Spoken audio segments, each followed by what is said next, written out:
On the vast ocean, a tiny raft floats in the middle of the sea. The surging waves keep crashing against it, causing the raft to rock violently. With a violent shaking, Lin Feng, who was lying on the raft, suddenly regained consciousness. He suddenly opened his eyes, immediately stood up, and warily scanned his surroundings. What came into view was an endless expanse of dark blue sea. Beneath his feet was a makeshift raft made of a few wet planks, and beside him lay a rough fishing rod. The unfamiliar surroundings filled Lin Feng with fear and confusion. He couldn't understand how he had suddenly found himself on the open sea when he was sleeping in his bedroom at home. Just as he was filled with doubt, a cold notification sound suddenly rang in his mind. All 8 billion people on Earth have been teleported. You will now participate in a survival competition game for all. Here, the player's only goal is to survive. Welcome to the boundless ocean. This is a post-apocalyptic ocean world where resources are extremely scarce, extreme weather is frequent, and various dangerous sea monsters and monsters exist. Each player starts with only a small raft and a fishing rod. You must fish for survival supplies from the ocean, collect resources to upgrade your raft, hunt sea monsters, and compete with other players to try and survive. Important for players: 1.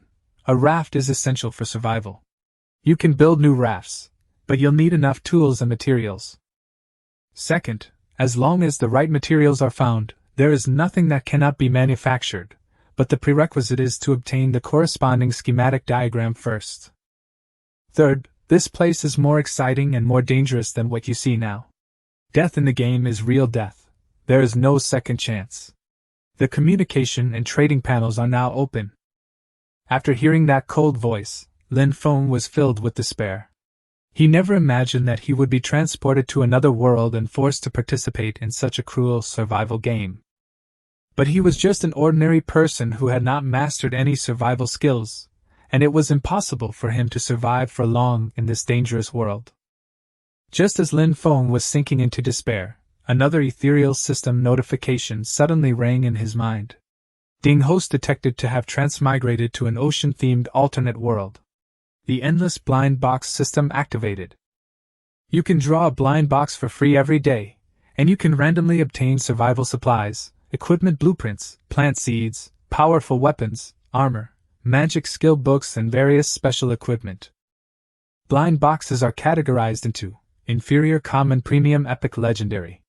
The higher the tier, the stronger the items you receive. You can draw a grand prize blind box once every 7 days.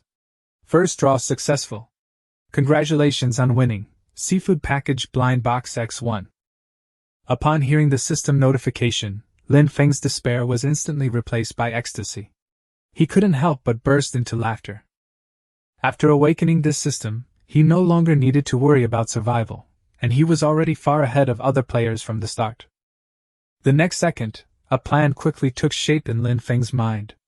He would rely on the system to continuously stockpile survival supplies and weapons, hunt sea monsters and demons, and rapidly increase his own strength. He then transformed the small raft into an invincible sea fortress. He was determined to become the strongest in this survival game, ultimately dominating this strange ocean world. After calming down, Lin Feng decided to study the system first, and then open the blind box to get food. Soon, a cardboard box appeared in his mind. With a thought, the heavy cardboard box instantly appeared in Lin Feng's hand. Seafood Package Blind Box Grade, Premium Description: 30% chance of getting small sea fish, 30% chance of getting small sea shrimp, 30% chance of getting small seaweed, 10% chance of getting tuna. Tuna is indeed a good thing, but the probability of getting it is a bit low. Lin Feng tore open the cardboard box with a bit of anticipation in his heart. The next second, the reward in the blind box completely stunned him. Lin Feng originally thought that he could only get one item from a blind box, but he didn't expect that he would get 50 fish. You opened the Seafood Package blind box and received 50 tuna. Tuna? 10% chance, and he actually got it. The raft was instantly piled high with tuna, and Lin Feng no longer needed to worry about food for the time being. But when Lin Feng took a closer look at the tuna, he was stunned. A normal tuna is at least half a meter long, but these tuna in front of us are only the size of a palm. They are really too tiny. Lin Feng was speechless. Forget it, although the fish are abnormally small, at least it's enough to eat for a few days. Right now, the other players probably can't even get a small shrimp. Suddenly, Lin Feng slapped his forehead. That's it. While everyone's short of food, let's put these tuna on the trading channel. We'll definitely get a lot of supplies in return. Lin Feng was about to open the trade channel when he noticed the floating object on the sea was approaching.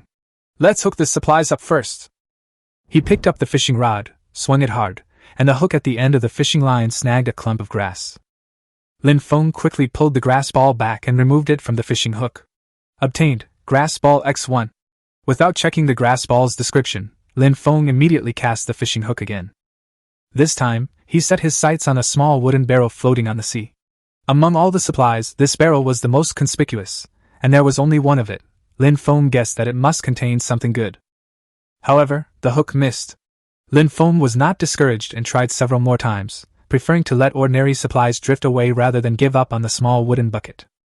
Finally, after more than 10 attempts, the fish hook successfully snagged the edge of the small wooden bucket. Lin Feng pulled back with all his might, and the small wooden bucket was quickly dragged to the side of the raft. Obtained, Lucky Wooden Bucket X1. Lucky Wooden Bucket description, can drop any item. Great, let's open it and see. With a bang, Lin Feng lifted the lid of the lucky little wooden bucket. The next second, a large amount of supplies appeared in front of him. Obtained, 4 pieces of wood. Obtained, 4 clumps of grass. Obtained, 2 pieces of plastic. Obtained, 2 pieces of metal. Obtained, 1 high-efficiency water purifier manufacturing schematic.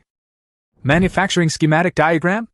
Lin Feng took out the schematic diagram, and the system interface automatically unfolded, revealing a new manufacturing recipe in the manufacturing workshop. High-efficiency water purifier, wood, 4-4, metal sheet, 2-2, plastic sheet, 2-2, glass sheet, 0-4, grade premium. Clearly, its water purification efficiency is far higher than that of small water purifiers, however. It has no glass plate. Lin Feng shook his head, shut down the manufacturing workshop, and prepared to continue retrieval of supplies from the sea to see if he could collect any glass shards. However, after working for half an hour, his harvest was still very limited. By this time, the other floating objects had gradually drifted away. Lin Feng put away his fishing rod and checked his remaining resources. Current supplies, 8 grass balls, 10 pieces of wood, 3 plastic sheets, 6 metal sheets, 50 tuna. Still no glass shards. Lin Feng was somewhat helpless. But it's okay, I have 50 tuna, I can exchange them for supplies on the trading interface. Lin Feng opened the trading channel, and a series of trading information immediately came into view. Clearly, everyone has obtained some basic supplies, but it's simply unrealistic to expect to exchange these materials for food and fresh water. Unless, of course, they encountered Lin Feng, a being who was practically a bug in the system. Lin Feng decisively filled out his transaction request. These tuna are abnormally small, but they are food after all, so we should try to exchange them for as many supplies as possible. Considering that individual players might not have enough glass shards, Lin Feng added wood and straw to the trade terms so that he wouldn't be at a disadvantage. Tuna X1, trade, glass shard X1, wood X3, grass ball X3, 4 consecutive trade messages appeared instantly in the trade channel. Almost instantly, Lin Feng received 2 transaction notifications. Transaction successful, 1 glass shard, 3 pieces of wood, 3 bundles of grass. Transaction successful, 1 glass shard, 3 pieces of wood, 3 bundles of grass. Lin Feng smiled. It seemed the food was indeed quite tempting. But the remaining 2 transactions were still pending. Lin Feng guessed that glass shards were a very rare resource, and not many players had obtained them, so they might not have seen his trading information. Why don't we open the chat interface and notify the other players? Lin Feng urgently needs the glass shards to make a high-efficiency water purifier. He doesn't want to die of thirst. He opened the chat channel. Messages popped up rapidly. This fishing rod is so hard to use. All the supplies have floated away, but I haven't caught anything. Stop complaining. Does anyone have food or fresh water? I'm willing to trade supplies. Lin Feng shook his head. It seemed many players simply couldn't adapt to the environment here. However, he had no time for mercy. In this apocalyptic place, everyone had to rely on themselves. He quickly sent a message. I have tuna, anyone with glass shards, come trade in the trading interface. This message immediately caused an uproar in the chat channel. Tuna? Boss, I have a shard of glass. Let's trade right away. Lin Feng didn't continue paying attention to the chat channel and switched back to the trading interface. Sure enough, his remaining 2 transactions were both completed. Transaction successful, 1 piece of glass, 3 pieces of wood, 3 clumps of grass. Transaction successful, 1 piece of glass, 3 pieces of wood, 3 clumps of grass. Lin Feng nodded in satisfaction. The materials are all ready.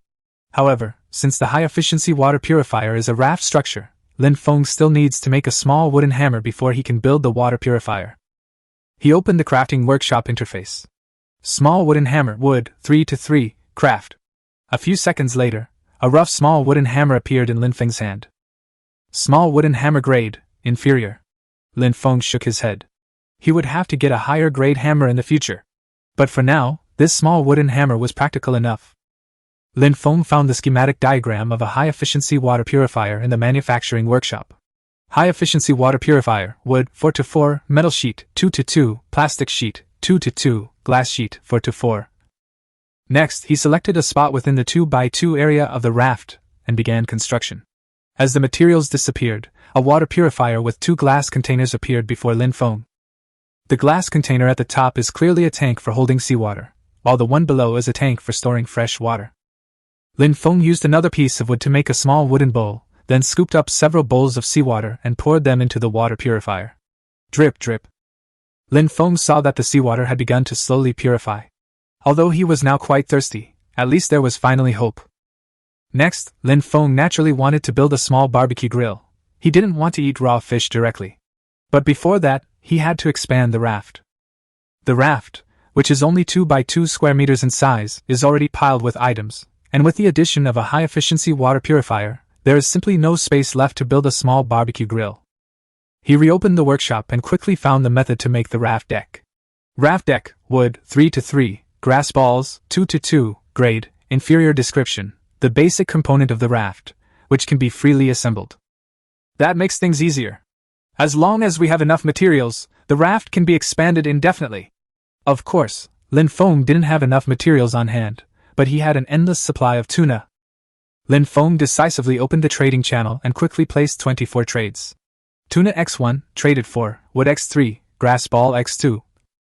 You see, with enough food these days, you can trade for almost any material. Sure enough, as soon as the trade was posted, Lin Feng received a long list of trade notifications. Trade successful, obtained 3 wood, 2 grass balls. These transactions were enough to provide Lin Feng with the materials to build 12 raft decks, which would expand the entire raft to a 4x4 area, 4 times its original size. As for why it was expanded into a square shape? Of course, it was for stability. In the event of a sudden storm, a square raft is the least likely to be capsized. Once he had the materials, Lin Feng immediately got to work. He put the materials aside, gripped the small wooden hammer, and selected Craft in the crafting workshop interface. A few seconds later, as the 5 materials disappeared, a 1x1 raft deck appeared on the edge of the raft. Lin Feng nodded in satisfaction and continued building. Chapter 3 No worries about food and drink. A short while later, the raft expansion was completed. Lin Feng stood on the raft, which was noticeably larger now, and felt much more at ease. After working for so long, his hunger was growing stronger, and his stomach felt empty. He had to finish making the small barbecue grill as soon as possible. He couldn't just sit around with a pile of tuna and starve to death. He opened the crafting interface and saw that a small barbecue grill required metal sheets, charcoal, and wood. He had enough metal sheets and wood, but he was missing charcoal. Lin Feng checked the schematic diagram and found that 2 pieces of wood could make 1 batch of charcoal. He immediately made 2 batches and then chose to make a barbecue grill. A few seconds later, the materials disappeared, and a simple little barbecue grill appeared on the raft.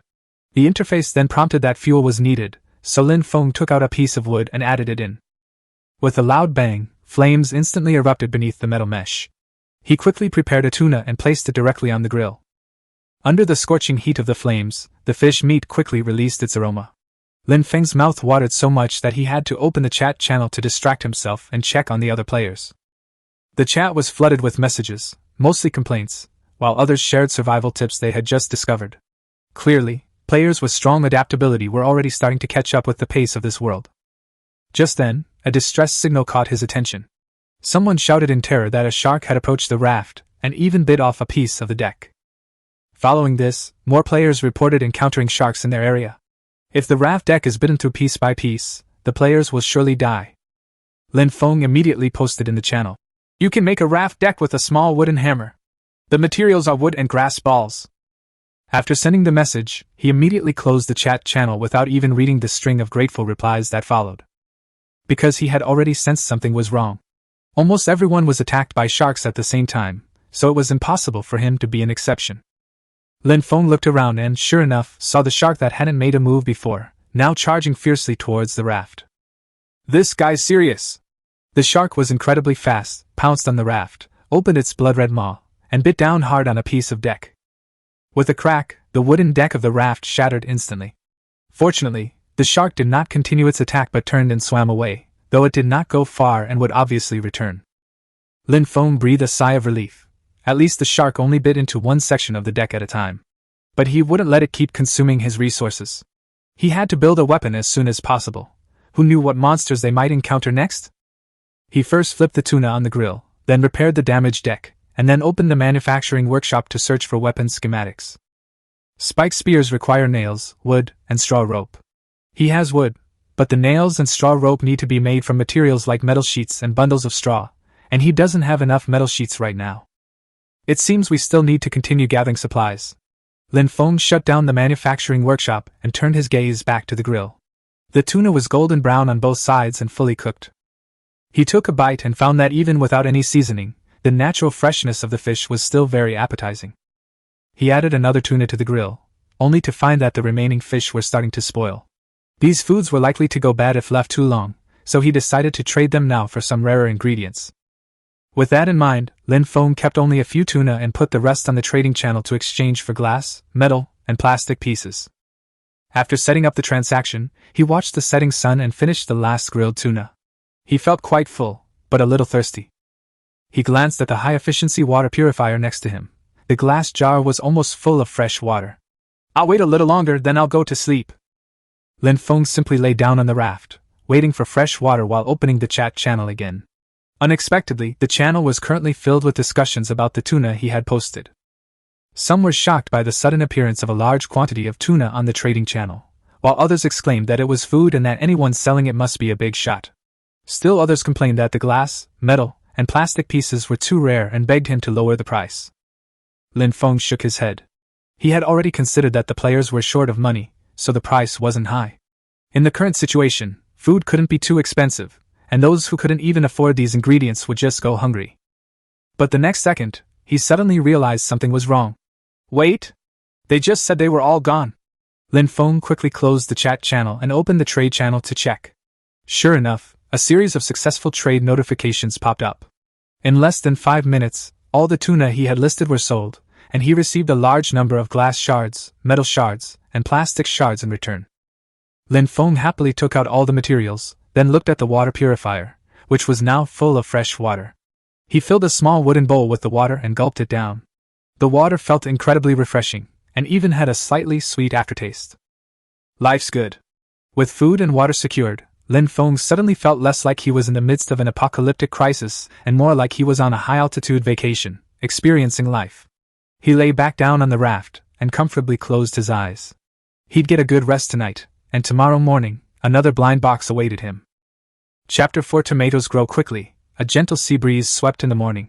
Lin Feng comfortably opened his eyes, and the first thing he did was check today's blind box lottery. Daily blind box lottery successful. 2 to 7 obtained. Lucky card pack blind box X1. A red envelope blind box appeared in his mind. With a thought, Lin Feng placed the envelope in his hand. Lucky card pack blind box level, epic.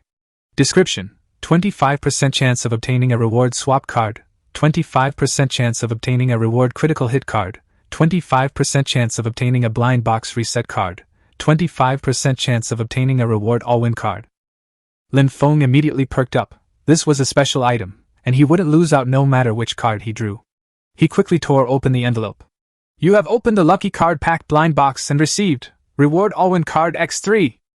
3 red cards appeared in his hand, each labeled All-win rewards card.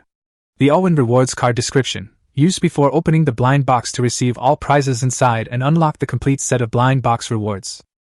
Lin Feng couldn't help but swear, this stuff was just too good to pass up. If he used it on the seafood blind box package, he could get all the seafood rewards at once. But of course, he wouldn't use those low-level blind boxes. These 3 cards would only truly be of value if he got a high-quality blind box tomorrow. After shutting down the system, Lin Feng just wanted tomorrow to come quickly. But he still had things to do. On the sea not far away, a large amount of supplies was slowly drifting in, including a lucky little wooden barrel. He immediately grabbed his fishing rod, aimed at the barrel, and cast the line. He hit it on the first try. Lin Feng carefully pulled the lucky little barrel to the raft, lifted it aboard, and opened it immediately. With a bang, a large amount of supplies sprang out. You opened a lucky wooden bucket X1. You received 6 pieces of wood. You received 2 clumps of grass. You received 1 piece of plastic. You received 5 pieces of metal. You received 1 tomato seed. Lin Feng paused for a moment upon seeing the tomato seeds, then quickly examined them. Tomato seed grade common. Description: can be used for planting, but requires soil and fresh water. If crops could be grown, food supplies would be guaranteed. More importantly, the fruit would provide vitamins. Long-term vitamin deficiency at sea can lead to scurvy. Lin Feng didn't want to suffer that way. He had to grow tomatoes. He opened the workshop, searched for planting items, and quickly found 2 useful blueprints. Miniature farm, wood, 10-10, soil, 0-1, straw rope, 0-2, long spout watering can, plastic sheet, 6-6, iron nails, 0-2, iron nails and straw rope can be made, but soil is hard to find. Lin Feng temporarily shut down the workshop and first hooked up the ordinary supplies on the sea, planning to collect soil from the chat channel after he finished. A moment later, he also obtained some wood and grass clumps. After organizing the supplies, Lin Feng opened the chat channel. At this point, there were fewer complaints in the channel, and more people were talking about what they had found. Some people found watermelons and exclaimed how sweet they were. Others only got potatoes and had to roast them before they could eat them, and someone even said in despair that they had only found a patch of soil. Lin Feng's eyes lit up. Judging from the other party's tone, they clearly didn't think the soil was useful. Lin Feng immediately sent a private message. He offered to trade 1 tuna for the soil, and the other party asked for 2. Lin Feng retorted, "Can you eat soil? If you want to fill your stomach, then keep it for yourself."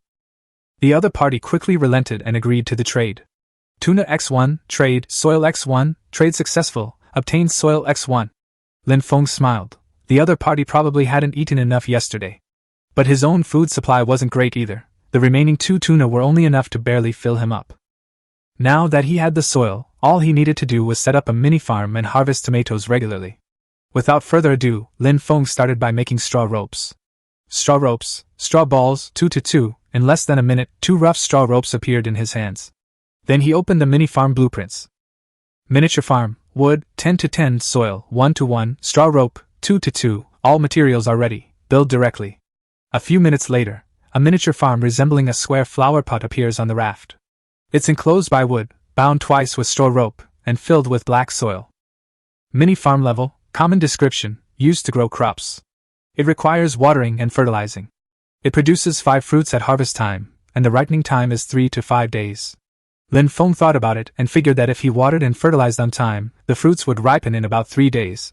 If he didn't take good care of them, it might take 5 days, or they might even die from lack of water. So he started making a long-spouted watering can.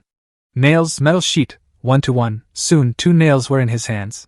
Long-spouted watering can, plastic sheet, 6-6, nails, 2-2, with all the materials ready, Lin Feng began making it. 2 minutes later, a plastic watering can appeared in his hand. Tomatoes certainly can't be watered with seawater. Lin Feng poured the fresh water that had been collected overnight from the water purifier into a watering can and carefully watered the soil. A magical scene unfolded. As soon as the water seeped into the soil, tender green shoots broke through the ground at an astonishing speed. In less than a minute, the tomato seeds had grown into seedlings more than an inch tall. After finishing all that, Lin Feng suddenly felt hungry. He added a piece of wood to the small barbecue grill and began processing the tuna, placing the fish on it to grill. But just as he was about to process the second one, a system notification suddenly appeared. Obtained, spoiled tuna X1. Lin Feng's face darkened. This was his food supply, and 1 fish was hardly enough. Helpless, he checked the information about the spoiled tuna and made an unexpected discovery. The spoiled tuna description: it contains low levels of toxicity when consumed, but can be used as poison or fertilizer. Upon seeing the word fertilizer, Lin Feng turned to look at the miniature farm behind him and suddenly smiled. Fertilizing, let's get started! Chapter 5, Rewards Galore. At this moment, the tomato seedlings in the miniature farm had already sprouted 3 tender leaves. Lin Feng smiled contentedly and buried the spoiled tuna in the soil as fertilizer. After absorbing the nutrients, the seedlings immediately grew taller at a visible speed, sprouting 5 or 6 new leaves. That way, he only needed to wait 3 more days to enjoy the sweet and sour tomatoes. Just then, a fragrant, burnt aroma wafted over. Lin Feng's eyes lit up, and he quickly rushed to the small barbecue grill, took down a piece of grilled tuna, and began to eat it heartily. However, a grilled tuna was only enough to fill his stomach, not enough to make him full. Lin Feng could only pick up the rough fishing rod and continue searching for food. After waiting for 20 minutes, the fishing rod finally made a move. He pulled hard, and a clean little white sea fish landed on the raft. Although it was smaller than a tuna, it was enough to barely satisfy his hunger. After preparing the fish, Lin Feng tossed them onto the barbecue grill. Over the next 2 hours, he only caught 3 more small fish, enough to fill his stomach about halfway. As darkness fell, Lin Feng decided to rest early to conserve his energy for the next day, as he didn't want to exhaust himself further. The next morning, Lin Feng woke up very early. He stretched and immediately opened the blind box system. His daily blind box draw was successful. This was his 3rd time. After the notification appeared, a blue canvas package landed in his hand. It was a veteran fisherman's set blind box. A premium grade one, which might contain a straw hat, backpack, harpoon, and fishing rod. After reading the introduction, Lin Feng immediately made a judgment. A straw hat could provide sun protection, a backpack could carry supplies, a harpoon could protect against sharks, and a sea fishing rod was crucial for securing food. Especially since sea fishing only had a 10% success rate, relying on luck was simply unreliable given the current food shortage. Without hesitation, Lin Feng used the reward all-win card. The red card disappeared, and the blue package opened automatically. The system continuously notified him that he had opened 4 veteran fishermen's set blind boxes at once, obtaining all 4 prizes. The seasoned fisherman's hat, backpack, harpoon, and fishing rod, everything was there. Lin Feng couldn't help but laugh out loud. Getting all the rewards was awesome. This was a huge win. Just as he was about to check the attributes, a new notification popped up. Players who collect all the prizes from the seasoned fisherman's set blind box will unlock an additional random crafting blueprint. Lin Feng then realized that collecting all the blind boxes would also include a schematic diagram. Soon, the schematic diagram for manufacturing a large-capacity barbecue grill appeared before him. The large-capacity barbecue grill required metal sheets, charcoal, wood, and iron nails, all of superior quality. It can grill 4 kinds of food at the same time, and only consumes 2 pieces of wood each time it is lit, making it more efficient. Lin Feng calculated that iron nails would also consume metal sheets, and if he wanted to build this barbecue grill, he would still need to collect a lot of basic resources. He could only finish looking at the rewards first. The experienced fisherman's straw hat served a simple purpose, to shield him from the sun and rain and protect his face. Lin Feng was quite satisfied after putting it on. After all, his handsome face certainly needed protection. The experienced fisherman's backpack had 9 compartments, each capable of holding 20 identical items, for a total of 180 spaces. The harpoon was sharp and sturdy, useful for both fishing and fighting. As for the experienced fisherman's fishing rod, the description was even more appealing to him. With it, he'd be like a seasoned veteran angler, able to catch anything of value. Lin Feng glanced around. The day's marine supplies hadn't yet arrived. Excitedly, he put on his straw hat, slung his backpack over his shoulder, picked up the fishing rod, and began to try it out. He cast the fishing hook with force. Lin Feng rubbed his still empty stomach, staring at the float and waiting. Less than 5 minutes later, the float suddenly sank. He immediately lifted the rod, and something heavy was pulled onto the raft. Before he could even see it clearly, a bright green, round thing slammed onto the deck with a thud. The system notified him that he had obtained a watermelon. Lin Feng was stunned. He never expected that his fishing rod could actually catch a large watermelon from the sea. Shocked as he was, being able to eat a sweet and juicy watermelon in this environment was definitely a treat. Lin Feng smashed the watermelon open with his fist and began to devour the pieces. As he ate the watermelon, he felt even more that the reward card was incredibly worthwhile. With such a low drop rate for the fishing rod, if he hadn't used it earlier, he would never have been able to get this bite. Taking advantage of the break, Lin Feng opened the chat channel. It was almost entirely filled with messages asking for food. Some were willing to trade basic resources, while others posted pictures of seashells, only to be rejected as inedible. Lin Feng immediately realized that most players were still struggling to find food, which presented an opportunity. He had a fishing rod, allowing him to efficiently obtain food. Once he built a large-capacity barbecue grill, he could cook food in bulk, sell it on the trading channel, and exchange it for much-needed basic supplies. Having thought this through, Lin Feng already had a plan in mind. A soft splash interrupted his thoughts. His left hand jerked the fishing rod, and the floats sank again. Lin Feng burst into laughter. Something had taken the bait again. Chapter 6. Sorry. Grilled fish sold out. Lin Feng suddenly pulled on his fishing rod, and with a splash, a limp creature fell onto the raft. Obtained, Octopus X1. Looking at the octopus, Lin Feng immediately imagined its taste after grilling. At its size, 2 would be enough for a day, and selling it would bring in a considerable amount of supplies. He deftly prepared the octopus, tossed it onto the grill, and continued casting. With each lift of the rod, 1 fish after another was caught. Acquired, 1 tuna. Acquired, 1 tuna. Acquired, 1 octopus. In less than an hour, Lin Feng had caught 5 tuna and 4 octopuses. However, these tuna were still only the size of his palm, making him wonder if something was wrong with the world. With an extra supply of food, Lin Feng simply listed the grilled octopus in the trading channel to exchange for rare materials such as metal, plastic, and glass shards. However, 10 minutes passed with only 1 sale. Lin Feng guessed many people hadn't seen it, so he opened the chat channel and sent a message. Grilled tuna and grilled octopus, come quick if you want some, first come first served. As soon as the message was posted, the channel exploded. Some people exclaimed that there was finally food, some were glad they got up early, and others saw the message but found that the food was already gone, so they all begged Raymond Lam to sell some more. Seeing the business coming in, Lin Feng immediately replied, "Wait for me for an hour." The people in the channel immediately became excited, all staring at the trading channel waiting for the grilled fish to go on sale. Lin Feng didn't look again and simply closed the channel.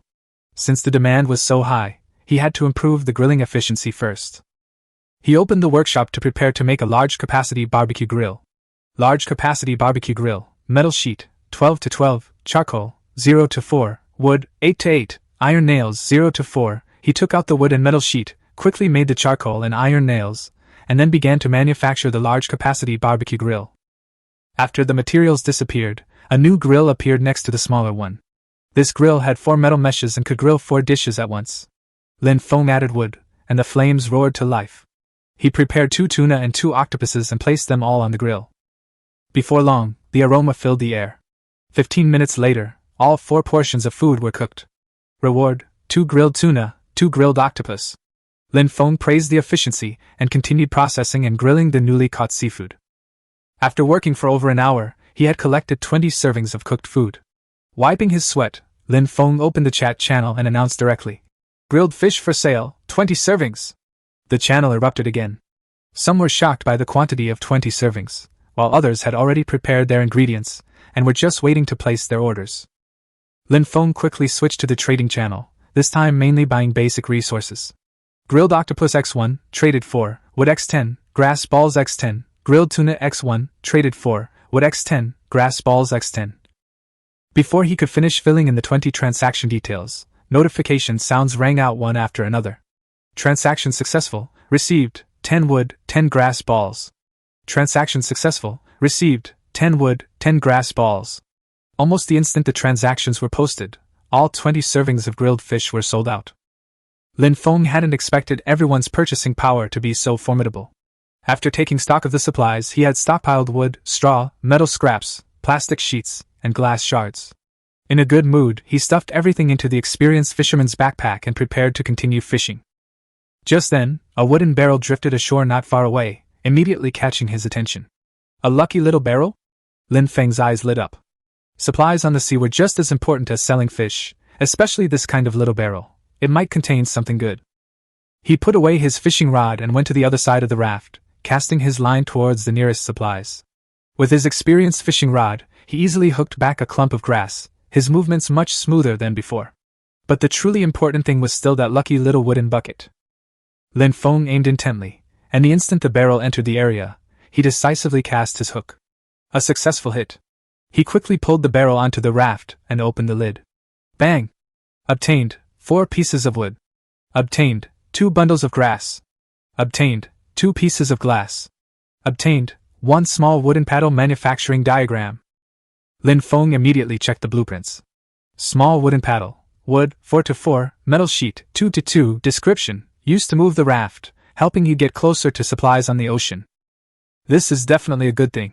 Even with a seasoned fisherman's fishing rod, it's impossible for him to collect all the supplies on the sea surface. But with a small wooden paddle, he can row the raft and chase after the supplies to collect them. Lin Feng chose to make it without hesitation. After the materials disappeared, a small wooden paddle with metal trim appeared in his hand. Hee hee! Not a single piece of material will escape! He picked up the paddle and paddled in the direction the supplies were drifting.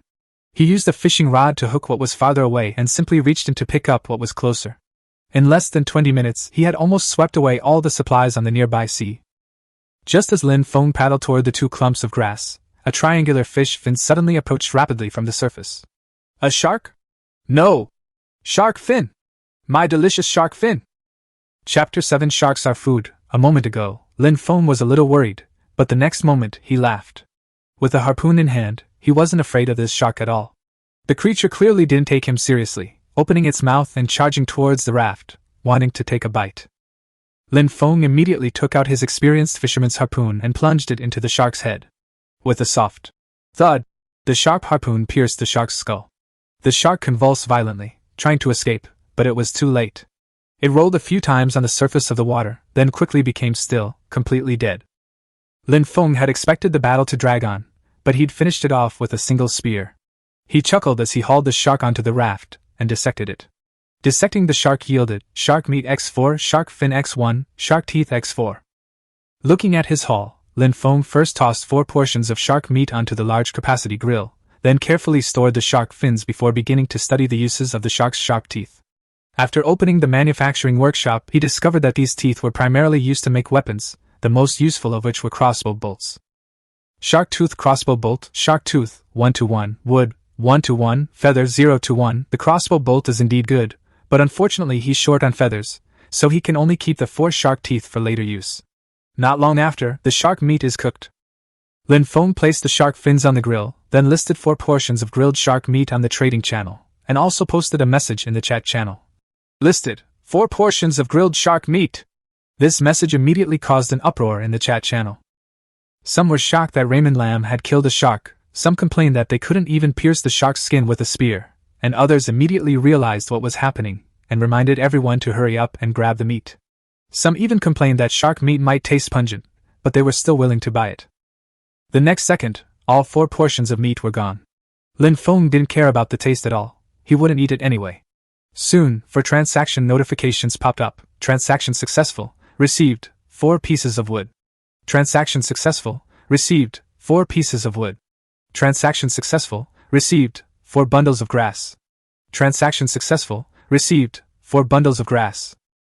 After collecting the materials, Lin Feng smiled with satisfaction and sent another message in the chat channel. If you have any rare materials, I also have a shark fin, but I don't accept trades for ordinary materials. The words shark fin once again ignited the chat.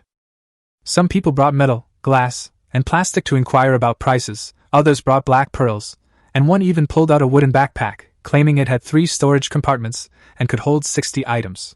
Lin Feng glanced at it and immediately refused. The wooden backpack was of no value to him. Its capacity was only a third of that of a seasoned fisherman's backpack, simply not enough. Since no one offered him anything appealing, Lin Feng decided to keep the shark fin for himself. The grilled shark fin smelled delicious, and after taking a bite, his eyes lit up. The large capacity grill was not only efficient but also produced excellent tasting food. In less than 5 minutes, he finished the entire serving of shark fin soup. As dusk approached, Lin Feng took advantage of the remaining light and expanded the raft. His raft now measured 6 by 6 centimeters, making it look much more spacious. After finishing all that, he yawned, lay down on the raft, enjoying the sea breeze, and quickly drifted off to sleep. The next morning, Lin Feng woke up very early. He originally planned to open the daily blind box first, but a small green dot on the distant sea immediately caught his attention. That wasn't a floating object, but an island. It was just too far away to be seen clearly, appearing as an insignificant little dot. Resources were scarce on the vast ocean, but islands were different. That patch of green indicated abundant vegetation on the island. There were at least plenty of trees and wild grass, which could be decomposed to yield a large amount of wood and grass clumps. Lin Feng immediately realized that he needed to prepare in advance. To gather resources from the island, axes, pickaxes, and shovels were all essential. He opened the crafting workshop and quickly found the 3 tools. Small stone axe, wood, 1:1, stone, 0:3, small stone pickaxe, wood, 1:1, stone, 0:3, small stone shovel, wood, 1:1, stone, 0:3. Seeing the material requirements, Lin Feng was speechless. All 3 tools required stone, but where was he going to get stone on this vast ocean? He guessed he might be able to find some scattered stones on the island, but most resources would definitely need to be mined. Waiting until they reached the shore to find stones to make tools would be too time-consuming. The best way was to exchange for some stones in the trading channel beforehand. However, there certainly wouldn't be many players with stones, and they might not be willing to exchange them for ordinary food. Lin Feng thought for a moment, and decided to check today's blind box first. He directly opened the blind box system in his mind. Daily blind box lottery successful. 4-7, obtained, drink to your heart's content blind box X1. Lin Feng was stunned, not expecting that he could even get a drink from it. With a thought, a heavy cardboard box appeared in his hand. Drink to your heart's content. Blind box grade premium. Description: 24% chance of getting black tea, 24% chance of getting green tea, 24% chance of getting Sprite, 24% chance of getting Coke, 4% chance of getting Red Bull. After reading the description, Lin Feng was speechless. This truly lived up to its name. Drink to your heart's content. If it contained Red Bull, it would be a real energy boost, but he wasn't picky. In these harsh living conditions, being able to drink a beverage was already a great blessing. Lin Feng wasn't picky. Chapter 8: Beverages sold out instantly. Open the blind box. Lin Feng had barely made his choice when the cardboard box burst open with a clatter, releasing countless beverages that filled the raft. You have opened the Drink to your heart's content blind box and received 100 Cokes. Lin Feng froze on the spot, grabbed a bottle, twisted it open, and gulped down a few mouthfuls. The icy cola went down his throat, and he couldn't help but exclaim, refreshing! Although cola wasn't the ultimate reward, in this survival environment at sea, being able to drink a sip of that fat guy's happy water was enough to make him happy. Lin Feng quickly realized he could trade cola for stones. Stones couldn't float on the sea, they could only be extracted from wooden barrels. There weren't many, which was exactly what he needed. So Lin Feng opened the communication channel and sent out a message in a high-profile manner. Attention! Attention! New arrivals! Grab them now! The players were stunned, wondering what goodies he'd gotten his hands on this time. Someone casually remarked, "This godforsaken place can't possibly still have Coke and Sprite, can it?" The next second, Coca-Cola actually appeared in the trading channel. Coca-Cola? How could such a thing exist here? The 9 bottles of Coca-Cola that Lin Feng had just listed were snapped up in the blink of an eye. Transaction successful, received, Stone X3. Transaction successful, received, Stone X3. A series of notifications appeared, and Lin Feng happily accepted the stones. When he checked the chat channel, it was filled with groans of despair. Cola, my cola. I didn't get any. As a couch potato, I'm lost all joy. Hey, do you have any more? Lin Feng sighed. Cola might replenish some water and sugar, but for these survival players, the temptation was just too great. He could almost see their desperate expressions through the screen. Since everyone wants them so much, he doesn't mind releasing a few more. I can still give away 35 bottles of Coke. Those who didn't get any, get your wood and straw balls ready, get on board. As soon as the message was sent, the chat channel exploded, with countless thank yous and prepared replies flooding in. Lin Feng switched to the trading channel and quickly set up the trade details. After the 35 bottles of cola were listed, trade notifications immediately flooded the screen. Trade successful, received, 6 pieces of wood. Trade successful, received, 6 bundles of grass. In less than a minute, Lin Feng had received hundreds of bundles of wood and grass. Some people still missed out, but he had tried his best to satisfy most players, and now it was time to get back to his own business. He had collected all 9 stones, now he needed to craft the tools he needed to reach the island. Lin Feng opened the workshop. The materials for stone axes, stone pickaxes, and stone shovels were all available. Haha! Let's make it! A minute later, the small stone axe appeared in his hand. It had a wooden handle and a stone blade. It looked rough, but it was usable. Soon, the small stone pickaxe and shovel were also completed. Lin Feng didn't mind. He could always replace them later when he had better schematics. He looked towards the island again. At this point, the island was still just a small green dot far away. However, the supplies on the sea were gradually approaching. Lin Feng picked up his experienced fisherman's fishing rod and aimed directly at the lucky little wooden barrel. The hook flew out, hitting its mark on the first try. He quickly dragged the barrel back and slammed the lid open. You opened lucky wooden bucket X1. You received wood X4. You received grass ball X2. You received plastic sheet X3. You received small anchor diagram X1.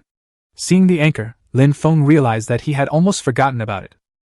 Once they approached the island, the raft had to be moored near the shore, otherwise it might drift away while he went ashore to collect materials. Fortunately, the schematic diagram arrived in time. Lin Feng immediately checked the manufacturing requirements.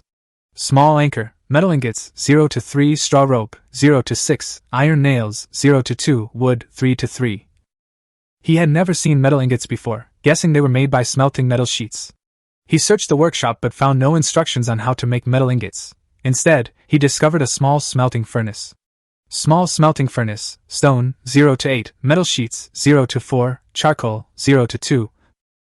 Lin Feng shook his head, surprised that after going around in circles, he was still short of stones. He temporarily shut down the workshop, intending to collect the supplies from the sea first. Just then, he looked up and noticed a much larger wooden barrel on the sea, significantly larger than the lucky little barrel. Ha! What's this again? Lin Feng didn't hesitate to cast his hook, and with a snap, he hit the target, dragging the barrel onto the raft. Obtained, lucky barrel X1. Description, can drop any item, generally of higher quality. Lin Feng's eyes lit up, and he immediately opened it. With a bang, a large amount of supplies appeared before him. You opened lucky wooden barrel X1. Received, metal shards X10. Received, plastic shards X10. Received, stones X10. Received, tomato seeds X3. Stones! Lin Feng smiled. With these 10 stones, a small smelting furnace could be built immediately. Chapter 9: The Unkillable Ghost. Lin Feng opened the manufacturing workshop and found that the stones, metal sheets, and charcoal needed for the small smelting furnace were all gathered. He chose a location and began manufacturing. 2 minutes after the materials disappeared, a circular smelting furnace appeared on the raft. The top was the feed inlet, the middle the outlet, and the bottom was where wood was added and ignited. Lin Feng checked the smelting recipe. To produce metal ingots, he needed 3 metal sheets and 3 pieces of wood. The materials were considerable, but he immediately threw them in. With a loud boom, flames erupted in the furnace, and the metal sheets slowly melted in a high temperature. It seemed that the finished product wouldn't be available anytime soon. While waiting, Lin Feng picked up his fishing rod, enjoyed the sea breeze, and drank some cola as he continued fishing. The floats sank one after another, and he caught tuna, octopus, and finally, a message in a bottle. Lin Feng was a little surprised. He uncorked the bottle, and inside was only a note. The note read that in the dead of night, the ghosts of those who perished in the sea would extend their claws, and if there was no light, they would be dragged into the deep sea. This was clearly a warning. Lin Feng immediately realized that without firelight at night, he might be attacked by ghosts. The small barbecue grill burned for too short a time, at most an hour or 2. What could truly keep watch through the night was the newly built smelting furnace. As long as fuel was continuously added, it could stay lit until dawn. Just then, the smelting ended, and a heavy metal ingot fell from the tap. Lin Feng glanced at the time. It had been smelting for a full 4 hours, and the sky was beginning to darken. He added more materials to the furnace and decided to continue fishing, staying up until dawn before going to sleep. Just in case, he kept the experienced fisherman's fishing spear beside him. As the night deepened, Lin Feng was watching the float when a chilling aura suddenly came from behind him. He whirled around and was immediately terrified, breaking out in a cold sweat. On the sea, a green glowing figure appeared out of nowhere. Lin Feng couldn't see its face, but he could feel it staring intently at him. Fortunately, the furnace was still burning, and the ghost didn't approach further. But the next second, another metal ingot fell out of the discharge port with a thud. Lin Feng's heart tightened. He immediately realized the fire was about to go out. Once the flames disappeared, the ghosts would rush up. He quickly rushed to the furnace to add more materials. Just as the flames died down, a bone-chilling cold swept over him, as if he had been plunged into a frigid abyss. Boom! A new flame reignited. The firelight illuminated the raft, and Lin Feng could finally see that the ghost had already boarded it, and was reaching out its cold hand to him. Fortunately, it was afraid of light. As soon as the flames rose, the ghost immediately retreated in terror. Lin Feng felt a chill run down his spine and couldn't help but curse. How could he sleep in this situation? Although the fire could burn until dawn, having a ghost watching him all night was simply unsettling. He steeled himself. If he couldn't stand it, he'd kill it. Lin Feng gripped the harpoon tightly and cautiously approached. When he was still more than a meter away from the ghost, the chilling sensation intensified again. The green ghost not only didn't retreat, but seemed to be waiting for him to get closer. Lin Feng, of course, wouldn't leave the firelight's range. He seized the opportunity and suddenly thrust the harpoon forward. With a soft plop, the harpoon seemed to pierce the ghost's body, instantly shattering it into countless green lights that sank to the bottom of the sea. Lin Feng had just breathed a sigh of relief, thinking the matter was resolved. But not long after, a faint green light rose again from the surface of the sea. The ghost had reappeared. His expression changed, and he finally understood that ordinary weapons couldn't kill this kind of spirit. Sleeping was out of the question. Even if the ghost couldn't harm him for the time being, he couldn't close his eyes. Helpless, Lin Feng had no choice but to put down the harpoon, pick up his fishing rod again, force himself to calm down, and prepare to rest after dawn. Before the fish took the bait, he opened the trade channel, intending to list the sea fish for sale. However, out of 7 or 8 trades, only one was completed. Lin Feng quickly realized that the other players had probably encountered ghosts too and were not paying attention to the trade channel. They were most likely on their rafts trying to escape. He opened the chat channel, and sure enough, the screen was full of SOS messages. Some said the ghost was chasing him, some suggested using weapons, but then someone else said that it would revive on the spot after being scattered. Lin Feng immediately typed, "Light a fire, ghosts are afraid of fire." The message quickly went viral. Some used torches, others lit bonfires, and finding that the ghost indeed dared not approach, they all began to thank Lin Feng. But the problem remained. Even if they could keep the ghosts away, no one dared to sleep soundly with such a thing watching them all night. Lin Feng frowned, opened the crafting workshop, and quickly found a weapon, a magic spike spear. The description clearly stated that it could attack spirit-type enemies. However, crafting it required a spike spear and magic crystals. The spear was fine, but he simply didn't have any magic crystals. Lin Feng had no choice but to give up for the time being and continue fishing by the smelting furnace. Time passed slowly, and finally, the sky began to lighten. The damned ghost disappeared as well. Lin Feng yawned, and sleepiness washed over him. He grilled the 2 tuna he had caught, ate his fill, and then lay down on the raft, ready to get some rest. Chapter 10: Finding a Little Princess at Sea. When Lin Feng woke up, it was already noon. He stretched, his head still a little throbbing, and casually opened a bottle of cola and took a few gulps, which made him feel much more awake. The island in the distance was much closer than yesterday, but at the raft's current speed, it would take at least another day to reach it. Lin Feng wasn't in a hurry to continue. He first opened the manufacturing workshop to prepare to make the anchor. He used clumps of grass and metal scraps to make 6 grass ropes and 2 iron nails, gathering just the right amount of materials. Lin Feng chose the edge of the raft to begin construction. After the materials disappeared, a wooden stake was erected first, and the grass ropes were wrapped around it, with a rough metal anchor hanging from the end. The items weren't fancy, but they were practical enough. Lin Feng smiled with satisfaction, turned around and walked to the large-capacity barbecue grill, placing the 2 leftover octopuses from yesterday on it. Not long after, another batch of supplies drifted in from afar. Lin Feng picked up his fishing rod and skillfully began to retrieve them. He acquired pieces of wood and grass balls one after another, and finally hooked up a lucky little wooden bucket. He slammed the lid open, and inside, besides grass balls, metal pieces, and stones, there was also a ghost radio. The thing was only the size of a palm, and looked old and rusty, but its description was quite unique. It would make a sound when a spirit approached, and occasionally you could hear understandable words. A nighttime energizer. Lin Feng raised an eyebrow. Wasn't this just a natural alarm? Although the name sounded creepy, its practicality was undeniable. After collecting the supplies, he glanced at the sea again, hoping to spot any sharks. Shark fins taste pretty good, after all. Unfortunately, the water was calm nearby, but there seemed to be a raft drifting towards them in the distance. Have we encountered other players? Lin Feng immediately became alert. In this world, encounters with others might lead to alliances, fleeting meetings, or even direct confrontations over supplies. In an environment where even filling one's stomach is a struggle, he wouldn't easily trust anyone. Lin Feng gripped the harpoon tightly, watching the raft approach. But as he got closer, he realized that there seemed to be no one on the raft. Could it have been left behind by a dead player? Lin Feng paddled closer, and only when the 2 rafts were almost touching did he see clearly that there was indeed a girl sleeping on it. The girl wore a light blue dress, her long hair spread out on the raft, and she wore a seashell hair clip. Lin Feng looked at her more and more familiarly, and couldn't help but whisper, "Could it be Song Xinling?" Hearing her name, The girl frowned and groggily sat up. Looking up, she saw Lin Feng standing in front of her, holding a harpoon. Are you Lin Feng? Lin Feng quickly put down the harpoon and explained. Don't be nervous, I'm just worried about being robbed by pirates. Song Xinling nodded, but her gaze remained fixed on the sharp harpoon. Anyone who woke up to this scene would probably be startled. Just then, a system notification popped up. Form an alliance? The explanation was simple. After forming an alliance, the two would work together to face dangers, and the rafts would automatically merge. Lin Feng paused for a moment, then looked at Song Xinling and found her looking equally bewildered, clearly having received the same hint. The two already knew each other. Both were students at Jiangqing University. However, Song Xinling came from a wealthy family and had excellent grades, putting her in a completely different circle from Lin Feng, a poor orphan. Lin Feng had noticed her before. She always wore dresses and that seashell hair clip, so he recognized her immediately.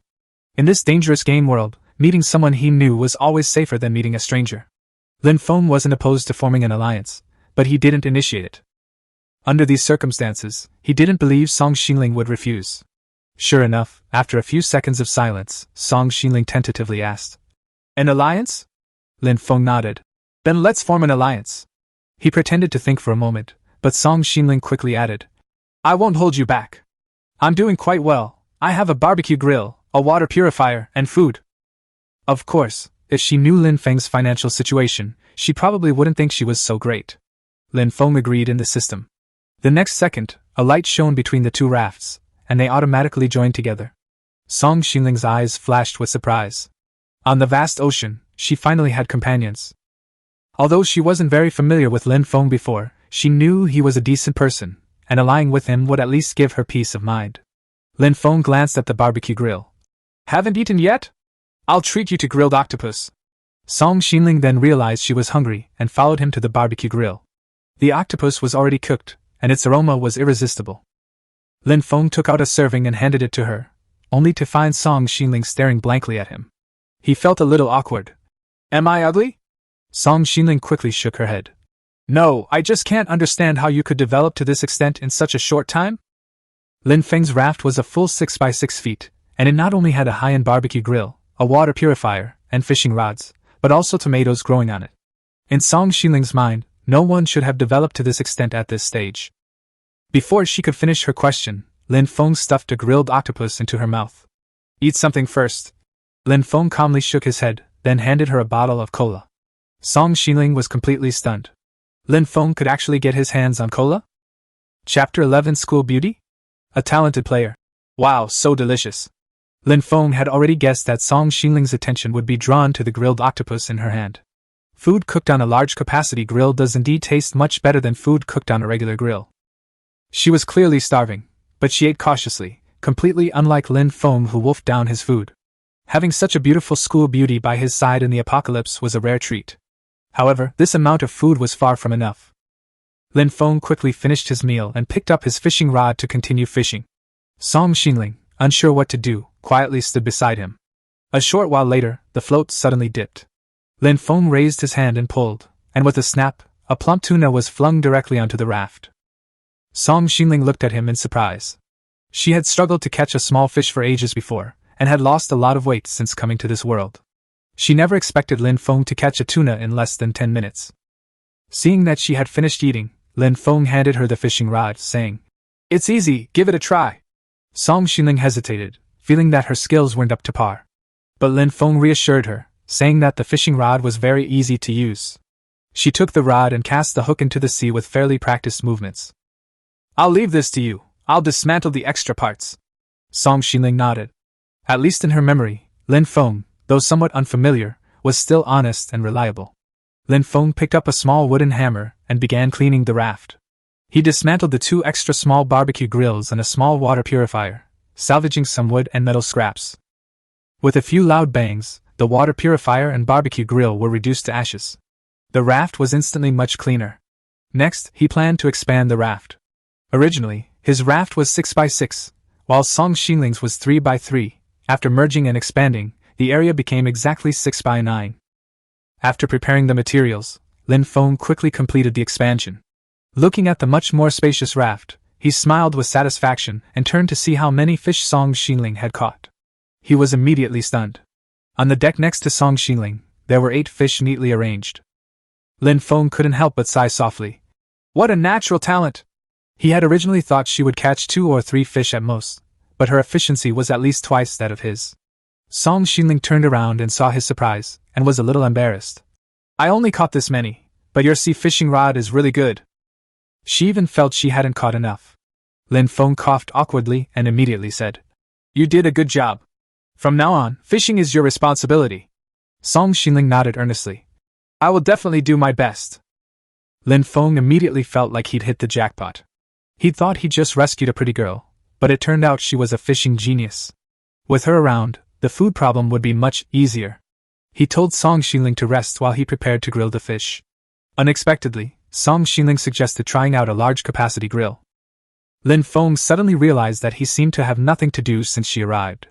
Well, so he asked her to grill fish while he built a stone fire before dark for light and warmth. He opened the workshop, first making 2 batches of charcoal, then gathering wood and stones, quickly creating a stone fire pit. This fire pit could provide warmth, requiring wood as fuel. 1 piece of wood could burn for an hour. Lin Feng threw in 10 pieces of wood, enough to burn until tomorrow morning. In this way, that damned ghost could not approach them. With a whoosh, flames shot up. Lin Feng reached out to warm his hands by the fire, the warmth instantly dispelling the chill of the night. Just then, Song Xinling came over carrying a plate of grilled tuna. Lin Feng, the tuna is ready. Lin Feng took it and saw that it looked even better than the ones he had grilled himself, and the aroma was much stronger. He confirmed once again that this girl was indeed a naturally gifted athlete. He gave the last bottle of cola to Song Xinling and filled a bowl with water for himself. Lin Feng quickly finished 2 servings of grilled tuna, while Song Xinling continued to eat slowly and gracefully. Lin Feng put the remaining food up for sale in the trading channel. The 4 portions of grilled tuna were snapped up in less than 3 minutes, earning him some wood and bundles of straw. Then, the long night descended. Lin Feng and Song Xinling lay on either side of the fire, but neither could fall asleep. Song Xinling asked softly, Will the ghost reappear later? I didn't sleep a wink yesterday because I was afraid of it. Lin Feng comforted her. Don't worry, with the fire, the ghost won't dare to come near. Song Xinling nodded, but still nervously looked around. Lin Feng also found it strange. The night was already quite deep, yet he still hadn't seen a trace of the ghost. He wondered to himself, Does that thing not appear every day? If that's the case, that would be for the best. Not to mention Song Xinling, a girl, even he himself had stayed up until dawn last night. Although he wasn't terrified, he was constantly worried the fire would go out, and it would be utterly humiliating to be dragged into the sea by a ghost while he slept. Just then, Song Xinling suddenly sat up, her voice trembling. Lin Feng! Listen! What's that sound? Chapter 12 This night, triple horror. Sizzle, sizzle, sizzle. Hungry! Lin Feng suddenly heard a strange sound, hoarse and ethereal, as if it were coming right next to his ear. What's worse, the sound seemed to be coming from the raft. A ghost climbed up? He immediately sat up, scanning his surroundings warily, but saw no sign of the ghost. The next second, however, the voice rang out again. Living sizzle, the smell of a living person. Hungry! Lin Feng felt a chill run down his spine. Suddenly, a low sob came from beside him, so faint it was almost inaudible, yet it sent a shiver down his spine. His first thought was of a female ghost, but forcing himself to remain calm, he looked down and was instantly thrown into disarray. The crying wasn't from a ghost, but from Song Xinling. She was actually crying from fright. Lin Feng quickly reassured her. It's okay, I'm here. But Song Xinling wouldn't listen to anything, only moving closer to the fire and him, her eyes fixed on one direction. Lin Feng looked in that direction and then understood. It was the ghost radio. Those eerie sounds were all coming from that broken radio. Lin Feng breathed a sigh of relief, squatted down, patted her shoulder, and told her not to be afraid. Song Xinling wiped away her tears, her voice trembling. That thing, can you turn it off? It's too scary. Lin Feng then remembered that during the initial inspection, he had discovered that the ghost radio had no switch. In other words, this thing was specifically designed to mislead people. He could only approach Song Xinling, put his arm around her shoulder, and try to calm her down. But the moment he touched her, Song Xinling cried even harder. Lin Feng was stunned. Song Xinling, her voice trembling with tears, pointed to the edge of the raft. Look there! Lin Feng turned his head and was startled as well. There were actually 2 ghosts on the edge of the raft. He was speechless. So ghosts were distributed according to number of people? He could only force a smile and comfort her. It's okay, As long as there's a fire, they won't dare to come near. But the ghostly radio beside them kept making things worse. The smell of living people. Eat them. Lin Feng's words of comfort were no match for the radio's two ghostly cries. Song Xinling not only didn't stop, but cried even harder. That night, Lin Feng endured 3 terrifying experiences: the ghostly wails of the radio, Song Xinling's sobs, and a phantom emanating a green glow from the edge of the raft. Only when dawn broke, the phantom vanished, and the radio finally fell silent, did Song Xinling's sobs cease. The girl leaned against Lin Feng's chest, her breathing gradually becoming steady. She had clearly cried herself to sleep. Lin Feng carefully maintained her position until she was sound asleep before gently laying her flat on the raft. He rubbed his throbbing temples, trying to catch his breath, when he suddenly remembered something important. Holy crap! Blind boxes! He forgot to claim yesterday's daily blind box. Lin Feng quickly opened the system. Thankfully, the notification was still there. Yesterday's blind box was unclaimed, and players need to claim it within 24 hours. He breathed a sigh of relief and immediately chose to claim both days' worth of blind boxes together. Daily blind box draw successful. 5 to 7 obtained. Seafood package blind box X1. Daily blind box draw successful. 6 to 7 obtained. Brilliant crystal blind box X1. Lin Feng suddenly had 2 cardboard boxes in his hand. One was larger, containing a seafood blind box. The other was smaller, but more exquisite, containing a brilliant crystal blind box. Seafood blind boxes can yield small fish, shrimp, seaweed, and even tuna. Crystal blind boxes may contain magic crystals, blood-grinding crystals, and a small chance of obtaining demon god crystals. Lin Feng's current priority isn't rare crystals, but magic crystals. Last night's experience made him realize that if he didn't create a weapon capable of harming spirits, he would be tormented to death by ghosts sooner or later. He offered a perfunctory prayer, then opened the blind boxes. You opened the seafood package blind box and received 50 small shrimp. You opened the brilliant crystal blind box and received 10 magic crystals. Seeing the magic energy crystal appear, Lin Feng almost cried with emotion. He immediately put the crystal away, opened the crafting workshop, and searched for the magic spike spear. Magic spike spear 0 to 1, magic energy crystal, 1 to 1. Lin Feng first crafted a spike spear, then inlaid it with magic crystals. 3 minutes later, a crude and simple yet powerful magic spike spear capable of harming spirits finally appeared in his hand. He didn't waste the remaining 9 magic crystals, but instead put them in his backpack. His intuition told him that these things would definitely be of great use later. At this moment, Song Xinling woke up and called him softly. Lin Feng? Lin Feng looked down and asked, Why did you only sleep for a short while? The girl pursed her lips shyly. I'm a little hungry again. As soon as she finished speaking, she suddenly saw a large pile of small sea shrimp next to Lin Feng and was stunned. Where did you get all these small shrimp? Lin Feng just smiled and lit the large-capacity barbecue grill. Never mind that, let's get up and grill the shrimp. Chapter 13. Landing on the island. Song Xinling was busy grilling shrimp at the barbecue grill, while Lin Feng stood by the raft, enjoying the sea breeze and observing the surroundings. The island was getting closer and closer. According to his estimate, they would be able to land on the island and collect supplies in another 2 or 3 hours. During this time, Lin Feng took all the unnecessary items out of his backpack, leaving only his gathering tools.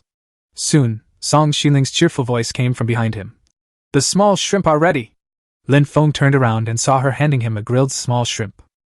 A delicious aroma wafted towards him. He removed the shrimp head and took a bite. The crispy shell and tender shrimp meat blended together, creating a surprisingly delicious flavor. He couldn't help but give a thumbs up and exclaim, Your cooking is truly amazing! Song Xinling smiled, her cheeks slightly flushed. But the next second, she suddenly looked into the distance, and reminded him, Look, the supplies have arrived! Lin Feng looked in the direction indicated and indeed saw a batch of supplies floating on the sea. He immediately grabbed his fishing rod and rushed to the edge of the raft. After glancing at the supplies, his eyes lit up with surprise, because there were 2 lucky wooden barrels among them. He quickly realized that after forming an alliance, the rewards were distributed per person. With 2 people together, the supplies at sea double, but items like barbecue grills, water purifiers, and anchors only require 1 purchase. Forming an alliance is incredibly profitable. Lin Feng swung his fishing rod, casting precisely and hooking lucky little wooden buckets one after another. This was commonplace for him, but Song Xinling watched with delight. After all, the lucky little barrel was the hardest to catch. She usually had to try more than 10 times before succeeding. Soon, the first little barrel was pulled onto the raft. Lin Feng cast his line a second time, and hit the bullseye once more. After dragging both barrels back, he pushed them directly in front of Song Xinling. "Let's reveal the prizes." Song Xinling carefully opened the barrel lids. With two muffled thuds, a system notification popped up. Teammate opened 2 lucky barrels and obtained 4 pieces of wood, 8 metal pieces, 6 plastic pieces, 2 lemons, a pink baseball cap, and a diagram of the manufacturing principle of a wooden backpack. Song Xinling looked at the hat with some confusion. "Why is there a pink baseball cap?" Lin Feng thought the hat suited her well and casually put it on her head. "Try it on." The description of the pink baseball cap was simple. It was good-looking, provided sun protection, and could even enhance one's appearance. Its practical uses were limited, but Lin Feng was quite satisfied. After Song Xinling put it on, she looked fresh and pleasing to the eye, and even the fatigue from staying up all night seemed to be swept away. Noticing Lin Feng's gaze, Song Xinling blushed even more. However, she clearly liked the hat very much, and after putting it on, she didn't take it off, only urging him to say, "Let's hurry up and salvage the other supplies." Lin Feng coughed lightly and quickly picked up his fishing rod to continue working. Song Xinling wasn't idle either, helping out with her rough fishing rod, specifically targeting nearby supplies. Half an hour later, most of the supplies on the sea surface had been collected. Song Xinling continued grilling small shrimp, while Lin Feng studied the blueprints for the wooden backpack he had just obtained. The wooden backpack requires 4 pieces of wood, 2 grass balls, and 2 pieces of grass rope. It provides 3 storage compartments, each capable of holding 20 similar items. The capacity isn't large, but it's just right for Song Xinling's temporary use. Once they reach the island, without a backpack, they'll have to carry supplies back to the raft repeatedly, wasting time and reducing efficiency. Lin Feng immediately prepared materials. The straw rope was quickly made, and there was also enough wood and straw balls. After the materials disappeared, a simple backpack made of wooden planks appeared in his hand. Lin Feng handed the backpack to Song Xinling, telling her to use it temporarily after arriving on the island. Song Xinling nodded obediently. Perhaps because she had received a pretty hat, she was in an exceptionally good mood, even humming a song softly while grilling shrimp. Her clear voice drifted on the sea breeze, making Lin Feng feel very comfortable. Not long after, she handed him a freshly grilled small shrimp. Lin Feng took a bite, and ended up swallowing the head as well. Song Xinling asked him in surprise why he ate the shrimp head, and he said seriously that it was for calcium. Song Xinling actually believed him somewhat, as if she were thinking about it. Lin Feng quickly changed his tune, saying that he wasn't actually that calcium deficient, and then removed the head from another grilled shrimp and handed it to her. Song Xinling thanked him softly and happily began to eat. The raft gradually approached the island. After finishing his meal, Lin Feng picked up a small wooden paddle to adjust the direction, preventing the raft from drifting directly past the island. Song Xinling, on the other hand, slung her wooden backpack over her shoulder and prepared to board the island with anticipation, as she hadn't set foot on land for a long time. With a soft thud, the raft finally reached the shore. Lin Feng lowered the anchor, secured the raft, and led Song Xinling ashore on the island. The island wasn't large, but it seemed rich in resources. Beaches, reefs, flowers, and trees were plentiful. They should be able to collect a good amount of useful materials. Song Xinling's backpack only had 3 compartments, so Lin Feng instructed her to collect grass balls and sand, easy to obtain and effortless items. Song Xinling was puzzled after hearing this. "What will the sand be used for?" Lin Feng explained that although they didn't know its specific purpose yet, it was always good to collect some. Maybe it could be used to make concrete later. Song Xinling nodded thoughtfully and then asked, "You want to build a house on the raft?" Lin Feng nodded. "Yes, it can be used to build a house." Song Xinling's eyes lit up. "It would be great if we could build a big villa." Lin Feng was speechless for a moment. Chapter 14 Ghost. Still dares to come out and scare people? After landing on the island, Lin Feng and Song Xinling first explored the island together to confirm that there was no danger. Then, the two split up to collect supplies. Lin Feng went to the grass and started digging with a small stone shovel. He filled his backpack with soil, thinking that he could plant more crops in the future. With more motivation, he quickly collected 20 portions of soil. Then, he switched to a small stone axe and began chopping down the large trees on the island. 2 hours later, he had almost chopped down all the trees on the island, harvesting a full 60 loads of wood, which took up a third of his backpack. Lin Feng planned to fill the remaining space with stones. He used his small stone pickaxe to smash the rocks on the beach, and unexpectedly discovered oysters attached to the rocks. Lin Feng's eyes lit up. The oysters were delicious and nutritious. He collected oysters as he went, and in 2 hours, he had gathered 20 portions of stones and 8 oysters, just enough for one meal. By then, his backpack was full, and it was getting dark. Lin Feng found Song Xiling, and they prepared to return to the raft to rest. But as soon as he got on the raft, he was stunned. The entire raft was piled high with sand and grass balls, leaving almost no room to step. Lin Feng couldn't help but admire her competence. Song Xiling, however, said that these things were easy to collect, and building a large villa required a lot of concrete. Lin Feng couldn't argue with that. Naturally, the more supplies the better. He took out the oysters from his backpack and showed them to Song Xiling with a smile. Song Xiling was immediately delighted. Oysters were her favorite seafood, and she grabbed 8 oysters and ran to the barbecue grill to start cooking. While she was grilling the oysters, Lin Feng began to consider how to organize the supplies on the raft. Selling them was unnecessary, but scattering them on the ground was messy and difficult to find. They needed to be made into storage boxes. He opened the workshop and quickly found the blueprints for a wooden storage box. One storage box required wood, metal sheets, and nails, and had 9 compartments, each holding 40 units. Lin Feng decided to make 2 first, one for basic supplies and one for rare supplies. After crafting the nails and selecting a location, the materials vanished, and a wooden box half his height appeared. Moments later, the second one was completed. 2 large wooden crates were placed side by side. Although they took up space, they could still be used as a table. Lin Feng sorted the supplies on the ground and put them inside, making the raft much tidier. Just then, Song Xiling's grilled oysters were ready. She ran over with a steaming plate of oysters, urging Lin Feng to try them quickly, as they wouldn't taste good if they got cold. Lin Feng slurped the oysters into his mouth, the fresh and juicy flavor instantly spreading across his tongue. He couldn't help but praise how delicious they were. Song Xiling smiled happily, but dividing 8 oysters between the 2 of them wouldn't be enough. Fishing was an option, but after a long day, Lin Feng was too lazy to move and didn't want Song Xiling to continue working hard. Just then, Song Xiling suddenly noticed that the tomatoes in the miniature farm were ripe. Lin Feng looked over and sure enough, several large, bright red tomatoes hung on the lush green tomato vines. Song Xiling excitedly picked one and handed it to Lin Feng first. The tomato was larger than a fist, and it was sweet and juicy, perfect for both satisfying hunger and quenching thirst. Song Xiling also picked one and tasted it, her face flushed with joy, saying it was much sweeter than any she had ever eaten before. Lin Feng laughed and said that city produce is mostly grown with chemical fertilizers and pesticides, so it can't compare to this.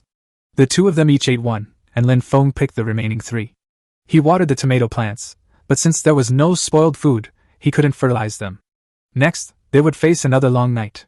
Lin Feng added fuel to the fire and told Song Xiling that they didn't need to worry about ghosts tonight.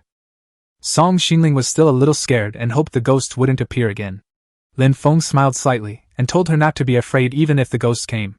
Just as he finished speaking, a strange hissing sound suddenly came from the night. A voice came intermittently from the ghost radio. "The smell of living people, hungry." Song Xiling immediately huddled closer to Lin Feng, staring nervously at the radio. Lin Feng took out his magic spike spear, the magical crystals on its shaft emitting a faint, eerie glow. "They're here!" Song Xiling stared at a spot on the sea, biting her lip. Lin Feng grabbed her small hand to reassure her. With his other hand, he gripped the spear tightly and thrust it forward at the approaching ghost. With a soft sound, a flash of green light appeared. The green glowing ghost instantly exploded into pieces, followed by a painful screech. "It hurts! It hurts so much!" Chapter 15 Super Lottery. Dead? Lin Feng hadn't expected that the ghost would vanish instantly after being stabbed by the magic spike spear. 3 glowing green objects floated on the surface of the sea where it had died. Lin Feng didn't rush to check. He raised the spear and lunged at the other ghost. Unexpectedly, that ghost immediately floated away, and a broken voice came from its ghostly radio. "Terrible, terrible!" Lin Feng, holding Song Xiling with one hand and gripping the spear in the other, sneered. "Scared? Why don't you run away? I'll count to 3, and if you don't disappear by then." Before he could finish speaking, the ghost had already hurriedly drifted away, and the radio kept emitting trembling static. "Too scary, run for your life." Lin Feng laughed. He hadn't expected even ghosts to be cowardly. But Song Xiling pointed into the distance, and whispered a reminder. He hadn't gone far. Lin Feng looked in the direction indicated, and sure enough, he could still vaguely see a green shadow in the darkness a dozen meters away. That guy clearly hadn't given up. Lin Feng's eyes turned cold, and he first retrieved the 3 green lights beside the raft. Obtained, Ghost Fragment X3. Description, can be used to craft magical items, very rare. Seeing the prompt, Lin Feng had even more reason to chase the ghost. He told Song Xiling to sit still. then picked up a small wooden paddle and rowed towards the ghost. Song Xingling was stunned. "What are you doing?" Lin Feng answered decisively. "Chasing the ghost." Song Xingling's mouth dropped open. She had never imagined that one day she would be following Lin Feng, chasing a ghost at sea. The raft slowly approached, and a panicked voice came from the ghost radio again. "It's coming, run for your lives." But the closer the raft got, the further away the ghost drifted. It dared not approach Lin Feng, yet it refused to leave completely either.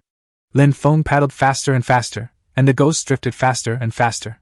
Seeing that he couldn't catch up at all, he immediately asked Song Xingling to make a small wooden paddle to help. Although Song Xingling was completely bewildered, she still rowed along with Lin Feng at his urging.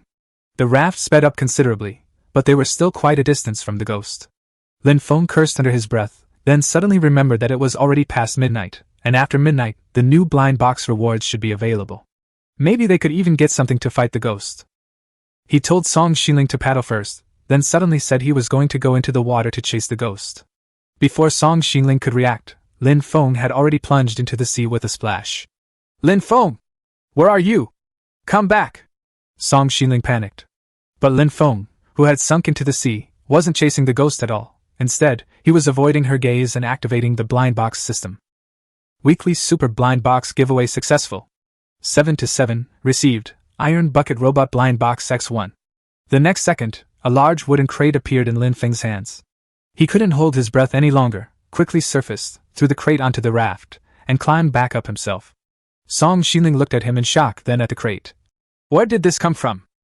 Lin Feng already had an explanation, casually laughing. "I just dived down and found a large wooden box in the sea, so I just pulled it up." As he spoke, he checked the system notification. Iron Bucket Robot Blind Box Level, excellent description, 50% chance of getting Iron Bucket number 1, 30% chance of getting Iron Bucket number 2, 20% chance of getting Iron Bucket number 3. The premium grade blind box was decent, but Lin Feng wasn't sure what the 3 robots were actually for. Besides, the robots might not be able to attack the ghosts. However, he couldn't worry about that now. He simply opened the wooden crate. "You've opened the Iron Bucket Robot Blind Box, obtaining Iron Bucket number 2x1. A bulky robot instantly appeared on the raft. Its entire body gleamed with a metallic sheen, its round body resembled an iron barrel, its head looked silly, and its limbs were all made of metal. Song Xingling was stunned again. "You actually fished up a robot?" Being with Lin Feng, she felt like every second brought something absurd. Lin Feng approached to check the attributes. The description for Iron Bucket number 2 read, "Iron Bucket series robots. Their advantage lies in their powerful propulsion system and high speed, capable of helping you accomplish many tasks." Seeing the word, "high speed," Lin Feng immediately smiled. "That ghost can run, can it? This time, let it run to its heart's content." He immediately ordered, "Iron Bucket number 2, row! Chase after that ghost. Iron Bucket number 2 at your service, as you command." The robot strode heavily to the stern, grabbed 2 small wooden oars, and began to paddle with arms moving as fast as spinning wheels. Lin Feng was stunned. This wasn't paddling a raft, it was like it had an engine. The raft suddenly accelerated, cutting through the waves, and headed straight for the green light. Song Xingling gasped in fright, her long hair billowing in the wind. Lin Feng stood at the bow of the raft, gripping his magic spike spear, and swiftly approached the ghost against the sea breeze and waves. A terrified scream blared from the ghost's radio. "Help, help!" Its speed was clearly inferior to Iron Bucket number 2. As the distance closed, Lin Feng aimed and thrust the spear forward with a mighty thud. Thud, the spear struck the ghost squarely, instantly shattering it into several pieces. Obtained, Ghost Fragment X1. Obtained, Ghost Fragment X1. Obtained, Ghost Fragment X1. Lin Feng laughed loudly. "Done!" He excitedly turned around, only to find that Song Xingling was on the verge of collapse. Chapter 16. A message in a bottle arrives. Late at night, Lin Feng grilled for freshly caught tuna. Song Xingling, standing beside him, was pale, clearly still reeling from the shock. Lin Feng handed her the fish, asking if she wanted some. Song Xingling shook her head, saying she needed to calm down. But not long after, in the quiet night, her stomach rumbled loudly. Lin Feng suppressed a laugh and deliberately started talking to himself, saying that being hungry was the worst thing, and the grilled tuna was fragrant and hot, and it would get cold if he didn't eat it soon. He also said that being hungry for a long time could easily make you sick, and there wasn't even any medicine in this place. As he spoke, he suddenly looked at Song Xingling with a serious expression. "If I get sick one day, just throw me into the sea." Don't be soft-hearted, or I'll rot on the raft. Song Xinling shuddered upon hearing this and couldn't help but ask, What will you do if I die?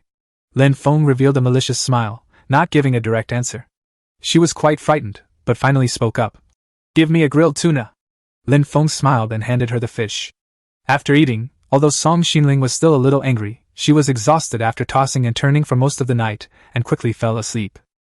Lin Feng lay on the raft, feeling the night breeze growing increasingly chilly.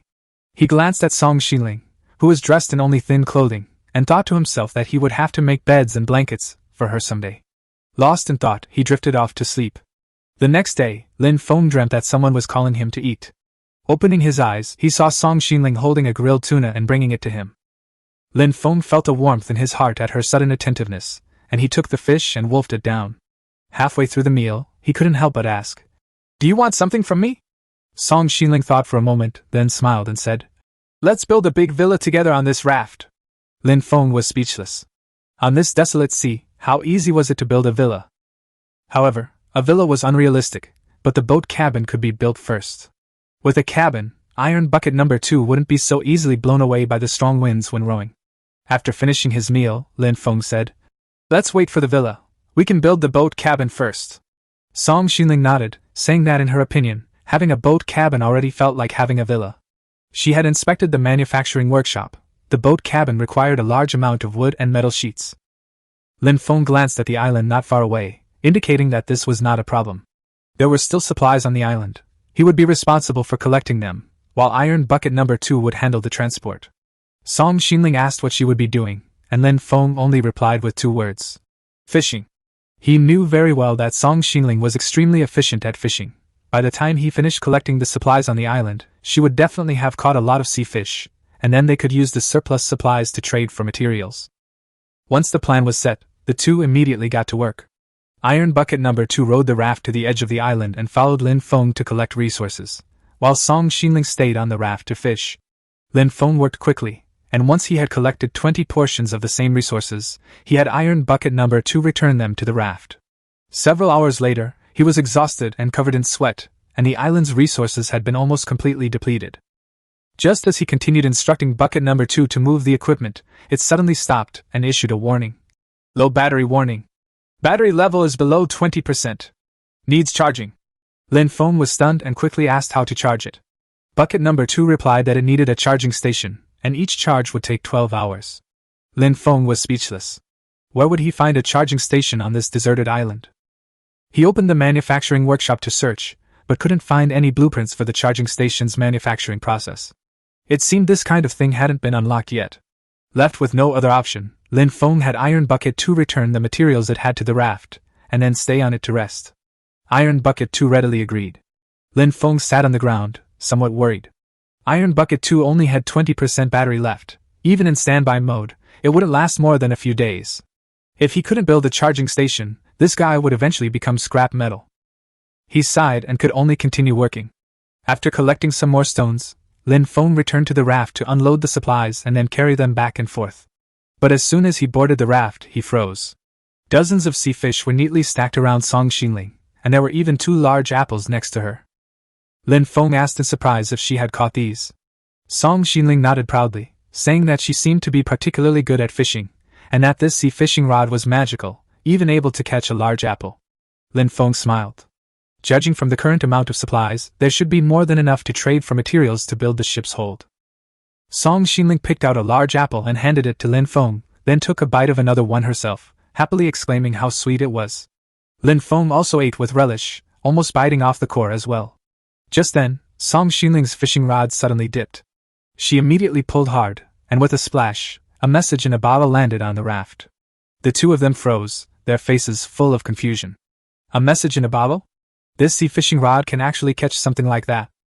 Chapter 17 Lightning Strike Iron Bucket Number 2, Recharging? Song Xinling clearly hadn't seen anything in the message in the bottle before, but Lin Feng knew this kind of information was often crucial. He immediately uncorked the bottle, and inside was written, Afternoon storm is coming, lightning and thunder. It's time to get rid of a batch of ocean trash. Song Xinling was stunned. A storm is coming? Lin Feng nodded, his tone also turning serious. We need to hurry. There are hardly any important resources left to collect on the island. The most urgent thing is to build the hull. Otherwise, if a storm comes, they'll be soaked to the bone on the raft, and catching a cold or getting sick is no small matter at sea. Lin Feng immediately opened the trade channel and listed all the surplus supplies for wood and metal scraps. Trade notifications quickly flooded the screen. Transaction successful. Received 2 metal pieces. Lin Feng handled the transaction, while Song Xinling quickly crafted the metal pieces into nails. In less than an hour, the two had gathered enough wood, metal pieces, and nails. However, these materials were only enough to build 1 cabin. Lin Feng didn't dare delay and immediately opened the manufacturing workshop. With all the materials ready, iron nails 0 to 5, wood 10 to 10, and metal sheets 5 to 5, he selected a location, picked up a small wooden hammer, and began construction. 20 minutes later, a wooden cabin, 4x4 zhang, approximately 6.6 meters in size, was finally completed. Lin Feng had deliberately included storage boxes inside the cabin so that the supplies inside wouldn't get wet from the rain. Just as he finished, Song Xinling's voice came from outside. "The sky is getting dark." The message in the bottle was indeed correct. Lin Feng quickly let her in. The next second, a gale swept in with dark clouds, and in almost a dozen seconds, a torrential downpour began. Everything outside the cabin was a blur, the wind howled, and raindrops pattered against the wooden planks. Song Xinling was clearly nervous and instinctively moved closer to Lin Feng. She whispered, "Won't the storm capsize the raft?" Lin Feng reassured her. "Don't worry, our raft is big enough, it should be fine." Before he finished speaking, a deafening roar suddenly erupted from the sky, as if lightning had exploded overhead. Startled, Song Xinling immediately nestled into Lin Feng's arms, burying her face in his chest. Lin Feng patted her reassuringly while staring at the cabin ceiling, a sense of unease creeping into his heart. In such a dark and stormy weather, it would be a lie to say you weren't afraid. And what you fear most is exactly what happened. A blinding bolt of lightning suddenly struck, landing right next to the cabin, followed by a whiff of burning. Lin Feng's expression changed. The raft was struck by lightning? He suddenly remembered something, his heart tightening. Could it be iron bucket number 2? That was a treasure from an exceptional blind box. If it got struck by lightning and turned into scrap metal, it would be a huge loss. A crackling sound of electricity came from outside, and Lin Feng quickly called out, "Iron bucket number 2! Amidst the downpour, a response came quickly. "Iron bucket number 2 at your service." It was still alive. Lin Feng breathed a sigh of relief and immediately ordered it to take shelter in the cabin.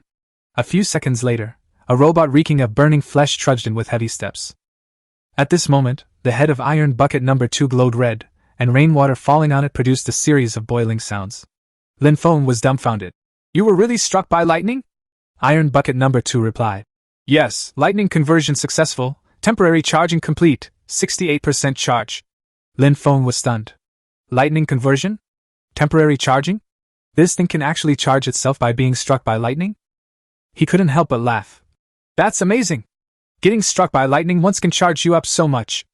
Iron bucket number 2, why don't you go out and get struck again?" "Yes, ma'am." Iron bucket number 2 actually turned around and walked back into the storm with its head burning hot, voluntarily going to recharge. Song Xinling was still nestled in Lin Feng's arms when she saw this scene. Her eyes widened in astonishment. High tech! With such high voltage, an ordinary robot would have been damaged by lightning. Even if it didn't melt, it would have short-circuited, right? Lin Feng patted her head and smiled. "I've noticed that you're not afraid when you're thinking about something." Song Xinling then realized what he meant, blushed, and snuggled even closer into his arms. Lin Feng thought this feeling was pretty good. If a few more storms came, iron bucket number 2 could be charged, so he wouldn't lose out. The rain lasted from noon until evening. By the time the dark clouds dispersed, the sun was almost sinking below the horizon. Song Xinling crawled out of Lin Feng's arms and immediately rushed out of the cabin. Lin Feng asked in confusion, "Where are you going?" Without turning her head, she replied, "I'm hungry, I'm going to cook." Lin Feng shrugged, clearly embarrassed. But the next second, his stomach rumbled. The two went to the large-capacity barbecue grill, added fuel, and watched the tuna slowly cook over the fire. During their conversation, Song Xinling suddenly said, "I miss my family." Lin Feng nodded. "I can try to help you find them later." Song Xinling looked at him and noticed that Lin Feng never seemed to show any longing. He was unusually calm. She asked, "What about you? Don't you miss your family?" Lin Feng paused. "I grew up in an orphanage. If I had to say what I miss, it would probably be the friends I used to hang out with." Song Xinling's eyes showed a hint of heartache. She picked up the freshly grilled tuna and stuffed it directly into Lin Feng's mouth. Now you have family! Lin Feng almost choked, taking a bite of fish, but couldn't help but mutter to himself. Family wouldn't do.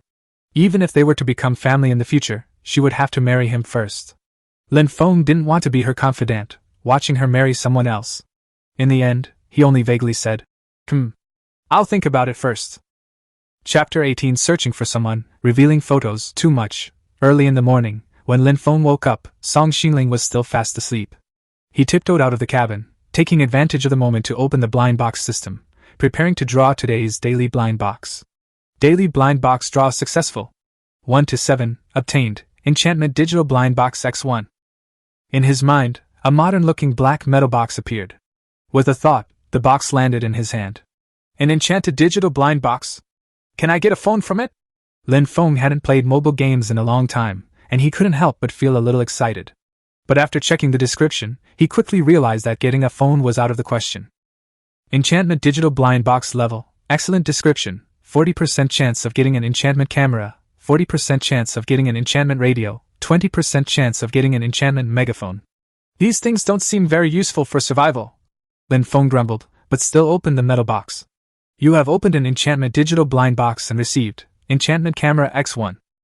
He suddenly had a black camera in his hand, exquisitely designed, and surprisingly, it was an instant camera. It could print photos right after you took them. The enchanted camera's description: it can be used up to 3 times a day. The person photographed will have their work efficiency increased by 100% for the next hour, and it can print countless photos. Lin Feng's eyes lit up. Increased work efficiency and unlimited photo printing. This wasn't just a useless gadget, it was a godsend. Just then, the game's system suddenly popped up an announcement. Player Lin Feng has unlocked camera type items first. The image upload function in the chat channel is now officially open. The next second, he was forcibly pulled into the chat channel. Messages in the channel were refreshing like crazy. A camera? Lin Feng? The fishmonger from before. Hey boss, please post a picture. Just don't let it be a scruffy old man. Post a picture. Post a picture. Lin Feng's lips twitched. Post a picture? No way. But he quickly realized that this camera might help Song Xingling find her family. Searching by name alone is too inefficient, with too many duplicates. But if her photo is posted, her real relatives will recognize her at a glance. As for impersonation, it's not hard to spot. A few private chats and whether they match will eventually reveal the deception. Thinking of this, Lin Feng went to the large-capacity barbecue grill, intending to prepare breakfast first. Just as he started, Song Xinling's voice came from behind him. Lin Feng, let me do it. She was already awake, and her cooking skills were better than Lin Feng's. Lin Feng added the fuel, decisively stepped aside, and watched her put the remaining small shrimp on the grill. The girl was busy with her work, head down, the sea breeze lifting her skirt. Suddenly, Lin Feng pulled out a camera, pointed it at her, and shouted, Look over here! Song Xingling was startled, and just as she looked up, she heard a click. You took a picture of me without my permission! Realizing what had happened, she looked at the camera in surprise. Wait, where did you get a camera? Lin Feng smiled and took out the developed photos. He glanced at them and nodded, saying, The effect is good, quite pretty. Song Xingling blushed and immediately snatched the photos away. In the photos, the blue sky and sea served as the background. Her dress was gently blown by the wind, and her pink baseball cap accentuated her delicate face, making her look pure and lively. Her surprised expression when she was photographed made her look cute and playful. Lin Feng asked her how it was, and she complained, Your skills are far from good. But despite her words, she clutched the photo tightly, as if afraid it would be blown away by the wind. When Lin Feng reached for the photo, she immediately became wary. This is my photo, why should I give it to you? Didn't you say it was bad? I still won't give it to you. Lin Feng sighed helplessly. Girls really are all hypocrites. They clearly like someone a lot, but they insist on being stubborn. Anyway, he had the camera, so he could just take another picture. He snapped another photo while Song Xingling wasn't looking. The photo quickly emerged from the bottom of the camera. You took another picture of me without my permission. Lin Feng chuckled. This one couldn't be given to her, it had a big use. Song Xingling stared at him suspiciously, afraid he might do something strange with the photo. But the next moment, the photo in Lin Feng's hand vanished. Where's the photo? Uploaded. Lin Feng shrugged. Check the chat channel. Song Xingling was taken aback, then her cheeks puffed out. You can post photos in the chat channel? You sent my photo to all the players in the world? She stormed over and grabbed Lin Feng's ear. Hey, let go! I'm doing this to help you find your family. Hearing this, Song Xinling loosened her grip a little, but she was still fuming. She opened the chat channel and immediately saw a flood of messages. I know her. Boss, I messaged you. So beautiful, the boss actually has a beautiful woman with him. Lin Feng stared at the screen filled with messages, his face stiffening. None of these people were legitimate. They were probably all imposters pretending to be acquaintances. He couldn't help but say, "It's all your fault for being so stunning, otherwise why would so many people impersonate you?"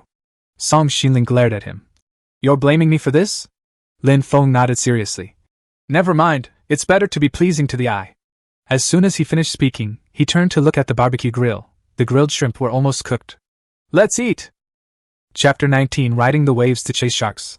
After breakfast, Lin Feng began taking photos of Song Xinling. Since they could only take one more photo today, Song Xinling was extremely cautious, dawdling for quite some time before finally striking a pose she was satisfied with. Done! Lin Feng, holding the camera, his arm almost stiff, finally breathed a sigh of relief upon hearing this. With a click, the photo quickly emerged from the camera. In the picture, Song Xinling's profile is framed by the sea breeze, her long hair flowing gently, a pink baseball cap tucked between her fingers, giving her a rather artistic look. Before Lin Feng could get his fill of the photo, Song Xinling ran over and snatched it away, complaining about his poor photography skills while her face beamed with joy. Lin Feng didn't bother arguing with her. Turning around, he saw that today's supplies had already drifted over. On the sea's surface lay a pile of basic materials and 2 lucky wooden barrels. Song Xinling was in a good mood and full of energy, retrieval the supplies with her rough fishing rod, even faster than Lin Feng. Lin Feng was somewhat surprised, and Song Xinling then reminded him that the work efficiency bonus from the enchanted camera was still in effect. Lin Feng then realized that the camera's value was probably greater than he had thought. Before long, Song Xinling pulled back a lucky little wooden bucket. Lin Feng wasn't going to be outdone. He cast his fishing hook and scooped another bucket onto the raft. With 2 thuds, the bucket opened. This time, besides wood, clumps of grass, metal pieces, and plastic sheets, they also found a diagram illustrating the manufacturing process of a concrete mixer. Before Lin Feng could even figure it out, Song Xinling was already excited. She thought that with a concrete mixer, she could build a large villa on the raft. Lin Feng rubbed his forehead, speechless at her obsession with a villa, but still opened the crafting interface to check. A concrete mixer required mechanical modules, metal ingots, and nails, with the mechanical modules being the most troublesome. Song Xinling suggested checking the trading channel. Lin Feng traded 10 small shrimp for 1 mechanical module, offering a high price, but it took him half an hour to successfully acquire one. It seemed this thing was indeed rare. Just as Lin Feng was feeling frustrated, Song Xinling suddenly exclaimed, "Shark!" Lin Feng was taken aback, then laughed. A shark, right? He just killed one a few days ago. Now it was delivered right to his doorstep, perfect for a shark fin soup. He looked up at the sea and saw 2 huge triangular fins rushing towards the raft in the distance. Judging from the exposed fins, these 2 sharks were larger than the previous one. The difficulty had clearly increased. If it were just one, Lin Feng wouldn't have cared about it at all. 2, while more troublesome, weren't a major problem. He pulled Song Xinling behind him, took out a seasoned fisherman's spear, and said casually, "Hide behind me, I'll go kill them." Song Xinling immediately panicked and hurriedly tried to dissuade him. She felt the sharks were too dangerous. At worst, they could bite off a few pieces of deck, and they still had enough supplies. Lin Feng shook his head. What he cared about wasn't the deck, but the shark meat that was being offered to him. When Song Xinling heard him say he wanted to eat shark fin, she was completely stunned. She never expected that while others would only want to run away at the sight of a shark, Lin Feng would think of killing them and cooking them. She anxiously shouted that she didn't want to eat shark fin and wanted Lin Feng to come back, but Lin Feng just casually said, "Try it later." Song Xinling was in a state of confusion, but she didn't run away. This time, she gritted her teeth and charged forward. Without a suitable weapon, she could only grab a small wooden hammer and a shovel, helping Lin Feng along the side. The next second, a shark pounced on the raft, its jaws wide open, its sharp teeth biting fiercely at the deck. Lin Feng's eyes turned cold, and he thrust his harpoon forward. Almost simultaneously, Song Xinling's shovel slammed down from the side. With a soft thud, the harpoon pierced the shark's head, and the shovel slammed into its forehead. The great white shark, struck twice, twitched, and then fell still. Song Xinling stared in disbelief at the scene before her. She knew that her own action was merely a show of courage. The truly fatal blow was Lin Feng's harpoon. Lin Feng pushed her back slightly, his tone relaxed. See? Don't worry, if it runs into me, the shark will definitely die. But when he turned around, he found that another large shark, which had been so aggressive, was now too afraid to approach and was swimming away. Lin Feng certainly wasn't going to let the shark fin, which was practically in his mouth, go. He turned to Song Xinling and told her to go to the cabin to avoid the storm. At first, Song Xinling didn't understand. Where did the wind come from at sea? But the next second, she realized. Lin Feng waved to the robot and directly commanded, "Iron bucket number 2, row! Chase after that great white shark." "Yes, sir." Song Xinling had already witnessed Iron bucket number 2's rowing speed. The scene of chasing the ghost that night was still vivid in her mind. She knew she couldn't be of much help, but at least she couldn't hold them back. Without hesitation, she crawled into the wooden cabin. The next moment, the entire raft jolted violently, its speed suddenly increasing, cutting through the surging waves, and chasing after the fleeing shark like a speedboat. Even though Song Xinling was hiding in the cabin, the howling sea wind still made her long hair messy, and even her pink baseball cap was almost blown off. Chapter 20, Daily Photos, Showing Off Affection? Probably not expecting Lin Feng to act so quickly, the great white shark hadn't even had time to dive before being pierced through the body by a harpoon. The raft was moving too fast. Lin Feng used the momentum to drag it along, and the shark's carcass slammed into the raft, actually bouncing up and crashing into the wooden cabin with a bang. Bang! Bang! Bang! A series of impacts rang out, and Lin Feng quickly stopped Iron bucket number 2. A few seconds later, the raft finally slowed down, but Song Xinling's scream rang out from inside the cabin. Lin Feng's heart tightened, and he rushed inside. He saw the huge shark carcass less than half a meter away from Song Xinling, its sharp teeth exposed, and its 2 dead fish eyes staring straight at her. Looking at Song Xinling, her eyes were moist, her face full of resentment. Lin Feng immediately realized he was in trouble. He wanted to flee the scene immediately, but then he realized leaving the shark in the cabin was even more inappropriate, so he carefully moved over and dragged the body out. "I feel like the cabin might be missing a door." Hearing Lin Feng's perfunctory reply, Song Xinling gritted her teeth, trying to suppress her emotions, and suddenly asked, "Are you hungry? I'll grill you some shark fin." Lin Feng was taken aback, not expecting her to change so quickly. Song Xinling walked over and said softly, "You've worked so hard, I can't do anything else but cook." The two dismantled the shark together. Dismantling the shark yielded 4 pieces of shark meat, 1 shark fin, and 4 shark teeth. Dismantling the shark yielded 4 pieces of shark meat, 1 shark fin, and 4 shark teeth. Lin Feng put away the shark teeth, listed the shark meat in the trade channel, and gave the 2 shark fins to Song Xinling. Soon, a rich aroma wafted from the barbecue grill. While fishing, Lin Feng kept turning back, his mouth watering as he stared at the shark fin. A moment later, Song Xinling called out, "Dinner's ready!" Lin Feng dropped the small fish he had just caught and rushed over happily. He wolfed down his food as usual, listening to Song Xinling praise the shark fin's deliciousness. Lin Feng nodded in agreement, admitting it was the best thing he had ever eaten, but without Song Xinling's cooking skills, the taste would definitely be much worse. For the rest of the time, Song Xinling continued fishing, while Lin Feng researched what other useful tools he could make. Before they knew it, dusk had fallen. After having a late-night snack, they chatted by the fire for a while before slowly drifting off to sleep. Lin Feng slept soundly, but the next morning, he was woken up by Song Xinling's soft little hand. "Get up! Get up!" Lin Feng sat up groggily, looking around nervously, thinking something had happened. "What's wrong?" Song Xinling asked earnestly. "The sun is shining so brightly today. Hurry up and take a picture of me." Take a picture?" Lin Feng was speechless. Just for a photo, this little devil had actually woken him from his sweet dream. He even began to wonder if that camera was a reward or a curse for him. But Song Xinling had already reached the raft and started looking for a suitable pose. Soon, she remembered the effect of the enchanted camera and suggested taking a group photo, not wanting to waste that 100% work efficiency bonus. Lin Feng thought about it and agreed, so he smiled and leaned into the camera. "Since you're not bad-looking enough for me, let's take a photo together." However, the real torture had only just begun. "That's not the pose. Look this way. Hey, don't look around." Half an hour later, the 3 group photos were finally completed. In the photos, Song Xinling looked adorable and charming, while Lin Feng's body was stiff and his eyes were blank, clearly having been thoroughly exhausted. However, overall though, the photos did capture a certain charm. Song Xinling held the photos and looked at them again and again, nodding in satisfaction. "Your photography skills have improved a lot." Lin Feng was unconvinced. It was clearly just that she was in a good mood, while his skills had been superb from beginning to end. He pouted and said, "Choose one to upload, and hurry up and find your family so I can send you away." As a result, Song Xinling was torn between choices. Lin Feng waited a full 10 minutes before she reluctantly picked one. Then she went to make breakfast, while Lin Feng, yawning, opened the chat channel, uploaded the photo, and added the caption. "Anyone who recognizes the girl in the picture, please message me immediately.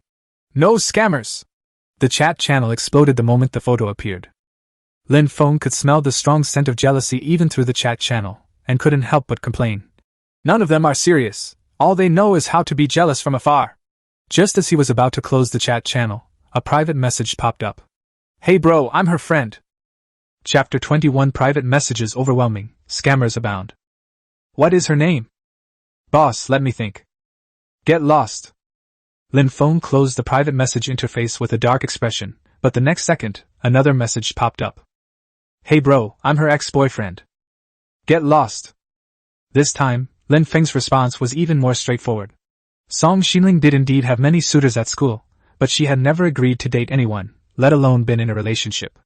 There was no need to inquire further. Her roommates had already thoroughly investigated the situation. Lin Feng became increasingly frustrated.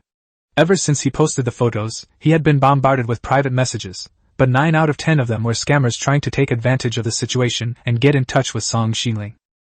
Even more outrageous is that these players went far beyond impersonating relatives and friends. In just one morning, Lin Feng even received several messages asking to be taken care of by a sugar daddy. "Hey bro, I'm way prettier than that girl next to you. Why don't you come find me? Hey handsome. Let's form an alliance. I promise I won't hold you back. Hey handsome, I can accept having 3 people together, can we talk?" When faced with such private messages, Raymond Lamb's reply is always only 2 words. "Get lost." "This can't go on." Lin Feng irritably shut down the chat channel. Just then, a system announcement popped up in the game. Announcement: Player Lin Feng has received private messages from 100 players. The private message restriction function in the communication channel is now officially open. The message immediately caused an uproar in the chat channel. What?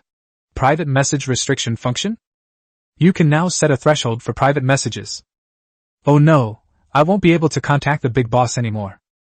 Lin Feng immediately checked the new feature. The so-called private message restriction means that after setting conditions, others cannot send him private messages if they do not meet the requirements. And this condition can be set to sending a specific item and quantity. Lin Feng's eyes lit up, and he immediately smiled. This feature is great. He set up a threshold without hesitation. Restriction: 10 pieces of wood must be given as a gift. The settings had barely been completed when the channel was flooded with cries of despair. What? I can't send private messages to the big boss anymore. Send 10 pieces of wood via private message. From now on, we'll be strangers forever. I'm so poor I can't afford it. Seeing those who had tried to get close to him looking dejected, Lin Feng felt much better. At least he wouldn't be bothered by scammers all the time. Of course, if they really are Song Xinling's relatives or friends, using 10 pieces of wood as a stepping stone wouldn't be too much. If any scammers still persist, Lin Feng wouldn't mind, for the sake of the wood, politely telling them to get lost. The thought had barely formed in my mind when a new message popped up in my private messaging interface. Received as a gift, 10 pieces of wood. Hey bro, I know that girl, she's my cousin. What is her name? Long time no see, I forgot. Lin Feng smiled slightly and replied with 2 words in a polite and brief manner. Get lost. He then deleted the chat window. The player on the other end tried to explain, but only saw a system notification. Chat has been interrupted. To send a private message, you need to send the other party 10 pieces of wood. The man broke down on the spot. What? My piece of wood? Lin Feng had no idea how angry the other party was. Anyway, he had brought this upon himself by lying. Just then, Song Xinling called him to dinner. Lin Feng turned off the channel and walked excitedly to her. You've generated revenue for our RAFT. Song Xinling was taken aback. It generated revenue? Lin Feng explained with a smile that now those scammers who are after her have to send her 10 pieces of wood every time they want to send her a private message. In less than a morning, he had already earned 30 pieces of wood for free. Song Xinling was somewhat taken aback after hearing this, never expecting that she had unknowingly become Lin Feng's cash cow. But she quickly frowned and started calculating, then suddenly exclaimed with delight. Doesn't that mean we can earn at least 1,000 units of wood every month? Lin Feng was somewhat surprised. He hadn't expected her to react this way. But thinking about it, it made sense. In this near-apocalyptic game, increasing income was certainly a good thing. It seemed Song Xingling was becoming increasingly accustomed to the survival rules here. The girl smiled slightly and handed him a grilled octopus. You earn so much wood because of me, so you should do more to repay me in the future. Lin Feng raised an eyebrow.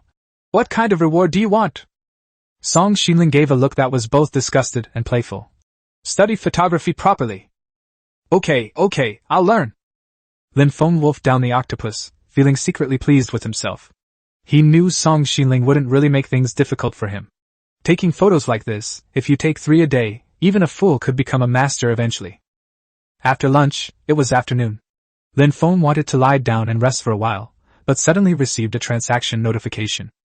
Transaction successful. You have received Mechanical Module X1.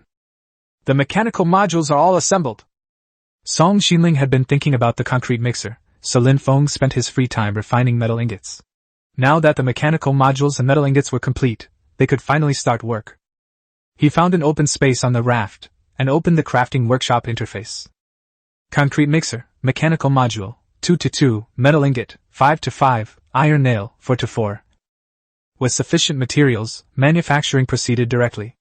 As the materials disappeared, a massive metal base appeared on the deck, with an inlet at the top, an outlet at the bottom, and a rotating handle in the middle. 2 minutes later, the concrete mixer finished. Lin Feng approached to check its properties. Concrete mixer.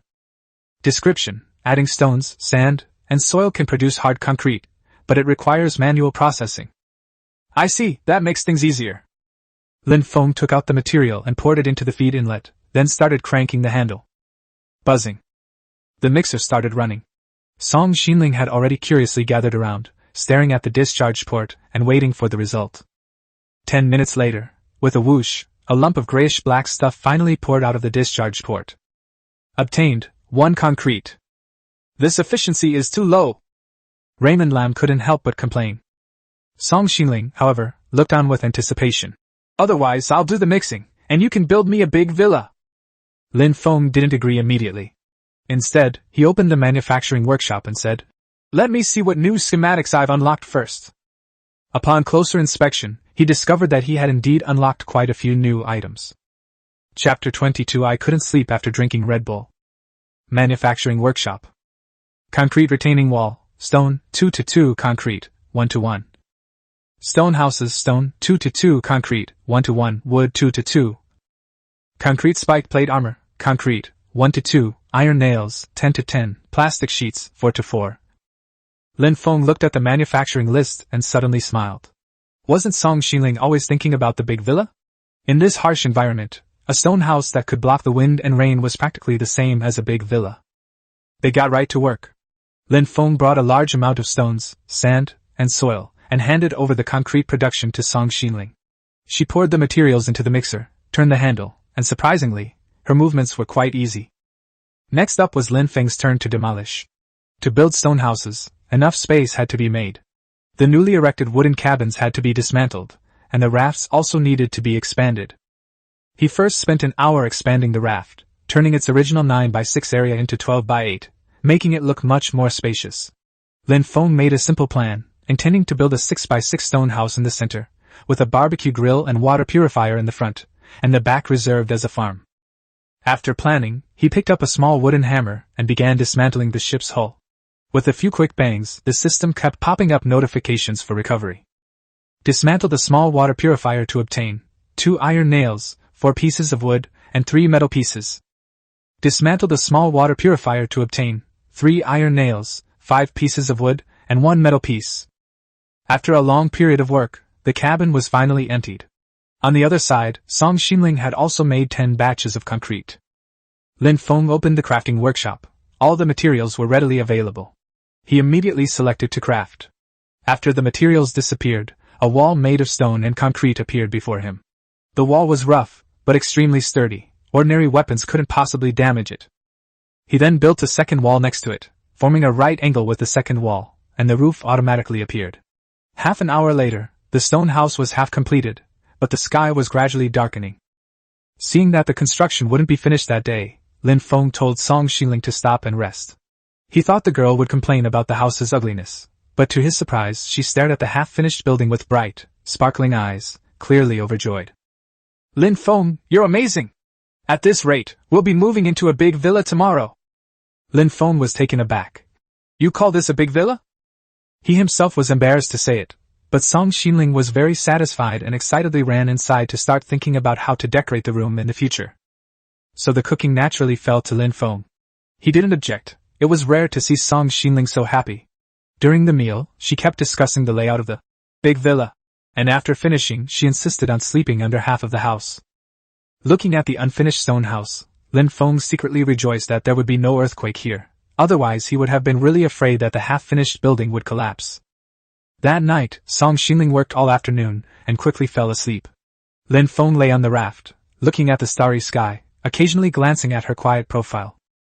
After confirming that Song Xingling was asleep, Lin Feng tiptoed out of the half-sized villa, and went outside to draw today's blind box. Daily blind box giveaway successful. 2 to 7. Get 1 unlimited drink blind box. Lin Feng was taken aback. He had tried this beverage blind box before, and the last one he got was Coca-Cola. Although it wasn't particularly practical, it would definitely be worth a lot if he sold it, and it would be nice to drink a few bottles himself. He looked at the introduction. Description: 24% chance of getting black tea, 24% chance of getting green tea, 24% chance of getting Sprite, 24% chance of getting Coca-Cola, 4% chance of getting Red Bull. Whatever, either one is fine. As soon as he chose to open it, the cardboard box opened instantly.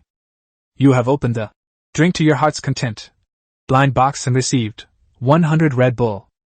Lin Feng looked at the 100 cans of Red Bull scattered on the ground, and couldn't help but rub his eyes. A 4% chance, and he actually won. He smiled, tore open a can, and gulped down a few mouthfuls. The cool, sweet and sour taste instantly revitalized him, and a system notification appeared. Gain 100% work efficiency boost, lasting for 1 hour. Lin Feng immediately checked the attributes. Description: it has a sweet and sour taste, is refreshing and invigorating, and can relieve fatigue. After drinking it, you can get a 100% boost in work efficiency within 1 hour. He then understood why the drop rate was only 4%. This thing could actually double work efficiency in the game world. Lin Feng finished a can of wine with satisfaction and was just about to go to sleep when he found himself too energetic to feel sleepy at all. Oh no, this is too energizing. I'm afraid I won't be able to sleep tonight. He glanced at the concrete mixer beside him and gave a wry smile. Since he couldn't sleep and was just idling around anyway, he might as well keep working. Lin Feng added the material to the feed chute and cranked the handle vigorously. What used to take 10 minutes to complete a batch of concrete now only took 5 minutes. An hour later, he had produced a total of 12 batches of concrete. The Red Bull effect wore off, and Lin Feng decisively opened another can. After gulping down a few mouthfuls, the notification reappeared. Gain 100% work efficiency boost, lasting for 1 hour. Lin Feng chuckled. We can gather enough concrete to build the house within an hour. Chapter 23, All Around. All Around. Lin Feng worked for more than 2 hours and finally finished making all the concrete needed for tomorrow. After downing 2 cans of Red Bull, he was incredibly energetic and not sleepy at all. With nothing to do late at night, he suddenly remembered that the daily blind box event had refreshed, so he decided to try his luck. Daily blind box giveaway successful. 3 to 7. Obtained, Dark Witch Outfit Blind Box X1. Lin Feng froze, staring at the black leather suitcase that had suddenly appeared in his hand. A Dark Witch outfit? Was the system trying to make him, a grown man, dress as a woman? The moment the thought crossed his mind, he felt incredibly uncomfortable. But if he gave this set of equipment to Song Xingling, the scene would immediately become much more pleasing to the eye. She's currently lacking suitable equipment, and this set would definitely be both practical and eye-catching. However, to get all the rewards, she'd need to use the All-Access card. There are only 2 All-Access cards left, so Lin Feng didn't rush to use them. He first checked the contents of the blind box. Dark Witch set blind box. Tier Epic. Description: 30% chance of obtaining a witch's cloak, 30% chance of obtaining a witch's hat, 30% chance of obtaining witch's boots, 5% chance of obtaining a lightning spell book, 5% chance of obtaining a powerful magic blade. This epic blind box is extremely rare.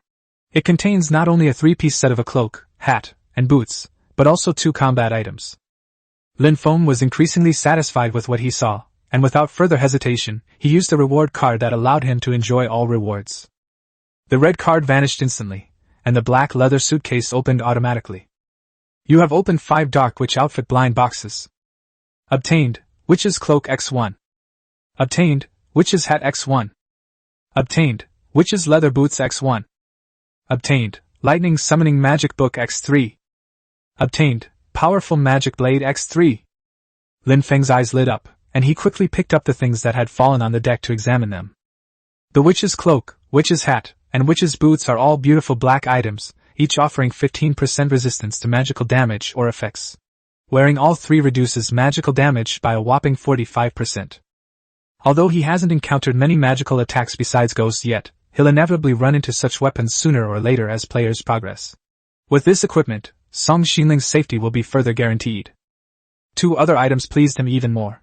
The Lightning Spell Book was a one-time use item that could summon lightning to attack targets, while the Powerful Magic Blade was also a one-time use item that could cut through anything it could see, even spatial barriers. These 2 items are simply devastating weapons. Lin Feng put the Lightning Spell Book and the Powerful Magic Blade into his backpack, and then put the cloak, magic hat, and leather boots into his storage box, preparing to give Song Xinling a surprise when she wakes up. The sky was already beginning to brighten. Lin Feng picked up his fishing rod and started fishing, planning to prepare breakfast before it was fully light. Tuna and octopus were caught and brought ashore, and the bright red sun slowly rose from the sea. Song Xinling's lazy voice came from behind. "It's dawn, time to fish and cook." She excitedly ran out of that half-sized villa, only to find that Lin Feng was already sitting on the deck fishing. Song Xinling looked surprised. "Why are you up so early?" Lin Feng frowned, saying it was a long story, and then pointed to the storage box in the villa, telling her to look for herself. Song Xinling opened the box with a puzzled look, and was immediately stunned. Inside were 98 cans of Red Bull. She picked one up at random and immediately saw the description. This Red Bull is sweet and sour, refreshing and can relieve fatigue. It also gives you a 100% boost in work efficiency for up to an hour after drinking it. Song Xinling immediately understood. "You drank 2 cans last night? No wonder you didn't sleep." But what puzzled her even more was how Lin Feng managed to get his hands on something like Red Bull. Lin Feng shrugged and casually made up a story. Last night he saw 2 large boxes floating on the sea, so he jumped in and retrieved them. Inside were 100 cans of Red Bull and some other nicer stuff. Song Xinling was skeptical. How come she had never seen a treasure chest on the sea before? Fearing she would continue to press him, Lin Feng quickly showed her another storage box. Song Xinling opened the box, and her eyes lit up the next second. A witch's cloak, a witch's hat, and witch's leather boots, all exquisite and beautiful. Girls are easily excited when they see new clothes, let alone a complete outfit. Lin Feng smiled and told her to try them on. Song Xinling immediately picked up 3 pieces of clothing and ran to a corner of the villa to change. Less than 2 minutes later, she reappeared in front of Lin Feng. The black witch outfit was both fitted and mysterious, the cloak wrapped around the girl's slightly undulating figure, and the witch's leather boots made a crisp clattering sound as they stepped on the deck. Lin Feng's heart skipped a beat. He had to admit, it was absolutely stunning. But the next moment, Song Xinling suddenly smiled mischievously. Her mysterious little witch aura instantly vanished, and she transformed back into that pure and lovely little beauty. She urged Lin Feng. "Quickly, get the camera out!" Lin Feng then snapped out of his daze and quickly agreed. Song Xinling stood in front of the rising sun, posing and directing him to take photos, reminding him to include both the sea and the sunrise in the shot. Chapter 24. I heard there are pirates. After working for more than half an hour, Raymond Lam finally managed to take 3 photos. In the group photo, Song Xinling looked radiant, like a cosplay goddess, while he stood next to her, his movements stiff, his eyes glazed over, completely unaccustomed to the camera. Because of this, Song Xinling scolded him for quite a while. But when it came to choosing photos, she fell silent, holding the 3 photos and looking at them with increasing fondness, unwilling to share any of them on the chat channel. Lin Feng had anticipated this, and immediately made his escape. "You choose first, I'll take advantage of the 300% work efficiency bonus and finish building the villa." Song Xinling asked if she needed help making the cement. Lin Feng waved his hand, saying he had already finished it while he was having trouble sleeping last night, and asked her to make breakfast while she was choosing the photos. Upon hearing that she could concentrate on choosing photos, Song Xinling immediately lowered her head and began to study them. Lin Feng stuffed all the materials into his backpack and then drank a can of Red Bull. Gain, 100% work efficiency bonus, lasting for 1 hour. His efficiency boost has now reached 400%, and his construction speed has increased fourfold. He arrived at the half-built stone house and opened the crafting workshop interface. Stone houses: stone 2:2, concrete 1:1, wood 2:2. With all the materials in place, construction began immediately. With each tap of the small wooden hammer, the wall that would normally take 10 minutes was erected in less than 2. Next, Lin Feng worked at full speed. In less than an hour, a 6x6 stone house was completed. There were exits at the front and back, and windows on the left and right, but the doors and windows were not yet installed, so it looked somewhat rudimentary. Song Xingling ran over, her eyes lighting up. Wow, the villa was built so quickly? Lin Feng looked at the square stone house and remained silent for a moment before saying, the bunker is finished. Song Xingling paused for a moment, then laughed, and said, From now on, it will be called the Bunker Villa. Lin Feng nodded silently. Although this big villa did indeed resemble a fortress, he was still quite happy to have her approval. However, after being busy for so long, he was so hungry that his stomach was starting to hurt. Just then, a burnt smell wafted over. Lin Feng frowned. What's burnt? Song Xinling's expression changed. Oh no, I grilled octopus. She rushed to the large-capacity barbecue grill and rescued the octopus that was almost charred. She then handed one of the octopuses to Lin Feng, saying, Thank you for your hard work. You eat first. Lin Feng looked at the half-charred grilled octopus and swallowed hard. I hope it's still edible. He took a bite. It was crispy with a slightly bitter taste, but surprisingly delicious. After confirming it wasn't poisonous, he quickly finished the whole octopus. Song Xinling also took a bite and exclaimed in surprise. Wow! It's really delicious! I'll bake it longer from now on. Lin Feng quickly stopped him. No, I've heard that burnt food is carcinogenic.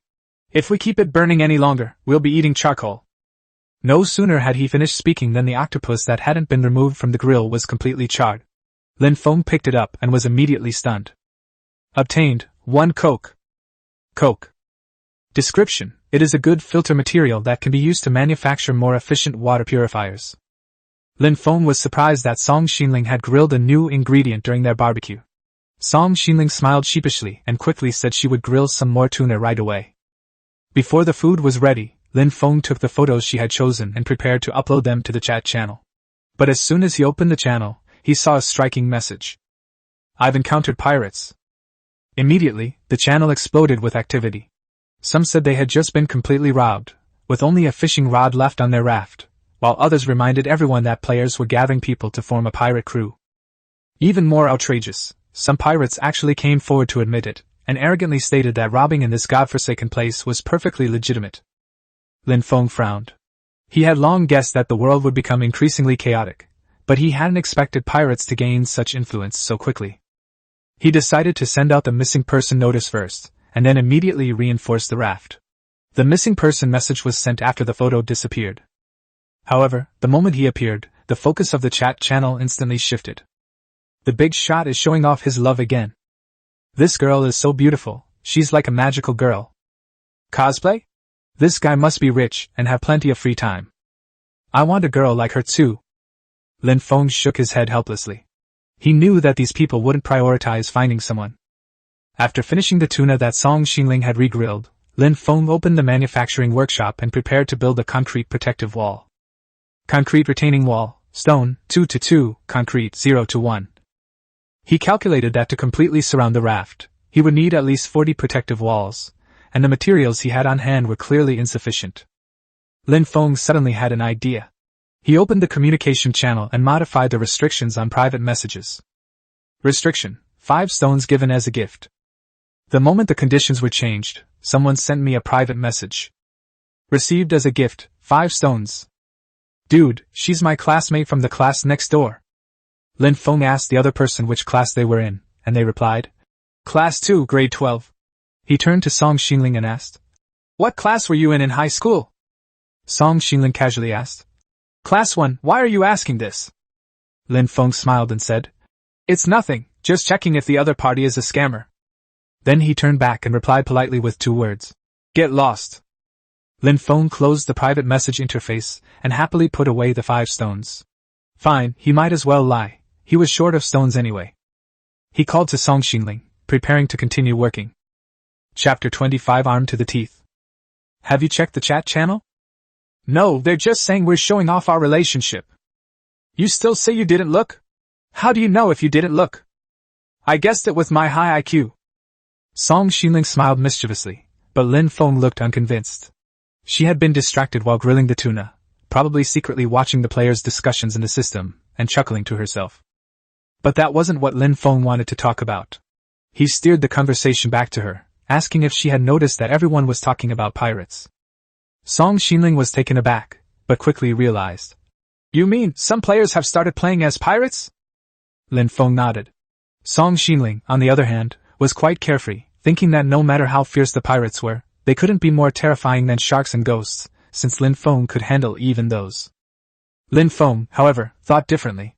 In such a harsh environment, the human heart is harder to guard against than monsters. Once those players with ill intentions band together, their actions will only become faster and more ruthless. He might not be afraid of one pirate, and he could even fight 5, but if a whole group came, he might not be able to withstand it. Therefore, he had to arm himself and his raft to the teeth before encountering a large number of pirates. Just then, something hot was brought to his mouth, almost hitting his teeth. Song Xinling handed him the grilled tuna. Eat something first. Lin Feng took a bite and nodded in approval.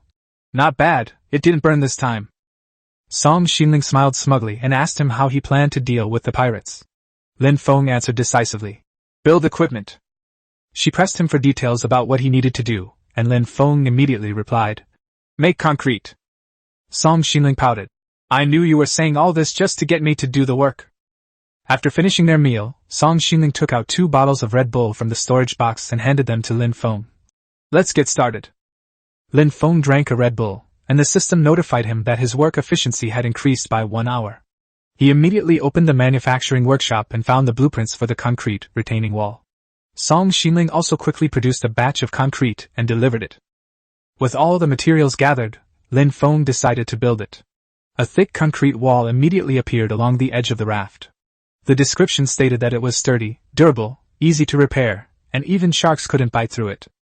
Lin Feng smiled with satisfaction. With this thing, the raft's defensive capabilities would be greatly enhanced. For the next few hours, the two worked tirelessly building the protective wall. They drank a can of Red Bull every hour to keep their efficiency at maximum. By dusk, long concrete walls had been erected on 3 sides of the raft. But Song Xinling suddenly stopped and said that she had run out of the stones she had stored and needed to go to the trading channel to exchange for some more. Lin Feng, however, was in no hurry. He smiled and said he would go to the chat channel to harvest some newbies. He had already changed the private message condition to giving away stones, and he was sure someone would take the bait today. Upon opening my private messages, I found quite a few. The first one was a gift of 5 stones, saying that the sender knew Song Xinling, that she was her neighbor, and that her surname was Song. Lin Feng immediately asked which neighborhood the other person lived in, and the other person replied, Oriental Garden. Lin Feng turned to verify, and Song Xinling casually said that she lived in Thompson Riviera. Lin Feng nodded and replied amiably with 2 words. Get lost. The second person also gave 5 stones, claiming to be Song Xinling's elementary school classmate. Lin Feng asked her which class she was in back then, and she said class 3, grade 3. Song Xinling immediately saw through her lie. She had been in class 1 from elementary school to high school. Raymond Lam replied again. Get lost. The following claims were even more outrageous. Everyone was trying to get close to Song Xinling through some distant relationship, with one even claiming to be Song Xinling's father's illegitimate son. Lin Feng was too lazy to verify and simply told them to get lost. After this round, he had acquired 30 stones for free, finally gathering all the necessary materials. Even better, he discovered a new way to understand Song Xinling. Using the topic of these con artists, he could openly ask her about her past. Lin Feng gradually memorized where she lived, what she liked to eat, who her friends were, and what kind of clothes she liked. He suddenly realized that this could be considered a kind of benefit. After all, who wouldn't want to know more about the person they like? The thought of the word, like, caused Lin Feng's mind to pause briefly. He then realized that, without realizing it, his admiration for Song Xinling had turned into liking. Hey, do you have any more questions? Can you ask them all at once? Song Xinling urged impatiently when she saw him staring blankly. Lin Feng coughed twice, feigning composure. Someone asked you if you like the big boss? Song Xinling was stunned, her face instantly turning red. Who else could this so-called big shot be but Lin Feng standing right in front of her? She narrowed her eyes, her tone dangerous. Who asked that question? Lin Feng immediately sensed something was wrong and quickly changed the subject. We've got the stone, let's get to work. Unexpectedly, Song Xinling did not press the matter further. She simply hummed in response, took the stone to the mixer to make concrete, and urged him to hurry up and build the protective wall. She didn't get angry, nor did she pry. Instead, she was rather playful.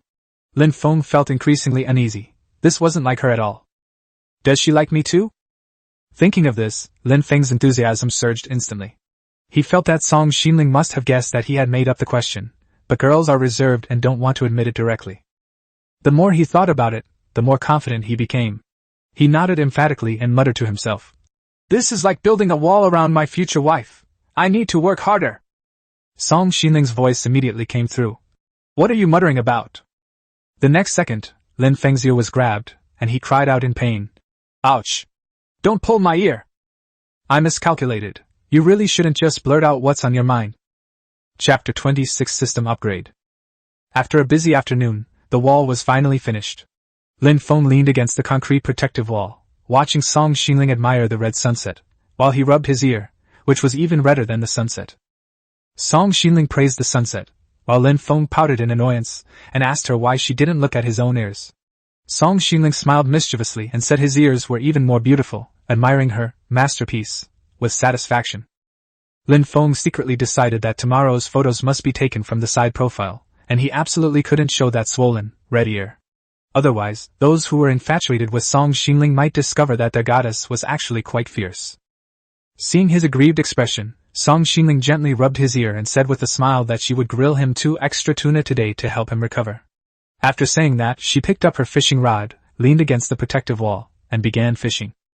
Watching the girl's gentle figure recede into the distance, Lin Feng felt a surge of happiness.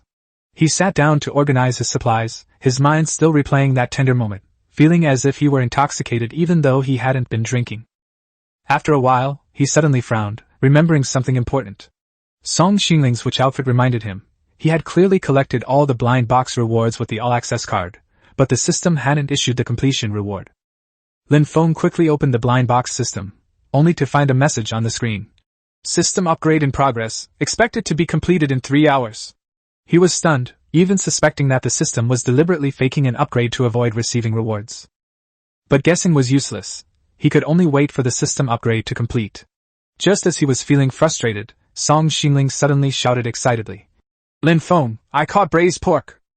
Upon hearing the words, braised pork, Lin Feng instantly forgot about the system. Since arriving in this world, he had never even eaten pork, let alone braised pork. He hurriedly asked Song Xinling to bring it over for him to see. Song Xinling handed over 2 tin boxes, which turned out to be 2 cans of braised pork. The description said that it was soft, delicious, high in calories, and easy to store. Lin Feng thought it could be used as emergency food, but Song Xinling hugged the cans tightly, clearly craving them. Seeing her like this, Lin Feng laughed and decided to eat there that night. Anyway, with the experienced fisherman's fishing rod, they wouldn't have to worry about food for the time being. Thinking of this, he suddenly remembered that the tomatoes in the mini-farm should be ripe. Song Xinling was even happier to hear this and immediately announced that they would have braised pork cans, tomatoes, and grilled tuna for dinner. The 2 of them ran to the back of the big villa, and sure enough, the miniature farm was full of big, bright red tomatoes. Lin Feng quickly picked 5 tomatoes and fetched fresh water to water the tomato seedlings. Song Xinling, on the other hand, excitedly ran to the large-capacity barbecue grill and started grilling tuna. Soon after, the 2 returned to the big villa to prepare dinner. Side by side, storage boxes served as a makeshift table, on which were placed 2 portions of grilled tuna, 2 large tomatoes, and 2 cans of braised pork, which looked quite lavish. But Lin Feng felt something was missing, and quickly realized they were missing 2 chairs. Song Xinling nodded in agreement. Such a grand meal would indeed lack enjoyment if eaten standing up.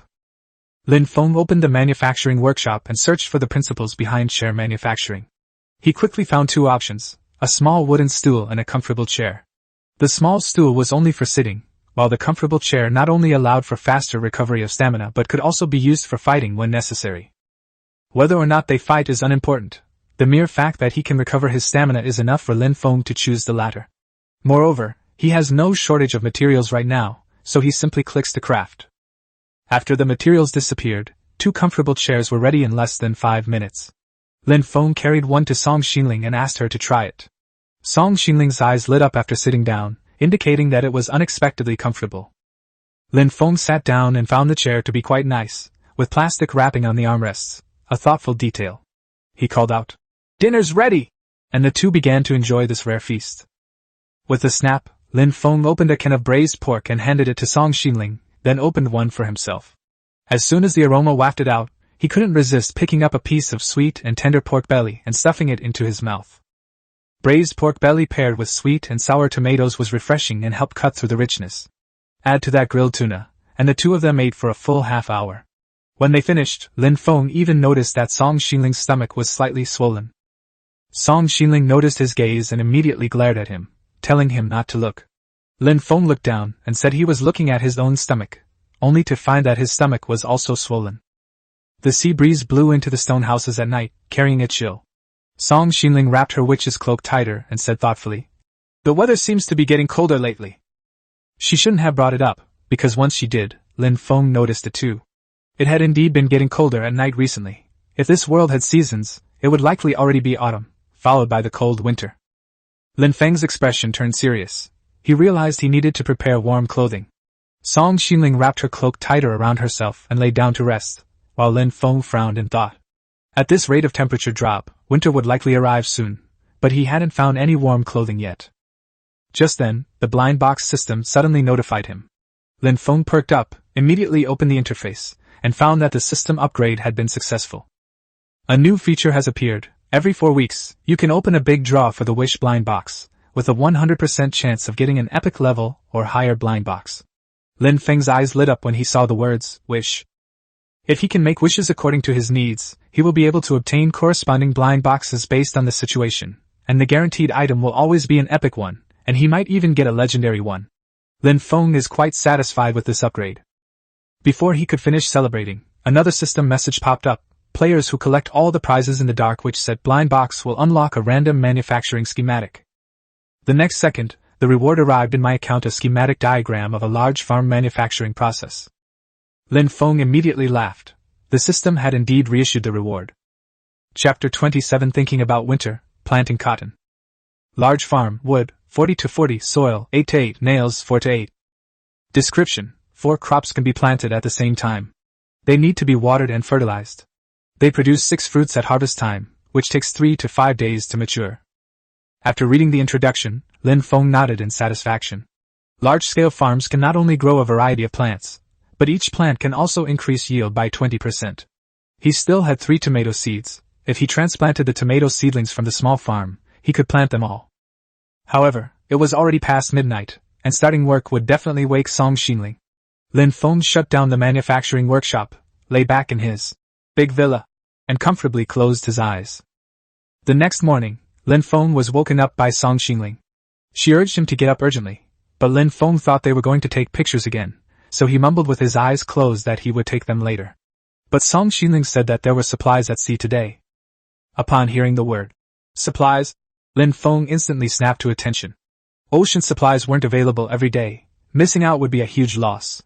He immediately rushed to the deck and, sure enough, saw 2 lucky little wooden barrels floating not far away, surrounded by a considerable amount of basic supplies. The lucky little wooden bucket is the most important. It often yields rare items. Lin Feng took out 2 bottles of Red Bull from the storage box and took a swig first. Gain: 100% work efficiency bonus, lasting for 1 hour. Once his mind cleared instantly, he handed the other bottle to Song Xinling. Both of them received an efficiency boost, doubling their retrieval speed. Before long, a large amount of basic supplies were hauled onto the raft, and the 2 lucky little wooden barrels were also pulled back. Song Xinling looked at him expectantly and asked if he wanted the lottery results announced. Lin Feng nodded and opened the bucket lid with 2 loud bangs. "You have opened 2 lucky wooden buckets. Obtained: 6 pieces of wood. Obtained: 7 grass balls. Obtained: 5 plastic pieces. Obtained: metal plate X4. Obtained: mechanical module X2. Obtained: 2 cotton seeds." Lin Feng's eyes lit up. This haul was quite substantial. The mechanical modules were rare and would definitely be useful. More importantly, there were cotton seeds. The temperature had been dropping recently, and to prepare for winter they needed to get warm clothes. With cotton they could solve the problem of staying warm. Thinking of this, Lin Feng immediately perked up. He told Song Xinling to cook while he went to build the large farm.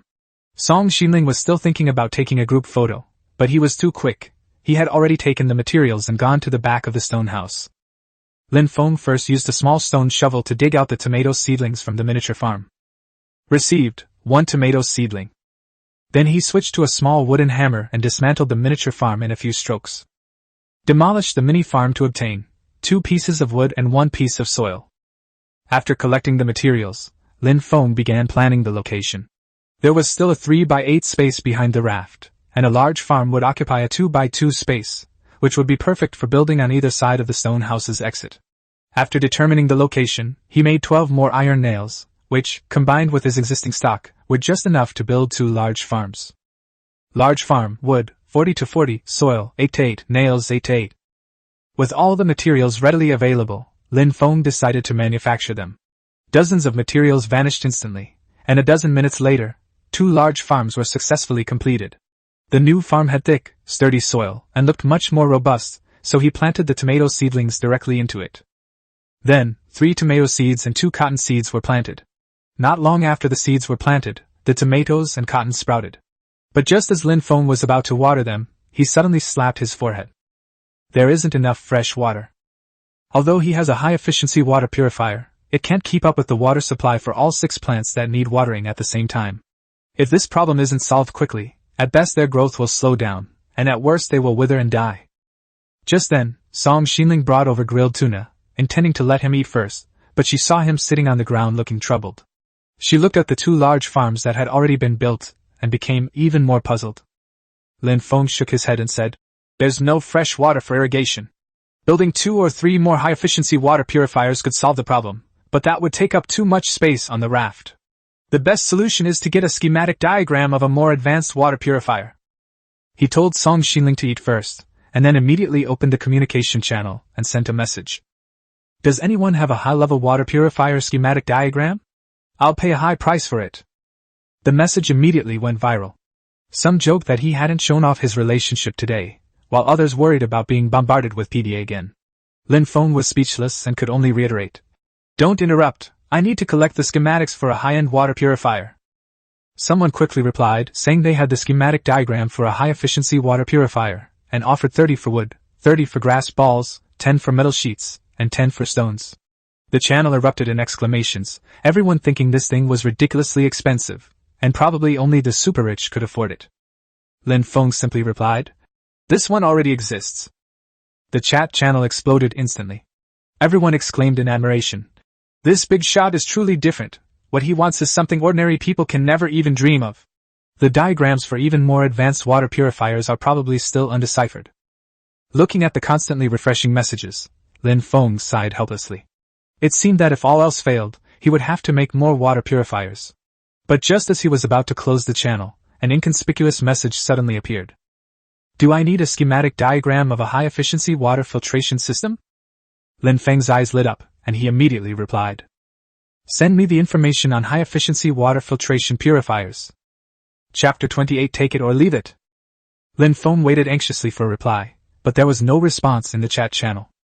He was wondering if the seller had given up on selling when he suddenly received a new private message notification. It was clearly from the seller. Received as a gift, 5 stones. Lin Feng was taken aback, thinking the other party was quite generous, but when he opened the private message, the first message was about demanding repayment of a debt. "Whether you buy it or not, give me back my 5 stones first." Lin Feng was speechless. He could only ask the other party to send him an introduction to the water purifier first, and assure him that they wouldn't rip him off for those few stones. Soon, the other party sent a long explanation. High-efficiency water purifier. Multiple filter cartridges effectively improve water purification speed, purifying 1 liter of fresh water in just 2 hours. However, the filter cartridges need to be replaced after a period of use. Lin Feng's eyes lit up. It only takes 2 hours to purify 1 liter of fresh water, which is 4 times more efficient than a high-efficiency water purifier. As a result, the 8 liters of fresh water needed by 2 large farms can be obtained in 16 hours. He must master this schematic diagram. Lin Feng told the other party to name their price. Once the schematic diagram is sold, the seller cannot manufacture the corresponding item unless they obtain another one, so he could understand if the other party asked for a higher price. A few seconds later, the other party sent a quote. 80 pieces of wood, 80 clumps of grass. 30 pieces each of glass, metal, and plastic. Plus the 5 stones I'm giving you as a bonus. Lin Feng almost burst out laughing after reading it. This person really dares to ask for so much. Other players simply wouldn't be able to come up with that many materials. Not serious about selling? Then I'm leaving. Lin Feng decisively closed the private message interface.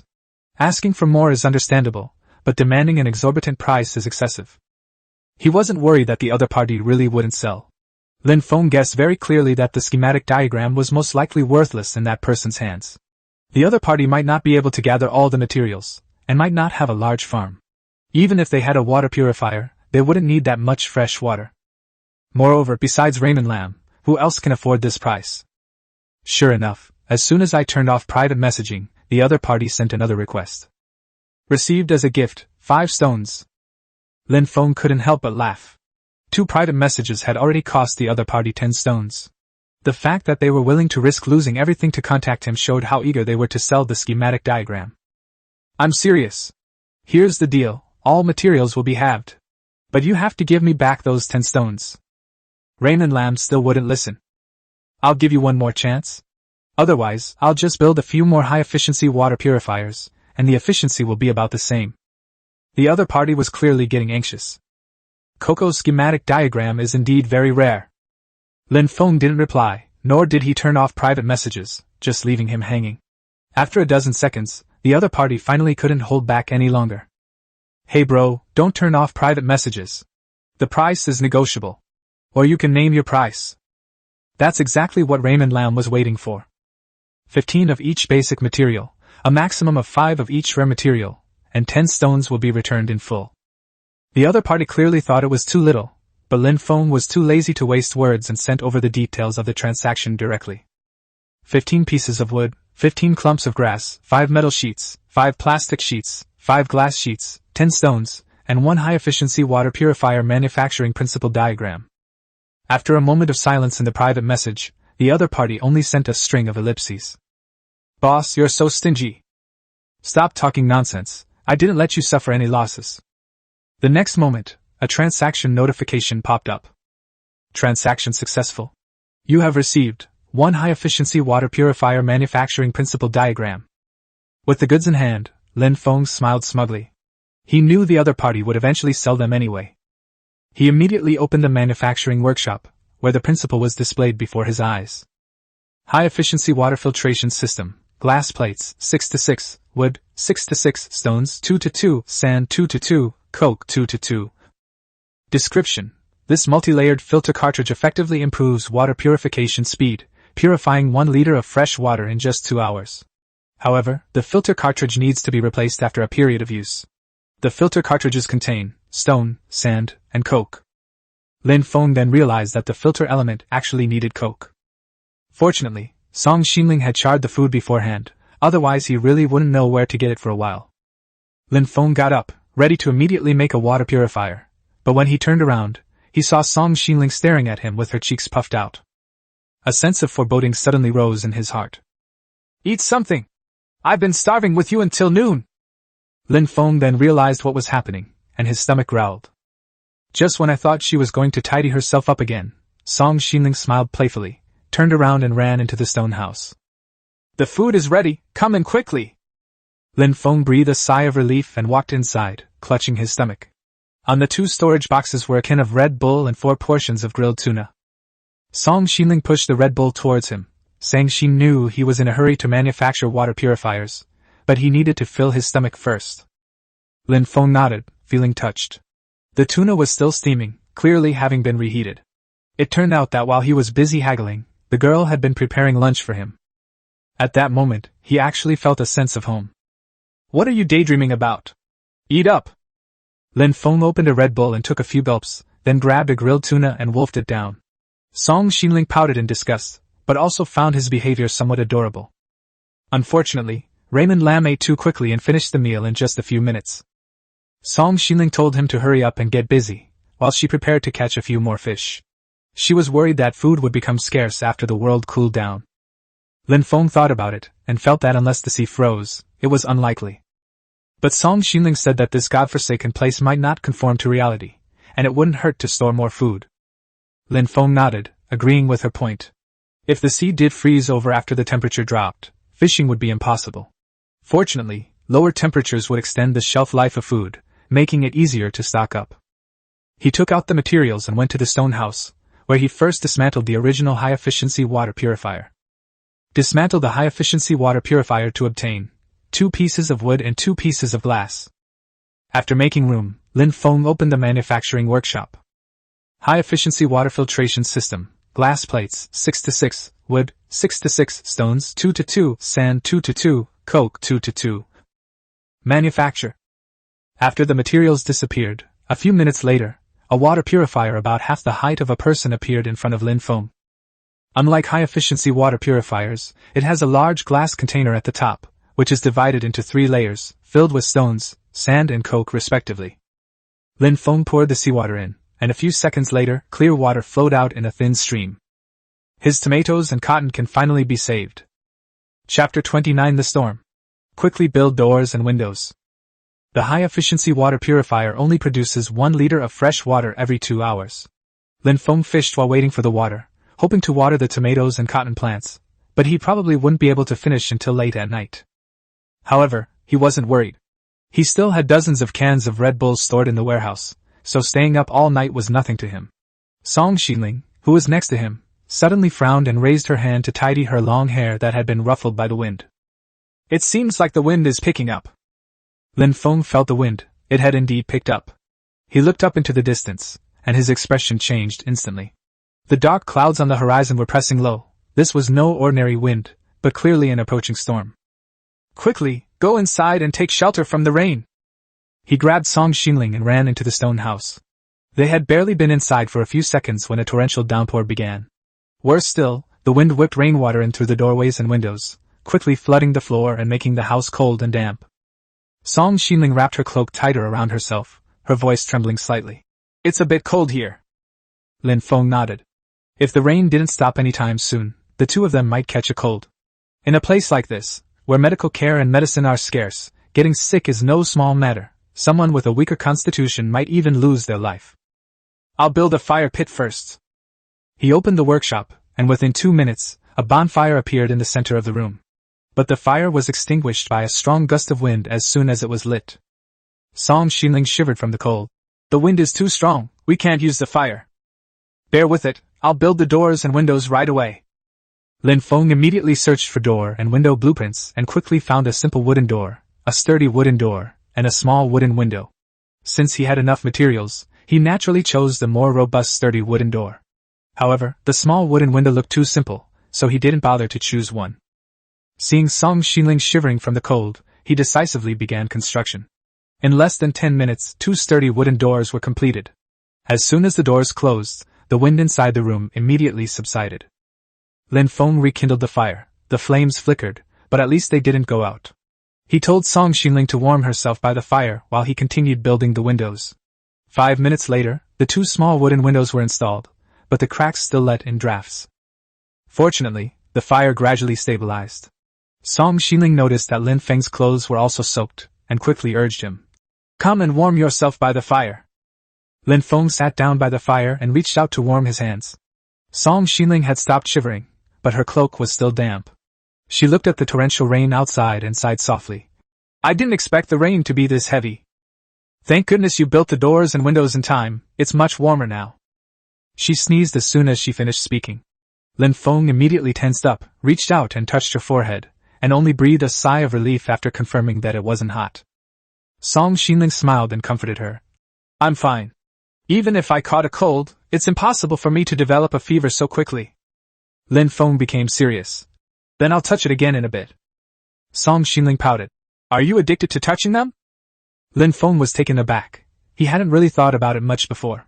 But thinking back, her forehead was fair and smooth, and it did feel quite nice to the touch. His gaze drifted, and he clearly began to lose focus.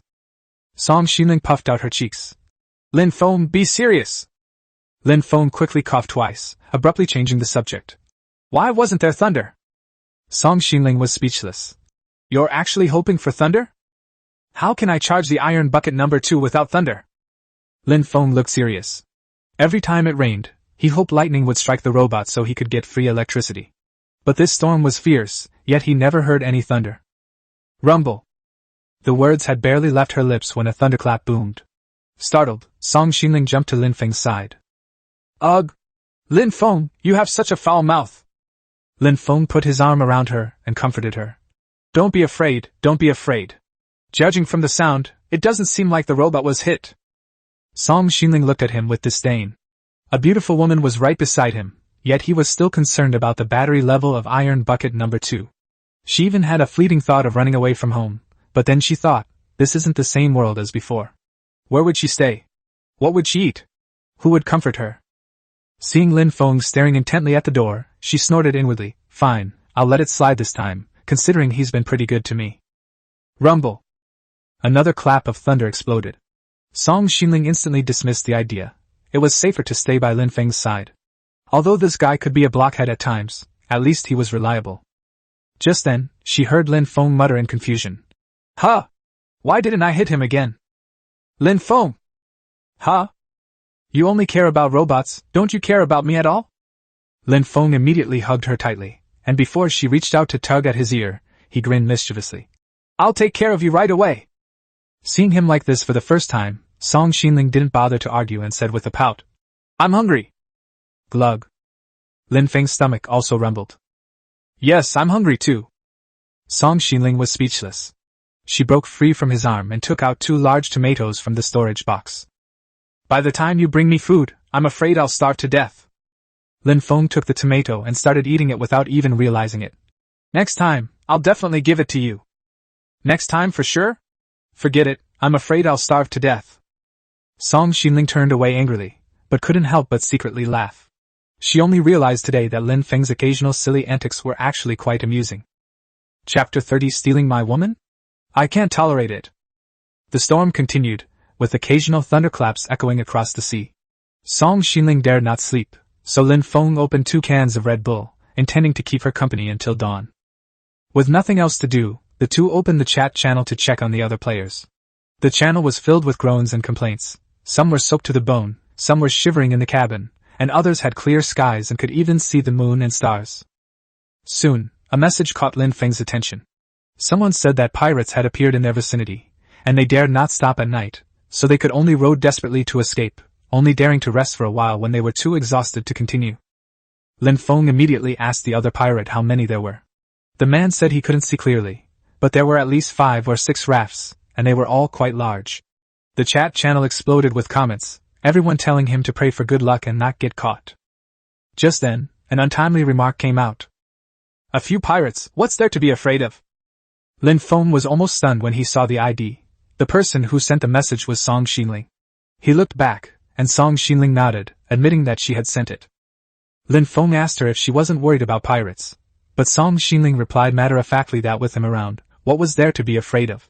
Lin Feng was speechless for a moment, and could only sigh at how much this girl truly trusted him. Soon, Song Xinling's words drew out the pirates themselves. A player named Zhao Shiqiang called out to his boss, saying that people were talking about them. Immediately afterward, Zhao Degang appeared, claiming to be the leader of the Great White Shark pirate gang, and demanded to know who dared to look down on them.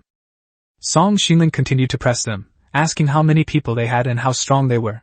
Zhao Degang, realizing she was a female player, immediately changed his tone, openly inviting her to join him and promising her a life of luxury and comfort.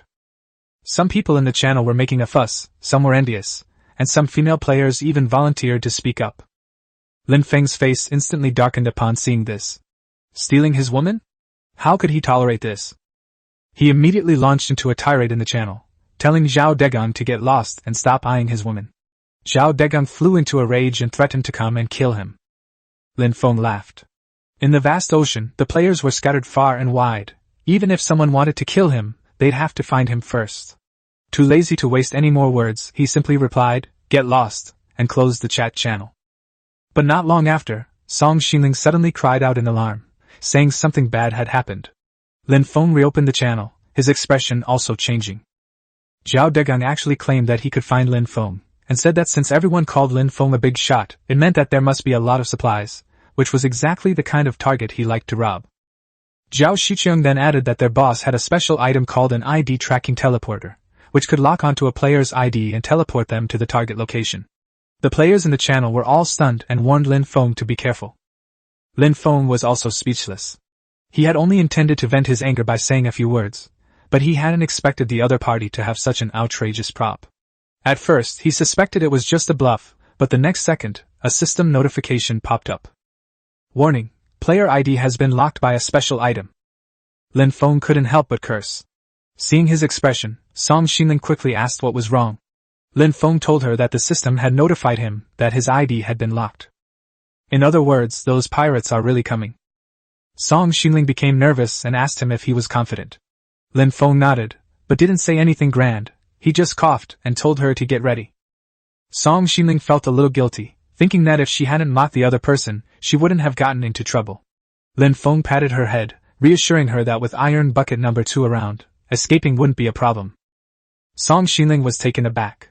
She had expected him to say something passionate, but all he did was run for his life. But thinking about it carefully, being alive wasn't such a bad thing. But she immediately realized and reminded Lin Feng that Iron Bucket number 2 was not charged at all. Lin Feng then remembered that the storm had raged all night, with plenty of lightning, but none of it had struck Iron Bucket number 2. He couldn't tell if this was lucky or unlucky, so he put the matter aside for now and decided to quickly finish making the concrete spiked armor. The wind outside gradually subsided, and the dark clouds began to disperse. Lin Feng pushed open the wooden door and found that the rain was almost over. It was still dark, and only the blurry, rolling waves could be seen on the sea. The next moment, a blinding light suddenly erupted several hundred meters away, and a white beam of light descended from the sky. After the light dissipated, 7 or 8 enormous wooden rafts appeared there. They've arrived. Song Xinling covered her mouth, her face full of worry. Then she turned and ran into the house, took out 2 cans of Red Bull, made Lin Feng drink them, and said she would also help make plate armor. Lin Feng took the Red Bull and drank it all in one gulp, then told her to make 2 batches of concrete first. Song Xinling immediately fetched the materials and went to the concrete mixer to start working. Lin Feng checked all the weapons, packed all the usable ones into his backpack, and was ready to fight at any time. Are you kidding me? He's really afraid of these pirates? If he had an ID tracking teleporter, he would have already gone to settle scores with Zhao Degong. They covet his supplies and also his woman. This is absolutely intolerable. Especially stealing women, that's intolerable. Lin Feng mentally prepared himself for the battle. The next moment, 2 batches of concrete were ready. Chapter 31: Lack of Martial Morality.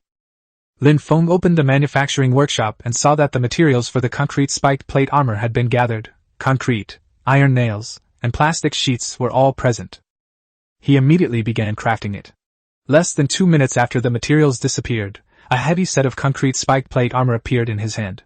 It was quite heavy, offered strong defense, and had protruding spikes at the front and back, making it perfect for close-quarters combat. However, that alone is not enough. Facing so many pirates, Lin Feng must make the best possible preparations. He summoned Iron Bucket number 2 and asked if it could fight. Iron Bucket number 2 replied that it could, but it would be best to use it with a weapon. Lin Feng smiled, immediately created a spike spear, handed it to it, and had it stand beside him. As for Song Xinling, Lin Feng told her to go and hide in the villa first. The girl was a little unwilling and asked if she was really of no help at all. Lin Feng thought for a moment, and told her to guard the supplies and send him Red Bull whenever needed. Song Xinling understood that Lin Feng was worried about her getting hurt. Although she wanted to help, she wasn't really good at fighting, and forcing herself to join in might only make things worse. So she could only reluctantly enter the villa, her eyes fixed on the outside. At this moment, Lin Feng held a magic spike spear, with the simple-minded Iron Bucket number 2 standing beside him. One was tall, the other short, one was fat, the other thin. They didn't look imposing at all, and even looked a bit comical. But to the pirates, this scene was a completely different story. Several hundred meters away, 10 rafts slowly approached, with 17 or 18 pirates scattered on them. They paddled closer, but stopped abruptly when they were less than 100 meters from Lin Feng. Someone stared blankly at Iron Bucket number 2. What's that thing next to that person? A robot? Another pirate looked at the spear in his hand, then at the metallic-looking iron bucket, and suddenly began to question his existence. Some people worry that the opposing robots might be carrying firearms. These words spread quickly, and the more people thought about it, the more apprehensive they became. Some even suggested simply retreating.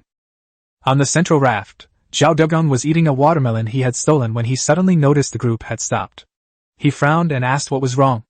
Zhao Shiqiang quickly ran over to report that there was a robot on the other side, and the brothers were afraid it had firearms, so they dared not approach. Upon hearing this, Zhao Degang quickly grabbed his binoculars. Soon, he could clearly see the ironclad robot beside Lin Feng.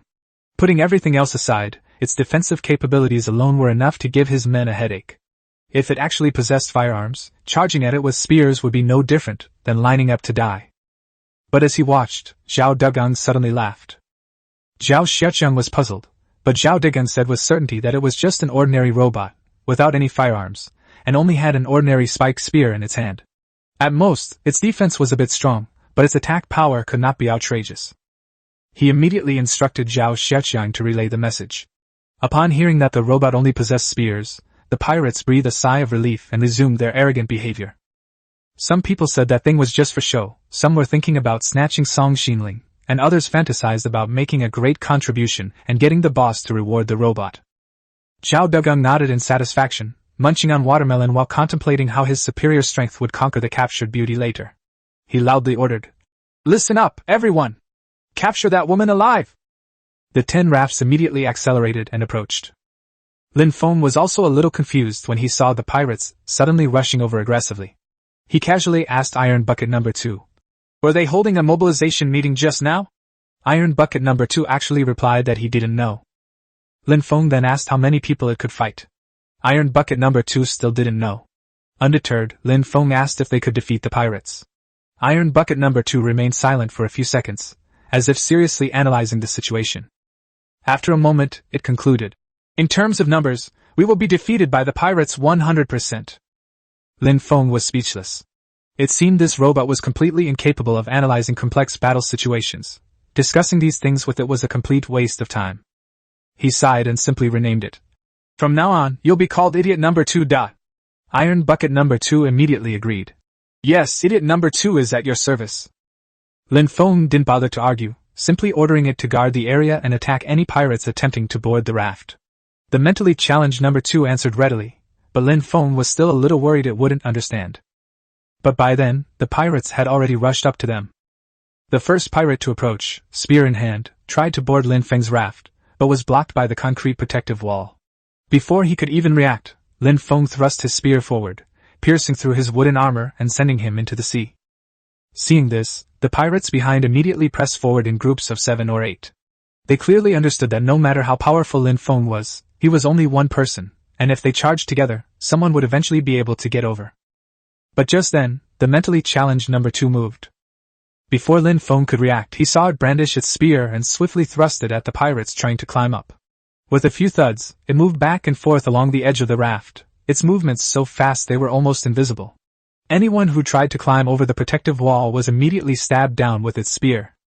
A series of splashes rang out, and the pirates who had fallen into the water all stared wide-eyed. "Who said it's just for show? That's too fast. Help me! I'm injured!" Seeing the robot's attack speed, none of the pirates behind dared to charge forward anymore. Lin Feng was also stunned on the spot, and then couldn't help but exclaim, "Wow, so strong! Looks like I'm not in a good position to fight." He discreetly stepped back, pulled up a chair, sat on the deck, stared at the group of pirates outside, and said defiantly, "Come on then." Chapter 32 Moron Number 2, Charge. "A bunch of good-for-nothings. Charge! Charge!" Zhao Degang's face turned ashen with rage. His pirates, used to bullying the weak and fearing the strong, were too afraid to advance when faced with a real challenge.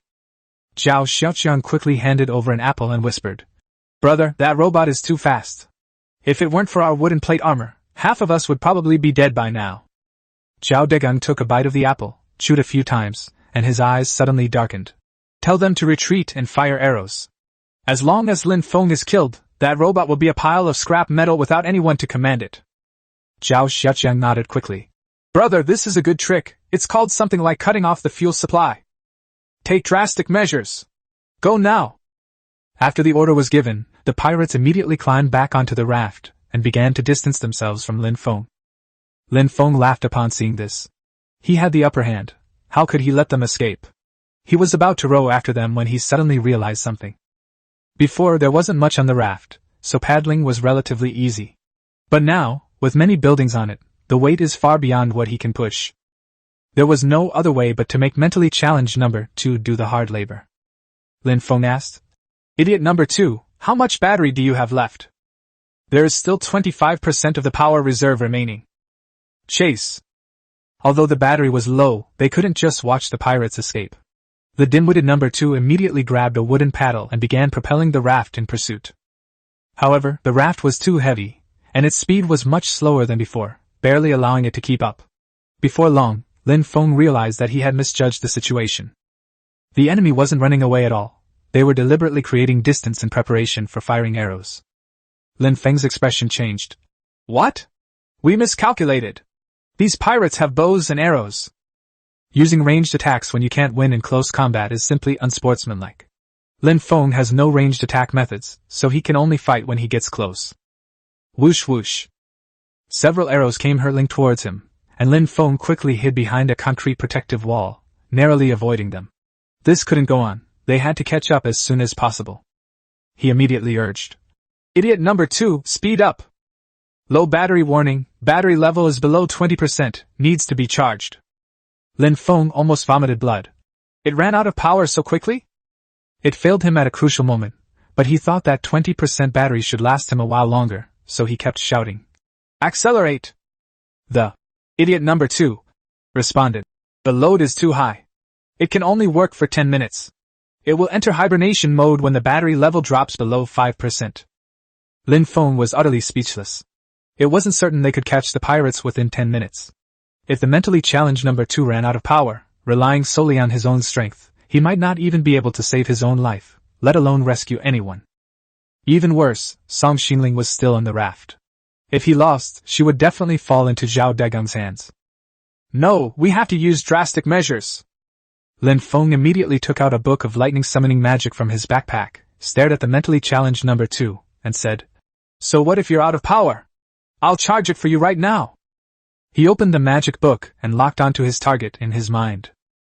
Lightning strikes mentally challenged number 2. The next second, the magic book turned into specks of light and vanished. The once clear sky suddenly became swept by a fierce wind, and dark clouds rapidly gathered, with lightning flashing at the center of the clouds. A few seconds later, a thunderous roar erupted. A bolt of lightning struck down from the sky, hitting the mentally challenged number 2 squarely. A sizzling sound rang out, and a burnt smell wafted out.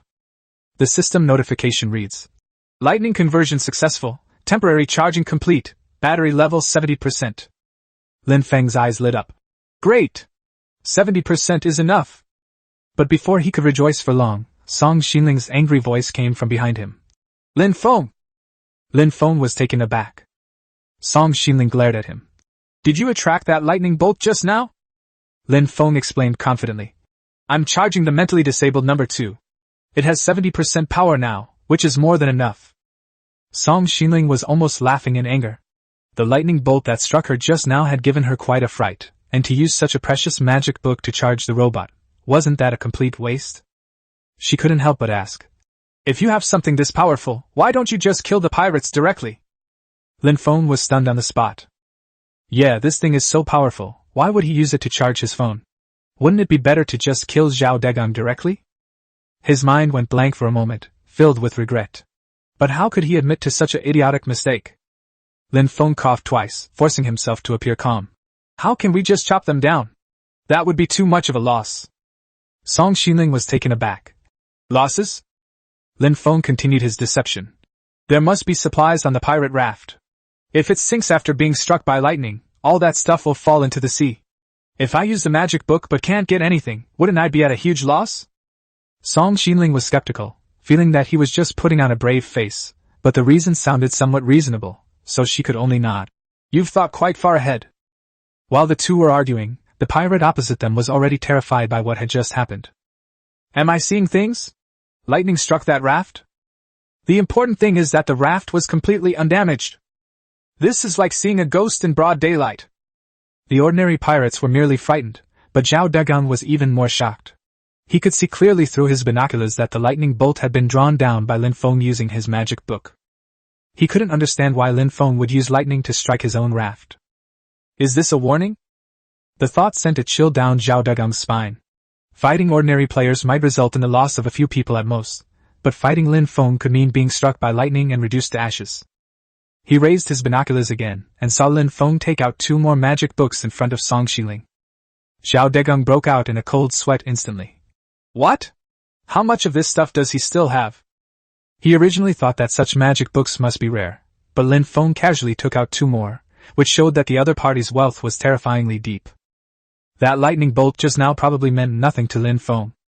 Zhao Degong dared not gamble any longer and immediately shouted. No, we can't push him too far. Surrender!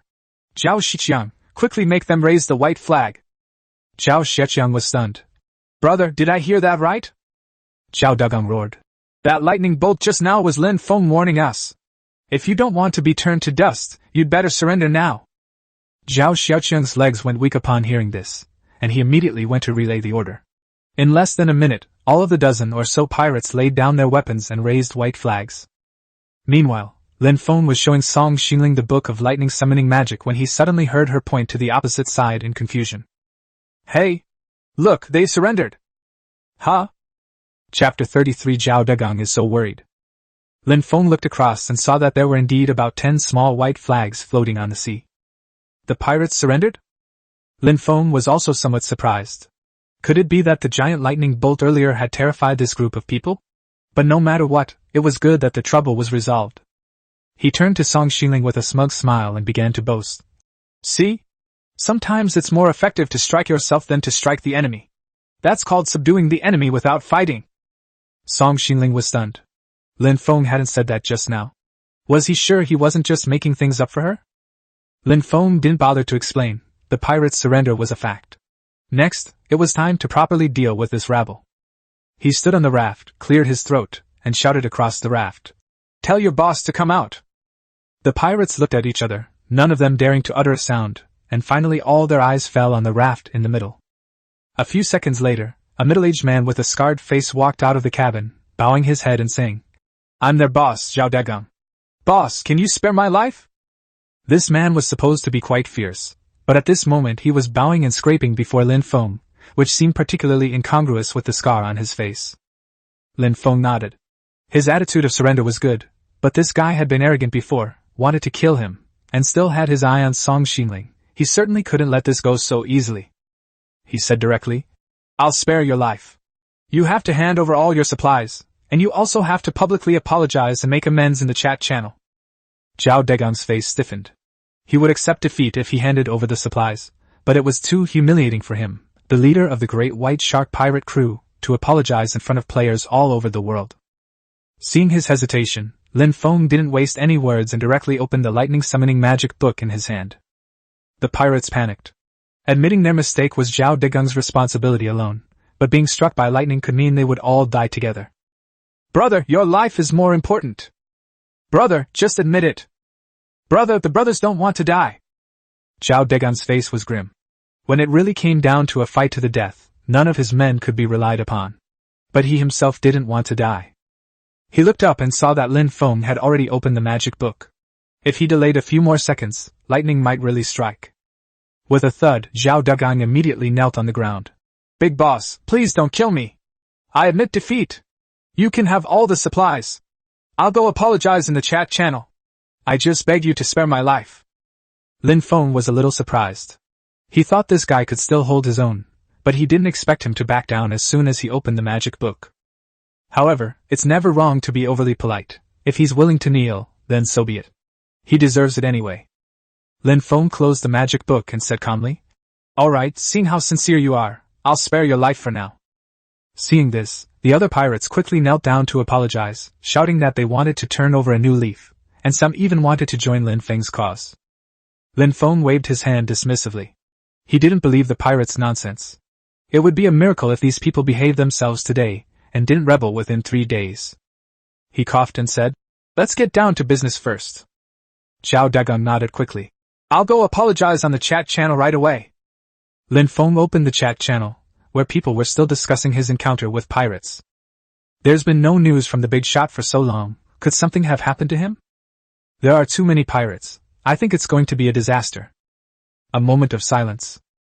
Lin Feng was speechless. These people had far too little faith in him. Soon, Zhao Degong's message popped up. Zhao Degong, Mr. Lin Feng, I'm sorry. I shouldn't have offended such an important person as you. I apologize to you. The chat channel exploded instantly. What? Zhao Degong? The pirate captain actually apologized? Raymond Lam is amazing. He single-handedly wiped out the pirate crew. The boss is awesome. The pirates deserved it. Amidst a flurry of comments, Zhao Degong's apology was quickly buried. But Lin Feng was not satisfied. Raymond Lam, that's it? That's it? You could at least have written 800 words. Everyone was stunned, and Zhao Degong was completely dumbfounded. He had never written anything more than 800 words in his life, and this was more torturous than being struck by lightning. But when he looked up, he saw Lin Feng holding the magic book, staring at him with a half-smile. Zhao Degong swallowed hard and quickly said, Boss, I'll write it right now. Soon enough, a long string of incoherent apologies appeared in the chat channel. Zhao Degong, I was wrong. I'm not human. I shouldn't have offended the big boss. I shouldn't have robbed him. I shouldn't have insulted him. I'm not human. I'm not human. Lin Feng was dumbfounded. This guy clearly couldn't come up with anything decent. The other players were also stunned. Even through the message box, they could feel Zhao Dagong's fear. Is the big boss holding a knife to his throat? The boss's methods of tormenting people are ingenious. That's 800 words. Exam-themed essay series. The series that will drive the academically challenged Zhao Degong crazy. Lin Feng was taken aback, not expecting that they had steered the conversation off course again. However, seeing Zhao Degong, who was covered in sweat and whose face was almost contorted with rage, his anger subsided considerably. Song Xinling watched from the side with admiration. I still feel unsatisfied, but I didn't expect you to be so good at tormenting people. Lin Feng nodded. That's right, writing an 800-word essay is indeed quite torturous for a poor student. Chapter 34 Arrest Warrant. After Zhao Degong finally managed to finish his 800-word essay on the assigned topic, Lin Feng felt that this matter should be recorded as a memento. He suddenly remembered that he hadn't taken any photos today. Song Xinling perked up immediately upon hearing the word photograph. But Zhao Degong looked completely bewildered and could only wipe his sweat as he looked at Lin Feng. Song Xinling was a little reluctant. After all, the camera had a work efficiency boost, and it would be a waste to waste it on pirates. Lin Feng, however, said that the photos wouldn't be taken for nothing. After taking them and uploading them to the chat channel, everyone could recognize this scarred face and be more careful in the future. Upon hearing that the pirates would be exposed, Song Xinling immediately agreed. After all, if Lin Feng didn't kill them, and these people continued to plunder others in the future, it would be like releasing a tiger back into the mountains. Posting the photos would at least let other players know what was going on. The pirates were stunned until Lin Feng actually took out a camera. Zhao De panicked and hurriedly asked him what he wanted to do. Lin Feng didn't give him any time to react and pressed the shutter button. With a click, the photo was quickly developed. Lin Feng looked at the scarred face in the photo, curled his lip in disdain, and casually sent it to the chat channel. Lin Feng, real name Zhao Degong, professional pirate, everyone be careful. The post included a photo of Zhao Degong's face. The channel exploded instantly. Some people complained that his scarred face was too ugly, some said it looked like a wanted poster, others clamored to see Song Xinling's photo, and some even pretended to be pirates and begged Raymond Lam to come and arrest him. Lin Feng was speechless for a moment. The thought processes of these players were indeed quite peculiar. Zhao Degong was on the verge of a complete breakdown. He had originally planned to make a comeback, but now that the photos had been released, he was utterly ruined and would be treated like a rat wherever he went. But Lin Feng wasn't done yet. He raised his camera and waved to the remaining pirates, beckoning them all to gather around. The pirates' faces immediately soured. They had all seen the commotion on the communication channel. If they took a group photo and posted it now, how could they ever face anyone again? But they dared not resist. Lin Feng could summon lightning, and there was that huge robot watching them. Who would dare to make a move? With the help of the mentally challenged number 2, the 18 pirates obediently huddled together. Zhao Degong stood in the middle, his face full of misery. Lin Feng shook his head, telling them to laugh. It wasn't like they were taking a funeral photo. Everyone could only force a fake smile. After a few clicks, Lin Feng kept one photo as a souvenir and posted the other directly to the chat channel. Raymond Lam, all members of the Great White Shark pirate crew, be careful. In the photo, the 18 pirates' smiles looked more like cries. The channel buzzed again, with everyone marveling at Lin Feng's ability to single-handedly subdue 18 pirates, calling him a true pirate killer. Some even joked that their smiles were clearly forced. Lin Feng stopped watching the spectacle. He had previously said he would spare these people's lives, and he didn't intend to go back on his word. He gave a direct order: everyone should build a 4x4 raft, and leave everything else behind, to disappear from his sight within 5 minutes. Upon hearing that he would only be given a raft, the pirates immediately begged him with distressed expressions, asking if he could give them a fishing rod. Some even wanted to stay and work for him. Lin Feng waved his hand, saying not even a second thought. Being a pirate comes at a price. If you starve to death after leaving, you deserve it. Under the supervision of the mentally challenged number 2, the 18 pirates sighed and built the raft, then rowed away without daring to look back. 5 minutes later, Lin Feng looked at the supplies scattered all over the ground and was in a great mood. He smiled and said to Song Xingling that all of these things were now theirs.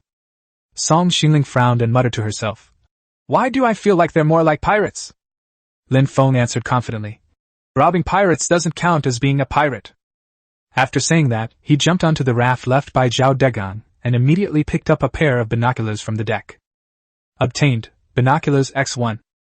This thing can see farther and spot targets at sea earlier. It's a high-end item. Lin Feng put it in his backpack with satisfaction, ready to continue searching for other rare items. However, it was getting dark, so he first made some ropes to tie all the rafts together and secure them to his own raft. There was too much stuff to pack up in a short time, and it would be a real loss if it were washed away by the waves. After finishing his work, he took 4 large apples back from Zhao Degang's raft and said with a smile that dinner was sorted for the day. Song Xingling took the apple, somewhat surprised, as she was quite hungry. The two sat down, took out Red Bull, and enjoyed a comfortable meal in the dim light of dusk. But the 18 pirates who were driven away were not so lucky. Some people started cursing Lin Feng, some were howling from hunger, and others were calling Zhao Degang brother. Zhao Degang was annoyed and just told them to shut up and get the boat moving. After eating and drinking his fill, Lin Feng suddenly sneezed, muttering that the pirates must have been cursing him behind his back. Just then, a notification popped up in the game system. Lin Feng opened it, and was stunned. Announcement: Player Lin Feng has triggered the maximum hatred of 10,000 people, unlocking the wanted poster function. The wanted poster function is now officially open in the communication channel. The next moment, he was forcibly pulled into the chat channel. Players were all spamming wanted posters. Some were marveling at the new feature the player had unlocked, while others were asking who to put on the wanted poster. Lin Feng, perhaps? Who would dare? Lin Feng was completely bewildered and quickly opened the new feature interface. After reading the rules, he instantly became furious. Wanted poster: any player who generates 10,000 instances of hatred can be placed on a wanted poster by other players. Other players can invest in the wanted poster. If the wanted player is killed within 7 days, the killer and the poster split the entire investment equally, and the investor receives 5 times the return. If no one kills the wanted player within 7 days, all resources are automatically distributed to the wanted player. Song Xingling glanced at the channel and reminded him, "Lin Feng, you're on the wanted list." Lin Feng knew, of course, that he was the only one in the world who had attracted the hatred of 10,000 players. He couldn't understand why the remaining 9,982 pirates hated him, even though it was one thing for the 18 pirates to hate him. Song Xingling rolled her eyes at him. "The tallest tree in the forest will surely be felled by the wind." Lin Feng remained silent for a moment, unable to say anything. Chapter 35 Chunbing? So it was her. In the chat channel, a wanted poster was automatically pinned to the top. The wanted target is Lin Feng, and the initiator is Chunbing. At this time, the number of investors has reached 190, exceeding the limit of 300, and a considerable amount of reward materials have been accumulated, including wood, grass balls, plastic sheets, and glass shards. There are 7 days remaining.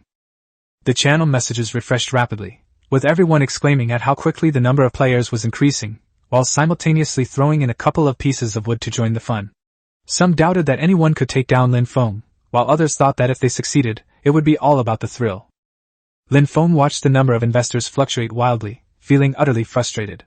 He couldn't help but type in the chat, "Do you guys want me dead that badly?" Everyone immediately distanced themselves, saying they didn't want him to die, they just wanted to make money, and if anyone was to blame, it was the person who issued the arrest warrant. Lin Feng then noticed that the initiator was a woman named Qinbing. Before he could even look for her, she sent him a private message and casually gifted him 5 stones. Qinbing asked him if he felt immense pressure. Lin Feng chuckled, annoyed that she had come to him before he even contacted her. Qinbing, however, was quite smug, saying that Lin Feng couldn't find her at all, otherwise she wouldn't have needed to issue an arrest warrant. She then added a condition: if Lin Feng was willing to help her, she would consider withdrawing the arrest warrant. Lin Feng then realized that this was clearly a threat. Qinbing, however, said that she was just petty. She had taken the initiative to suggest a threesome, but Lin Feng not only ignored her but also told her to get lost. Of course, she wanted to find a chance to repay him. Lin Feng was speechless for a moment. So it was that woman from before. He was too lazy to waste any more words with her, so he just replied, "Get lost," and closed the private message.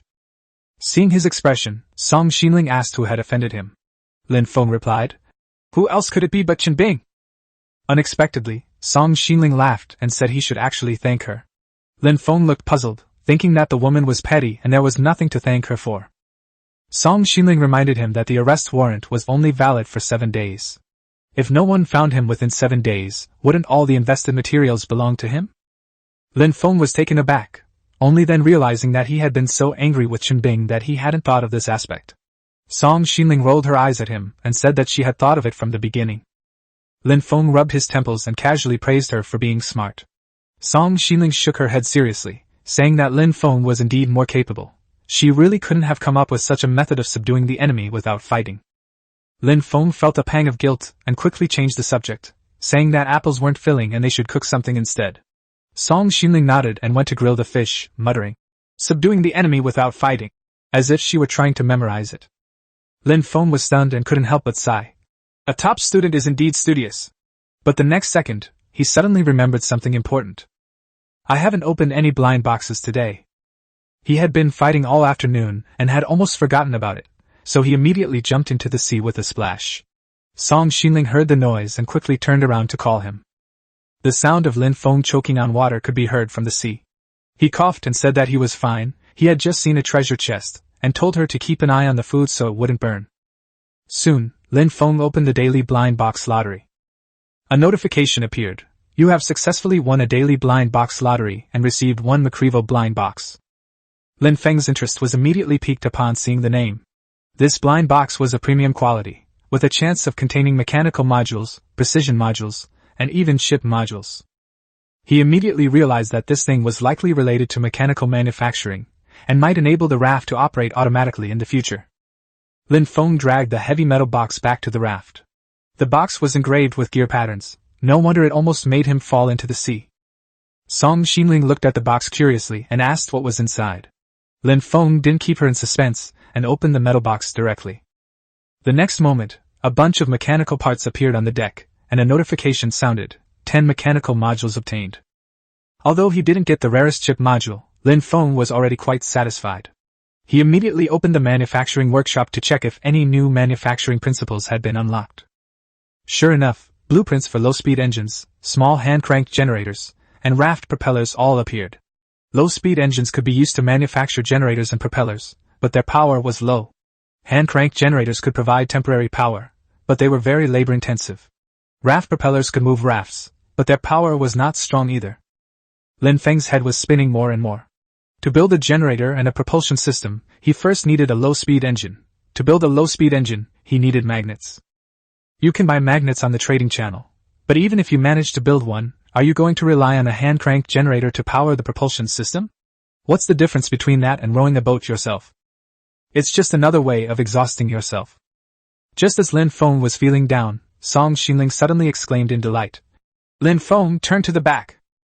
Lin Feng continued to examine the unlocked schematics in the manufacturing workshop with a puzzled look.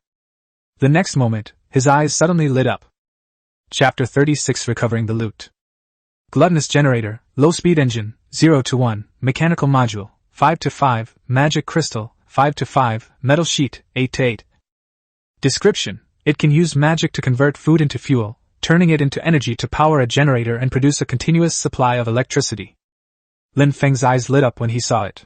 This thing was indeed useful, but the fact that it required food as fuel left him speechless. After all, food was a scarce resource in this world. If other players knew he was using food to generate electricity, they'd probably both criticize him for wasting resources and be incredibly envious.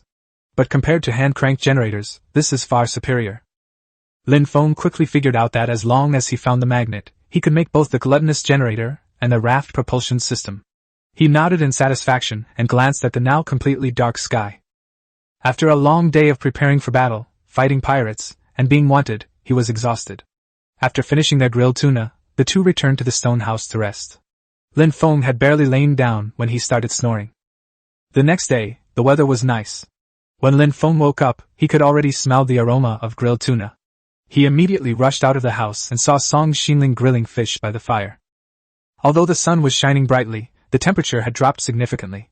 Song Xinling wrapped her cloak tighter around herself, but she didn't look warm at all. Lin Feng frowned secretly.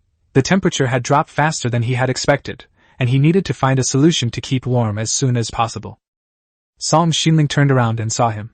She smiled and handed him a piece of freshly grilled tuna, saying that it was cold and eating something hot would warm him up. She then reminded him to take pictures.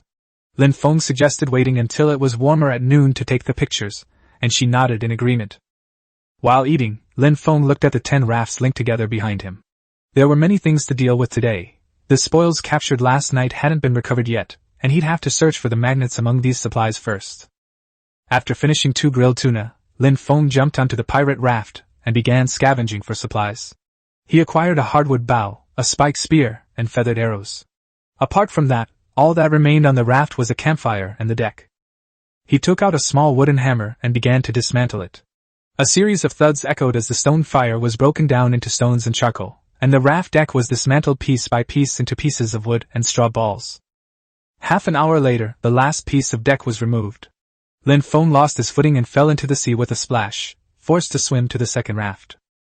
Meanwhile, Song Xinling wasn't idle either. She had already collected all the weapons and arrows that could be carried directly from the second raft. She said with a smile that she would be in charge of collecting the supplies, while Lin Feng would be in charge of dismantling the things that couldn't be moved. Lin Feng thought this division of labor was good. The two worked together much faster. 2 or 3 hours later, the 6 rafts were cleared, and the most abundant items were wood and grass balls, along with some weapons. At noon, Lin Feng looked at the sun overhead and told Song Xinling to rest first and take some photos. Upon hearing this, Song Xinling immediately ran back, grabbing 2 carrots with her, saying she'd have these for lunch. Lin Feng instinctively rejected carrots at first sight. Song Xinling, however, immediately switched to her academic mode, earnestly explaining the nutritional value of carrots, such as vitamins and carotene, and how a lack of vitamin A could lead to night blindness.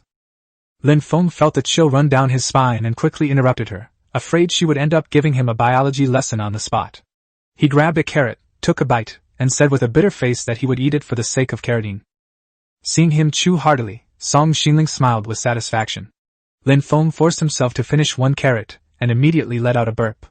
Song Xinling asked in confusion, "1 carrot is enough to make you feel full?" Raymond Lam casually made up a story, saying it might be a rejection reaction, and then quickly ran to get his camera to prevent her from continuing to explain what rejection meant. The photo shoot was still torture. Song Xinling kept complaining about his stiff movements, telling him to look to the other side, and saying the angle was backlit. Lin Feng felt it was even more tiring than standing at attention during military training. Even though taking a photo should only take a moment, Song Xinling insisted on waiting until he struck a pose she was satisfied with. They repeatedly changed and started over with the same pose, which took half an hour before 3 photos were finally taken. Then came the waiting. After the photos were developed, Song Xinling struggled to choose, spending more than 10 minutes picking through the 3 before finally handing one to Lin Feng. Lin Feng breathed a sigh of relief and opened the chat channel with the photo. Before he could send it, he saw the pinned wanted poster. Arrest warrant, Lin Feng. Initiator, Qin Bing. Number of investors, 300, maximum 300. Total investment, kill rewards wood x230, grass ball x180, plastic slab x90, glass slab x50, metal slab x30. Time remaining, 6 days. The chat below was still flooded with messages. Some were surprised that the investment slots were already full, some were speculating about who could kill Lin Feng, and others said it might be a group of pirates. Soon, someone joked that Lin Feng was a pirate killer, and also paid tribute to the entire Great White Shark pirate crew. Lin Feng was speechless. These idle players had been chatting about such a trivial matter all day. Chapter 37 is extremely, extremely cumbersome. Let's hang up the photos first. The photo in Lin Feng's hand vanished instantly, and a missing person message immediately appeared in the chat channel. Unsurprisingly, the channel exploded again. The big boss has posted another missing person notice. Nonsense, they're clearly just showing off their love. So beautiful, a dark magical girl. Does killing the big boss mean you can possess the magical girl? Raymond Lam, get lost. Song Xinling, get out. The boss is awesome. The magical girl is awesome. These were people he had seen many times before, yet each time it felt like the first time. Lin Feng was somewhat surprised that Song Xinling personally joined in the verbal abuse. Song Xinling looked on with curiosity. It's the first time I've ever sworn, and it feels strangely satisfying. Lin Feng quickly shook his head. No, you mustn't go astray. Song Xinling pouted. You become like those you associate with, I learned that from you. Lin Feng had nothing to say, so he could only turn off the chat channel and continue collecting loot with her. An hour later, only 3 rafts remained to be searched. These 3 were clearly better equipped, with cabins, anchors, water purifiers, and storage boxes piled with weapons, food, and basic supplies. Lin Feng opened the first storage box and put the wood, grass, and plastic pieces into his backpack one by one. He even found 6 apples and 4 watermelons in the back. Wow! So much fruit? Fruit is quite rare in this world, so finding 10 in one box was a pleasant surprise. Opening another box revealed a whole bunch of weapons, hardwood bows, arrows, and wooden plate armor. Aside from the arrows, which he would keep, most of the other weapons could be sold. Lin Feng planned to keep 2 hardwood bows for himself, and the rest could be disposed of. Just as they finished searching this place, Song Xinling returned from another raft, carrying 2 large watermelons in her arms, her eyes shining with joy. I also found a lot of fruit, as well as weapons and materials. Lin Feng looked at the last raft. Let's go check out Zhao Degung's first. There must be more good stuff on it. Song Xinling nodded repeatedly. Yes, and then we'll eat watermelon. The 2 entered the last cabin and immediately saw 4 neatly arranged storage boxes. Lin Feng opened them one by one, and the contents were indeed extravagant. Wood, straw, and metal pieces arrived in batches, followed by magnets, magic crystals, tomatoes, watermelons, 18 white surrender flags, and a heavy metal spear. What? They've struck it rich! The basic supplies at the beginning were alright, but these later items were the real gems. Especially the magnets, which were exactly the material Lin Feng desperately needed. Both the raft propeller and the gluttonous generator require magnets, a total of 8. Now that he has 6, he only needs to exchange 2 more in the trading channel. However, Lin Feng did not rush to make the deal. Instead, he looked at the pile of white surrender flags. White flag of surrender. Description: used to surrender. The introduction was ridiculously brief. Lin Feng shook his head after reading it. Surrender? That's too unlucky. Do I look like the kind of person who would surrender? Despite saying that, he still decided to keep it for now. Song Xinling asked, puzzled. If you're not going to surrender, why keep them around? Lin Feng smiled slightly and threw all the white flags in front of her. Here's some work for you, take these down. Song Xinling was even more puzzled. Why bother dismantling them? We might as well just sell them. Raymond Lam kept everyone in suspense.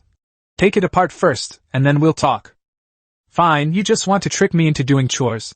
Song Xinling muttered, but still did as she was told. Lin Feng turned to examine the heavy metal spear. Heavy metal spear. Description: it is extremely powerful, but also extremely bulky. Lin Feng was stunned. It used only 1 very to describe its power, but 3 very s to describe its heaviness. Just how heavy was this thing? He took the spear out of the storage box, but as soon as he got the spear, he lost his grip and it fell directly onto the deck. With a splash, the raft rocked violently, sending up a layer of waves. Wow! It's so heavy! Lin Feng bent down to try and lift the spear, using all his strength, but it wouldn't budge. Is this thing for human use? Putting it in a backpack was easy since backpacks don't add weight, but actually picking it up by hand was completely impractical. Lin Feng stared at the long spear with its metallic sheen and finally understood why Zhao Degung hadn't used it. Let alone Zhao Degung, even if 18 pirates joined forces, they probably wouldn't be able to lift it. The only one who might be able to lift it now is perhaps the mentally challenged number 2. Lin Feng beckoned to the robot. Idiot number 2, come here and pick up this spear. Idiot number 2 at your service. The robot jumped onto the raft, its mechanical hand grasping the spear. With a click, the heavy spear was finally lifted, but the next second, it tossed it back onto the deck. Bang! The raft rocked violently again. Raymond Lamb was speechless. Why did you let it go again? The robot with intellectual disabilities, number 2, immediately responded, it is a speed-enhanced robot, and the target load is too high. It is more suitable for number 1 to carry the iron bucket. Lin Feng rubbed his temples. So this thing is just a piece of scrap metal to me? Yes. Lin Feng glanced up at it. This broken robot's responses were sometimes ridiculously smooth. He seriously suspected that its stupidity was an act. Never mind, let's put it away first. Lin Feng reached out and touched the spear, then put it directly into his backpack. At the same time, Song Xinling had finished dismantling the small white flags. Lin Feng, I've finished. I've got some wood and cloth. Lin Feng immediately laughed. As expected, it can be broken down into fabric. Song Xinling asked in confusion. What do you need the fabric for? Lin Feng countered. Then tell me, what is the purpose of us growing cotton? Song Xinling immediately realized. I understand. Cotton is used to make fabric, and fabric is used to make clothes. I got a full 8 pieces of fabric, which means I can make new clothes to wear. Lin Feng frowned. 18 white flags only yielded 8 pieces of fabric, enough to make one garment? He soon realized that no matter how much fabric he had, he couldn't make a single garment. Chapter 38 Manual Sewing Machine. Lin Feng spent a long time browsing the manufacturing workshop page but couldn't find any information about the fabric manufacturing principles. He frowned. This is strange. Why haven't they unlocked the new manufacturing principles yet? Song Xinling had already checked several times, but there weren't any patterns for clothes, not even for socks. She thought for a moment, then suddenly said, Could it be that we're thinking incorrectly? Lin Feng nodded and immediately pinned his hopes on her. Quickly use your invincible intelligence as a top student to think of something. Song Xinling stared at the large watermelon on the deck and said aggrievedly, I'm hungry, and my brain can't work. Lin Feng then remembered that they had agreed to eat watermelon first, so he quickly cracked open 2 large watermelons. The 2 of them started eating, with Song Xinling savoring the watermelon slowly, while Lin Feng wolfed it down as if he hadn't eaten for days. Lin Feng finished his meal, while Song Xinling had only eaten half. But in a good mood, her mind started working, and suddenly her eyes lit up. I know! Quickly check the manufacturing workshop to see if they've unlocked any mechanical items. Lin Feng opened the page, puzzled. Sure enough, he soon found a new item related to fabric. Manual Sewing Machine. Introduction. Clothes can be made from various materials, and you will need to prepare materials such as fabric and cotton thread. Lin Feng immediately praised. You're so smart. Song Xinling smiled smugly. I'm a top student. Lin Feng joked casually. Top students use a lot of electricity, so they'll need to replenish their energy more often. We have plenty of food. To everyone's surprise, Song Xinling immediately became unhappy. I don't want to. Eating too much will make me fat. Lin Feng quickly changed his tune. Then eat less in the future? She glared at him again. Do you want me to starve to death? Lin Feng immediately shut up, realizing that it was safer for him to talk less and work more. He ran back to the raft, opened the manufacturing workshop, and prepared to expand the raft. Seeing him slip away, Song Xinling actually laughed. She wasn't angry, she just felt that although Lin Feng was clumsy with words, he was indeed very good to her. While Lin Feng was busy with the expansion project, Song Xinling wasn't idle either. Fruit wasn't filling enough, so she planned to catch some fish to prepare dinner for him. With plenty of wood and grass balls in stock, Lin Feng simply enlarged the raft. By dusk, the raft had expanded from 12 by 8 to 20 by 12. He didn't demolish the original concrete retaining wall. It will serve as the inner layer of defense. The newly expanded area outside hasn't been planned yet. The expansion is mainly for installing the raft propulsion system later, to avoid the waste of time and effort involved in dismantling and modifying it later. By the time he finished his work, Song Xinling had also prepared dinner. Looking at the much wider raft, she happily ran over and stuffed a grilled tuna into Lin Feng's mouth. It's so spacious. You're amazing. Lin Feng wanted to boast, but the fish left him speechless, only able to whimper twice. Having been busy for so long, he was starving, so he simply started eating heartily, not forgetting to give her a thumbs up for her excellent cooking. After dinner, both of them were exhausted. The supplies on the 3 rafts hadn't been unpacked yet, but Lin Feng wasn't in a hurry. He only posted 2 trades on the trading channel before drifting off to sleep. The next morning, Lin Feng was shaken awake by Song Xinling. Lin Feng, wake up! The weather is so nice today! Raymond Lam rubbed his eyes in pain. Can't we take the photos later? Song Xinling shoved a can of Red Bull in his face. It's not just for taking pictures, get up and take a look.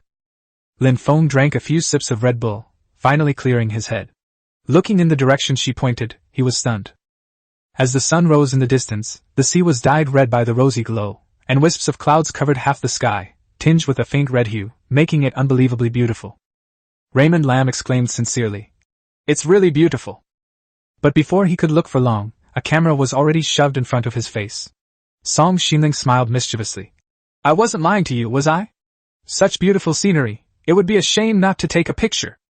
Lin Feng sighed helplessly. He had indeed become her drudge again. He had spent half an hour filming on an empty stomach early in the morning before finally finishing. Fortunately, Song Xinling quickly prepared a sumptuous breakfast, including grilled tuna, grilled octopus, and 2 large apples. Just as Lin Feng was about to start eating, a game notification suddenly sounded. Transaction successful. You have received 1 magnet. Transaction successful. You have received 1 magnet. Lin Feng's spirits lifted. The deal is done. Song Xinling asked curiously what it was. Lin Feng took a bite of the grilled fish and said smugly. A magnet. Aren't they after me? Once I build the gluttonous generator and the RAFT propulsion system, let's see who can catch me. Song Xinling was taken aback. Why is running away always your first thought? Lin Feng paused for a moment. You can also chase after those players all over the world. She was finally satisfied. That's more like it. I don't believe anyone can beat you. Since the Great White Shark pirate crew was defeated, Song Xinling has placed even more trust in Lin Feng's abilities. However, while the players are easy to deal with, the increasingly low temperatures are a different story. She pulled her cloak tighter around herself and reminded him. Let's make the sewing machine first, it's too cold. Lin Feng nodded. The temperature is dropping day by day, and if this continues, they'll eventually get sick from the cold. After eating his fill, Lin Feng returned to the stone house and opened the workshop to check the materials for the manual sewing machine.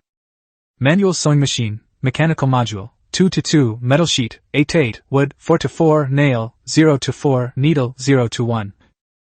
The iron needle only required 1 iron nail to make. Before long, both the iron nail and the iron needle were ready.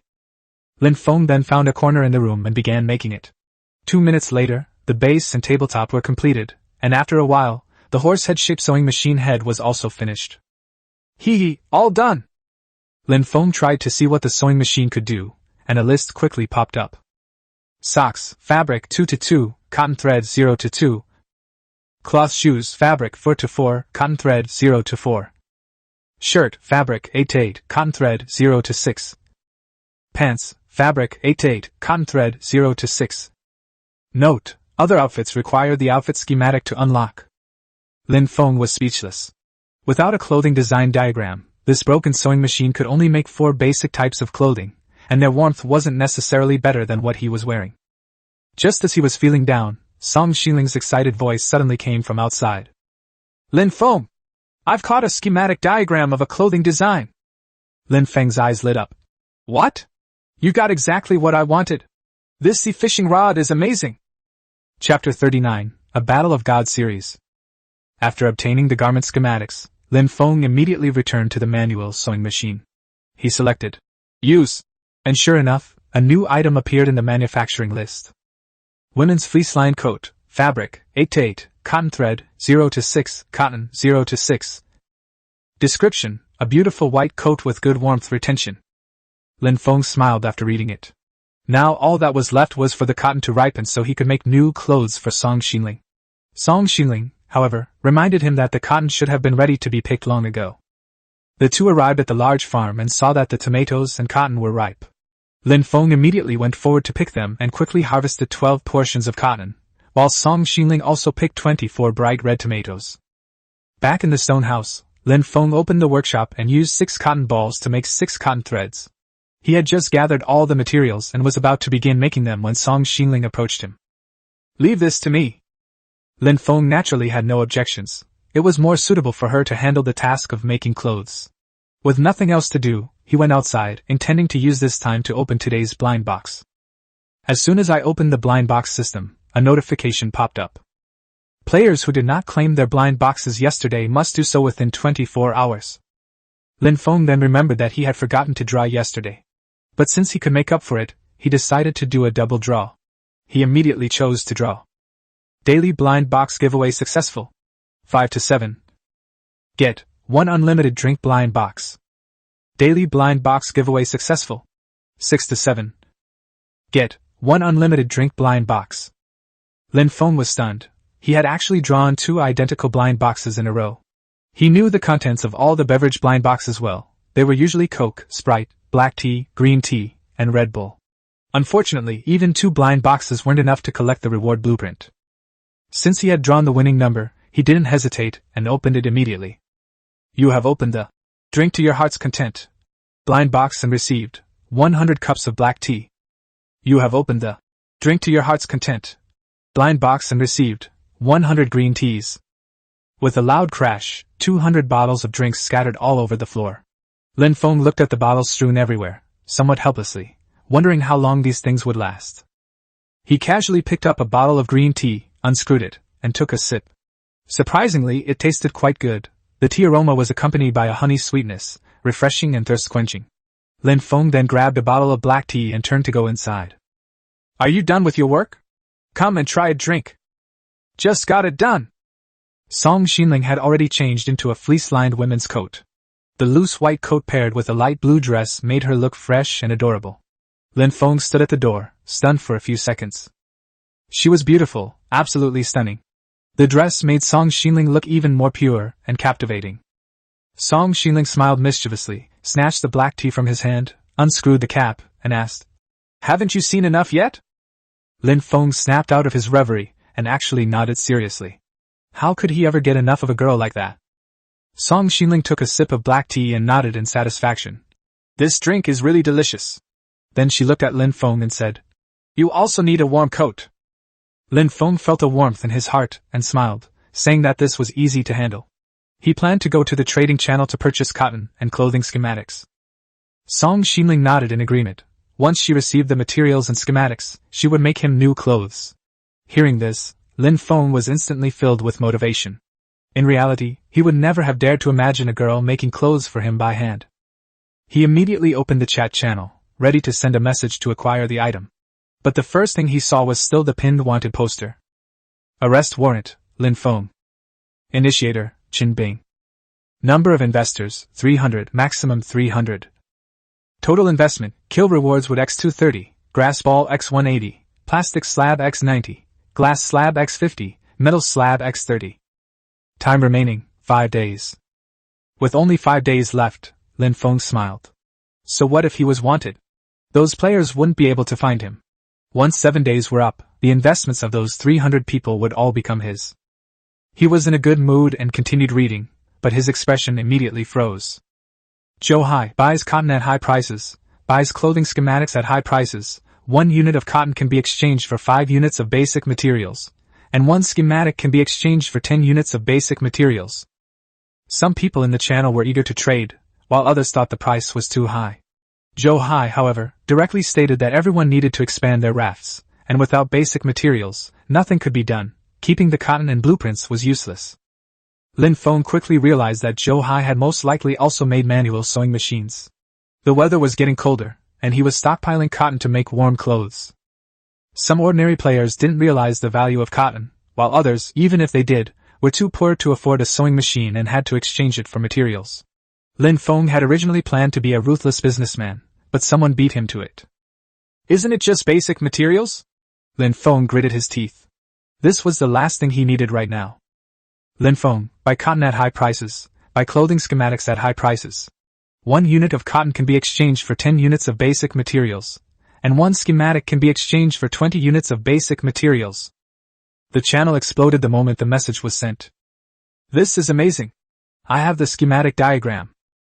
Hey bro. I have cotton. Oh my god, I just finished trading, and I regret it so much. On the other side, Zhou Hai, who was lying happily on the raft, suddenly sat up when he saw the message. What?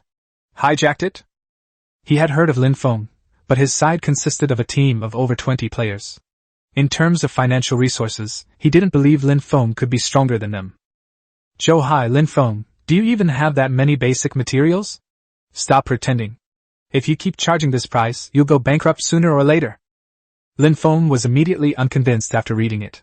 He had just seized the entire pirate crew's supplies. How could he be short of this little bit?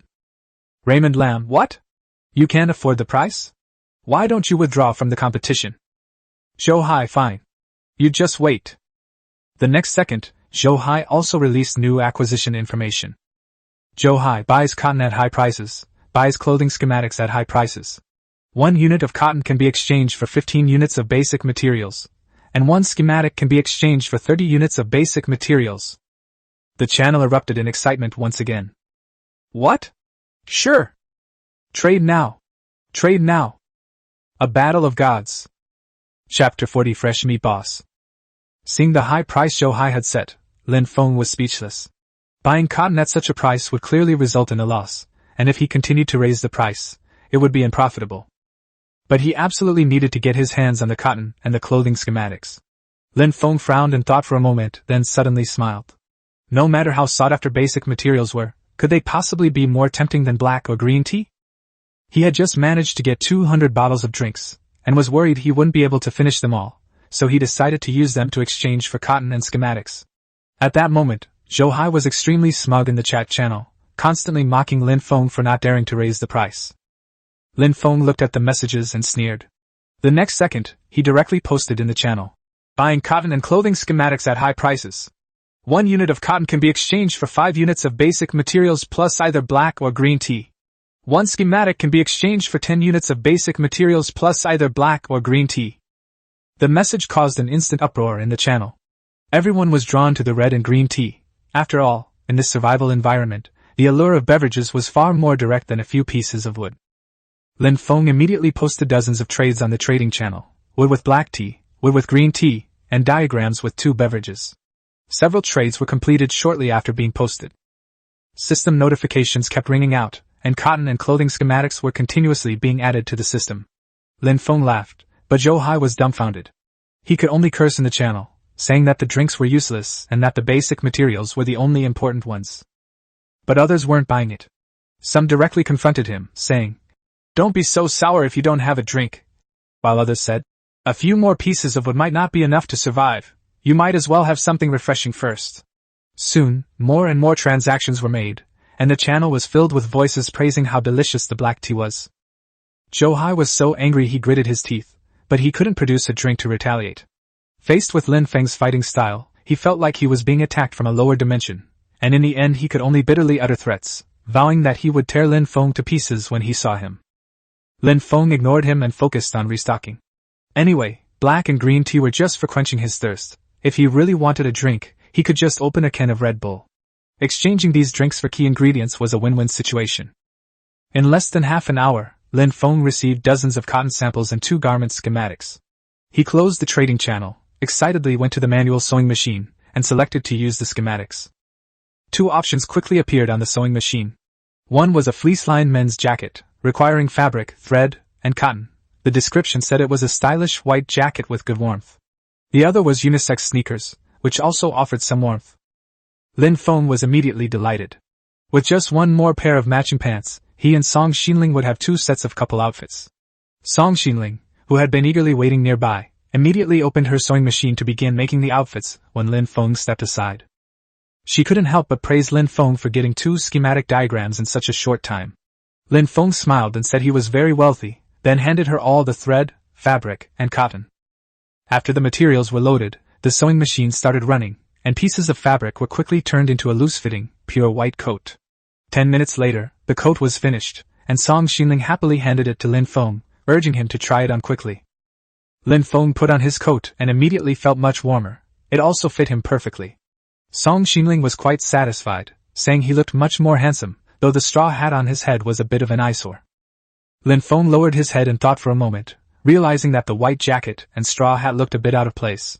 So he took off the straw hat and tossed it aside, revealing his handsome face. Song Xinling's eyes lit up, and she couldn't help but say that it was a waste that his face wasn't that of a star.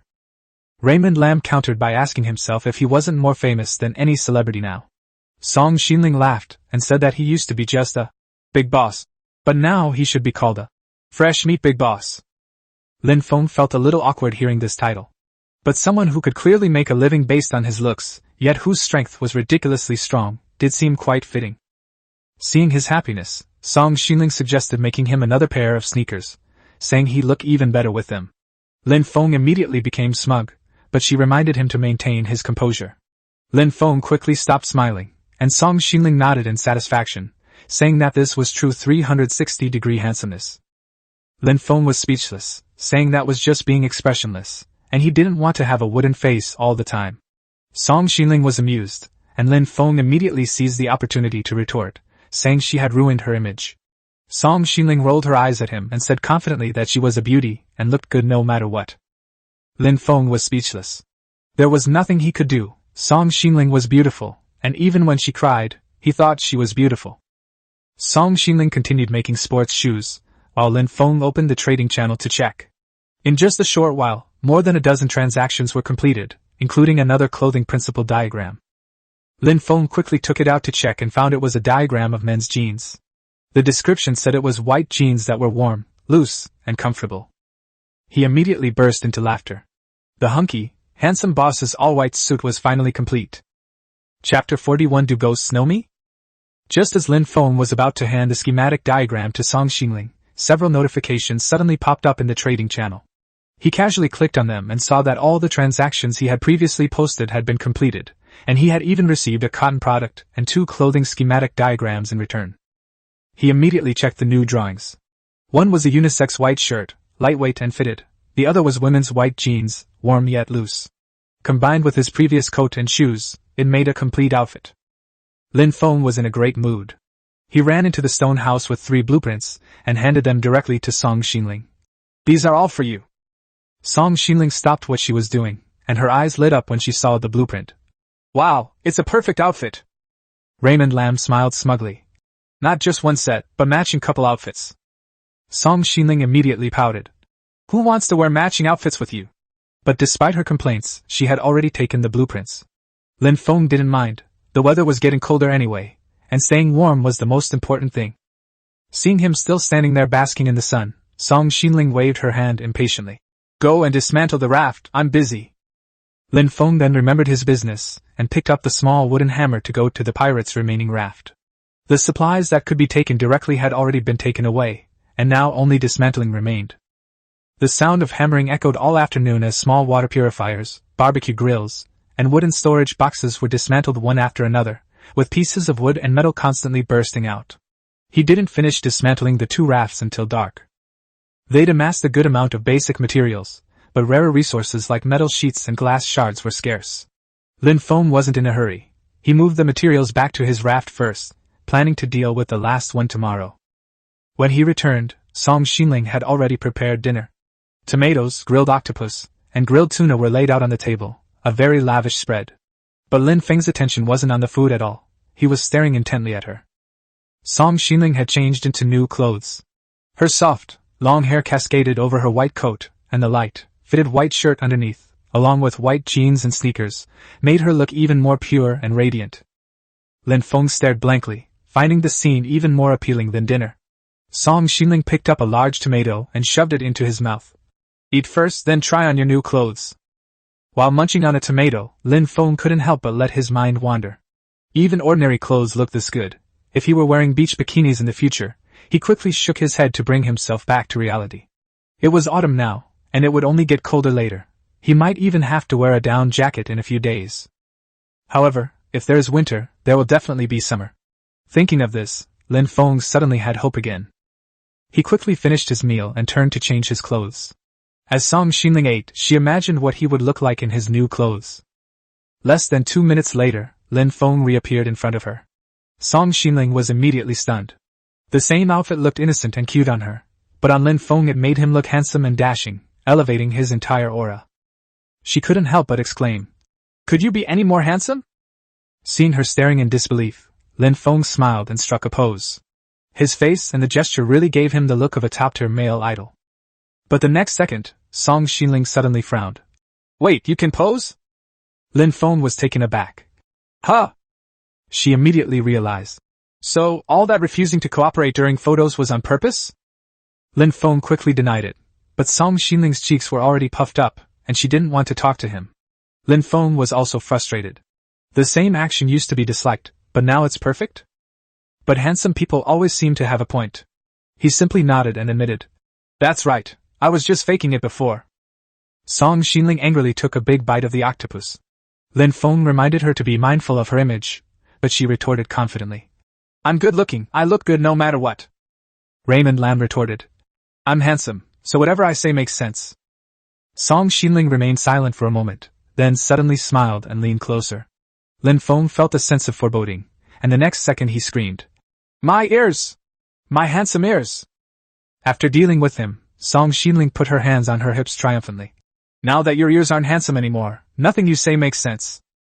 Lin Feng covered his ears, looking utterly frustrated, finally realizing that protecting his ears was of paramount importance. He even began seriously considering whether he should find a diagram illustrating the manufacturing process of earmuffs. Just then, the static of a ghost radio suddenly came to my ears. Sizzle. The smug Song Xinling suddenly tensed up and immediately hid next to Lin Feng. Lin Feng, there's a ghost! Lin Feng remained calm. What was there to be afraid of about ghosts? Dealing with them was a piece of cake for him. Song Xinling, on the other hand, who had been so imposing just moments before, was now shrinking back behind him. In crucial moments, we still have to rely on him. A strange sound came intermittently from the radio. Sizzle, the smell of living people, so hungry, so hungry. As Lin Feng listened, he suddenly felt that something was not right. Then the voice rang out again. Sizzle, kill Lin Feng, and there will be lots and lots of food. Lin Feng was stunned on the spot. How does this ghost recognize him? Moreover, why is there so much food after killing him? Chapter 42, Moron number 2, tap tap tap. Lin Feng realized he'd really messed up this time. It was one thing for players all over the world to know him, but he never expected even the ghosts here knew his name. He scratched his head, leaned closer to the ghost radio, wanting to listen to what was happening inside. Just then, Song Xinling suddenly screamed. Lin Feng! The ghost is here! Lin Feng looked up and saw a large number of green figures vaguely emerging on the sea. He glanced at them and counted at least 100. He had only encountered 2 ghosts last time, and this time a whole group had appeared, making the difficulty level ridiculously high. Lin Feng immediately opened the chat channel, only to find that no one was discussing ghosts at all. Is this game really targeting me? Lin Feng was speechless. This damn game seemed determined to set obstacles for him, not stopping until it had completely ruined him.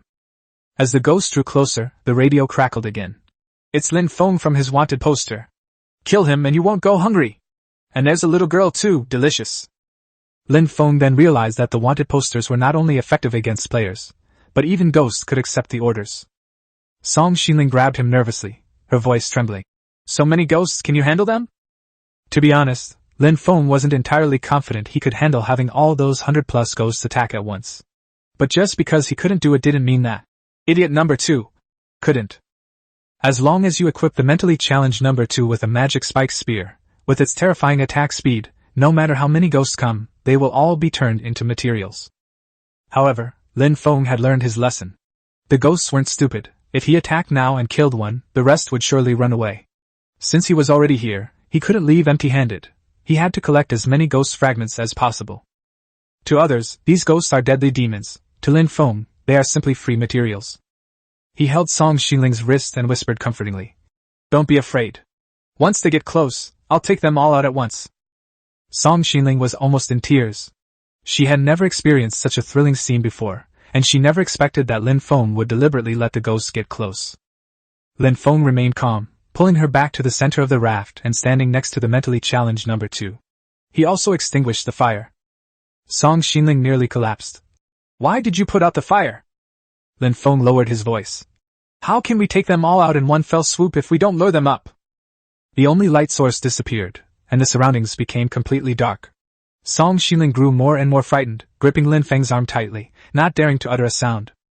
Lin Feng frowned, not out of fear, but because of genuine pain. He felt as if she had pinched his arm so hard that blood was almost drained from it. The ghostly voice came through the radio again. Without a light source, Lin Feng is doomed. Go! Tear him to pieces and eat him! Lin Feng sneered inwardly, hoping that these ghosts would climb up quickly, otherwise his arm might be crippled first. Without the firelight, the ghosts were indeed less wary and climbed towards the raft even faster. Soon, heavy footsteps echoed from the deck. Even though he couldn't see their legs clearly, the sound drew ever closer, eerily unsettling. Even though Lin Feng was confident, he couldn't help but break out in a cold sweat. Especially when those mutilated faces slowly approach, the sense of oppression is like encountering zombies in broad daylight. However, it's time for everything to come to an end. Lin Feng watched as more than 100 ghosts climbed onto the raft one after another. The nearest dozen or so had already climbed over the concrete protective wall. He immediately took out the magic spike spear and handed it to the mentally challenged number 2. Idiot number 2, attack these ghosts! Yes, sir! Idiot number 2 took the spear and charged out instantly. The ghosts, seeing the magic spike spear, clearly knew it could kill powerful spirits, and their movements froze in unison. But in that less than a second of hesitation, idiot number 2 had already thrust out his spear, piercing and destroying a ghost. Ouch! That hurts! The ghost exploded with a scream, and 2 fragments fell onto the deck. Before the other ghosts could react, the mentally challenged number 2 struck again. Boom! Boom! Boom! The 3 ghosts exploded instantly, turning into 6 fragments that fell to the ground. The radio immediately erupted in chaos. Run! This is bad! This metal lump is too strong!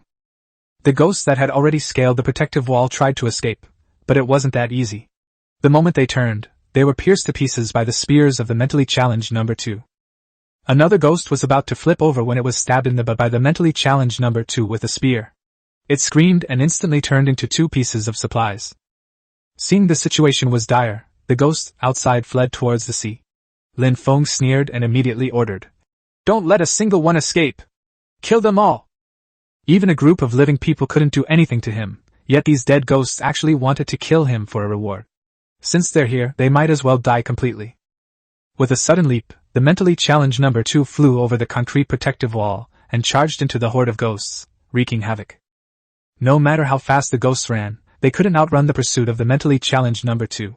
One by one, they fled in panic, only to end up as ghost fragments in Lin Feng's pocket. In less than 5 minutes, most of the more than 100 ghosts had been killed, but more than 30 still managed to escape into the sea. The mentally disabled number 2 was too slow in the water. After all, it wasn't designed for diving. Lin Feng, however, wasn't worried. He figured the problem wouldn't disappear. Although the raft is heavy and cannot catch up with the ghosts by manpower, he can build a gluttonous ghost generator and a raft propulsion system. Lin Feng stared at the sea and said coldly, "Trying to run? No way!" Song Xianling could tell from his expression that he was about to lose his temper again. This wasn't the first time Lin Feng had done something like hunting down ghosts.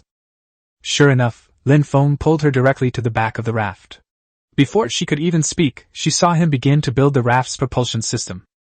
Clearly, Lin Feng would not rest until he had wiped out these ghosts. Chapter 43, Hunting the Ghost. Lin Feng opened the manufacturing workshop and quickly checked the schematic diagram.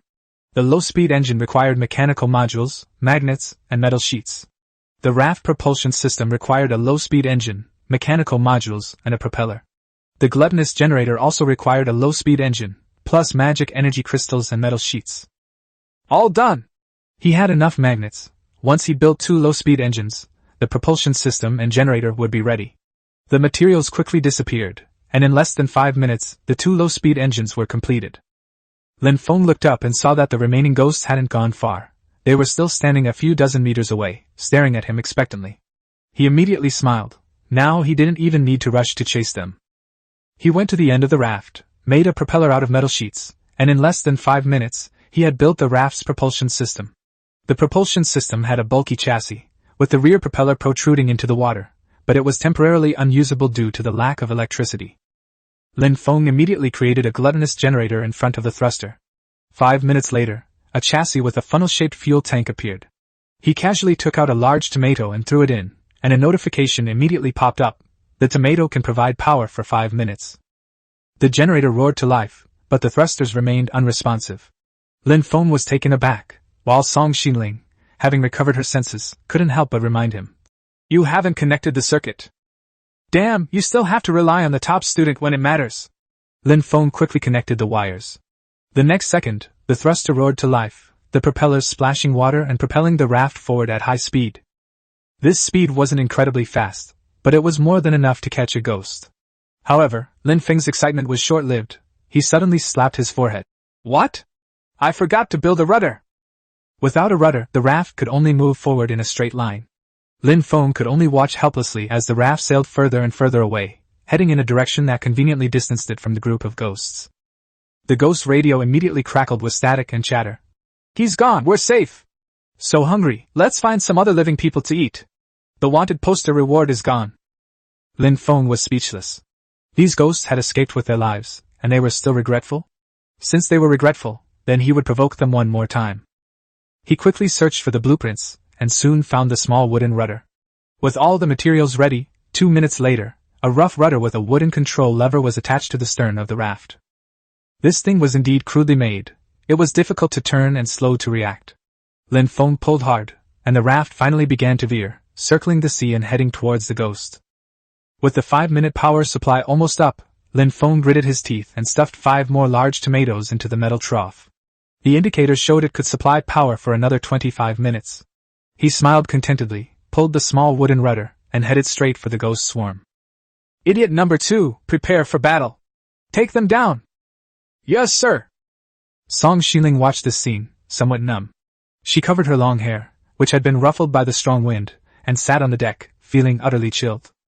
From the ghost radio, terrified cries rang out. It's terrible, run! He's back! Our dignity as ghosts! Run for your lives, our dignity is long gone! A large group of ghosts fled for their lives, but Lin Feng's raft was faster, giving them no chance at all. The mentally challenged number 2, guarding the front, collided with a ghost and thrust his spear forward. With a soft thud, 2 fragments of the ghost fell onto the deck. Then, one by one, the ghosts were knocked over by the mentally challenged number 2, and the radio was filled with wailing and howling. Help! Let me go! Is this even human? Lin Feng completely ignored the screams. In less than 10 minutes, all 30-odd ghosts had turned into materials in his pocket. That was great! Lin Feng sat down on the deck, happily counting his spoils. Song Xiling tugged at his sleeve, annoyed. We've killed them all. Hurry up and stop the raft. Yes, we need to conserve energy. The gluttonous generator burns food, so of course it can't be wasted. Lin Feng quickly ran over to turn it off, only to be dumbfounded. This thing doesn't even have a switch. Song Xiling was speechless. Why do you always bring these things that don't have a switch? Lin Feng was also helpless. The radio, generator, and thruster all had no shut-off function. He could only comfort her. It's okay, the power will probably run out in about 10 minutes. Just bear with it a little longer, your flowing hair looks so beautiful. Song Xiling looked utterly dejected, resembling a ghost in a raging storm. She stood there, bewildered, while Lin Feng continued counting the materials. 211, 212, 213. 220! Tonight alone, I got 220 ghost fragments. Song Xiling pouted. You can't eat this stuff. Eat? Yes, can it be eaten? Lin Feng picked up a fragment of a ghost and took a bite. The prompt immediately warned, humans cannot eat it, but it can be fed to other spirit-like creatures. Lin Feng's heart skipped a beat, and he directly threw a ghost fragment into the gluttonous generator. A notification popped up. The ghost fragment can provide power for 30 minutes. His eyes widened instantly. Oh no! Lin Feng glanced cautiously at Song Xiling, only to see the girl with flowing long hair and a resentful look in her eyes. It's been almost 20 minutes, why hasn't the raft stopped yet? It might be malfunctioning, Lin Feng said guiltily, raising his fist and slamming it repeatedly at the gluttonous generator. Chapter 44 The Barren Island. The raft sped along for half an hour before the gluttonous generator finally stopped. Song Xiling was clearly exhausted and fell asleep shortly after returning to the stone house. Lin Feng, on the other hand, tiptoed out. The reason was simple. He hadn't claimed his blind box reward for the day. If he remembered correctly, today was the weekly super blind box's turn. He opened the system and, sure enough, a notification popped up. Successfully won the weekly super blind box giveaway. 7 to 7. Obtained, 1 hardworking gloves blind box. Lin Feng was taken aback. Gloves? Could this blind box be full of all kinds of gloves? What use are gloves besides keeping warm? He clicked on the description and found that the blind box was actually of the excellent grade, with a chance to obtain high-efficiency harvesting gloves, high-efficiency disassembly gloves, and high-efficiency manufacturing gloves. Items of superior quality are definitely not bad, so Lin Feng did not hesitate and directly chose to activate them. The next second, the light packaging box opened in his hand, and a pair of white gloves appeared. You have opened the Diligent Gloves blind box and received High Efficiency Gathering Gloves X1. Description: it has a certain warmth retention effect and requires no tools when collecting supplies, allowing for efficient collection of various resources. Lin Feng immediately smiled. So, does this mean we won't need to bring axes and shovels anymore when cutting down trees or digging? That's practically a miracle. Last time he went to the island to gather supplies, his backpack was stuffed full of tools, which not only took up space but also made things inefficient. He had originally planned to get a new set of advanced tools later, but now it seems there's no need for that at all. Thinking about it this way, efficient disassembly of gloves and efficient manufacturing of gloves probably also mean that items can be disassembled and manufactured without tools, and with even higher efficiency. Lin Feng felt a pang of regret. He should have used the all-access card. But then he thought, judging from the name and description alone, no one could guess how powerful the gloves were. Anyway, he only had one all-access card left. He was bound to find an even more worthwhile blind box someday. He put on the gloves and tried them on. They were quite warm, and the white gloves had a black gathering totem on them, which looked pretty good. However, there wasn't much to gather at the moment, so he took off his gloves and put them back in his backpack. It was already late at night, and Lin Feng yawned, preparing to go back to sleep. He would have to dismantle the last supply ship on the pirate raft the next morning. Several hours later, Lin Feng slowly opened his eyes. It was already noon, and he was somewhat surprised that Song Xinling hadn't dragged him out for a photo today. However, he soon smelled a rich aroma. It seemed lunch was ready. Sure enough, not long after, Song Xinling carried a pile of food into the stone house. Seeing that he was awake, she smiled and said, "I knew you would sleep until noon. Come and eat." Lin Feng immediately got up and started eating. In less than 10 minutes, a hearty lunch was finished. However, what was bound to happen still happened. He had just picked up his tools, ready to dismantle the pirate raft, when Song Xinling stopped him. "Wait for me a moment. After we take the photos, I'll go with you to work." Lin Feng could only obediently sit back down. Nothing, no matter how important, was more important to Song Xinling than taking a photo. A moment later, Song Xinling finished her lunch, took her camera, and pulled Lin Feng outside. Surprisingly, the photo shoot went exceptionally smoothly today. The two posed, and in less than 2 minutes, all 3 photos were taken. Lin Feng nodded to himself. It seemed that changing into new clothes really did bring different treatment. But he soon discovered that the real trouble was yet to come. Song Xinling stared at the 3 photos, her indecisiveness kicking in again. "What should I do? I like all 3 of them." Upon hearing this, Lin Feng immediately made an excuse to slip away. "I'm going to dismantle the raft first." He estimated that Song Xinling wouldn't be able to pick it out in less than 20 or 30 minutes, so he picked up his small wooden hammer and ran off to get to work. The sounds of banging and knocking continued as Zhao Degang dismantled the water purifier, barbecue grill, and storage boxes from his raft, and pieces of wood, metal, and glass were gradually put into his backpack. It took Lin Feng 2 whole hours to completely dismantle the raft. Seeing that he had finished his work, Song Xinling quickly put down her fishing rod and handed over the photos she had selected. Lin Feng wiped his sweat as he opened the chat channel, uploaded photos as usual, and left a missing person notice.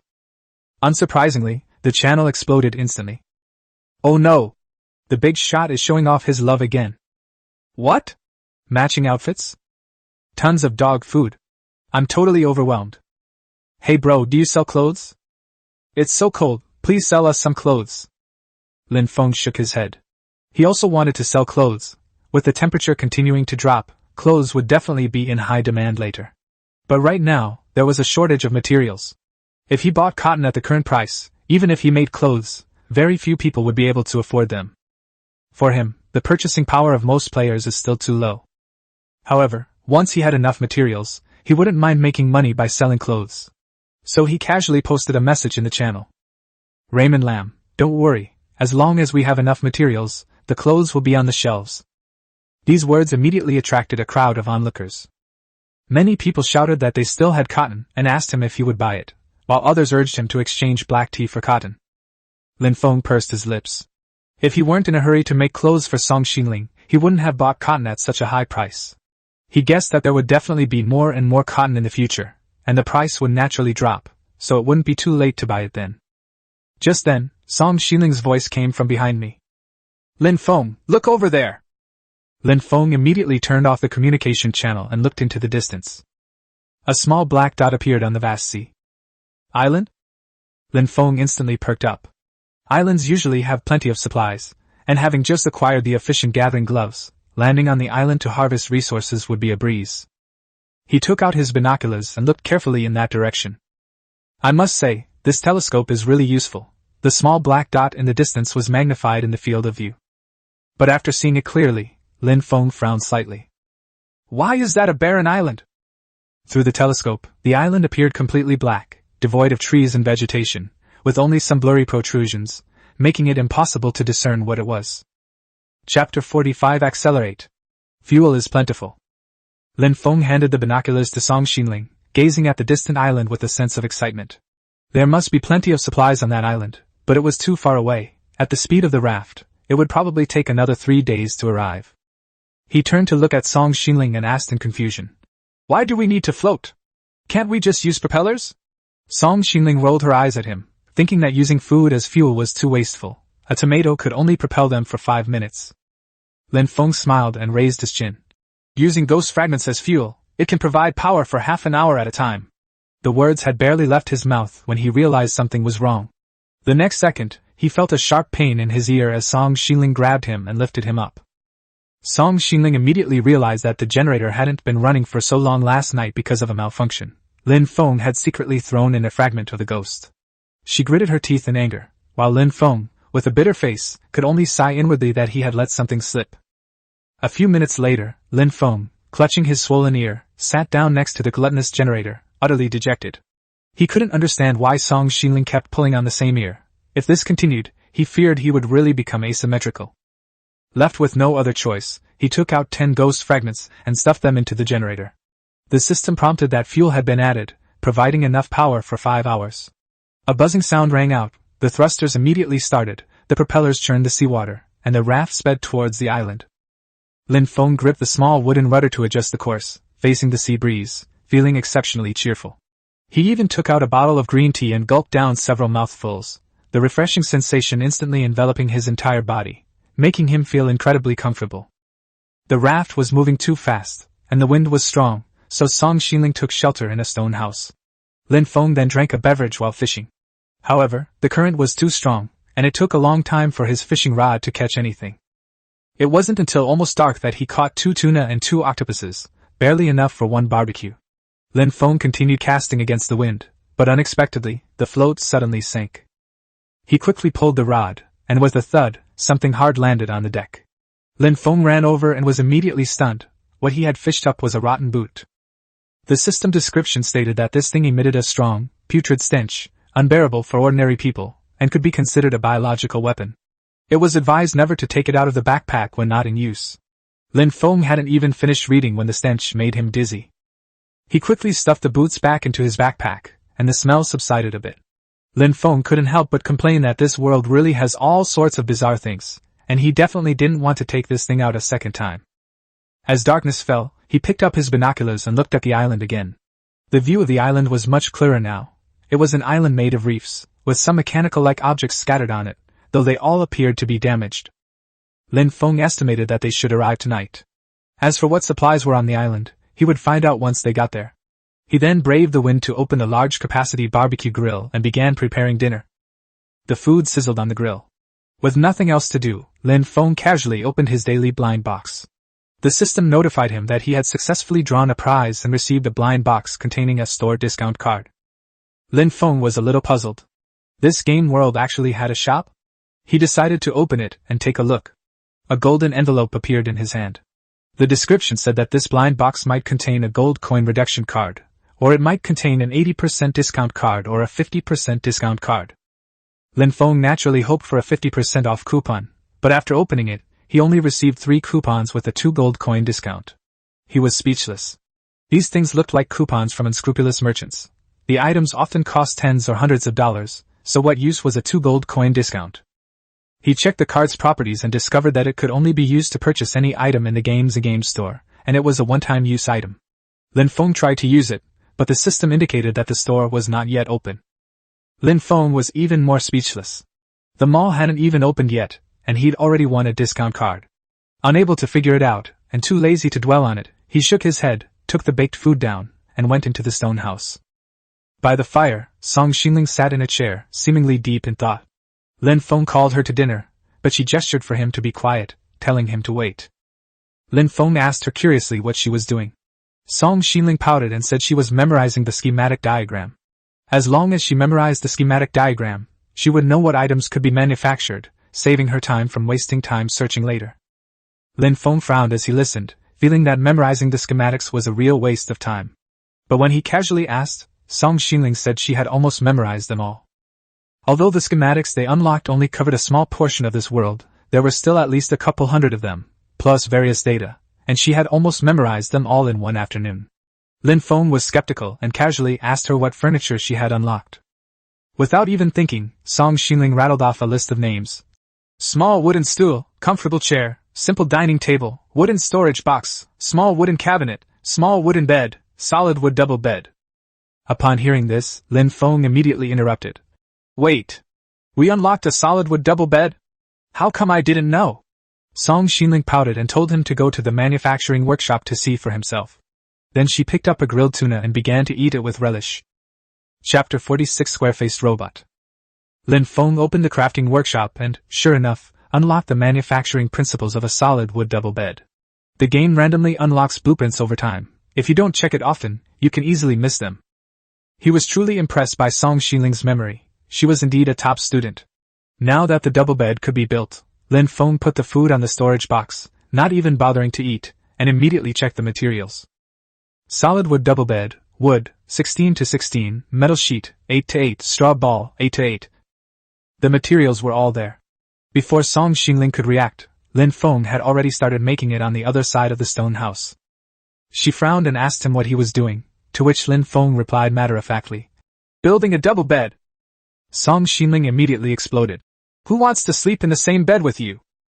Lin Feng pursed his lips, thinking to himself, "We used to sleep side by side on the deck, what's the difference?" In less than 5 minutes, a spacious double bed appeared in the room. Song Xinling stared at the bed, her lips pouting, and snorted coldly. "You sleep on the floor." Lin Feng was speechless. He'd worked so hard, only to end up with the bed for her and the floor for himself. That was such a rip-off. So, he had a brilliant idea and built another double bed next to it. The two beds were placed side by side, looking like a long-heated Kong, a traditional Chinese bed stove. Lin Feng felt that this should solve the problem. Although there were two beds, they were practically the same as one when placed together. Song Xinling looked at him silently, then reached out her small hand and suddenly grabbed his ear, gritting her teeth as she shouted, "Lin Feng!" Lin Feng gasped in pain. "Can you please stop hurting the same ear all the time?" 10 minutes later, Lin Feng covered his bright red ears, obediently dismantled the double bed outside, and built a new one at the other end of the room. Song Xinling complained that he wasn't sincere, but she felt a little sorry for him. After the second bed was made, she handed Lin Feng a bottle of black tea, telling him to drink some water and continue eating. Seeing that she had calmed down, Lin Feng took the red tea and gulped down a few mouthfuls. Although they couldn't sleep in the same bed, being able to rest in the same room was not bad. After dinner, the two lay down on their respective beds. The raft was moving too fast, and a draft was blowing in through the window. Song Xinling suddenly looked at Lin Feng and asked curiously, "Haven't you ever been in a relationship before?" Lin Feng scratched his head, unsure how to answer. Admitting to being single for 20 years would be too embarrassing, so he vaguely said, "I forgot." Song Xinling was taken aback. "Forgot? You also had amnesia?" Lin Feng rubbed his temples, trying to figure out how to smooth things over, when suddenly there was a loud bang outside, as if the raft had hit something. Song Xinling sat up in fright, while Lin Feng had already rushed out of the house. He moved so quickly, partly because he was worried about the raft, and partly to avoid the question from earlier. As soon as they stepped outside, Lin Feng was stunned by the sight before him. In front of the raft, a huge rock jutted out of the sea, its walls high and slippery, almost impossible to climb with bare hands. He was stunned for a few seconds before he realized. This is that island? But then a problem arose. The island seemed to be surrounded by steep rock walls, and even if the raft arrived, it would be impossible to climb up. At this moment, Song Xinling reminded her from behind. "We need to make a pair of climbing axes." Lin Feng was taken aback, then quickly searched the manufacturing workshop and found the schematic diagram of the climbing axe. He turned to look at Song Xinling and couldn't help but marvel at how she was practically a human search engine. Although Song Xinling found the nickname unpleasant, she was still somewhat smug and asked him with her hands on her hips if he was convinced. Lin Feng immediately gave her a thumbs up and nodded repeatedly. Axe, metal plate, 2-2, wood, 1-1, nail, 1-1. With all the materials available, Lin Feng quickly crafted 2 climbing axes. The tools looked rudimentary, but they should be sufficient for dealing with this rock face. He picked up a pickaxe in each hand and tried to climb up, easily making it 2 or 3 meters. Song Xinling below was extremely nervous and quickly told him to come down, advising him to wait until dawn if he wanted to go up. Lin Feng thought it made sense. They were already at the edge of the island, so a few more hours wouldn't make a difference. In the middle of the night, without a suitable light source, it would be troublesome if there was danger up there. He climbed down the rock face, and soon jumped back onto the raft. But just then, he heard heavy footsteps overhead. Lin Feng suddenly looked up and saw a square head peeking out from the edge of the island. Its surface gleamed with a faint metallic luster, clearly resembling a robot. Lin Feng was so frightened that he took a few steps back, and Song Xinling grabbed his arm tightly and whispered that the thing was terrifying. Lin Feng comforted her while taking out his hardwood bow. Above the rock face, the square-faced robot suddenly spoke. "Entry is prohibited. Otherwise, you will be killed on the spot." After saying that, it withdrew its head and left with heavy steps.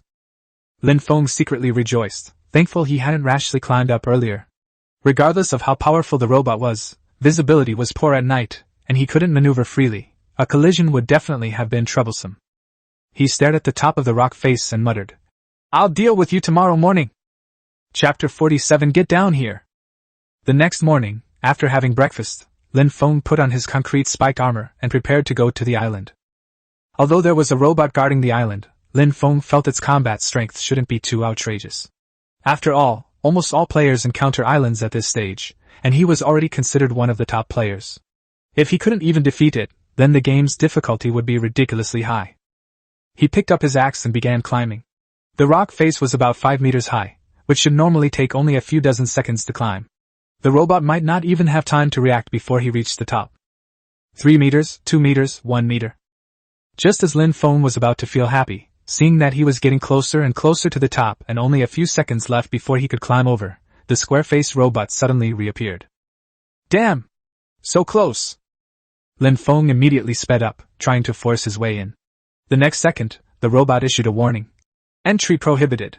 Otherwise, you will be killed on the spot." Lin Feng, relying on the thickness of his plate armor, had no intention of stopping. But soon, a gust of wind came from above. He looked up and was immediately dumbfounded. The robot bent down, facing him with its chest, and its metal shell slowly opened, revealing a fan spinning at high speed inside. A strong wind suddenly rushed in, making it almost impossible for Lin Feng to breathe, and he was lifted up and floated around. "What? You can do that?" With a snap, the ice axe suddenly came loose, and Lin Feng was pushed away by the wind. Thump! He fell heavily from the 5-meter-high stone wall, feeling like his bones were about to shatter. After getting up, Lin Feng was speechless. This robot had actually blew him down with a fan. It was like playing Super Mario. Seeing that he had fallen quite hard, Song Xinling quickly ran over to help him up and advised him to go around the island, since the robots were guarding it, and they couldn't get up there at all. Lin Feng rubbed his aching lower back and stared upwards, saying, "It's okay, robots always run out of power eventually." After saying that, he gripped his axe tightly and continued climbing. But this time he was more cautious. When he was 2 or 3 meters up, he called out to those above. "I'm up! Want some fresh air?" He figured that even if he was blown down from this height, he wouldn't be seriously injured, and as long as the robot turned on the airflow, he would jump down on his own initiative. The square-faced robot only peeked out before quickly retreating back inside. Lin Feng was speechless for a moment, and could only climb another meter. The robot poked its head out again, but still didn't move, and then pulled its head back in. As Lin Feng continued upwards, he felt a little uneasy. Falling from 4 meters high was almost the same as falling from the top. Just as he hesitated, the robot finally warned again. "Entry prohibited. Otherwise, you will be killed on the spot." Lin Feng stopped in place, intending to hold his ground for a while. The robot didn't attack, but just stared at him intently, as if it would immediately activate its chest fan if he climbed up even a little further. A moment later, Lin Feng suddenly smiled. "I know how to handle him." He climbed down the rock face, and Song Xinling asked him in confusion if he had come up with a solution. Lin Feng nodded and said that if there was only one robot up there, one person would climb 4 meters high to attract attention, while the other person would sneak onto the island from another direction. Song Xinling asked him if he could be sure there was only one robot on the island. Although Lin Feng couldn't be 100% sure, he judged that the game difficulty wouldn't be ridiculously high. One robot was already troublesome enough. If a whole group came, the players might as well all quit the game. After listening, Song Xinling also felt that it made sense. After all, in the entire world, there are probably very few people whose combat power can surpass Lin Feng's, and the game cannot be designed to leave no way out. After resting for a while, Lin Feng opened the workshop and made 2 more climbing axes. As for who should attract the square-faced robot's attention, he looked at Song Xinling and quickly shook his head. If she doesn't control the distance well and gets blown down by the wind, it would be a real problem. As someone grooming to be my future wife, I absolutely cannot take that risk. Therefore, this great and arduous task can only be entrusted to the mentally challenged number 2. Lin Feng ordered. Idiot number 2, grab your climbing axe, climb to a height of 4 meters, and stand by. Yes, sir. The mentally challenged robot number 2 took the climbing axe and began climbing without hesitation. A few seconds later, it reached the 4-meter mark, and almost simultaneously, the square-faced robot's head appeared. Entry is prohibited. Otherwise, you will be killed on the spot. The robot with intellectual disabilities, number 2, did not respond and remained motionless, hanging 4 meters high. The 2 robots stared at each other from a distance, as if they had simultaneously entered a state of stillness. Seeing this, Lin Feng smiled slightly, picked up his climbing axe, moved laterally along the rock face for 20 or 30 meters, and then began to climb upwards. 3 meters, 2 meters, 1 meter. While estimating the height, he also observed the area above. When he reached 4 meters and there was still no movement around him, Lin Feng immediately accelerated, his climbing axe rapidly chiseling at the rock face. In less than 5 seconds, he successfully climbed onto the island. Sure enough, there was no other robot around. The island was covered in rocks, with mechanical debris scattered among them, suggesting that there used to be quite a few robots here. However, Lin Feng didn't have time to look closely and immediately rushed towards the location of the square-faced robot. In less than a minute, he saw that the guy was still guarding the edge of the island, staring intently at the mentally challenged number 2 below. Lin Feng smiled inwardly and cautiously approached. Only when he was less than 2 meters away from the robot did it suddenly turn its head. Entry is prohibited. Otherwise, you will be killed on the spot. Kill him on the spot, my foot! Get down here! Without hesitation, Lin Feng rushed forward and, before it could turn on the fan, pushed it off the island. With a splash, the square-faced robot fell into the sea. Lin Feng looked down and saw it submerged in the seawater, still mechanically issuing warnings. Entry is prohibited.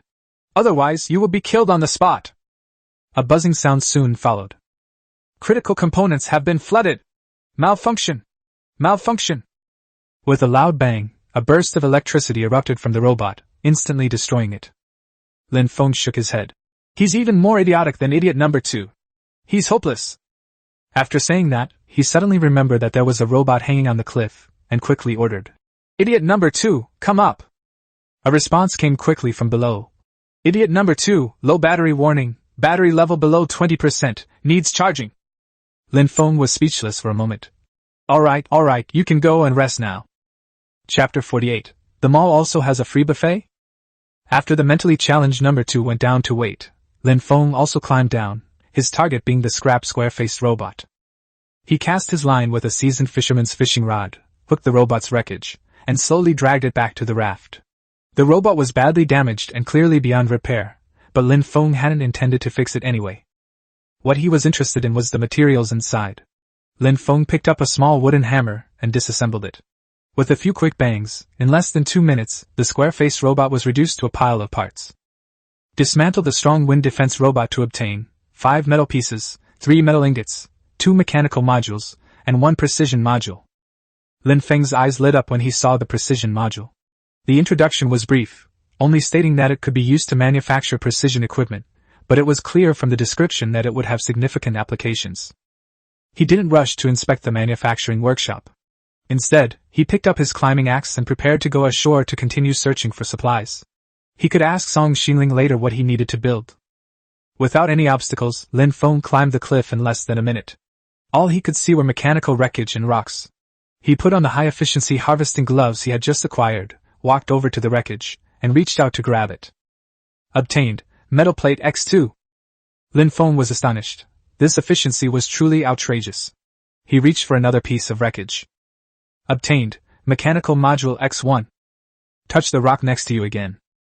Obtained 3 stones. He immediately smiled. Now there was no need for strenuous hammering. He could simply bend down and pick up the materials, and they would automatically be collected into his backpack the moment they touched his gloves.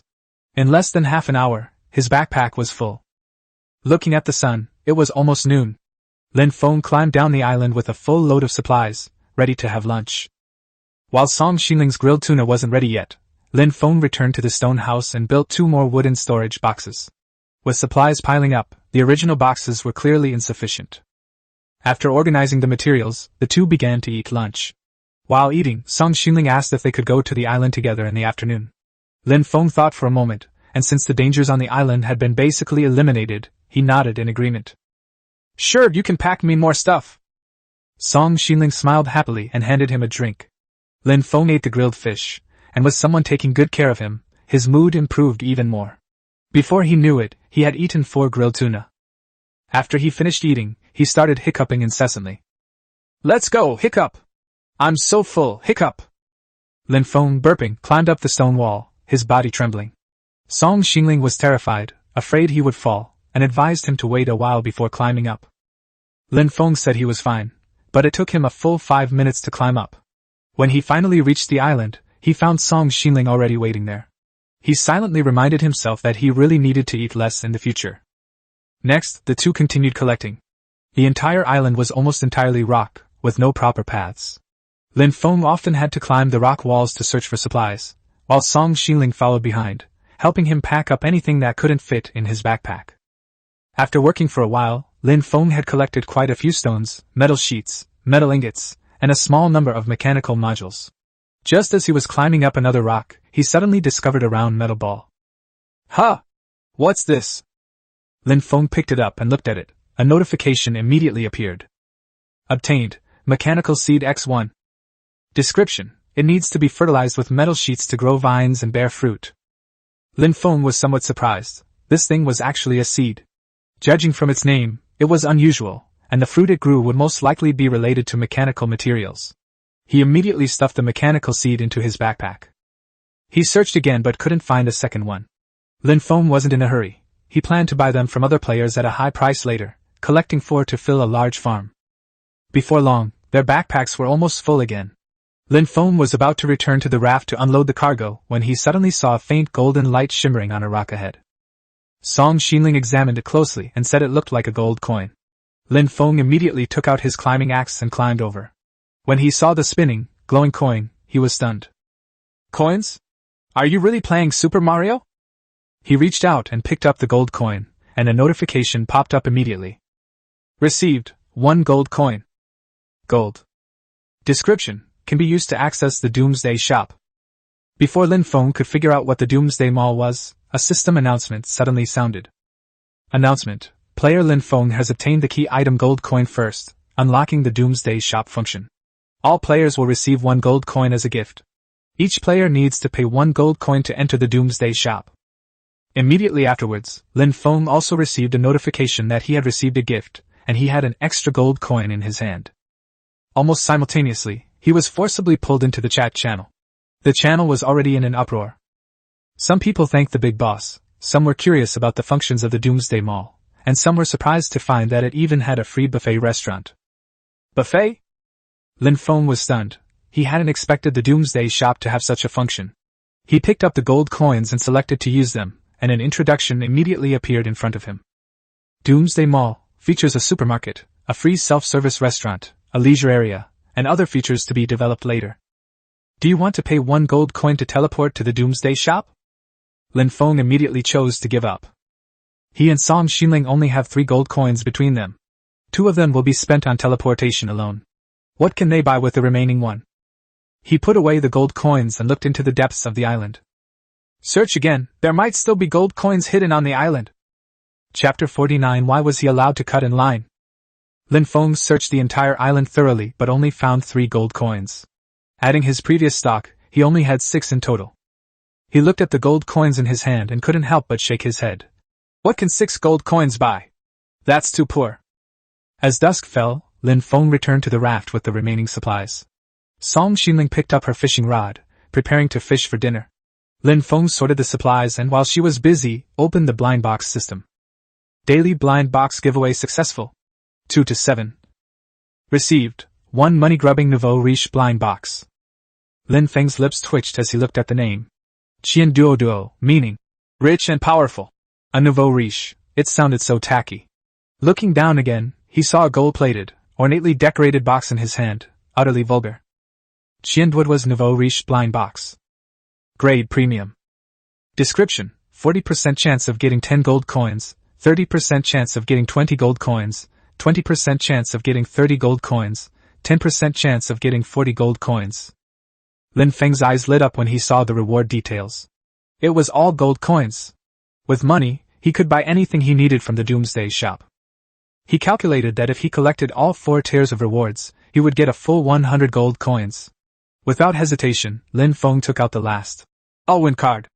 After the card disappeared, system notifications sounded one after another. You have opened 4 money-grubbing nouveau riche blind boxes. Received, 10 gold coins. Received, 20 gold coins. Received, 30 gold coins. Received, 40 gold coins. The next second, a pile of gold coins rained down on the deck. Lin Feng happily picked them all up, but before he could even finish celebrating, a new notification popped up. Players who collect all the prizes in the Money Tycoon blind box will unlock a randomly generated blueprint. Obtained, Remote Catapult Manufacturing Schematic Diagram X1. Lin Feng was taken aback, then became even more excited. Last time he encountered pirates, he suffered because he lacked ranged weapons. While a hardwood bow was usable, its lethality was limited. A catapult, however, was different. Its power was almost equivalent to a homemade cannon. He immediately checked the manufacturing conditions. Remote catapult, large iron pot, 0 to 1, mechanical module, 6 to 6, metal ingot, 6 to 6, wood, 10 to 10, straw rope, 5 to 5.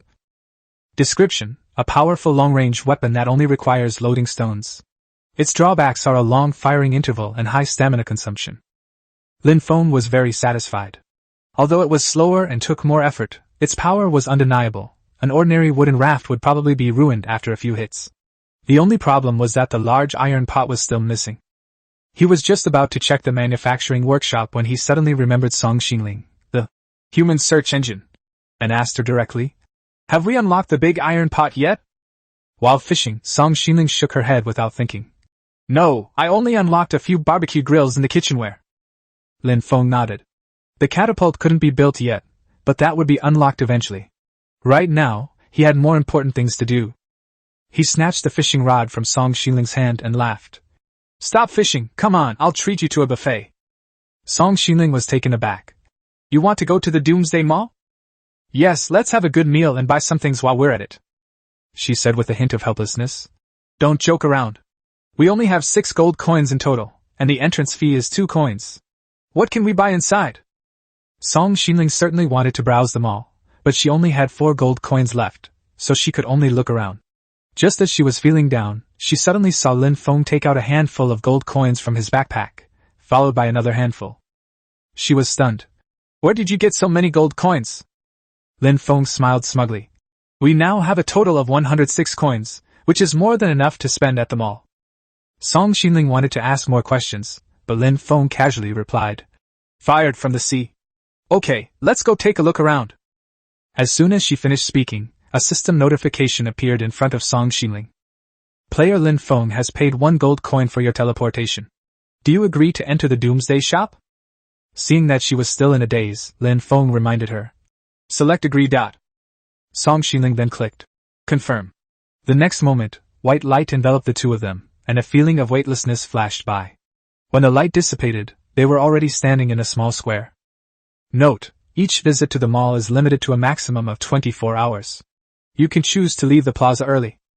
Note: the raft and any belongings not carried with you will be temporarily stored and will be automatically returned upon departure. Note: players cannot fight each other in the shop, nor can they attack shop NPCs. Lin Feng saw that in addition to players, there were also staff members dressed in black suits at the entrance of the mall, with the 3 glowing letters, NPC, hanging above their heads. One of the NPCs nodded politely. "Please come in." Lin Feng smiled and pulled Song Xingling into the hall. It was incredibly lively inside, especially the free buffet restaurant on the left, which was already packed with people. A large group of players lined up to go in, while those inside ate like starving ghosts, taking forever to emerge. Meanwhile, the supermarket and lounge areas on the other side were deserted, clearly indicating that most people didn't have enough coins to spend. Even more outrageous, many players didn't leave after they finished eating. They would gather in groups of 3 or 5 and block the aisle to chat, and some even lay down to sleep.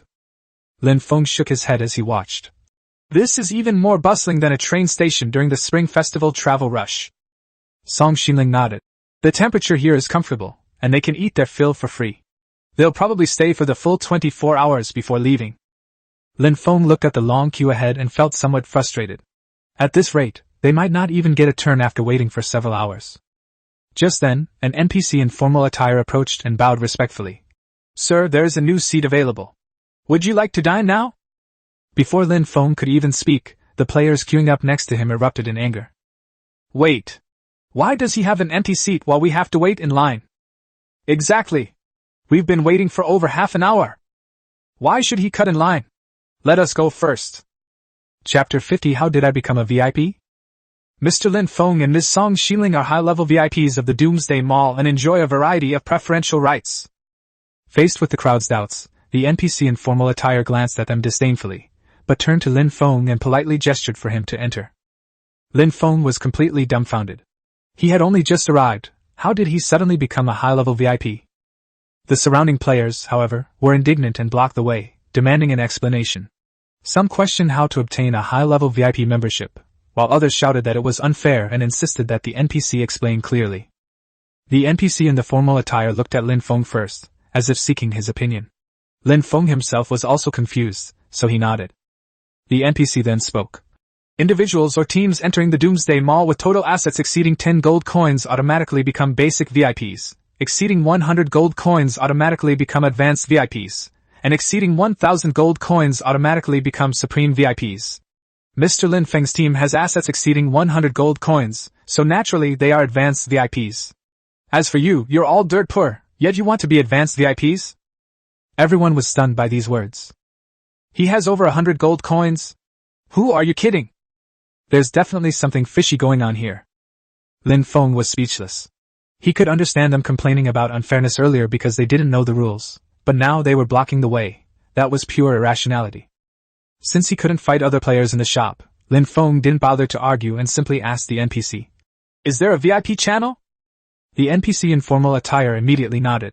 Yes, please follow me. After saying that, he led Lin Feng and Song Xingling away through a narrow passage on the side and directly entered the self-service restaurant through another entrance.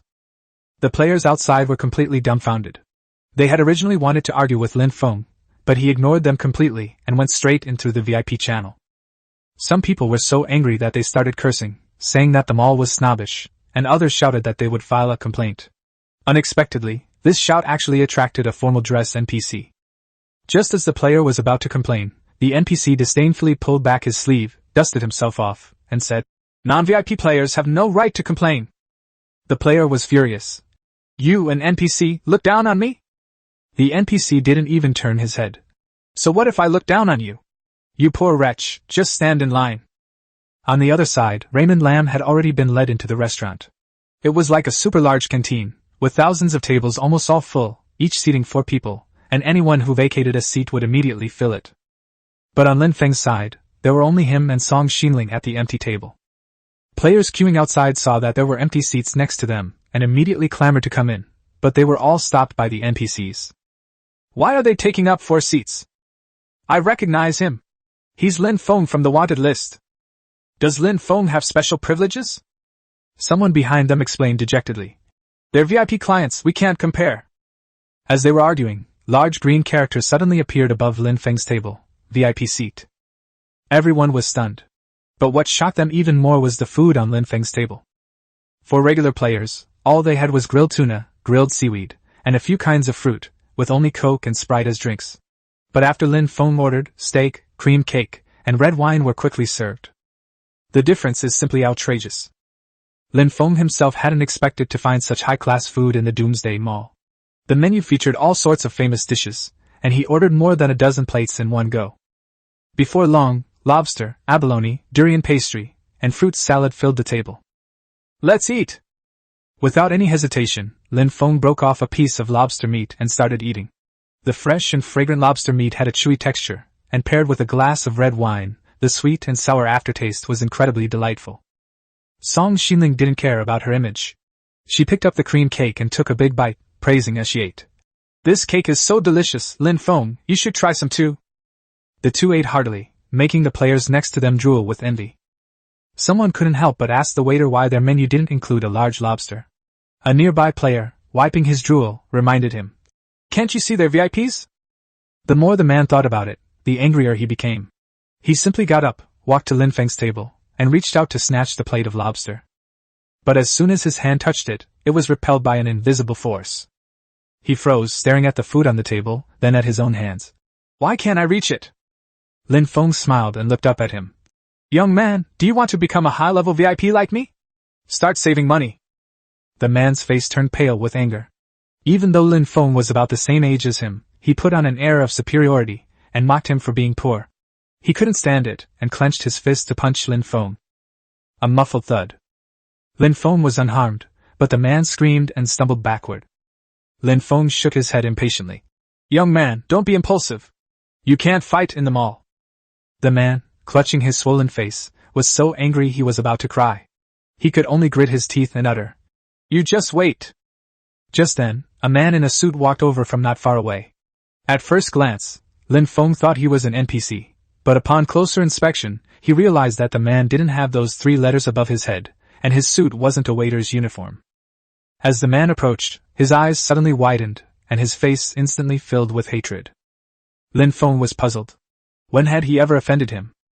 The next second, the man gritted his teeth and said, "Lin Feng? It's you?" Chapter 51 Special Offers Section? A must visit. Lin Feng was speechless. How could someone recognize him so easily? "Who are you?" "Zhou Hai, I am the Zhou Hai whose cotton business you stole." Upon hearing this, Lin Feng remembered. What a small world. Isn't he the player who tried to steal my cotton last time? Later, they intercepted and took away a large amount of cotton. It seems the other party still holds a grudge. But what can you do if you run into them? We're in the mall now, fighting isn't allowed. Zhou Hai glanced at his subordinate, who was covering his swollen face, and felt a surge of anger. "Weren't we forbidden from fighting? Lin Feng, how dare you lay a hand on my man? I'm filing a complaint." Another one to complain about. Lin Feng was speechless. Was he public enemy number 1? Before Lin Feng could explain anything, suddenly, the NPC in the formal dress from before rushed over like the wind. He stood in front of Zhou Hai and glanced sideways at the player with the swollen face.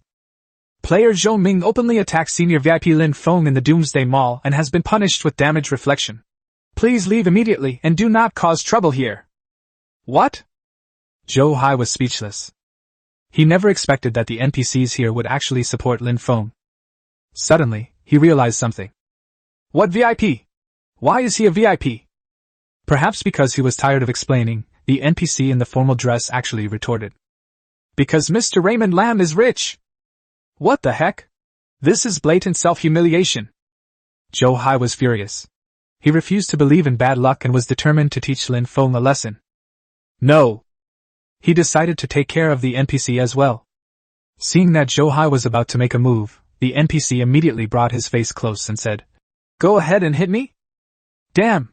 That's so damn despicable." Zhou Hai couldn't take it anymore, and with all his might, he punched the NPC in the face. Everyone gasped. Lin Feng secretly admired Zhou Hai. He was truly ruthless to himself. A muffled thud. The NPC was completely unharmed, but Zhou Hai was suddenly hit in the face and was thrown back several steps, landing squarely on his butt. "What? Lin Feng! You just wait!" "Huh! Is this my fault?" Lin Feng was speechless. He hadn't laid a hand on him or even said a word the whole time, so why was he holding a grudge against him? Zhou Hai got up, angrily pointed at Lin Feng, and wanted to curse a few more times. Suddenly, the smug NPC spoke up. Player Joe Hai has maliciously attacked an NPC.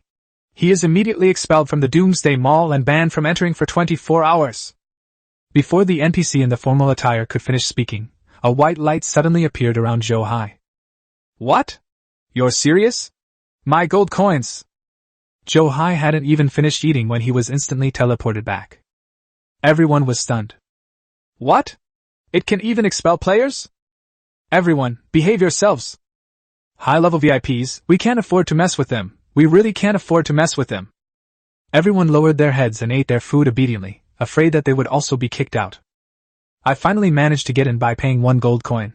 The food and service were mediocre, but it's better than being kicked out. Once everyone quieted down, Lin Feng felt relieved.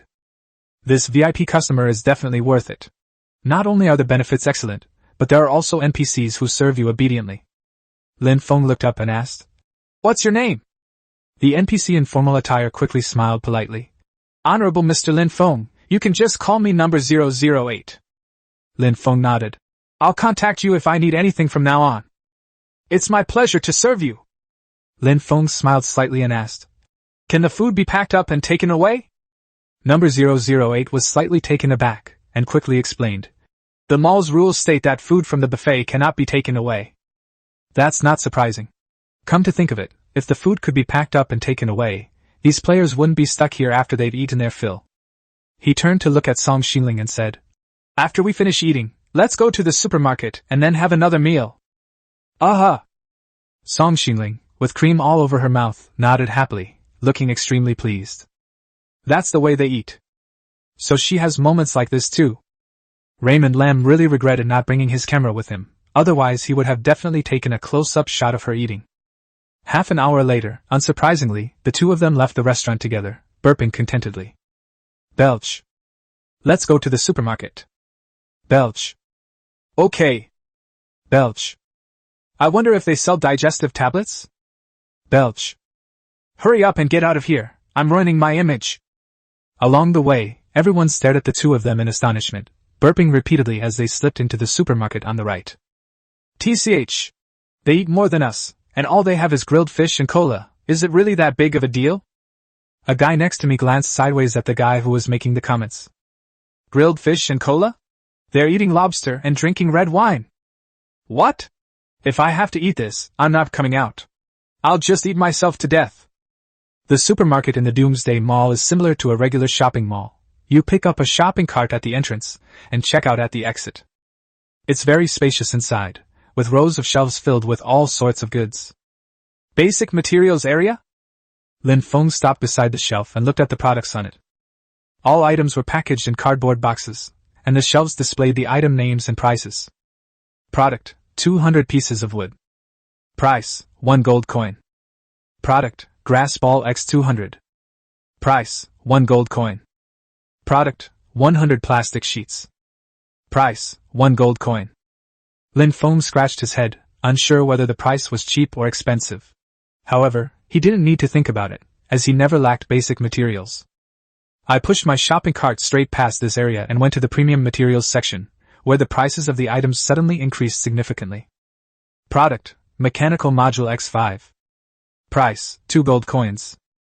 Product, precision module X5. Price, 2 gold coins. Product, magic crystal X5. Price, 2 gold coins. Shaking his head, Lin Feng felt the prices here were a bit too high. Just as he was about to continue strolling forward, Song Xingling suddenly ran over from not far away. Lin Feng, there's a special offer section here. Special offer section? Upon hearing about the special offer section, Lin Feng quickly pushed his shopping cart over. Sure enough, Lin Feng saw several rows of discount shelves next to the supermarket checkout exit. This shop sells food, drinks, materials, tools, and even manufacturing schematics. Holy crap! This is amazing! Lin Feng examined each item from beginning to end, and the first thing that caught his eye was a square metal box. Product, portable storage box. Price, 5 gold coins. Current price, 1 gold coin. The label also thoughtfully includes a description following the price. Description: this device can be used to store equipment and supplies on a robot's person. It has 4 storage compartments, each of which can store 20 items of the same type, for a total of 80 storage units. 80 units is neither too many nor too few. It's just right for equipping the mentally challenged number 2. Besides, this thing only costs 1 gold coin. It's such a steal. Without hesitation, Lin Feng tossed the metal box into the shopping cart. Immediately afterwards, another item caught his attention. A universal charging station? Chapter 52. Someone stole the discount card. Product: universal charging station. Price: 10 gold coins. Current price: 2 gold coins. Description: once the generator is connected, it can charge any electrical device with extremely high efficiency. Lin Feng smiled. With this thing, he no longer had to worry about the frequent power outages of idiot number 2. Lin Feng tossed yet another item into his shopping cart. Walking a little further, he arrived at the special offer manufacturing schematic diagram area. At first glance, Lin Feng saw the schematic diagram of the large iron pot manufacturing process. Product: schematic diagram of the manufacturing process of a large iron pot. Price: 6 gold coins. Current price: 2 gold coins. Description: it can be used for cooking, making it more efficient, but it has a single function and can only stir-fry vegetables. Can only be used for stir-frying? No problem. It wasn't built for stir-frying anyway. He had been struggling to build a catapult without a large iron pot, but now that he's bought the schematics, he can build a makeshift cannon in no time. Lin Feng chuckled and tossed the item into his shopping cart, a satisfied smile on his face. He then prepared to explore other places. At this moment, Song Xingling ran over with a big smile. I want to buy something. Lin Feng looked at her with a puzzled expression and asked curiously, What do you want to buy? This necklace. Lin Feng noticed that Song Xingling was holding a small, exquisite silver box, which she found extremely rare. Girls, well, they all like jewelry. Lin Feng smiled slightly, took the box and looked at it. There was a sticker on the box. It was a metal necklace with a white crystal set in the center. It looked gorgeous and suited Song Xingling perfectly. Take another look at the product label. Product: white crystal necklace. Price: 50 gold coins. Current price: 5 gold coins. Description: a beautiful crystal necklace that can resist 15% magic damage or effects. What? This is a huge profit. The items are 10% off and can also resist 15% of magic damage or effects. Combined with Song Xingling's previous witch set, they can resist 60% of magic damage. The key point is that this amazing item only costs 5 gold coins after the discount. Seeing Lin Feng's shocked expression, Song Xingling assumed he thought it was too expensive and didn't want to buy it. But just as she was about to say forget it, she saw Lin Feng readily stuff the packaging box into the shopping cart. You have such great taste. I bought it. I bought it. Really? Upon hearing this, Song Xingling's face lit up with a wide smile. Lin Feng smiled smugly, patted his chest, and said, I am the richest man in the world. Just tell me what you want. Seeing Lin Feng start bragging, Song Xingling pouted and pointed to an item next to her, saying, Then I want this. Lin Feng was stunned when he saw it. Product: nuclear generator. Price: 1,000 gold coins. Current price: 250 gold coins. Description: it can be used to generate electricity. With one fuel, it can work continuously for 28 days. It has multiple interfaces and switches. Wow! Even after the discount, it's still selling for 250? But what do you need this thing for? Lin Feng was speechless.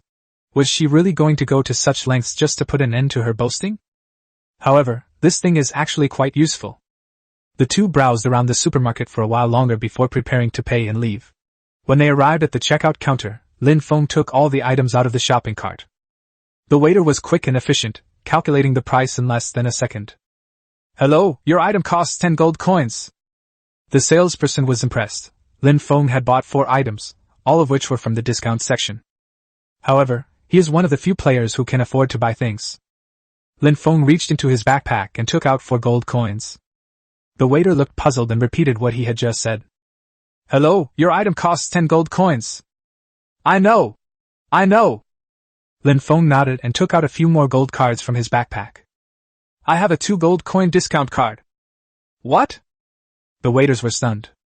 This store has only been open for less than a day. Where did Lin Feng get a 2 gold coin discount card? Do high-level VIPs nowadays all like to joke around with NPCs? Just as he was wondering what was going on, he saw Lin Feng hand over 3 gold cards. The waiter was stunned. Looking at this card, it's clearly a discount card issued by the Doomsday Mall, but he remembers that these things haven't been distributed yet. Seeing the waiter staring blankly at the discount card, Lin Feng impatiently reminded him. What? My discount card has expired? The waiter quickly shook his head. No, no, no! After the discount, your total purchase price is 4 gold coins. Perfect timing, please go ahead. Lin Feng smiled slightly, stuffed the purchased goods into his backpack, and happily pulled Song Xingling out. Behind him, the waiter still looked puzzled. It hasn't even been released yet. As they left the supermarket, Song Xingling asked suspiciously, Where did you get your discount card? Don't tell me you found it in the ocean. Just as Lin Feng was about to make up a story, the girl covered his mouth.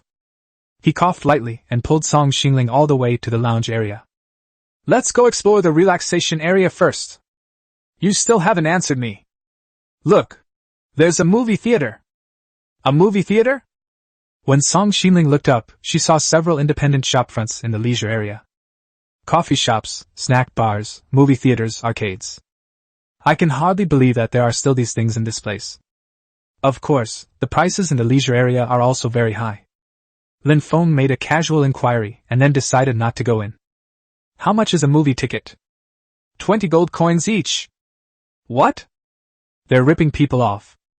Raymond Lam was speechless. Watching a movie was so expensive? That was outrageous. I went to the supermarket and bought 4 items, but it only cost me a mere 4 gold coins.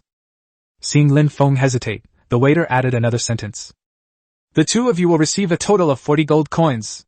However, if you have less than 100 gold coins remaining after your purchase, you will be downgraded to a basic VIP customer. Let's go! Without hesitation, Lin Feng grabbed Song Xingling and turned to leave. Now that things have come to this point, only a fool would go to the movies. Keeping 100 gold coins means you're still a VIP, and you can go out for lobster and red wine. Isn't that better? As Lin Feng was walking forward, he saw number 008 rushing towards the supermarket. Number 008, where are you going? When number 008 saw it was Lin Feng, he smiled and bowed, explaining. I heard the supermarket lost a few discount cards, and I have to go to a meeting. Lin Feng was stunned. Isn't this describing myself? Could it be that the discount cards that appeared in the blind box system were stolen? Lin Feng was speechless.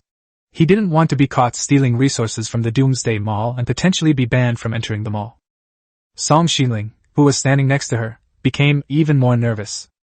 She looked at Lin Feng suspiciously, thinking that he had always been by her side, so even if she wanted to steal something, she wouldn't have had the chance. Have you found out who stole it? The girl asked nervously. No. It's probably a system bug. The girl breathed a sigh of relief, finally feeling at ease. Lin Feng was speechless. He looked at Song Xingling and frowned. She doesn't really think I stole the discount card, does she? Chapter 53 Forcibly Assigning You an Opponent. After leaving the lounge area, Lin Feng took Song Xingling to the buffet restaurant for another big meal. After a satisfying meal, the two left the Doomsday Mall amidst envious glances from onlookers. A flash of white light, and they were back in the sea area where they had been before. However, it was now the next morning. Lin Feng yawned, preparing to take a nap, but before he could lie down, he received a system notification. Warning: since no players participated in the kill during the bounty period, the system will invite players or teams of similar strength to teleport the wanted person to the nearby sea area for free within 24 hours before the end of the bounty period. What? Lin Feng originally wanted to get the reward on the wanted poster without even lying down, but he didn't expect the system to play this trick on him. If players can't find themselves, the system will find them for them and even teleport them there for free. Lin Feng couldn't sleep anymore, so he quickly got up and drank a can of Red Bull. Seeing this, Song Xingling asked in confusion. What are you busy with? Busy preparing for war. Lin Feng briefly explained what had happened with the system warning. Upon hearing this, the girl quickly grabbed a can of Red Bull and drank it. Whatever you need to build, I'll help you. Lin Feng thought for a moment.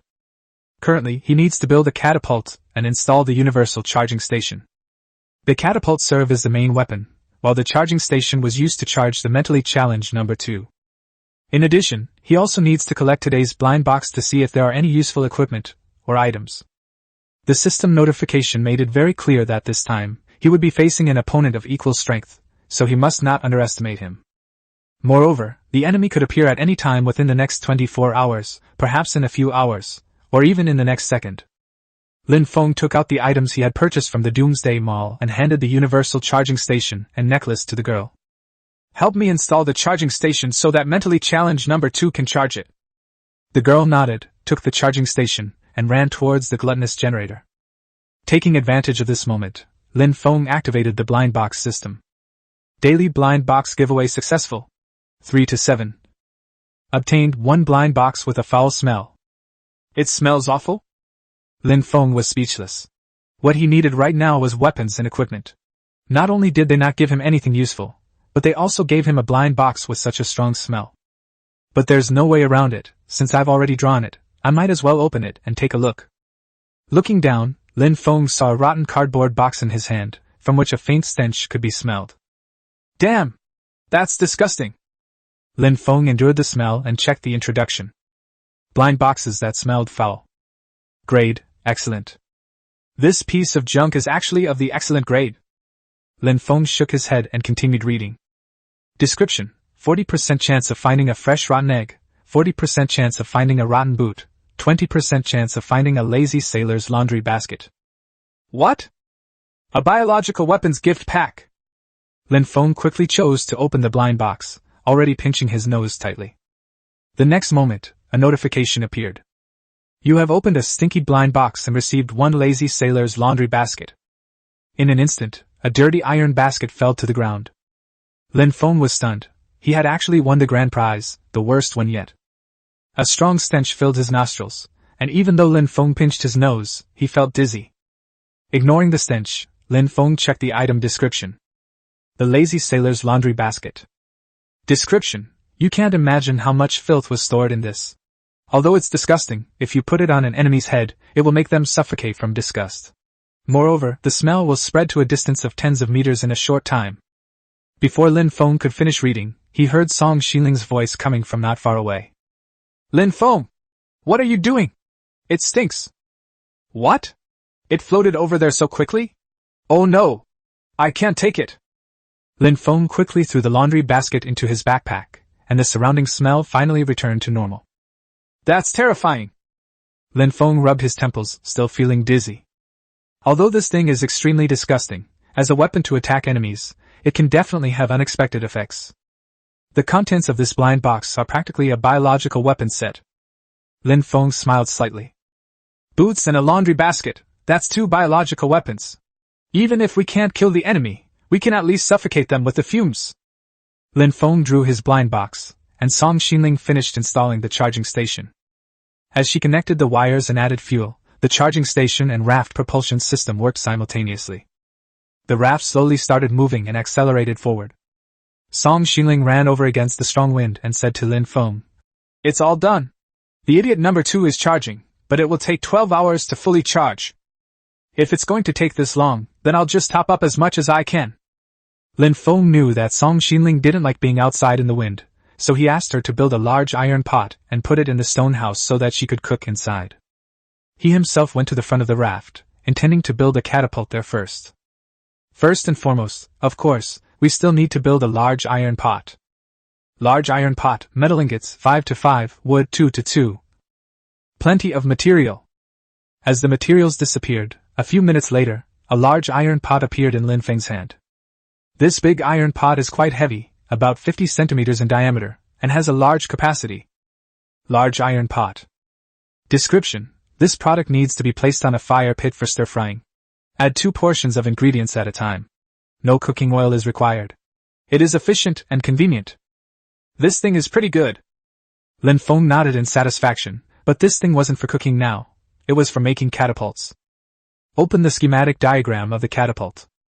Remote catapult, large iron pot, 1 to 1, mechanical module, 6 to 6, metal ingot, 6 to 6, wood, 10 to 10, straw rope, 5 to 5. All the materials are ready. Before long, a huge base appeared in front of Lin Feng. There is a pivot on the base, and a large iron ladle, made of metal, and a large iron pot is installed on the pivot. At the end of the large iron ladle is a rope. Obviously, as long as you put the stone in the big iron spoon, pull the rope hard, and then release it, the big iron spoon will suddenly spring up and throw the stone out. This catapult has a simple structure and no springs. It relies entirely on the elasticity of the metal material to launch the stones, which explains why it is time-consuming and laborious. Let's see how powerful it is. There are plenty of rocky peaks, so let's try one out and see how it goes. He filled the big iron ladle with stones, pulled the rope tight, and then suddenly let go. Bang! Instantly, the big iron spoon sprang up, and the stone inside was thrown violently, tracing an arc in midair before crashing onto the sea surface. Thump! 50 meters away, a burst of water suddenly splashed up on the sea. Huh! That's quite powerful! But its range, well, it could barely be considered a long-range strike. Chapter 54 Zhou Hai. The enemy has arrived. After building a catapult at the front of the raft, Lin Feng hurriedly built one catapult each on the left, right, and back of the raft. He couldn't possibly use all 4 catapults at once, but the range of angles they could aim at was too narrow, so he had no choice but to manufacture 4 at once. To prevent the catapults from being destroyed by the enemy, he also specially built a concrete protective wall in front of them. However, the height of this protective wall was only enough to protect the catapult's base from damage. Lin Feng! Have something to eat and rest for a bit. Song Xinling's voice came from inside the stone house. Lin Feng patted his stomach. He was indeed a bit hungry after a busy morning. As he was about to walk into the stone house, a white light suddenly flashed to the left of the raft. An enemy has teleported in. What? They're here already? Not even enough time to eat. Lin Feng quickly picked up his binoculars and looked in the direction where the white light had disappeared. On that stretch of sea, more than a dozen rafts were floating. The enemy they faced this time was clearly much stronger than Zhao Degang.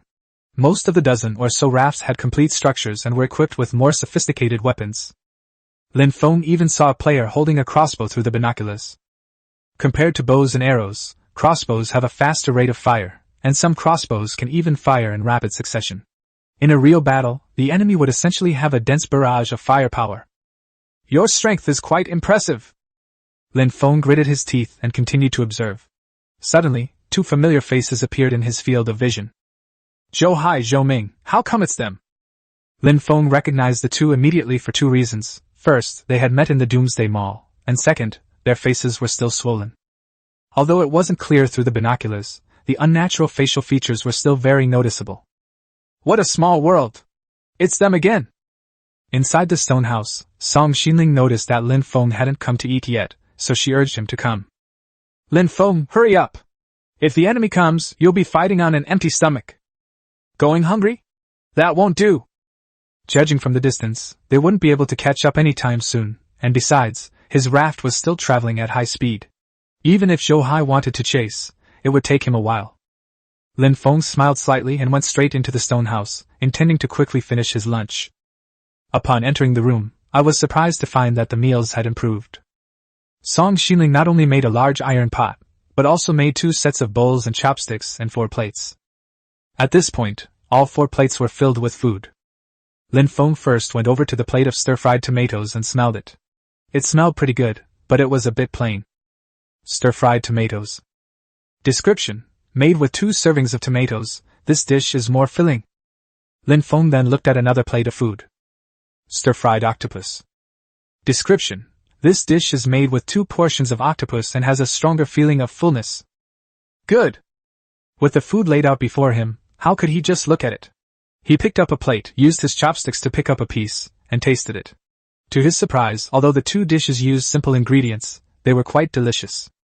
After wolfing down his food, Lin Feng finished both plates of food in less than 5 minutes, and his stomach was even a little full.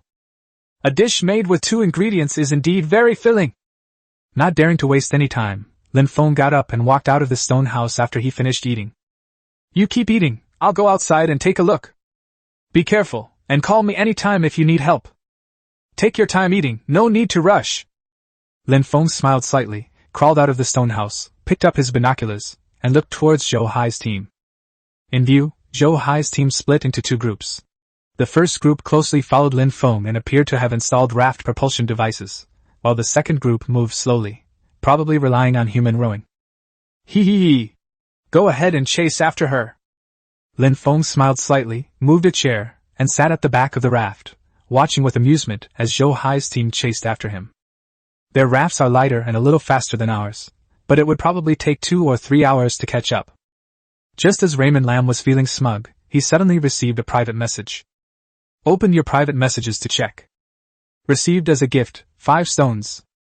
Zhou Hai, Lin Feng, if you have the guts, don't run away, stop and fight me. Run away? Lin Feng smiled. If it weren't for charging the mentally challenged number 2, would he have kept the raft's propeller running indefinitely? However, he felt he was running away, so he decided to accept it as running away. Raymond Lam, I'm running away, so come and catch me if you dare. Zhou Hai, what? You just wait. Raymond Lam doesn't know how long he'll have to wait. The deadline for the arrest warrant is almost here. On the other end, Zhou Hai was about to start cursing when he suddenly found that his private message had been interrupted. To continue chatting, you need to give Lin Feng 5 more stones. Zhou Hai was furious. 5 stones? I can afford it. After I destroy you, the materials I'll harvest will be far more than just 5 stones. He took out the stone, intending to give it to Lin Feng, and continued his cursing. The interface suddenly changed. Private message terms are being updated. Send a private message and you'll need to give the recipient 20 mechanical modules. If materials are insufficient, payment will be made as a gift. What? Lin Feng, you bastard! Could you possibly get any darker? Even through the screen, Lin Feng could imagine Zhou Hai's furious reaction. Now, he couldn't even bring himself to curse at him. If this guy can take a beating, that's fine too. Lin Feng isn't really interested anyway. Taking 10 mechanical modules to let the other guy cool off is perfectly acceptable. Disappointment. Several minutes passed, but Zhou Hai didn't send any more messages. It seemed that Zhou Hai had asked for too high a price. Looking at Zhou Hai's team, the group in front of him was still far away, while the group behind him was about to disappear from sight. Let's take our time pursuing it. It's not like I'm the one in a rush. Even if a fight doesn't break out in the end, the bounty on the wanted poster will still be yours, so it's no big deal. Moreover, Zhou Hai can be teleported here for free, but he won't be teleported away for free. Once Zhou Hai receives the reward for the wanted poster, he won't be able to escape. Even if he doesn't want to fight anymore, Lin Feng will still have to teach him a lesson. Enjoying the sea breeze and sipping red tea, Lin Feng leisurely observed the situation across the river. What are they busy with? Lin Feng noticed that the players on the first 5 rafts had all gathered at the back, seemingly busy with something. A few minutes later, Lin Feng understood.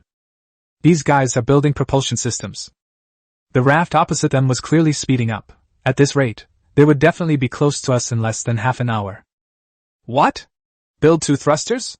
That's a good idea. Lin Feng carried the chair back to the stone house, preparing for battle. He took out a large number of stones from the storage box and piled them directly next to the 4 catapults.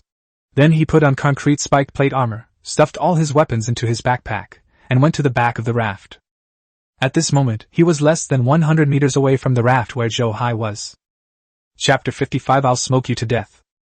Release the arrows. Shoot Raymond Lam into a pincushion. Whoever kills Lin Feng, I'll give him a gold coin to go to a buffet. As soon as Zhou Hai gave the order, his men immediately started firing crossbow bolts at Lin Feng. In an instant, more than a dozen crossbow bolts flew over like rain. Idiot number 2, stop charging and hide behind the protective wall. Yes, sir. Intellectual disability number 2 unplugged the charging cable from his body and rushed towards the protective wall. 2 loud bangs. 2 crossbow bolts instantly pierced the body of the mentally challenged number 2. What? Crossbow bolts are that powerful? Lin Feng was stunned. Before this, no weapon had ever been able to hurt the mentally challenged number 2. Just as I was feeling distressed, a series of loud crashes came from the protective wall in front of me. Bang bang bang. Lin Feng heard that every time a crossbow bolt hit the protective wall, it would break a part of the concrete on the wall. I checked it out. Concrete retaining wall, 5% damage. Concrete retaining wall, 10% damage. Concrete retaining wall, 5% damage. What? This thing isn't durable either. Lin Feng understood immediately. Each concrete retaining wall would suffer 5% more damage from each crossbow bolt attack. Once the damage reaches 100%, this thing will collapse. He wanted to retaliate, but Zhou Hai and his men had not yet entered the 50-meter firing range. Bang bang bang. The crossbow bolts came flying at us one after another, as if they were free. In less than 5 minutes, a section of the concrete retaining wall collapsed. Across from them, Zhou Hai shouted arrogantly. Lin Feng! You coward! Why don't you stop hiding behind the wall? Ha ha ha, we have plenty of crossbow bolts, keep firing! Boom! Next to Lin Feng, another protective wall collapsed. Zhou Hai, stay away from me, or I'll smash you to death with a rock! While gritting his teeth and cursing, Lin Feng was building a new protective wall. After much effort, he finally repaired one section of the wall, only to have another section collapse next to it. However, at this moment, Zhou Hai's raft had already entered Lin Feng's firing range. Idiot number 2, load the stones. Yes, sir. Despite the incoming crossbow bolts, the mentally challenged number 2 picked up a stone and threw it into the big iron spoon. Lin Feng immediately tightened the rope, then suddenly released it. Bang! The catapult hurled a stone, sending it flying. With a loud bang, the stone traced a parabola and struck Zhou Hai's raft directly in the center. The roof of the raft's cabin was smashed through, and most of the cabin collapsed. What? What's that? Trench? Commander, all our crossbow bolts are in the cabin. Zhou Hai was furious. Hurry up and bring out all the crossbows and fire at the catapult. Don't let it fire a second shot. Commander, our sewing machines have been smashed. What? Upon hearing this, Zhou Hai's eyes widened. Lin Feng's catapult is incredibly powerful. A single stone destroyed 2 of his important buildings. Lin Feng! I absolutely have to kill you! Everyone charge! Smash his catapult! The crowd hurriedly grabbed their crossbows and fired them at Lin Feng's catapults as if they were free. Bang bang bang bang bang. In less than a minute, Lin Feng's catapult broke. Long-range catapult, 50% damaged. What? That firepower is insane! At this rate, the catapults I painstakingly built will be scrapped in no time. It's time to use biological weapons! Lin Feng pinched his nose, immediately took out the rotten leather boot, and threw it directly into the big iron spoon. Instantly, a strong odor spread. Lin Feng didn't even bother to aim. He tightened the rope and then let go. Bang! A loud bang. The foul-smelling boots swept through the air and flew towards a raft. The opposing player was dumbfounded. What? What's that? Is it a boot? Zhou Hai laughed loudly. Ha ha ha, Raymond Lam has no more stones. But the next moment, he suddenly froze. How could someone as wealthy as Lin Feng not have any stones? Besides, didn't I just give him 5 stones? Just as he was wondering, he suddenly heard a scream coming from the raft next to him. Ugh! That's so disgusting. I can't take it anymore, I'm dizzy. What the hell is this thing? A biological weapon? It stinks like hell. The players on the raft next to them instantly lost their fighting ability.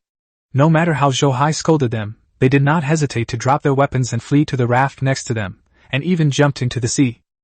Zhou Hai was stunned. How stinky must that stuff be to drive these well-equipped men to the point of wanting to jump into the sea? Lin Feng! You're fucking dirty! Seeing the power of those boots, Lin Feng on the opposite side couldn't help but smile smugly. Those boots were only a small part of the power. The real power was yet to come. Taking advantage of the enemy's disarray, Lin Feng quickly pinched his nose and took out the lazy sailor's laundry basket. Lin Feng quickly tossed it into the big iron ladle, tightened the rope, endured the dizzying smell, aimed at Zhou Hai's raft, and let go. Bang! The stinking laundry basket swept through the air and smashed directly into Zhou Hai's head. He stared wide-eyed at the iron basket that was closing in on him, his face filled with astonishment. What the hell is this? Bang! Suddenly he felt a sharp pain in his head. The iron basket was right on top of Zhou Hai's head. Instantly, a strong stench was released and spread rapidly. What? Lin Feng, you bastard! Before Zhou Hai could finish speaking, he was so choked by the fumes that he started foaming at the mouth. He rolled his eyes and struggled to break free of the iron basket. Through his blurred vision, he saw his men beside him staggering and foaming at the mouth. He mustered all his strength and stumbled to the back of the raft, surrounded by the cries of the crowd. Ugh! Disgusting! I'm going to throw up! Help! It stinks like hell! Run for your lives! Run for your lives! The stench from the laundry basket spread instantly. On the rafts that were further away, the players all jumped into the water. Upon seeing this scene, Lin Feng smiled. Damn it! Moron number 2, load the stones. Yes, sir. Idiot number 2. Loaded quickly, Lin Feng tightened the rope, aimed, and then let go. Bang! Boom!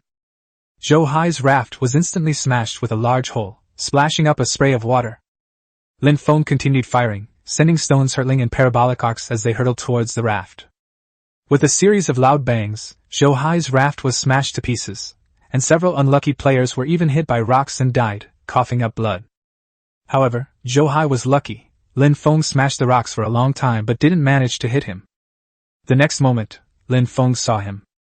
This guy actually endured the stench and built a small raft to escape. What the heck? You think you could get away? Lin Feng ordered the mentally challenged number 2. Go and control the small wooden rudder and hunt down Zhou Hai. Yes, sir. Intellectual disability number 2 approached the small wooden rudder, pulled the control lever, and the raft's direction of travel began to change. You little punk! You think you can just run away with a bare raft? Chapter 56. Don't jump into the sea. I haven't had enough fighting yet. Lin Feng originally thought he could easily catch up with Zhou Hai. Little did anyone expect that he would build a gluttonous generator and a raft propulsion system on the raft he was escaping on. The raft was small and light, and it quickly widened the distance between itself and Lin Feng. If you chase like this, you'll never catch up.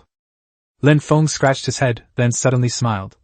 If I build 2 more thrusters, even with 3 thrusters at full power, I still can't catch up with you. As they were talking, Lin Feng had already brought the materials to the back of the raft, preparing to build 2 more propellers next to the existing ones. But when Lin Feng opened the manufacturing workshop, he was frustrated to find that there were no magnets. Now turn around and go harvest materials from those stinking rafts? Lin Feng felt he didn't have the guts to endure the stench while working. He'd rather just buy it at a high price through the trading channel. Lin Feng quickly opened the trading channel and placed 8 trades. Mechanical Module X2, Trade, Magnet X1. Mechanical Module X2, Trade, Magnet X1. Mechanical Module X2, Trade, Magnet X1. Mechanical modules are in high demand right now. Trading 2 mechanical modules for 1 magnet isn't unreasonable, is it? Lin Feng was pondering this when he received a transaction notification. Transaction successful. You have received 1 magnet. Transaction successful. You have received 1 magnet. Transaction successful. You have received 1 magnet. In less than 5 minutes, I had all 8 magnets. After obtaining the magnet, Lin Feng began manufacturing a low-speed engine and a raft propulsion system. At this moment, seeing that Lin Feng couldn't catch up with him, Zhou Hai actually dared to circle back to the stinking raft and pick up a few of his men. Commander, let's run! Raymond Lam is so damn cunning! I feel dizzy! I also feel nauseous! Zhou Hai glared at everyone. Shut up, everyone! Quickly rejoin the rafts behind you! He stared at Lin Feng's raft, constantly wiping the cold sweat from his forehead. Seeing that the distance between them was getting further and further apart, he finally breathed a sigh of relief. If it weren't for his dirty tricks, I'd be a corpse by now. I'll settle the score with him sooner or later. Upon hearing this, his subordinates immediately began to fawn over him. The commander is right, we'll wipe that brat out sooner or later. We have to kill him, otherwise it would be a waste of the suffering our brothers endured. Commander, in the future, with just 1 word from you, we will take that dog Lin Feng's life. The group was arrogant and showed no intention of escaping. After boasting for a while, they suddenly heard a deafening roar from afar. What was that sound? What? Lin Feng is here! Nonsense, his raft couldn't possibly be that fast. Zhou Hai cursed, then turned around and froze instantly. On the distant sea, a huge raft was seen pushing white waves as it rushed towards them at high speed. At the front of the raft, Lin Feng was holding binoculars and staring at him. How could he be so fast? Commander, we have no weapons, what should we do? Quickly make some small wooden oars, everyone get back to rowing. Zhou Hai was at his wit's end. All he could do now was desperately try to escape. Upon hearing this, his men quickly made small wooden oars, and one by one, they stretched their necks and swung their shoulders, rowing the boat with all their might. Even so, the small raft didn't go much faster. Zhou Hai got anxious and built a small wooden paddle himself, rowing like crazy while cursing loudly. Hurry up and row! I'm exhausted! Lin Feng! I'll remember you for the rest of my life! Zhou Hai was so exhausted that he was out of breath, constantly wiping away sweat, but he dared not slow down even for a moment. Lin Feng held up his binoculars and saw Zhou Hai's miserable state, which made him feel a sense of satisfaction. He was almost within firing range when he went to the catapult and began loading stones. Next, he tightened the catapult's rope and then suddenly let go. Bang! The stone was thrown out by the big iron spoon and landed squarely behind Zhou Hai's raft. Exclamation point. Paddle faster! Everyone, give it your all! The 5 players put in every ounce of strength they had, rowing like mad. No matter how hard they tried, they couldn't keep up with Lin Feng's speed on the raft. Bang! Another rock flew over and hit one of the players on the head. Before the man could react, he was hit by a rock and thrown into the sea. Oh my God! Run! Jump ship! I'm not going to swipe anymore! The other 3 jumped into the sea, leaving Zhou Hai alone on the raft. What? You guys come back here and row the boat! Before he could finish speaking, another stone came flying at him. Bang! A loud bang. Lin Feng watched as the rock smashed the raft, and before Zhou Hai could react, he fell into the sea. The 4 of them swam desperately, but Lin Feng's raft was so fast. Splash! As soon as Zhou Hai turned around, he saw Lin Feng's raft hurtling towards him. It's all over. His face was ashen, and his swimming movements froze. The next moment, Lin Feng's raft rushed over, and before Zhou Hai could even scream, a huge wave slammed into his face. Then, he was run over by the speeding raft. Lin Feng shook his head. I'm afraid I won't survive this time. Looking for trouble with me? Serves you right. Lin Feng raised his binoculars and looked into the distance, where he actually spotted Zhou Hai's second batch of rafts. Hee hee! These are all weaklings with no fighting ability. He turned and ordered the mentally challenged number 2. Turn left and charge towards that group of enemies. Yes, sir. The mentally challenged number 2 changed its course and moved closer to the other slowly moving rafts. The players on the rafts noticed the rafts approaching rapidly and all looked over. Watch out, everyone! A raft is approaching! The other players looked on with disdain. The commander must have captured Lin Feng's raft. Yes, yes, yes!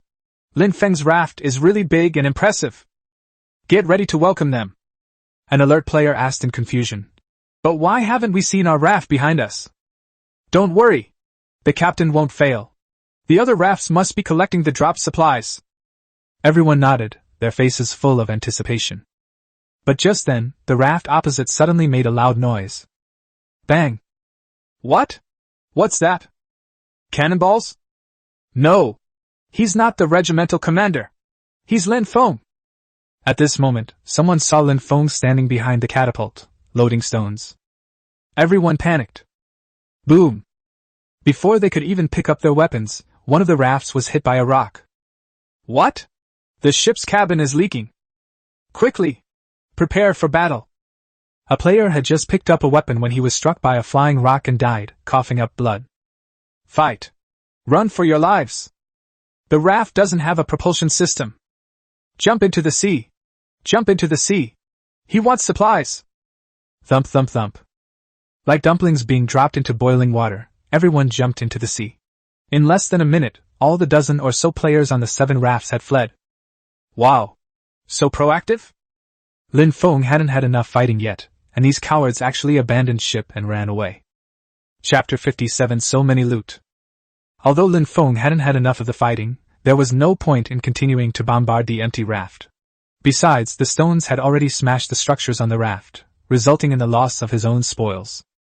Shaking his head, Lin Feng gave up on continuing the attack.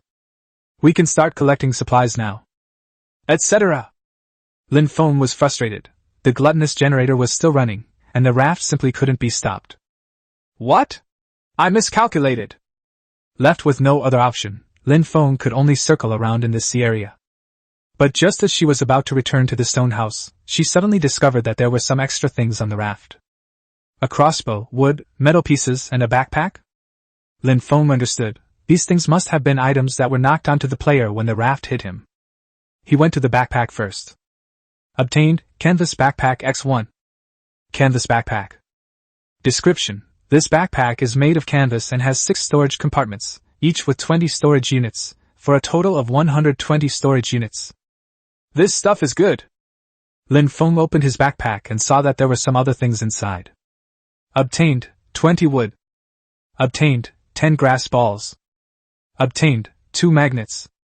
Received, 18 gold coins. There are still gold coins. Lin Feng smiled. He hadn't expected there to be 18 gold coins inside. He had made a huge profit this time. Without a doubt, this backpack must belong to Zhou Hai. It has to be said, this guy is actually a fairly wealthy player. After putting away the gold coins, Lin Feng happily returned to the stone house and handed over the task of controlling the wooden magic to the mentally challenged number 2.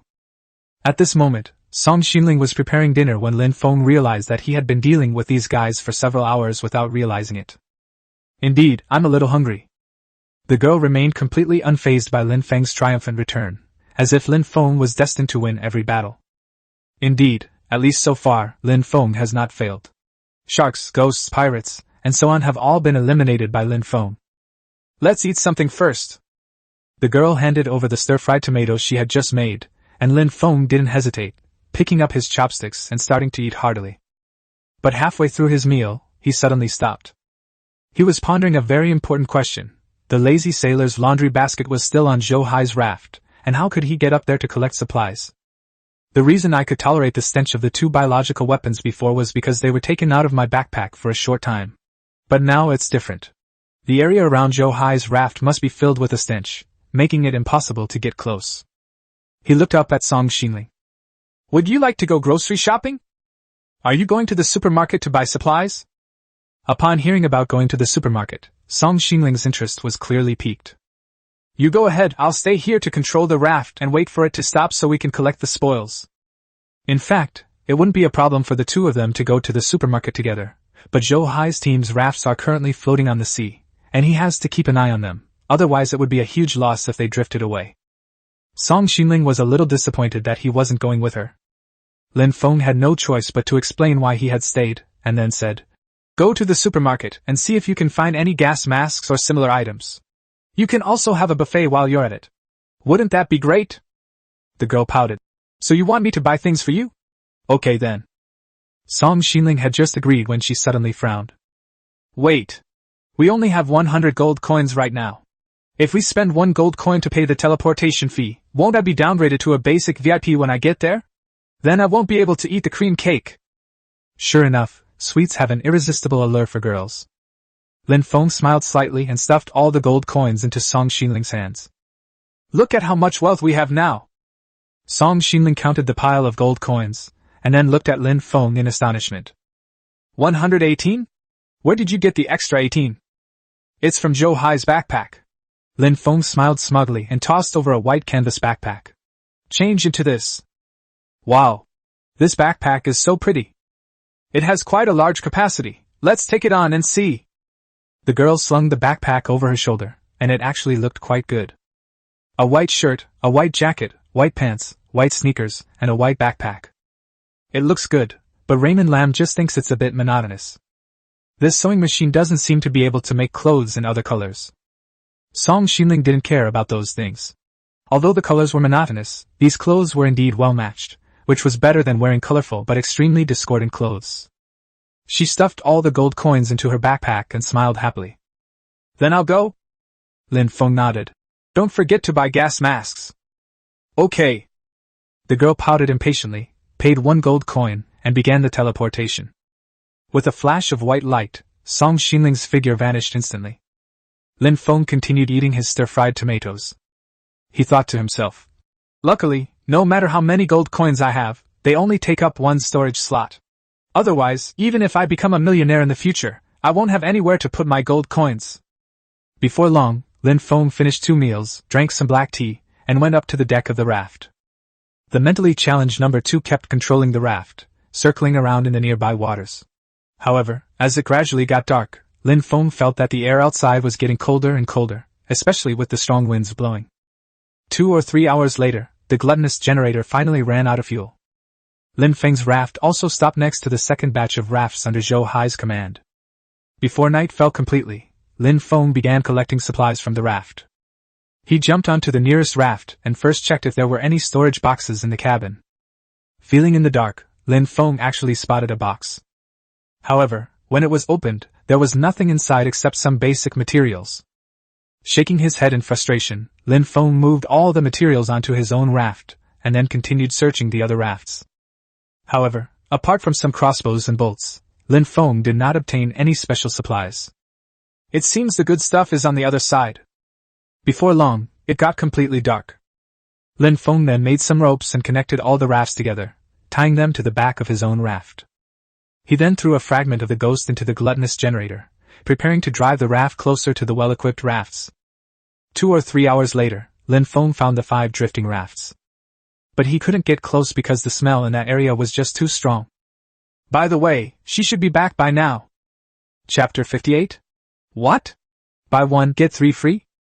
Lin Feng opened the private messaging interface and sent a private message to Song Xinling. Raymond Lam, it's been so long, haven't you finished shopping yet? A short while later, the girl replied to the message. Song Xinling, what's your hurry? I haven't finished shopping yet. Lam Feng, don't forget your gas mask. Song Xinling, I know, oh dear, there's an outfit on sale ahead, I'll talk to you later. Lin Feng remained silent. She really did go shopping. Song Xinling probably won't be back for several hours. He simply lay down, ready to take a long nap. He was indeed exhausted after 2 days without rest. Huh! Why doesn't Song Xinling seem tired? Lin Feng closed his eyes, feeling quite puzzled. As drowsiness grew stronger, he drifted off to sleep, but just then, a flash of white light jolted him awake. What? It's too bright. Lin Feng looked up and realized that Song Xinling had actually returned. He rubbed his temples in frustration. She had to come back just when he was about to fall asleep, of all times. Seeing Lin Feng sitting blankly on the bed, the girl suddenly took out a variety of things from her backpack. Cheer up! I bought so many things! As she tossed the items she had bought onto the storage box one by one, Lin Feng's eyes widened in disbelief. 1, 2, 3, 4, 5. Oh my God! Did she spend all her gold coins? Lin Feng looked at the more than 20 boxes on the storage box, feeling wide awake, his mind preoccupied with the few gold coins he probably had left. How many gold coins did you spend? Song Xinling frowned and pondered for a moment. Let me think, I spent a total of 15 gold coins. What? So much stuff, and it's only 15 gold coins? Lin Feng was stunned. Even if each of these 20-odd items only costs 1 gold coin, it would still cost at least 20-odd gold coins. Seeing Lin Feng's astonished expression, Song Xinling smiled smugly. The food in the food section is on sale, super cheap, and buy 1 get 3 free. Buy 1 get 3 free? Lin Feng had heard of buy 3 get 1 free, but he had never heard of buy 1 get 3 free. He looked at Song Xinling with a puzzled expression and asked, how can it be so cheap? Number 008 told me that because there are too few players who can afford to buy things, some of the food in the food section is about to expire, so they are selling it off at a low price. This is acceptable? Lin Feng quickly picked up the boxes and checked the labels. Product, salmon sushi, to meet your daily food needs. Price, 2 gold coins. Current price, 1 gold coin, note, buy 1 get 3 free. Product, spicy crayfish, to meet your daily food needs. Price, 2 gold coins. Current price, 1 gold coin, note, buy 1 get 3 free. Product, premium fruit salad, to meet your daily food needs. Price, 2 gold coins. Current price, 1 gold coin, note, buy 1 get 3 free. Lin Feng counted carefully and found that Song Xinling had spent 5 gold coins to buy 4 servings of salmon sushi, 8 servings of spicy crayfish, and 8 servings of premium fruit salad. Moreover, just 1 serving of these foods can meet your daily food needs, which is really a great deal. Etc. Lin Feng suddenly slapped his forehead. This stuff is enough for the 2 of us for 10 days, but it's almost expired. Oops. I forgot about that. Song Xinling then realized that she had been so focused on getting a good deal that she hadn't thought of this aspect. I wish I hadn't bought so much, I would have bought everything on the shelves. Sold out? Lin Feng was relieved that there was only a little food left on the shelves, otherwise she probably would have had to buy 100 servings. Frustrated, Lin Feng scratched his head, pondering how to deal with the food. Sell it? Lin Feng thought about it for a moment, and realized that selling these things wouldn't be difficult, and she might even be able to make a fortune by taking advantage of the information gap.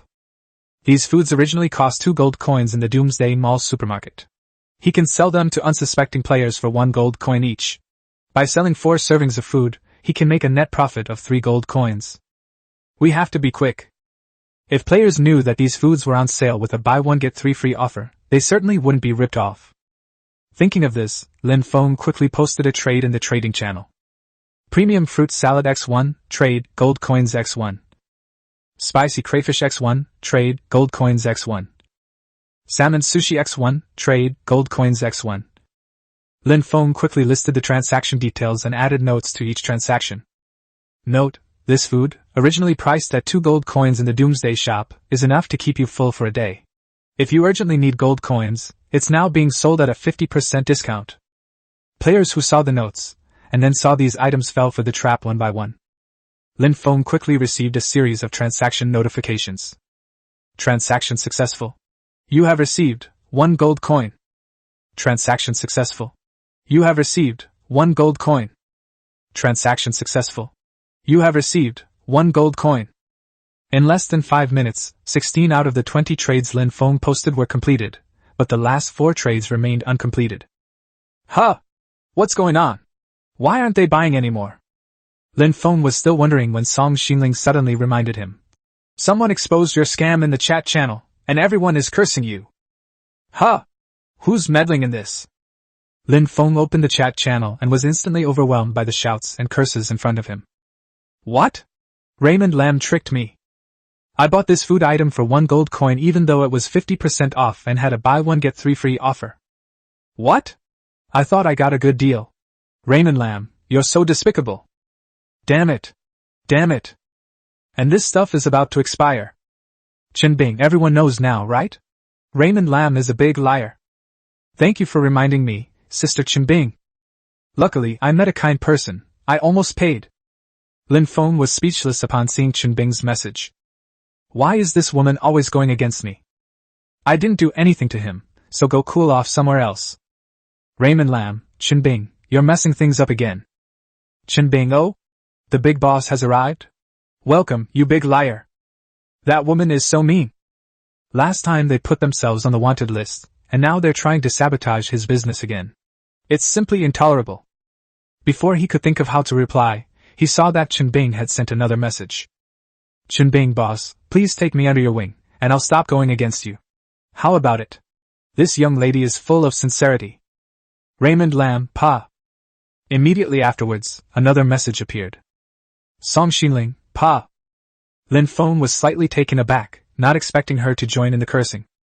The next moment, the idle people in the chat channel stopped caring about the gold coins Lin Feng had tricked from the players. What? This guy's charm. Is this the prelude to a love triangle? Warning, high-energy content ahead, a major showdown is imminent. Enjoying grilled fish while reading gossip. Qinbing, are you kidding me? That's not the point. Having failed to win the favor, he's waiting for an opportunity to retaliate. Let's watch the show. Let's watch the show. Waiting for the war to begin. Chapter 59 What is Charm? Lin Feng smiled. Seeing how much everyone enjoyed reading gossip, Raymond Lam simply started making things up. Raymond Lam, you can't force a relationship. Qinbing, even though I'm as handsome as Panin and have extraordinary charm, you can't keep pursuing me like this. Raymond Lam, I'd prefer someone who is a little passive. If you could change your temper, it's not impossible. Raymond Lam, try your best, I'm really looking forward to it. If you're a little gentler, I can grant your request. I'm fine with a threesome.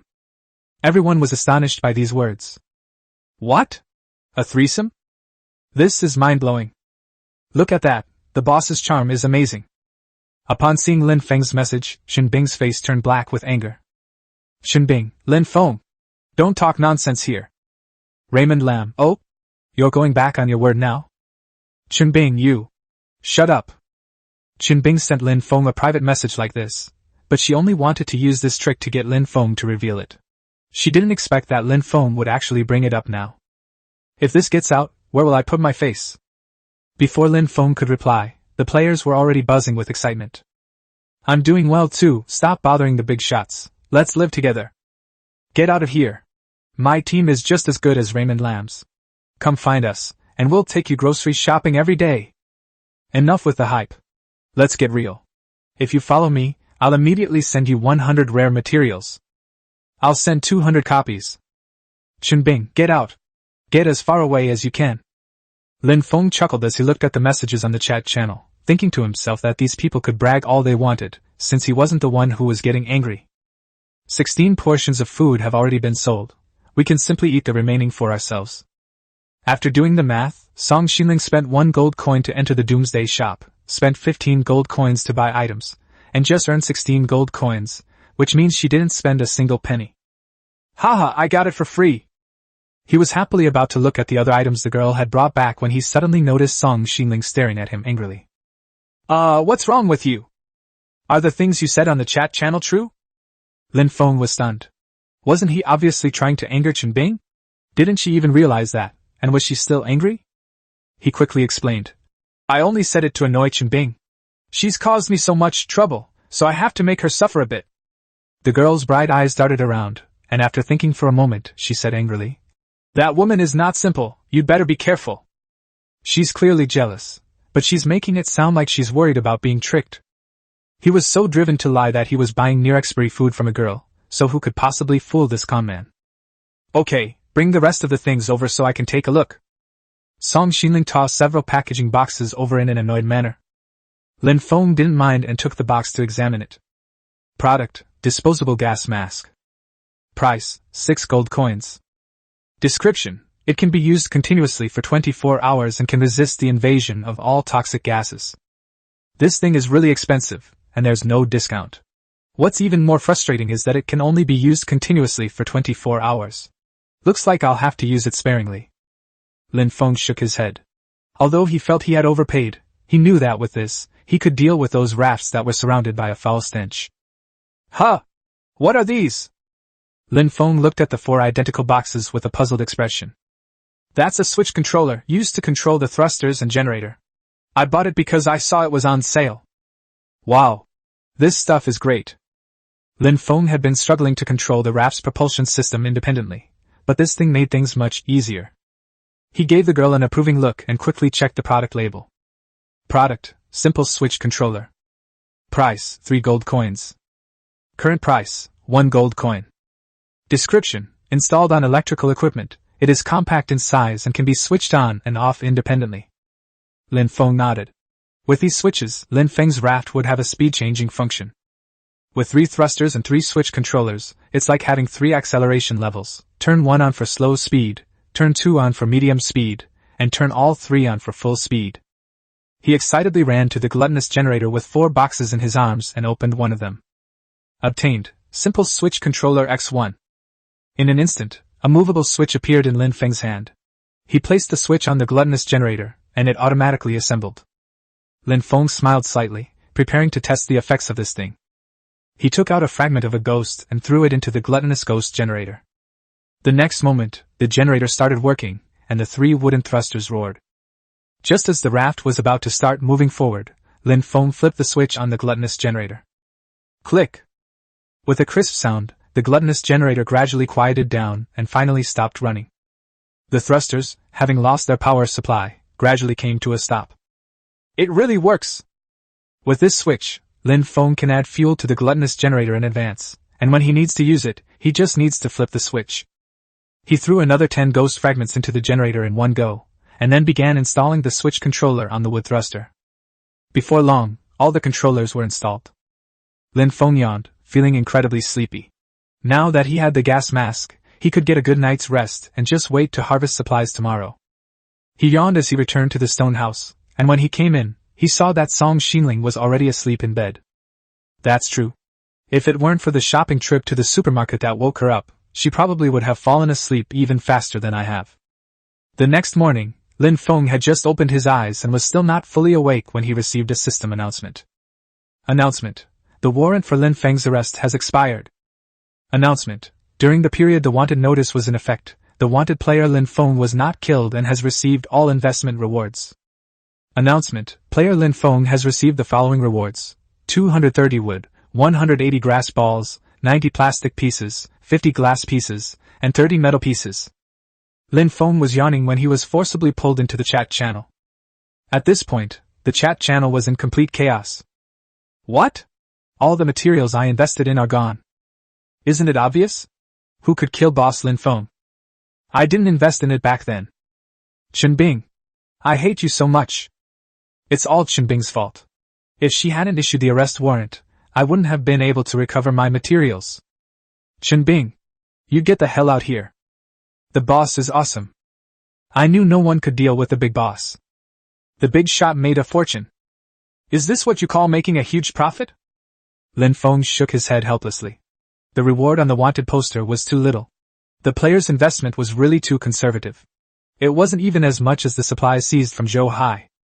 He wasn't in the mood to reply to messages, so he clicked to collect the reward and was about to close the chat channel to go have breakfast when a new message suddenly appeared.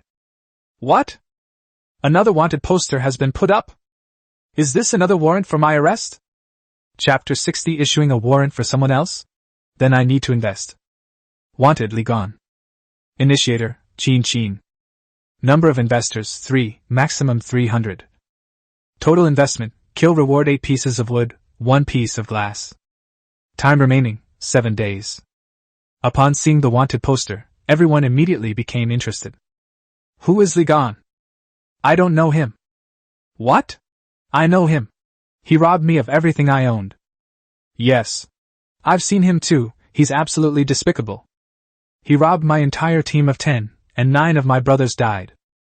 Wow, you're fast. Does that mean you were the only one who managed to get out? Cough cough, I tried my best. The next moment, Qin, the person who initiated the arrest warrant, spoke. Qin, help. Qin, I'm being chased by Li Gone. Qin, who will kill these despicable pirates? I'll do it. Hey beautiful, wait for me. Traveling on a raft. Seeing the conversation, Lin Feng smiled. So it wasn't a warrant for my arrest? I guess I'll have to make a proper investment. What is needed most right now? Lin Feng thought about it for a moment, and decided that it would be best to accumulate more ghost fragments. This stuff is great as fuel, but lately those ghosts seem to be afraid of me and haven't shown up at all. At this rate, the fuel will run out. Lin Feng clicked on the wanted poster option. Tip: players can invest in wanted posters, with a maximum of 30 items. Only 30 pieces? Lin Feng shook his head and took out 30 ghost fragments to fill in the gaps. Investment successful. Received 30 ghost shards. The next moment, the wanted poster at the top was updated. Wanted Li Gone. Initiator, Qin. Number of investors, 11, maximum 300. Total investment, kill rewards wood x18, grass ball x20, glass shard x2, metal shard x8, ghost fragment x30. Time remaining, 7 days. The next moment, the chat channel exploded. Someone invested in ghost fragments. What is that? The materials you get from killing ghosts. I've only ever gotten one of those. What? There weren't any ghost fragments when the number of investors was 10, but 30 more ghost fragments appeared when the number of investors reached 11? Who is this person? So powerful. Lin Feng, cough cough, it's my investment. Everyone, invest more. I want to personally take down Li Gone. Everyone was taken aback when Lin Feng spoke. Wow, that's amazing. 30 ghost fragments, that's fucking rich. I just want to know, what method did the master use to kill so many ghosts? Curious. Incomprehensible. Lin Feng laughed. What kind of expressions would these players have if they knew that he was chasing ghosts all over the ocean? Lin Feng, in short, everyone should invest more, and I guarantee that the pirate Li Gone will die. Everyone knows Lin Feng's strength. Since he has already made his statement, no one hesitates. In less than 10 minutes, all 300 investment slots for the wanted poster were filled. Number of investors, 300, maximum 300. Total investment, kill rewards wood x210, grass balls x330, glass shards x90, metal shards x30, plastic shards x28, magic crystals x8, magnets x4, mechanical modules x10, ghost shards x30. This time, because Lin Feng personally took charge, the players were less conservative in their investments, and some even invested in magic crystals, magnets, and mechanical modules. The chat channel was constantly refreshing with exciting messages. With the big boss involved, Li Gone is doomed. Boss, my magnet is counting on you. This investment is guaranteed. I was too slow, I missed my chance. You guys are ruthless. In less than 10 minutes, all 300 spots were gone. Some people were happy, while others were disappointed. The pirates who were chasing Qin Qin were furious, and their faces turned black. "Li Gong, Lin Feng, you dare to come looking for trouble? I'll tear you to pieces." Lin Feng was delighted to see that the person who was wanted had actually come, and he sent a message. "Raymond Lam, come on. Be arrogant for a while longer. Don't hold back, you can curse me all you want, just one thing, don't regret it later. Li Gong, you son of a bitch Lin Feng, if you've got the guts, come at me." Upon seeing Lin Feng's news, Li Gong didn't know what to say. He was furious, shut down the communication channel, and started yelling at his subordinates. "Shut down the chat channels, everyone, and keep watching. Qin Qin, I'm going to get you today. Boss, we're running low on fuel," one of the men explained nervously. "Use other supplies to trade for food in the trading channel. I must capture Qin Qin today, and that Lin Feng too, I must kill him as well." Lin Feng was happily plotting how to get rid of Li Gong when he suddenly noticed Song Xinling looking at him with a puzzled expression. "Huh? What's wrong? You're going to fight pirates?" "Yes. But the problem is, how are you going to find him? We don't have an ID tracking transmitter." Lin Feng smiled. "If you don't have it, you can go buy it. I saw this thing when I went to the supermarket last time. It's a bit expensive, but it's definitely worth it once you buy it and kill Li Gong. So that means I can go grocery shopping again?" Upon hearing this, Song Xinling instantly perked up. Lin Feng was speechless. Ever since she was allowed to go to the Doomsday Mall for buffets and supermarkets, she had completely forgotten about taking photos. "Take a picture first, then you go shopping, and I'll collect the supplies." "Oh dear, I completely forgot to take pictures these past 2 days." Lin Feng shook his head. The only thing that could make her forget about taking photos was probably shopping. He took out his camera, did what he was supposed to do, took pictures, waited for her to choose, and then posted them on the chat channel along with a missing person notice. Of course, Lin Feng was already numb to the envious and praising comments from those board players in the chat channel. Showing off their love? Joke. How could I possibly have the time or inclination for that? Wouldn't it be better to use this time to collect supplies? After taking the photos, he gained a 300% work efficiency boost. Lin Feng drank another can of Red Bull before seeing Song Xinling off and starting the most important task of the day. Time to put on gas masks and harvest supplies, etc. Blind boxes. Suddenly, Lin Feng remembered that he hadn't picked up today's blind box yet. Luckily, Song Xinling had gone to the supermarket and wasn't on the raft, so he didn't have to jump into the sea to pretend to retrieve the treasure chest. Open the blind box system. Daily blind box giveaway successful. 4 to 7. Obtained 1 magical colorful paint blind box. Colorful paint? Pigments? What's the point of having this stuff? Lin Feng impatiently glanced at the blind box's description and his eyes widened instantly. What? I have to draw the last one. Chapter 61 Silver Bullet? Magical colored paint blind boxes. Grade, excellent. Description, 60% of the product is ordinary colored paint, 35% is waterproof colored paint, and 5% is magic invisible paint. Invisible paint? I have to get my hands on it. Lin Feng held the heavy, colorful blind box in his hands, took a deep breath, and directly chose to draw one. As the notification appeared, Lin Feng stared expectantly at the open packaging box. The next moment, 3 glass jars appeared in his hands. You have opened the magical colored paint blind box and received 3 magic invisible paints. What? Lin Feng smiled. He had actually drawn the magic invisibility coating, which had only a 5% drop rate. He quickly checked the item description. Magic invisible coating. Description: this is a disposable product that can be applied to any item, with no limit on the number of items that can be coated.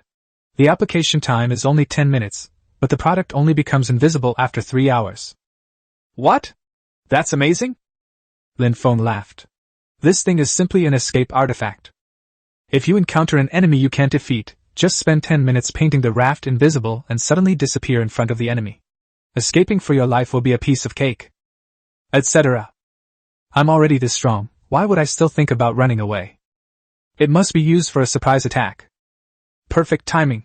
Once I'm done collecting supplies, I can use the magic invisibility coating to ambush Li Gong. I wonder how long Qin Qin can hold on.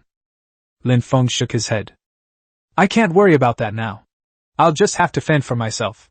I have so many supplies to deal with. How can I save her if I don't finish dealing with them? A hero saves the damsel in distress? Forget it, Lin Feng is only concerned about the reward for the wanted poster. It doesn't matter whether Li Gan is killed sooner or later, as long as it's dealt with within 7 days. Moreover, Qin Qin doesn't seem easy to deal with. I estimate it won't be a problem to deal with her for 2 or 3 days. If she were too weak, she probably would have been captured by Li Gan before he could even issue an arrest warrant. Lin Feng stopped thinking about these things and began to dismantle the rafts that had been towed over earlier. Although these rafts didn't have any good materials, they couldn't be wasted. As he got busy, the rafts turned into basic supplies in Lin Feng's pocket. He also collected some metal pieces, glass pieces, and plastic pieces, but the quantity was much less than that of wood and straw. Around noon, Lin Feng took out a plate of spicy crayfish, intending to take a good rest and enjoy a nice meal. Upon opening the box, Lin Feng glanced inside and saw 20 bright red crayfish neatly arranged. I took one out, peeled off the shell, and tasted the shrimp meat. It's spicy with a hint of sweetness, and the shrimp meat is chewy and delicious. It couldn't be more delicious. Moreover, this stuff is so addictive that Lin Feng's face turned red from the spiciness, but he just couldn't stop eating it, and devoured all 20 crayfish in one go. It feels so good, but it's so spicy. Lin Feng gasped for breath, gulping down mouthfuls of black tea, but his tongue still felt numb from the spiciness. Let's get to work. Lin Feng picked up a small wooden hammer, trying to distract himself by working. After a while, the irritation on his tongue finally subsided a bit. He glanced at the slightly setting sun and scratched his head in confusion. Why hasn't she come back yet? Song Xinling has been at the Doomsday Mall for several hours now. Even if she just wandered around inside, it wouldn't have taken this long. Besides, although the supermarket is big, she would get tired of it after a few laps. As he was thinking, he saw a white light appear on the raft. Song Xinling had returned. Lin Feng quickly returned to the raft, ready to see what good things the girl had brought back this time. Of course, what he was most concerned about was the ID tracking teleporter. So, did you manage to buy the teleporter? Song Xinling nodded. I managed to buy it, but it's so expensive. How many gold coins do you want? It costs 25 gold coins. We just paid the bill and we've been downgraded from advanced VIP to basic VIP. Lin Feng remembered that this thing wasn't cheap, but he didn't expect it to be so ridiculously expensive. The original 118 gold coins minus the 1 gold coin costing the teleportation and the 25 gold coins for purchasing the teleporter leave only 92 gold coins. Li Gan! I hope you can make up for this huge loss, my 25 gold coins. Lin Feng reluctantly accepted the exquisitely packaged box and checked the product label. Product, ID tracking transmitter. Price, 25 gold coins. Description, a disposable item that can lock onto a player's name and teleport them to the vicinity of that player's currency area. You don't need to worry about duplicate names when using it. Upon opening the package, I found that the object was a long, thin metal rod with a button at the top, which I assumed was the teleportation button. I didn't expect this thing to be so small. It's a pity it's a disposable item. Lin Feng felt increasingly pained by the thought, carefully putting the thing away. Then he looked at Song Xinling and said with righteous indignation, Don't worry, after I kill Li Gan, I'll definitely be able to get a lot of gold coins back. Hopefully he's rich enough. The girl nodded. She wasn't worried that Lin Feng couldn't beat Li Gan. But was it really worth it to use a teleporter worth 25 gold coins just to kill him? Looking up, I saw Lin Feng had run off to dismantle the raft. After a long period of work, Lin Feng finally dismantled the poorly equipped rafts. Next, he had to deal with the rafts shrouded in a strong stench. Wearing a gas mask, Lin Feng jumped into the sea and swam to the 5 rafts. This gas mask is really good. Lin Feng swam all the way here and didn't smell a single odor. He climbed onto a raft, first stuffing his rotten leather boots into his backpack, then swam to Zhou Hai's raft and collected the lazy sailor's dirty laundry basket. The surrounding smell gradually dissipated. 10 minutes later, Lin Feng tried to take off his mask, and instantly, a strong feeling of nausea rushed to his head. What? It lasted that long? Lin Feng put the gas mask on his face again and began to examine the storage boxes in Zhou Hai's raft. Upon entering the partially collapsed cabin, Lin Feng immediately spotted 4 neatly arranged storage boxes. Hee, unboxing! Lin Feng was instantly astonished when he opened the first storage box. Obtained, mechanical seed X3. Obtained, 8 pieces of cloth. Obtained, 10 cotton. Obtained, 1 white flag. Obtained, hot water bottle X1. Obtained, 10 metal ingots. Obtained, Magic Crystal X2. Obtained, 1 silver bullet. Lin Feng was stunned. There wasn't a single common item in the storage box. They even have mechanical seeds and hot water bottles, etc. What are these silver bullets for? Are they for killing ghosts? But there's no gun, so what can you do with just 1 bullet? Chapter 62. So it was you who bought my junk equipment. Lin Feng quickly checked the description of the silver bullet. Silver bullets. Description: used to kill spirit-like creatures. It needs to be loaded into a firearm. If you don't have a firearm, you can also hold the bullet in your hand and poke the spirit, but this is very dangerous. Lin Feng looked at the introduction and was speechless. But the problem is, where do we get the guns? One thing is certain, you can't buy guns in the Doomsday Mall, or at least not yet, otherwise Lin Feng would have discovered it long ago. Let's put it away first. Lin Feng put the bullets away and then checked the description of the hot water bottle. Hot water bottle. Description: adding 2 liters of hot water can keep it warm for 6 hours. The introduction was very simple. Lin Feng thought about it for a moment, and figured that the large iron pot should be able to boil water, but he had never tried it before. Lin Feng understood the uses of the remaining items, so he put them into his backpack and continued to check the other storage boxes. The other boxes contained common supplies and food, nothing special. They could just be carried back 1 trip at a time. At this moment, Lin Feng took off his gas mask, smelled the surrounding odor, and felt relieved that the disgusting stench had dissipated. However, his gas mask had already used up its 1-hour usage limit. Lin Feng frowned. It's been used for less than an hour, and this thing even has rounding? After thinking about it, Lin Feng felt that the number of times it was rounded up was definitely possible, but the number of times it was rounded down was not. He was afraid that wearing a gas mask would consume at least 1 hour of its usage time. Shaking his head helplessly, he took the supplies he had and returned to his raft. Now that the stench is gone, Song Xinling also came to help. Before dark, the two of them had moved all the supplies that could be taken back directly. Besides materials, the biggest gains were weapons and armor. Lin Feng felt that these things were useless to him, so he decided to pack them up and sell them to exchange for gold coins. Lin Feng opened the trading channel and quickly posted more than a dozen trading listings. Trade, 2 crossbows, 20 bolts, for 2 gold coins. Trade, 2 crossbows, 20 bolts, for 2 gold coins. Hardwood bow X4, feathered arrows X40, trade, gold coins X2. Lin Feng's offer wasn't low. After all, the purchasing power of gold coins was evident to all players. Whether the deal would go through depended mainly on whether the other party needed the weapon. After a long day, Lin Feng was exhausted. He yawned, went back to the stone house, lay down, and prepared to get some rest. Little did he know, the communication channel had already exploded. What? Why are so many weapons listed in the trading channel? Wow, that's extravagant. They've hung out over a dozen hardwood bows, and even hand crossbows. Selling all this stuff in a bundle, who can afford it? It costs 2 gold coins to buy. Li Gone, a bunch of scumbags, they can't even afford this, yet they want to put me on the wanted list. What? Li Gone? Where's Raymond Lam? Come out and put him on his toes. Li Gone, Lin Feng is nothing. I'll take all these weapons and see if he dares to come and die. What? Li Gone is that rich?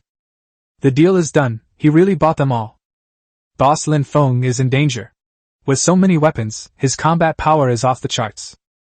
Seeing the crowd's discussion, Li Gone smirked smugly.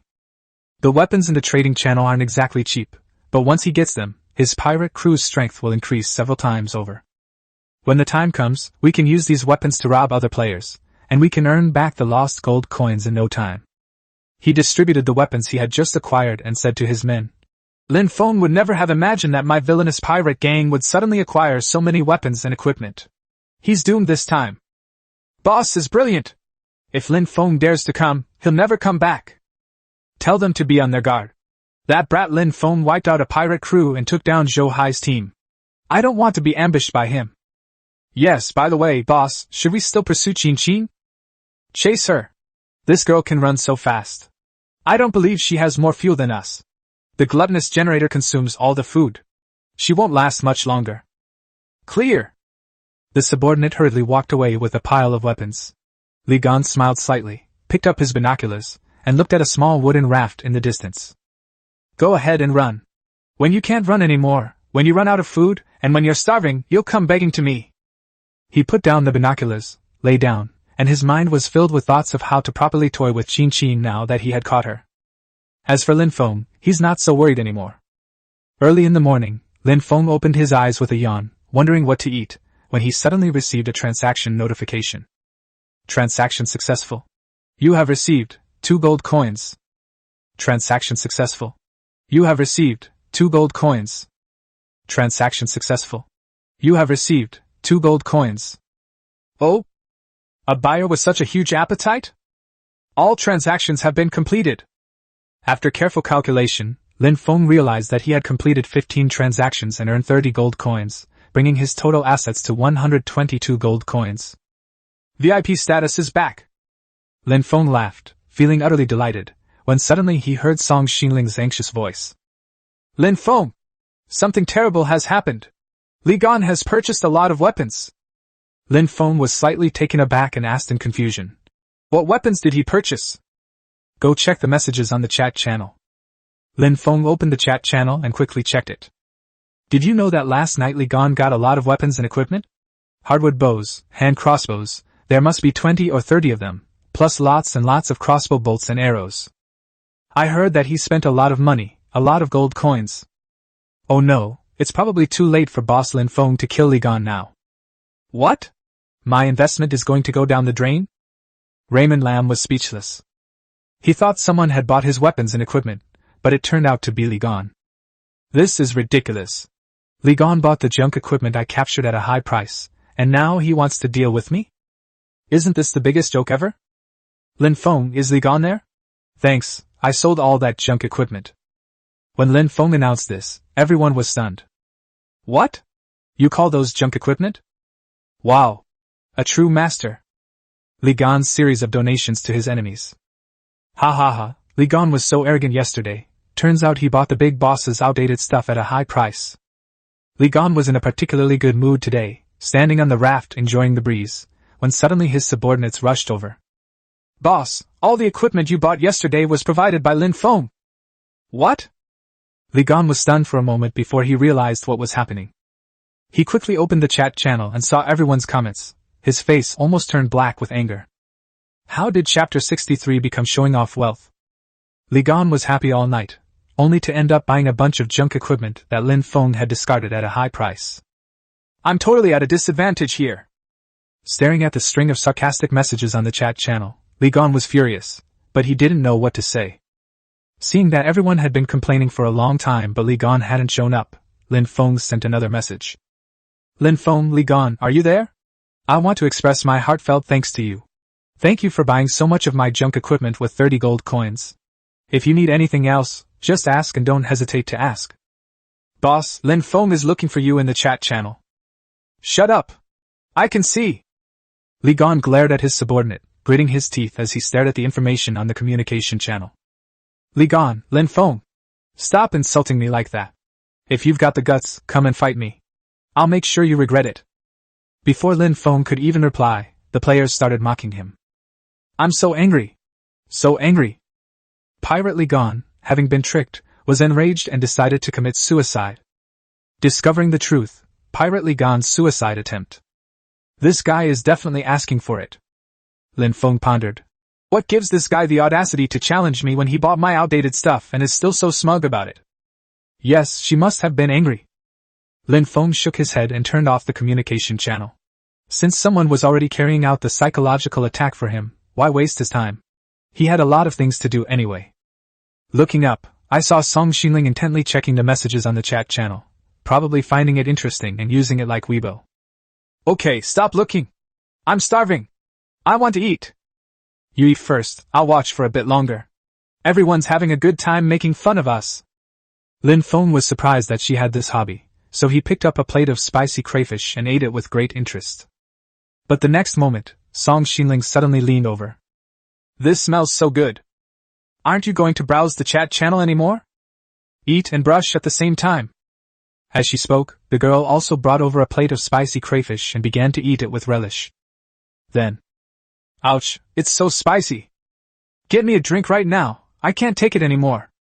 It smells so good.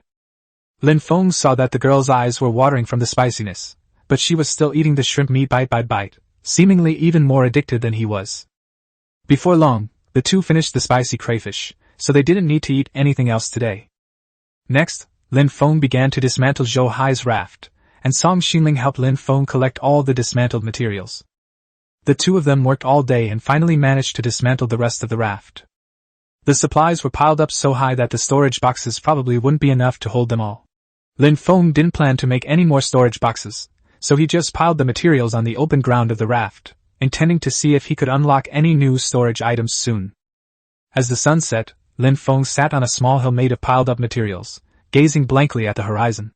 Suddenly, Song Xinling became interested and climbed up with her camera.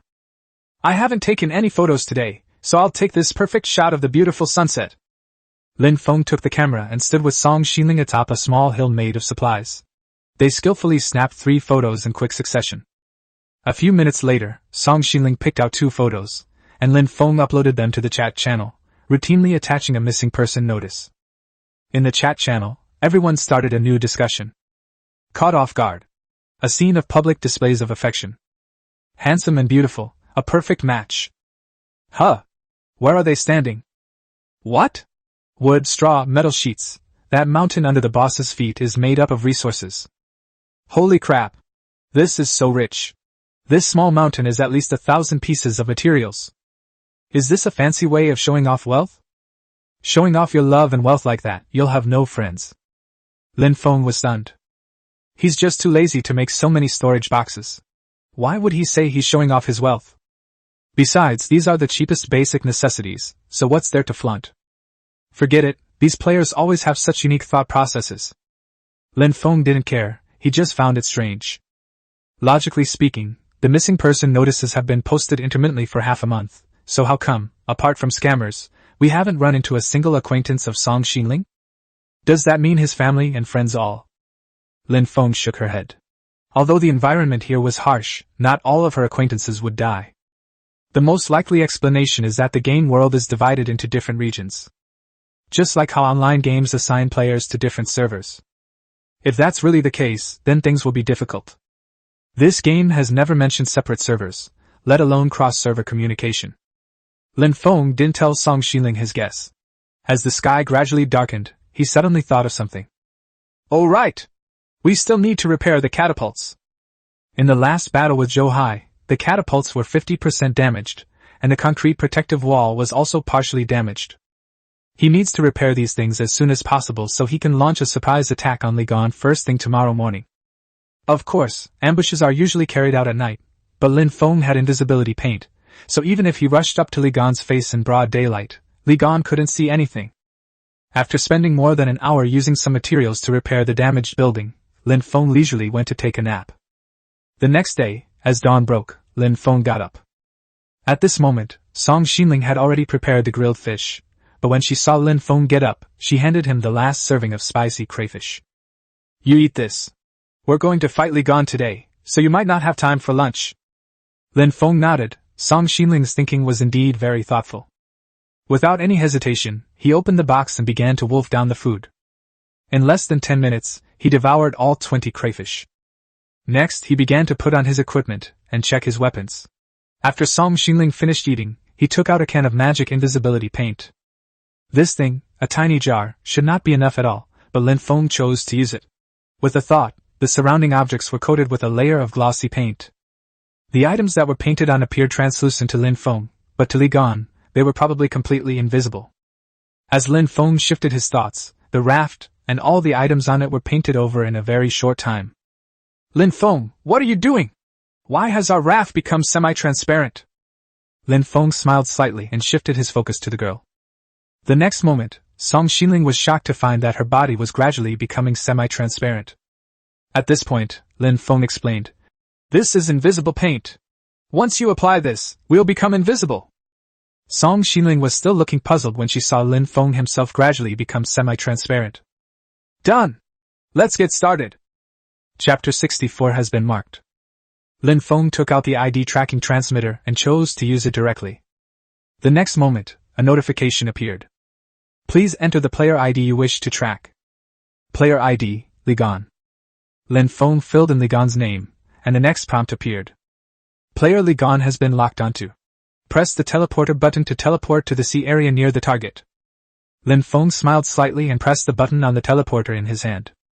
Click. Instantly, a beam of white light descended from above.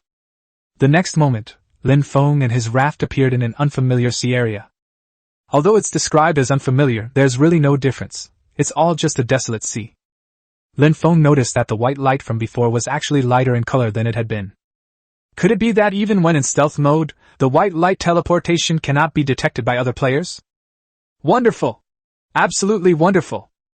Lin Feng smiled slightly, raised his binoculars, and searched for targets. After searching for a long time, he finally spotted a few fast-moving rafts. The other party is moving quickly, seemingly chasing some target. Are you pursuing Qin Qin? No way, 2 whole days have passed and Li Gan still hasn't caught her. For a moment, Lin Feng didn't know whether to praise Qin Qin for being amazing or criticize Li Gan for being too incompetent. Of course, there's no time to watch the show now. The invisible coating is only effective for 3 hours. We must catch up with Li Gan immediately and take him down. Lin Feng let Song Xinling go into the stone house to take shelter from the wind first, then went to the back and turned on the gluttonous ghost generator. Then, he turned on all 3 raft propellers. Instantly, the huge waves propelled the raft to accelerate, reaching its maximum speed in less than 5 minutes. Braving the strong wind, Lin Feng controlled the small wooden rudder, adjusted the direction, and charged towards Li Gan's pirate crew. At this moment, Li Gan was looking around with binoculars. He had just gotten up this morning when he received a system notification saying that his ID had been locked by a special item. But after searching with his binoculars for a long time, he found nothing. Strange! Who locked my ID? Was it Lin Feng? Li Gan was frustrated. If the player who locked onto him was locked on, then why didn't they come out? Looking out over the sea, there was nothing at all. He was feeling down when his subordinate suddenly rushed over. Boss! Qin Qin can't hold on much longer. Yeah? She's asking for help in the chat. Li Gan excitedly opened the communication channel and, sure enough, saw the distress message sent by Qin Qin. Qin Qin, help! I've run out of food. Qin Qin, I only have some grass and wood left. Can I trade some food for it? Qin Qin, my gluttonous generator needs fuel. Li Gan, I think you should just stop and surrender. As long as you follow me, you'll definitely live a good life. Qin Qin, bah. I'd rather jump into the sea and commit suicide than be caught by you. Li Gan, what? You have quite the temper. Angrily shutting down the communication channel, Li Gan said to his men. Keep a close watch on him. Qin Qin's fuel is almost gone. We must capture him today. Yes, boss. At this point, Li Gan didn't care about anything else. Whether it was Lin Feng or anyone else, anyone who came looking for trouble was just asking for death. His pirate crew consisted of 18 people, but they only built 6 rafts in order to concentrate their strength. The rafts had concrete protective walls and stone houses as shelters, making them no less impressive than Lin Feng's rafts. Moreover, he also had a secret weapon, a spear-throwing machine. With a range of nearly 100 meters, great power, and a fast rate of fire, he refused to believe that anyone could defeat him. So, let's capture Qin Qin first. If anyone causes trouble along the way, just send them to their death. Just as Li Gan was feeling smug, he suddenly saw his subordinate rushing back. Boss! We're hearing some strange noises behind us. Li Gan hadn't heard it yet, but in those 2 or 3 seconds he heard a booming sound that grew louder as it approached. This sounds like a raft propulsion device, but there's nothing on the sea. Li Gan picked up the binoculars with a puzzled look, but when he looked in the direction from which the sound came, he still couldn't find anything. However, the roaring sound was getting closer and closer. Damn it! This is unbelievable! Tell everyone to be careful! Yes! The subordinate had just agreed when suddenly there was a loud bang. Boss, what's that sound? Li Gan also heard the impact, but when he stared at the source of the sound, he saw nothing. But just then, a loud bang came from the raft next to us. Boom! Something struck the concrete retaining wall, instantly blasting it into fragments. What? What happened? Li Gan was stunned. He hadn't seen anything at all during the whole process. It was as if the protective wall had spontaneously combusted. The 3 players hiding behind the protective wall were even more shocked. I can't believe my eyes. Why did the protective wall explode? Damn! A ghost in broad daylight?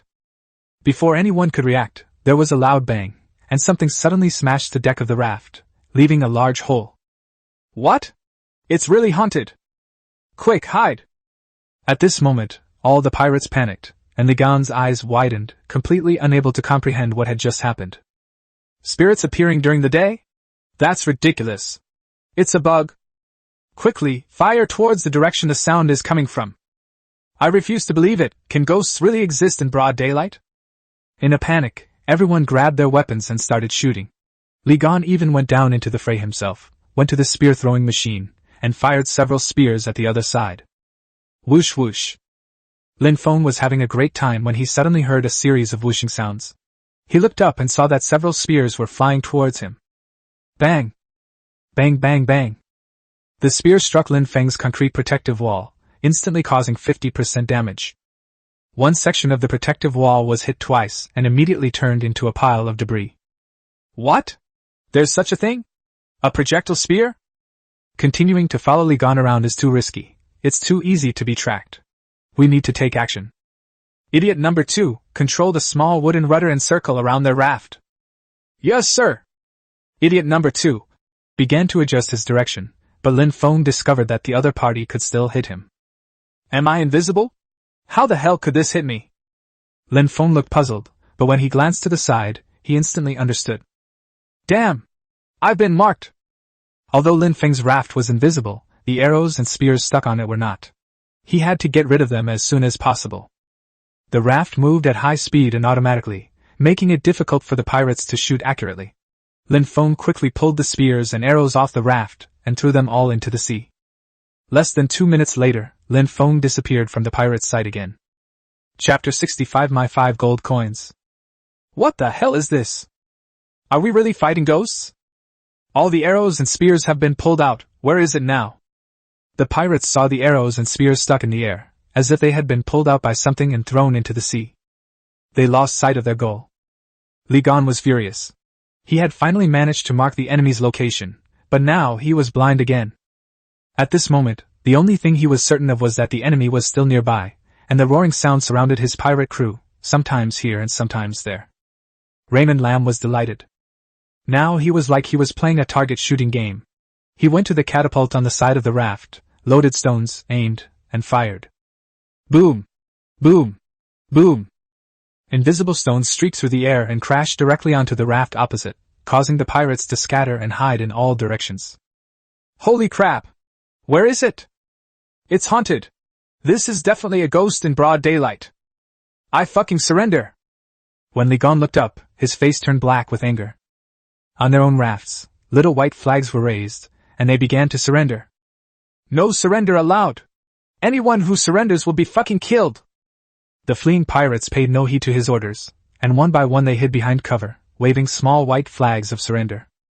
Ligon gritted his teeth and pointed the spear-throwing machine directly at his surrendering subordinates. Whoosh whoosh. Several whooshing sounds rang out, and the pirates who had surrendered with white flags were instantly pierced through the chest by spears. Seeing this scene, how could anyone else dare to surrender? One by one, covered in dust and dirt, they picked up their weapons and fired wildly at the empty sea. What? So tenacious? Lin Feng had originally intended to have some fun, but he didn't expect the pirates to go crazy, shooting everywhere. Although his raft was invisible, it would eventually be marked if this continued. Here's something a little more intense for you guys. Lin Feng pinched his nose, endured the stench, and stubbornly refused to put on a gas mask. He put the rotten boots into the catapult's big iron spoon, and threw it out. Bang! The rotten boots remained in the backpack without being coated with invisible paint. The pirates were stunned when they saw a boot flying through the air. What? What's that? Damn! It stinks! As the boot landed on a raft, 2 or 3 pirates were instantly made dizzy by the stench. Ligon was dumbfounded. He saw his men stagger and vomit, then one by one they jumped into the sea without hesitation. Just as he was wondering about this, he heard another bang. Looking up, I saw an iron basket flying through the air. Suddenly, he recognized the item. The lazy sailor's laundry basket? He had seen this thing in the Doomsday shop before. It emitted an unbearable stench, but it was extremely expensive, and ordinary players simply couldn't afford it. Lin Feng! It must be him! Li Gan realized that Lin Feng was probably the only one who could afford a laundry basket. Bang! In his astonishment, Li Gan suddenly felt a sharp pain in his head and realized he had been shoved into the laundry basket. He was instantly overwhelmed by the indescribable stench and collapsed. Lin Feng! You're fucking disgusting! Li Gan struggled to take a mask out of his backpack. Disposable masks. Description: reduces poison gas damage by 50% for 10 minutes. After putting on a mask, Li Gan felt a bit more clear-headed. He quickly threw the iron basket aside, but when he looked around, he saw that all his men had been knocked out by the fumes. One by one, everyone climbed into the sea and swam desperately into the distance. Li Gan was furious. He cursed as he fired wildly at the sea. Lin Feng! If you've got the guts, come out here! I'll fucking kill you! Swish swish. Spears shot towards the sea, but hit nothing. He gritted his teeth in anger, reloaded his spear, and continued firing. But at some point, the raft opposite him went silent, and he couldn't find Lin Feng's location at all. Suddenly, he heard a strange voice. Li Gan, I'm here! Li Gan turned around abruptly, only to find nothing but the calm sea before him. Bang! Suddenly, a loud bang came from more than 10 meters away. What? Before Li Gan could dodge, a transparent stone struck him in the chest. He and the stone fell into the sea with a splash. Lin Feng smiled slightly, put on a gas mask, and jumped directly onto the empty raft, putting away the biological weapon on the deck. Damn it! The next moment, a system announcement popped up. Announcement: player Lin Feng killed Li Gan and completed the wanted poster mission within 7 days. He and Qin Qin, the player who initiated the wanted poster, will split the invested resources equally. All investing players will receive a 5x return on their investment. Lin Feng was forcibly pulled into the chat channel. What? Wow, amazing! My 2 pieces of wood turned into 10. I regret it, I should have invested more. The mechanical module has increased 5-fold, thanks to Lin Feng. I was just a little slow back then, I'm so envious of you guys. No words needed, you're awesome. Lin Feng was a little confused as he looked at everyone's messages. Why haven't I received my earnings? He turned off the chat channel, checked it, and immediately saw the notification message. Received the wanted poster investment reward, 150 ghost fragments. Great! There's more fuel than we can use. Rewards for killing wanted posters, 105 wood, 165 grass balls, 45 glass shards, 15 metal shards, 14 plastic shards, 4 magic crystals, 2 magnets, 5 mechanical modules, and 15 ghost fragments. That's awesome! From now on, I'll make sure anyone who gets on the wanted list gets killed. In less than 3 days, Lin Feng had acquired a large batch of supplies. Moreover, there are still 6 rafts of supplies that haven't been looted yet. Lin Feng was delighted and was about to see what treasures Li Gan had on his raft. I suddenly received a private message. Received as a gift, 5 stones. When Lin Feng opened it, he was surprised to find it contained the image of Qin Qin, the woman who had been being chased. Qin Qin, thank you so much. I was almost caught by Li Gan. Thanks to your timely appearance, I survived. Lin Feng, it's no big deal. I came here for the reward for the wanted poster. Lin Feng replied to the message, pondering to himself. What's the point of just saying thank you? You need to do something more substantial. He was secretly grimacing when he suddenly saw the other party send him a transaction message. 5 gold coins, trade, 1 wood. Qin Qin, I don't have any supplies that you care about, so these 5 gold coins are just a token of my gratitude. It's not easy for a girl like her to save up 5 gold coins. While marveling at the transaction, Lin Feng completed it without hesitation. Transaction successful. You have received 5 gold coins. But then again, why not take the gold coins if they're free? After closing the private messaging interface, Lin Feng cheerfully walked into the stone house on Li Gan's raft. On the other side, Qin Qin stared in astonishment at the transaction results. He actually accepted my gold coins. Raymond Lamb, you're not playing by the rules. Shouldn't you have declined? Chapter 66. It only cost 10 gold coins, goodbye. After the battle ended, Lin Feng happily prepared to collect supplies from the enemy's rafts. However, his gaze was immediately drawn to the spear-throwing machine on the Li Gan raft. I took a closer look. Spear thrower. Description: it can quickly throw spears with a range of up to 100 meters and a relatively fast rate of fire. However, the parts wear out quickly, and each shot increases the damage by 1%, requiring frequent repairs. This thing has a long range and is quite powerful, but it needs to be repaired frequently. Lin Feng inspected the extent of the damage. Spear thrower, 95% damaged. In such a short time, Li Gan actually launched 95 spears. Looking at the spear-throwing machine in front of him, which was about to be scrapped, Lin Feng tried to repair it. Fortunately, it only required a few mechanical modules to fix. However, Lin Feng did not choose to repair it. This thing is good, but it's a building item. You can only dismantle it, you can't move it onto your raft. By the way, could we join the two rafts together? That way we wouldn't have to take it apart. With this in mind, Lin Feng immediately began to dismantle the excess items from the Li Gan raft. 3 hours later, Lin Feng had dismantled the raft, leaving only the stone houses and spear-throwing machines. Next, he returned to his raft, started the propeller, brought the front of his raft closer to the rear of the Li Gan raft, and then created a raft deck in the gap between the two rafts. As the materials in his hands disappeared, the two rafts were indeed connected. Marvelous! Lin Feng connected all the gaps between the two rafts in one go. In less than 5 minutes, the area of his rafts had increased by 1/3, and it now had 2 stone houses. He came to the stone house in front and found 3 storage boxes inside. The first 2 storage boxes contained basic supplies, so Lin Feng didn't bother with them and went straight to check the third storage box. Received, Durian X1. Obtained, Mechanical Module X3. Obtained, Magic Crystal X2. Get 1 glass filled with lemonade. Received, 22 gold coins. What?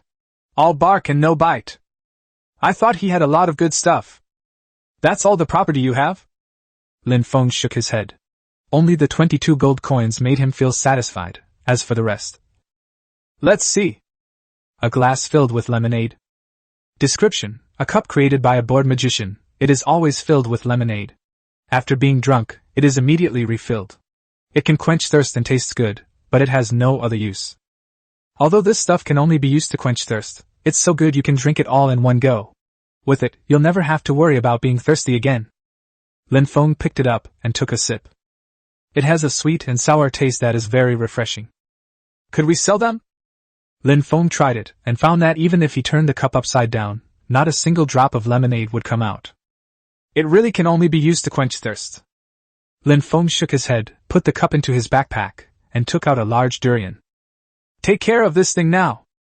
Lin Feng called over Song Xingling, who was collecting supplies on other rafts, and asked her to come and eat durian, while he began peeling durian shells. You will receive 4 pieces of durian flesh. Received, 1 durian shell. What? It can even break down into durian shells? At this moment, Song Xingling ran over excitedly. As soon as she saw the thick durian flesh, she happily picked up a piece and began to taste it. While tasting it, he kept praising it. This tastes really good. Lin Feng opened the manufacturing workshop while eating.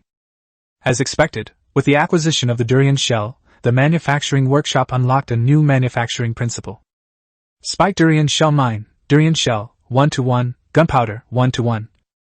Description: buried in the soil, it can be used to kill enemies who step on landmines, causing area of effect explosive damage.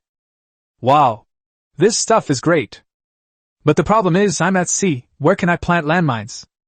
He was feeling down when he suddenly heard Song Xingling say, Look over there, it looks like there's an island.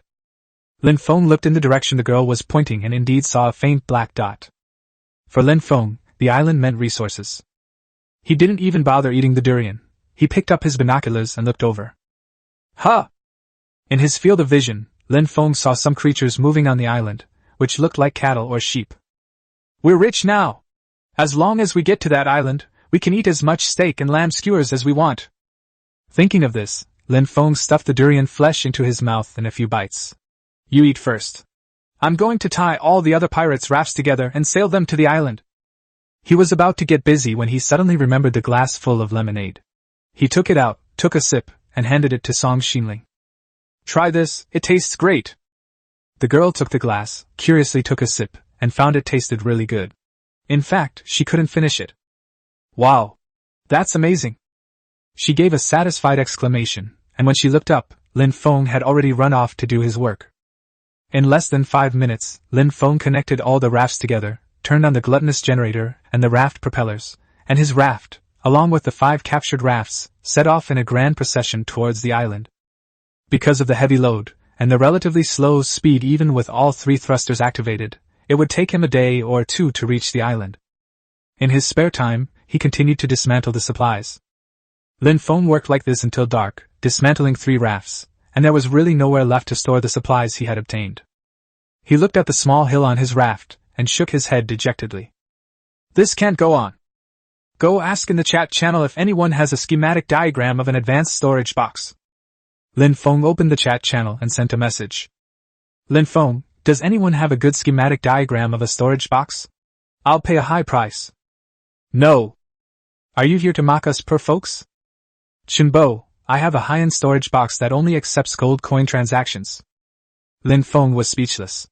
If it was about trading with gold coins, wouldn't it be better for him to go to the Doomsday Mall himself? However, let's take a look at the other party's schematic diagram and offer first. Lin Feng, what kind of storage box? What is its capacity? How much does it cost? Chenbo, expandable storage box, twice the capacity of a regular storage box, priced at 5 gold coins. Raymond Lam, that's it? Lin Feng was speechless. He had so many supplies but nowhere to put them, and they actually had the nerve to put a mere storage box with double the capacity up for sale, and what's more, they actually offered 6 gold coins for it. Lam Feng, keep it for yourself. When Chenbo heard that Lin Feng wasn't going to buy, he quickly changed his mind. Chenbo, 4 gold coins. Is that alright now? Lin Feng, this isn't about money. Your storage box is completely useless to me. Chenbo, Lin Feng, have you thought this through? There probably aren't any bigger storage items in the whole world right now. You won't lose out on 4 gold coins. Lin Feng, I can go to the Doomsday Mall. Chenbo, what? Items in the Doomsday shop with a larger capacity than my expanded storage box are worth at least 10 gold coins. Lin Feng, oh, it only costs 10 gold coins. Goodbye. Lin Feng quickly turned off the communication channel. The players were left completely bewildered. He said, as long as? Rich. Incredibly rich. Chenbo, Lin Feng. Wait. I'll sell it for 2 gold coins. Ha ha. The big shot went shopping. A failed sale. Chapter 67, District 10,000, is to be merged. After turning off the chat channel, Lin Feng calculated the number of gold coins he had. Originally there were 122 gold coins, plus 5 gold coins that Qin gave away, whether genuinely or not, plus 22 gold coins seized from Li Gan. Now there are a total of 149 gold coins. With so much money on hand, I might as well go and have a good look around the Doomsday Mall. After stopping the raft, Lin Feng called Song Xinling over, paid 2 gold coins, and they were teleported to the Doomsday Mall together. A flash of white light, and the two appeared in the small square of the Doomsday Mall. There are just too many players here. When Lin Feng came last time, he only had to queue at the buffet restaurant. He never expected that now there would be a long queue at the entrance of the Doomsday Mall. The players crowding at the entrance were clamoring for the NPC in the formal attire to go in, but the NPC looked disdainful and stared blankly at the sky as if he hadn't heard them. But when he turned his head, he suddenly saw Lin Feng and immediately greeted him with a smile. Mr. Lin Feng, you've arrived! Oh? It's number 008. Lin Feng smiled slightly and asked, why are there so many players lately? Number 008 explained. The main reason is that the game is merging regions, so the in-game store needs to be expanded, and a lot of space is currently under construction. Lin Feng astutely grasped the key phrase, merging regions. You mean this game has different regions? Number 008 nodded. Please come with me. There is a special passage for VIPs. The people in line were already puzzled enough to see the NPC chatting with Lin Feng so meekly. Surprisingly, they didn't have to queue at all. They went straight in through a small door on the side. Why aren't they in line? Exactly. We've been waiting for ages. An NPC in formal attire glared at them and said dismissively, if you don't want to queue, then leave. What the hell? What the hell is your attitude? One hot-tempered player clenched his fist in anger, but to his surprise, the NPC brought his face close to his. Go ahead and hit me. I won't hit you, I'll curse you to death. The player clearly knew that attacking an NPC would result in being kicked out, and he was so angry that he could only grit his teeth and hurl profanities. But the NPC in the formal attire actually took out a pair of earplugs from his pocket, put them in his ears, and leisurely walked away. Everyone was speechless. Those with money are the bosses, and those without money are just animals. Realistic! It's so damn realistic!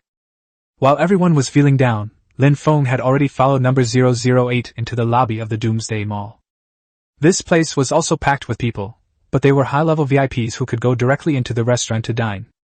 Lin Feng sat at the dining table, ordering food while listening to number 008 explain the division. There are 10,000 initial partitions in the game world, each with a different number. In order to avoid too few players surviving in a single partition and to increase the difficulty of competition, the game world will merge partitions from time to time.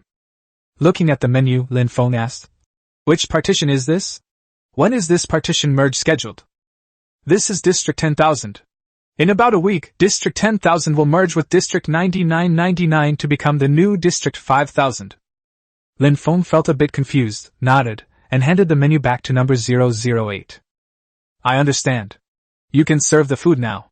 I want 2 large lobsters, 2 cream cakes, a glass of red wine, a glass of mango juice, and a serving of sweet and sour pork."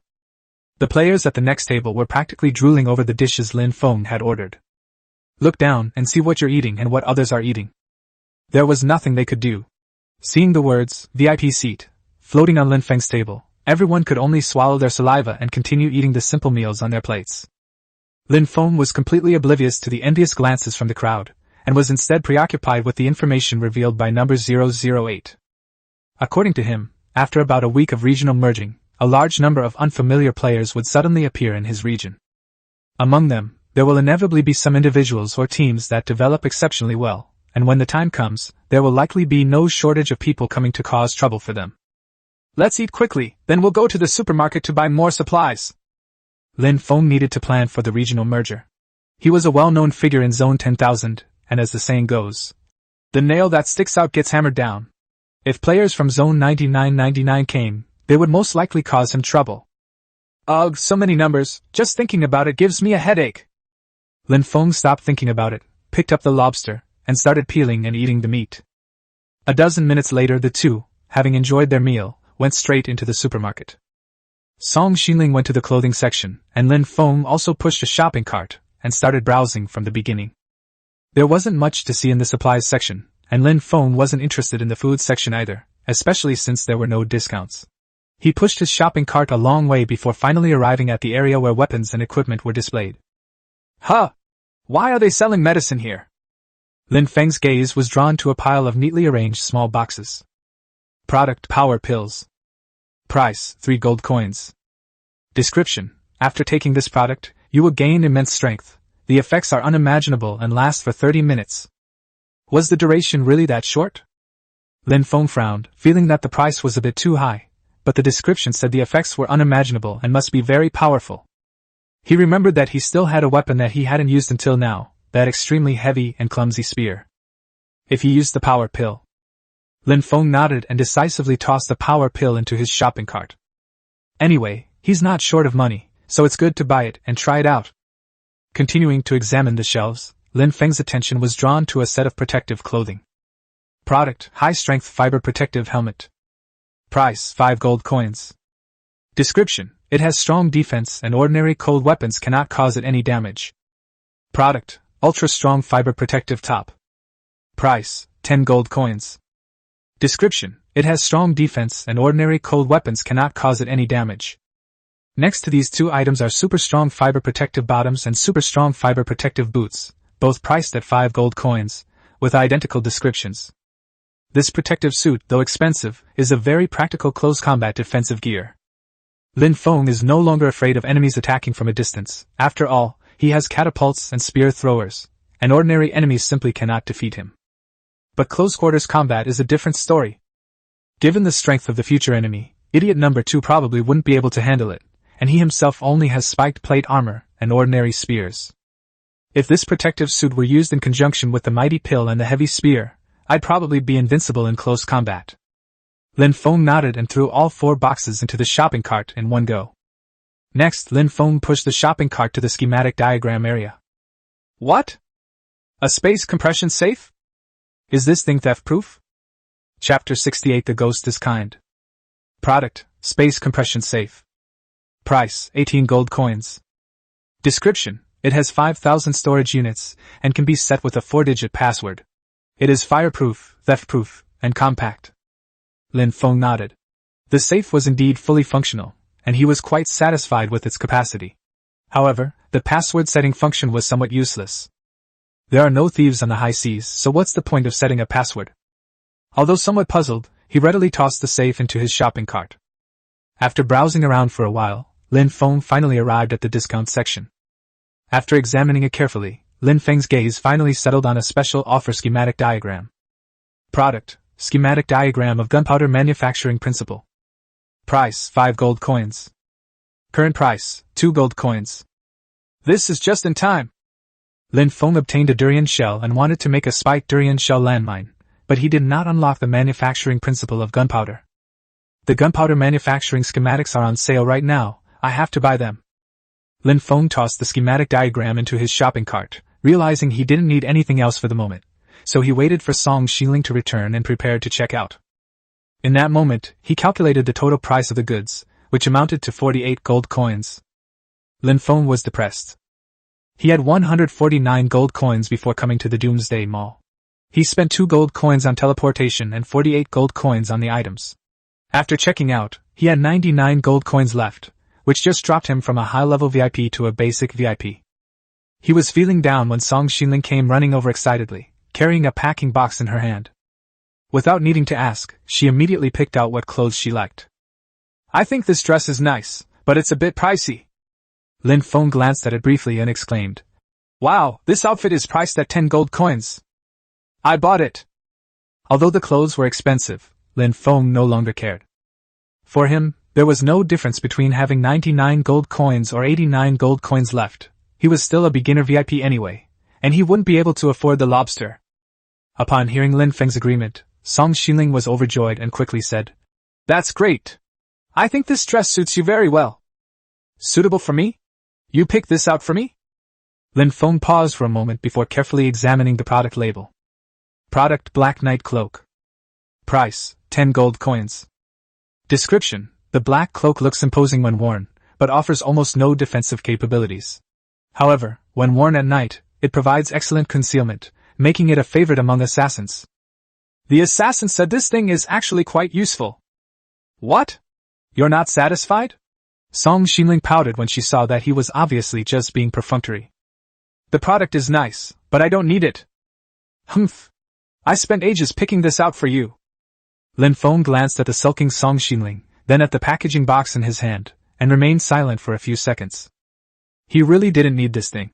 If Song Xiling took a fancy to some nice clothes, he wouldn't mind paying 10 gold coins, but he refused to waste it himself. Lin Feng glanced at the sullen Song Xiling, subconsciously touched his ear, and felt that his next decision would be very dangerous. He chuckled, and the next second, he quickly threw the box onto the shelf, pushed the shopping cart, and rushed to the checkout counter without looking back. Before the NPC in charge of settling the bill could even speak, Lin Feng slapped 48 gold coins over. I'll take your 48 gold coins, that's just right. Before the sales clerk could finish speaking, Lin Feng quickly stuffed the items into his backpack and rushed out. Lin Feng! The next moment, everyone's eyes were focused on Song Xiling. She glared angrily in the direction Lin Feng had disappeared, and said resentfully, Humph. Fine, I won't thank you then. Nearby, several shoppers looked on in astonishment. Could she be Song Xiling? I saw her picture on the chat channel, but she doesn't look like this in the picture. What? She has such a fiery temper. Hearing the crowd's discussion, Song Xiling glared at them fiercely. The players immediately shut up, each pretending to look down and select items. The girl's face turned bright red, and she cursed inwardly. Lin Feng! It's all because of you. My image is ruined. Completely gone. The next moment, she ran out of the supermarket as fast as she could.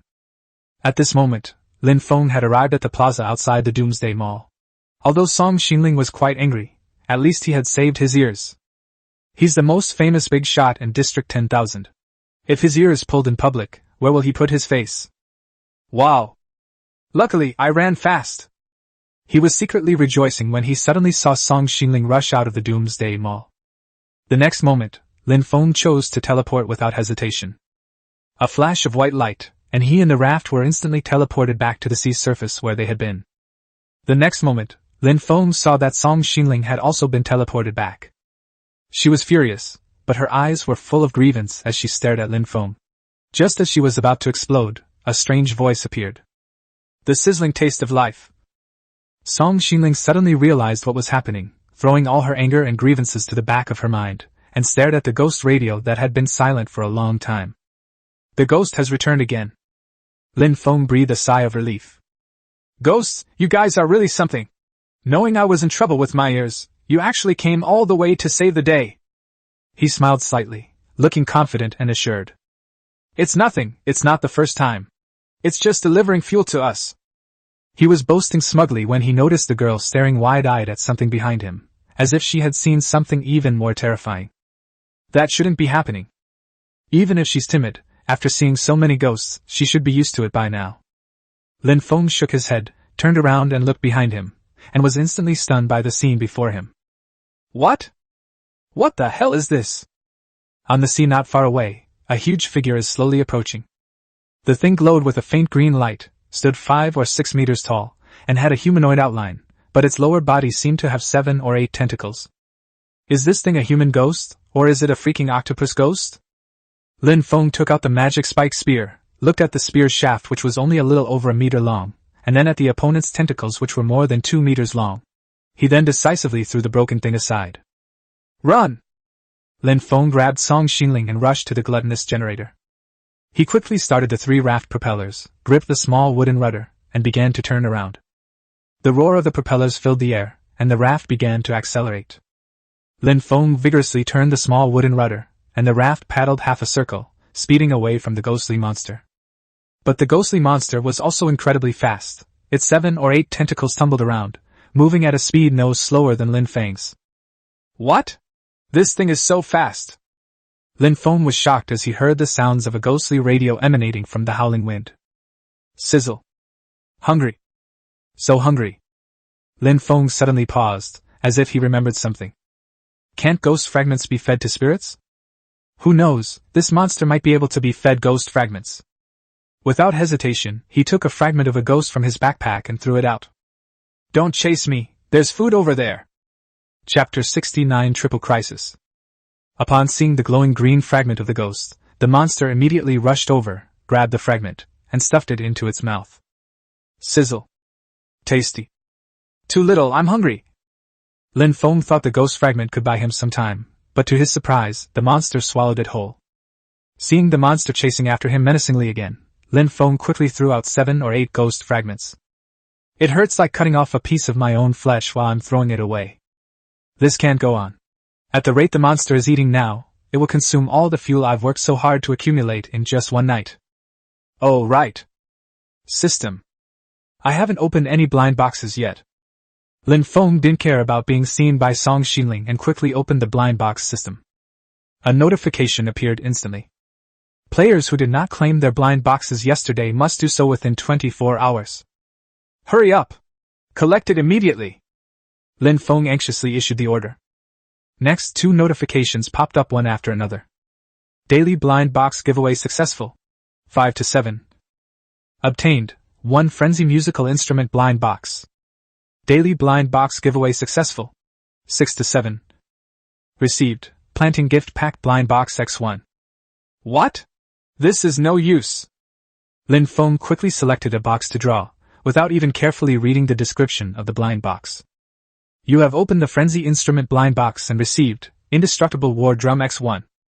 You have opened the Planting Gift Pack blind box and received 4 Mutant Seeds. Depressed.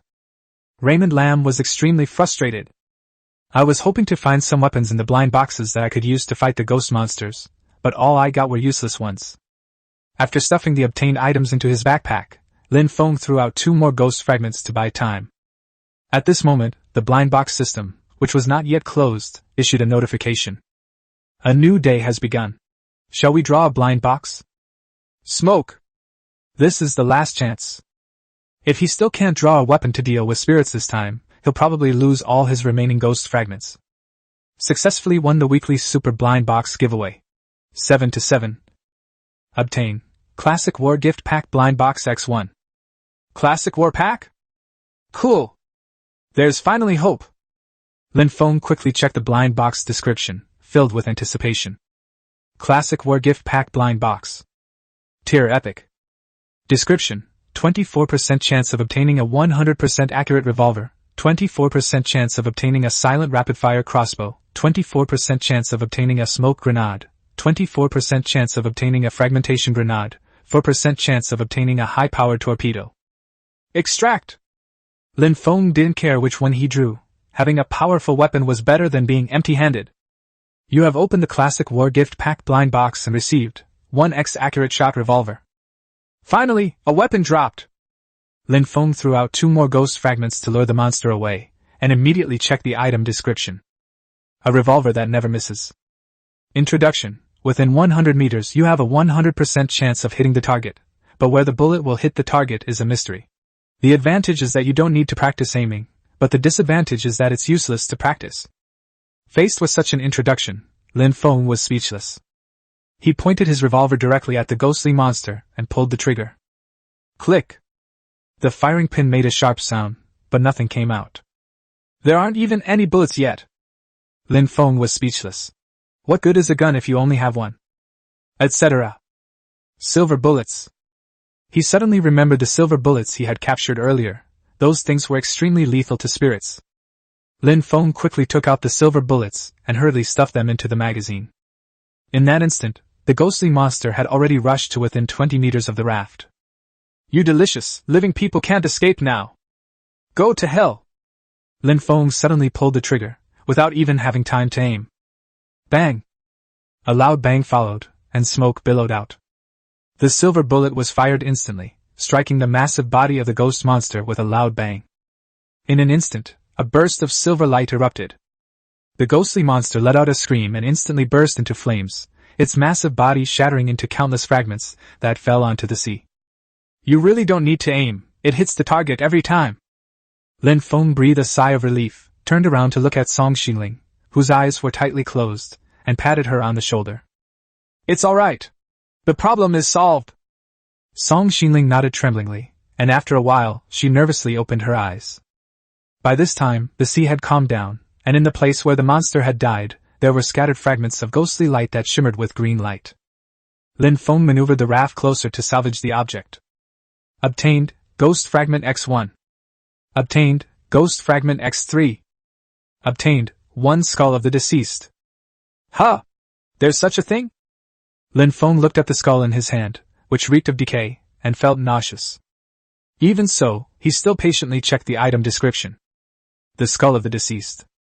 Description: it can be used to create magical items, or it can be used as a decoration.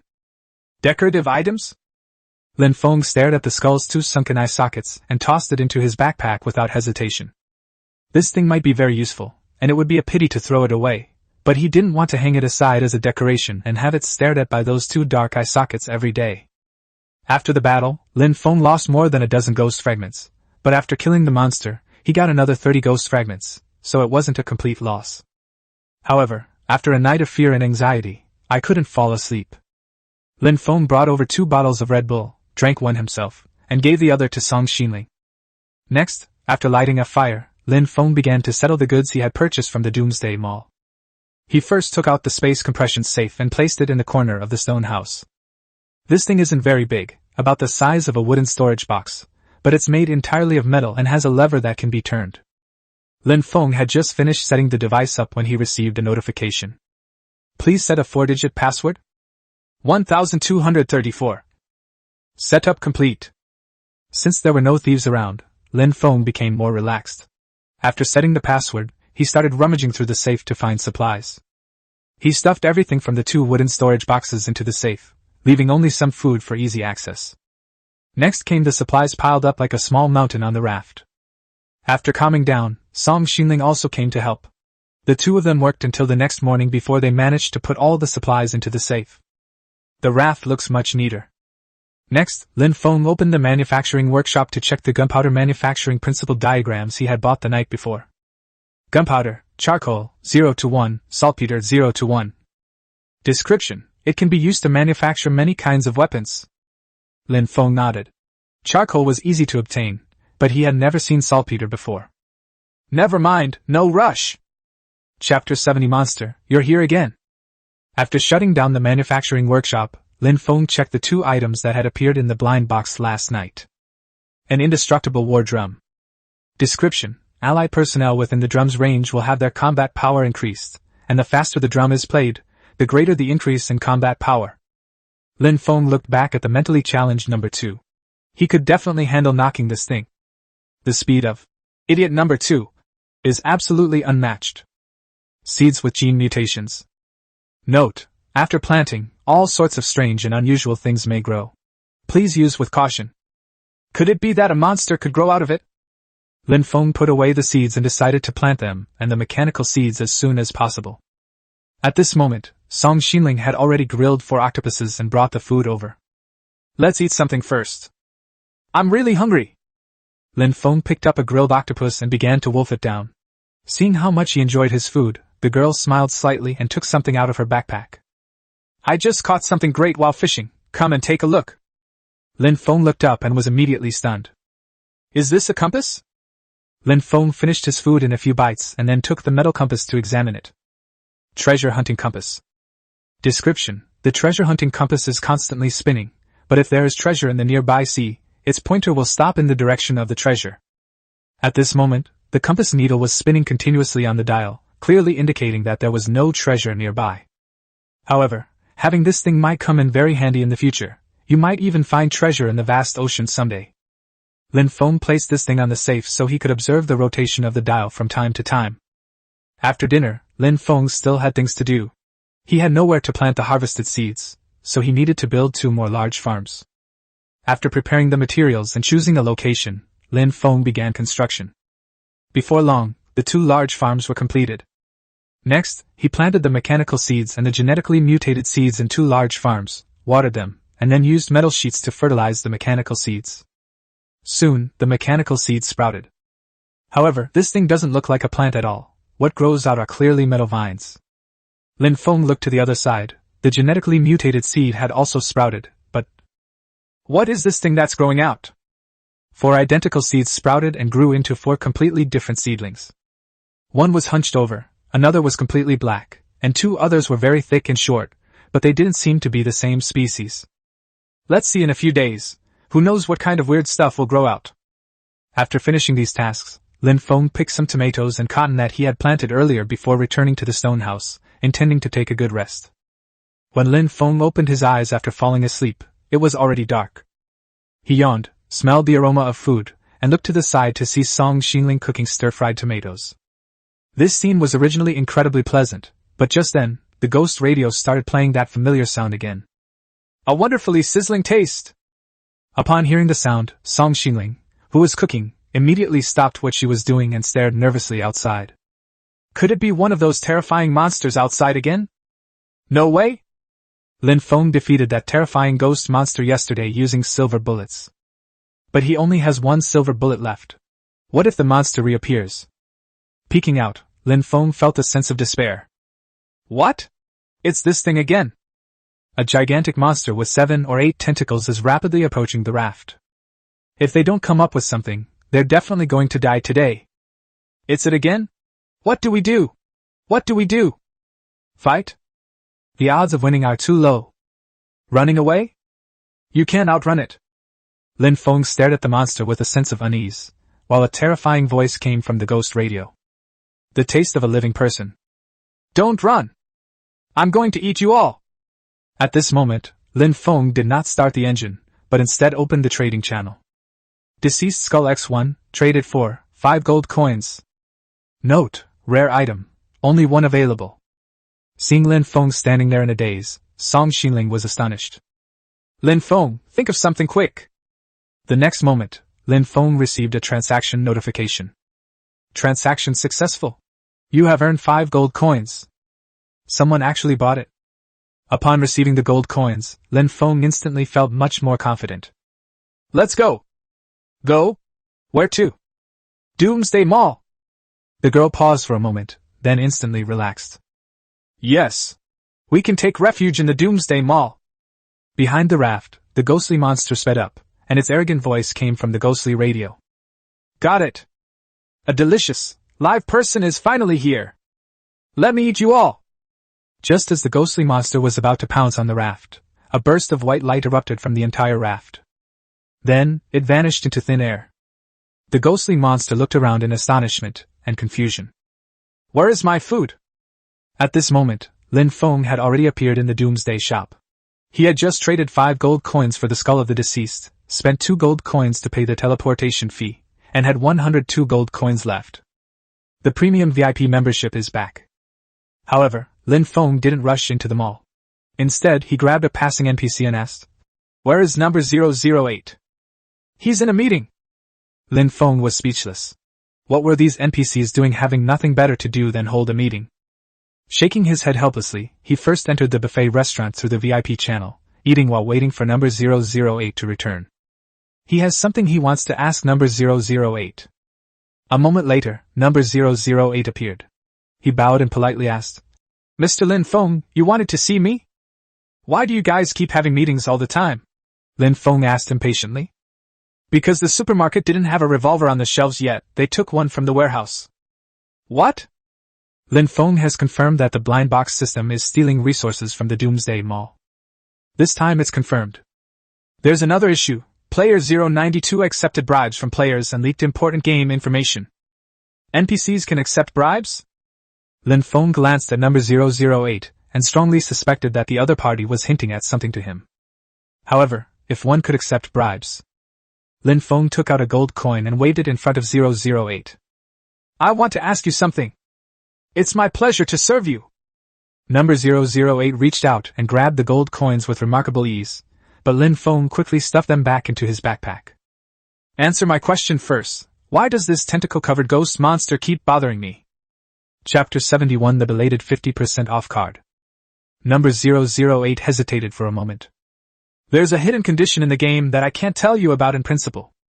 Lin Feng was speechless. Wasn't this just asking for gold coins? "You speak first, and I'll give you 1 gold coin after you finish." Upon hearing this, number 008 perked up. At this stage, the ghost monster will only attack the player with the most ghost fragments in area 10,000. So, as long as you always have the most ghost fragments, you can encounter those ghost monsters every night? Number 008 nodded. "Theoretically, that's how it is." "What is that ghostly monster afraid of?" Number 008 hesitated for a moment. "Could you add another gold coin?" Lin Feng was speechless. This guy was even darker skinned than him. "I only have 102 gold coins left, not even one more." "If you won't tell me, then I'll consider my previous answer as free." Number 008 was stunned. "Mr. Lin Feng, there's a risk in telling you these secrets." Lin Feng nodded. "That's right, I haven't given you the gold coins yet, so it doesn't count as a bribe. You leaked the information on your own initiative." As he spoke, he looked up and glanced around. "Someone come here, I want to report someone." Upon hearing that Lin Feng was going to report him, number 008 immediately became nervous. "Wait. I'll talk." Lin Feng smiled slightly and looked at number 008, who muttered something with a frustrated expression before explaining. "The ghost monsters are most afraid of the sacred fire. As long as the sacred fire is present, they will not dare to approach." Lin Feng nodded. The ghost monsters were indeed extraordinary. They were not afraid of ordinary flames at all, which he had known for a long time. But the question was, where could he get the sacred fire? "Do supermarkets sell Olympic torches?" "No." "Where can we get the Olympic flame?" Number 008 was speechless. He didn't know how much information he had to reveal to him for a single gold coin. "I don't want that gold coin. I have a meeting to attend. Mr. Lin Feng, please enjoy your meal." Before Lin Feng could ask any more questions, number 008 had already slipped away like the wind. "Oh my God! Is it really necessary? You don't want the gold coins anymore?" Lin Feng was frustrated. The supermarket didn't sell the Olympic torch, so where was he supposed to get one? "Never mind, let's go buy some magic crystals after we finish eating." Lin Feng pondered how to use magic crystals to create a large number of magic spike spears, and then use spear throwers to attack the ghost monsters from a distance. Although this method is quite costly, it's still better than just waiting to die. Just as he was feeling down, Song Xinling smiled slightly and said to Lin Feng, "Quickly check the chat channel." Lin Feng opened the chat channel and saw that Song Xinling had heard that the Olympic torch was needed, so she went to the chat channel to inquire about it, and unexpectedly, she actually found something. Lian Yu, I have a schematic diagram of the Holy Flame platform. I don't have the materials, but they're available now. They cost 10 gold coins. Lin Feng quickly replied. What materials are needed for Lin Feng manufacturing? Lian Yu, you should have wood, magic crystals, metal ingots, and a large iron pot. Lin Feng nodded. This thing was not bad, but 10 gold coins were still too expensive. Raymond Lam, that's too expensive. I'll chat with you privately later.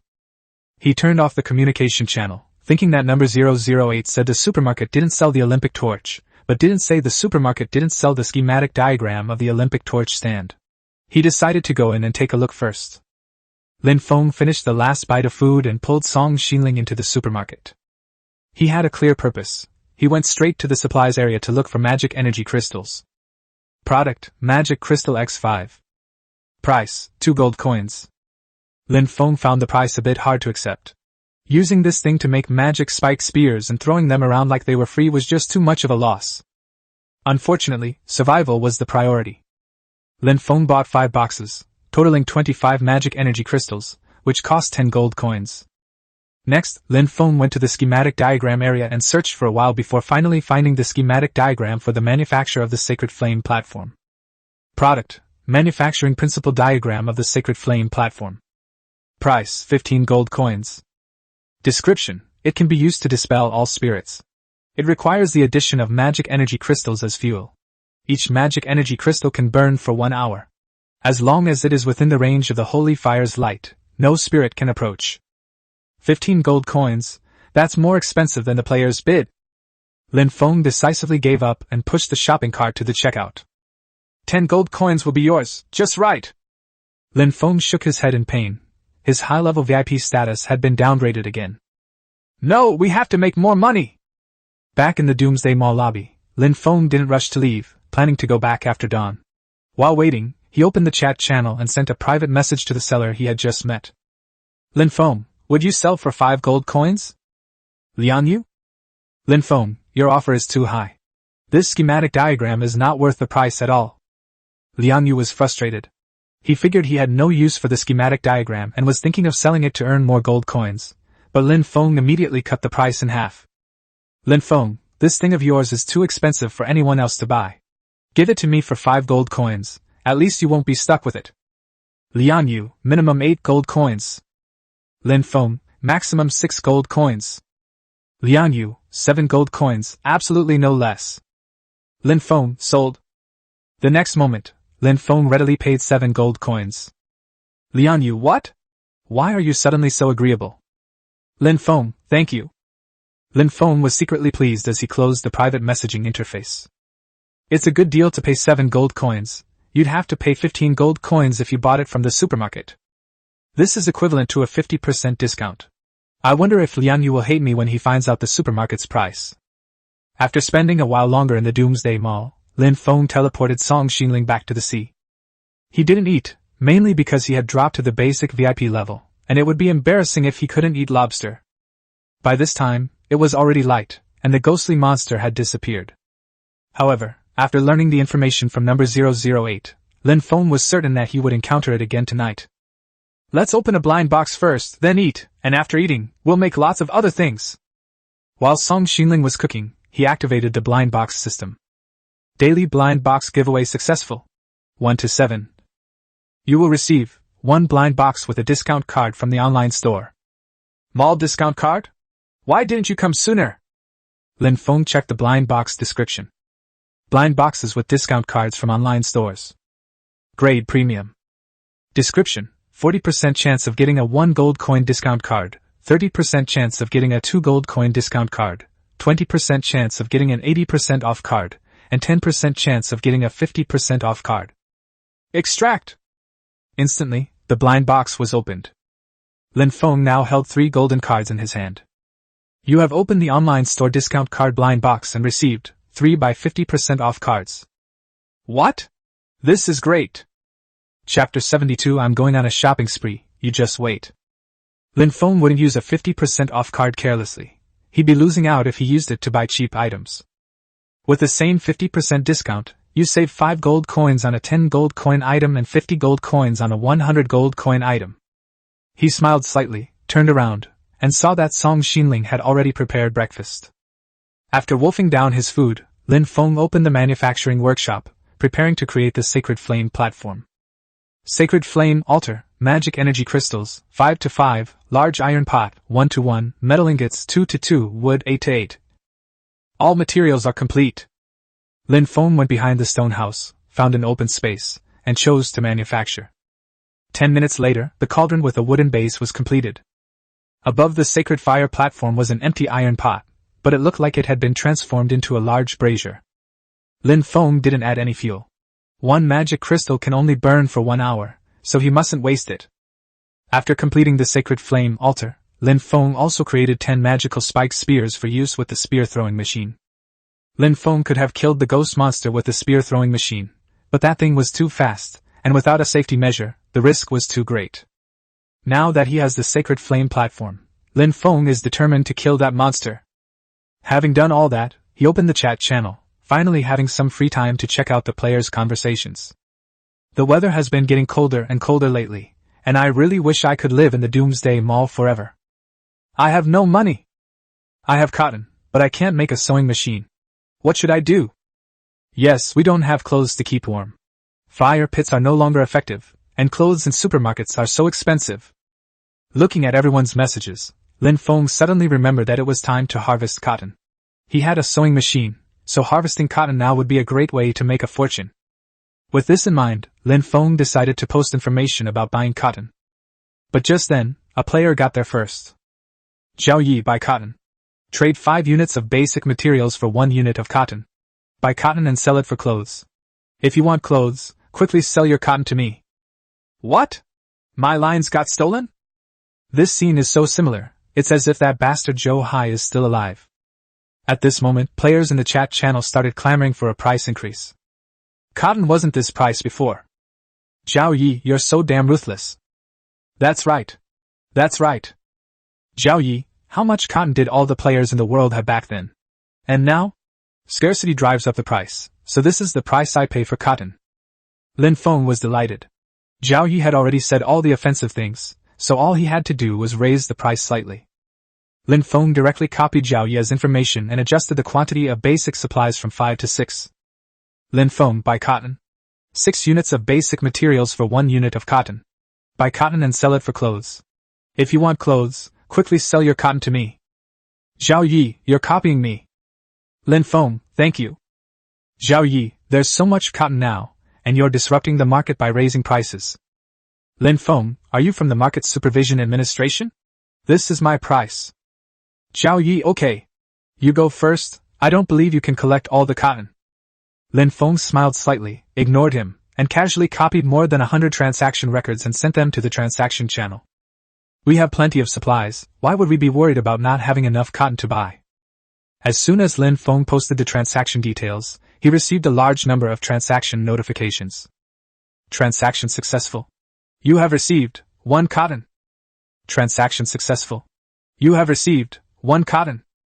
Lin Feng wasn't in a hurry. While he was at it, he manufactured another sewing machine and planned to buy cotton so that he and Song Xinling could make clothes and sell them in large quantities to make a fortune. He had just finished making the sewing machine when he heard Song Xinling excitedly shout, Lin Feng! I've caught a diagram of clothing design principles. Wow! This is exactly what I wanted. Lin Feng quickly grabbed the schematic diagram and selected the appropriate tool next to the sewing machine. Unisex thin cotton padded jacket, fabric, 5-5, cotton thread, 4-4, cotton, 6-6. Description: some thick cotton padded coats are breathable and warm. That's settled. Lin Feng smiled slightly and asked Song Xinling to make thin cotton clothes with him. In just over 10 minutes, the two of them had each made a thin cotton coat. The coat was still white, somewhat thick, and quite warm to wear, but it required a huge amount of cotton. A thin cotton coat requires 15 units of cotton, and just purchasing this cotton requires 80 units of basic materials. Pricing is an issue. After thinking for a moment, Lin Feng decided to let the players trade with him using gold coins. In the Doomsday shop, a warm garment costs at least 3 to 5 gold coins to buy, but I've priced it at 2 gold coins. He clearly remembered that in the Doomsday shop, 200 basic materials only cost 1 gold coin. In this way, the 2 gold coins earned from selling the clothes can buy at least 400 sets of basic materials. After deducting the cost of 80 sets of basic materials, you will make a net profit of 320 sets of basic materials. Extremely profitable! Lin Feng quickly opened the trading channel and immediately posted the trade. Unisex thin cotton jacket X1, trade, gold coins X2. Unisex thin cotton jacket X1, trade, gold coins X2. Lin Feng had just posted the transaction when he saw several other listings for thin cotton padded coats. Unisex thin cotton coat X1, trade, wood X120. Unisex thin cotton coat X1, trade, grass balls X120. These few trades were snapped up by players as soon as they were listed, but my own trades remained untouched. Hee hee. No problem, I can wait. Now all the players are selling cotton to themselves, so if Xiao Yi doesn't raise the purchase price, he won't have a source of cotton at all. He probably thought he would stop acquiring cotton after a while, but Lin Feng was thinking of collecting all the cotton from the players. As long as you keep going to the Doomsday Mall and trading basic supplies with gold coins, you can continuously buy cotton.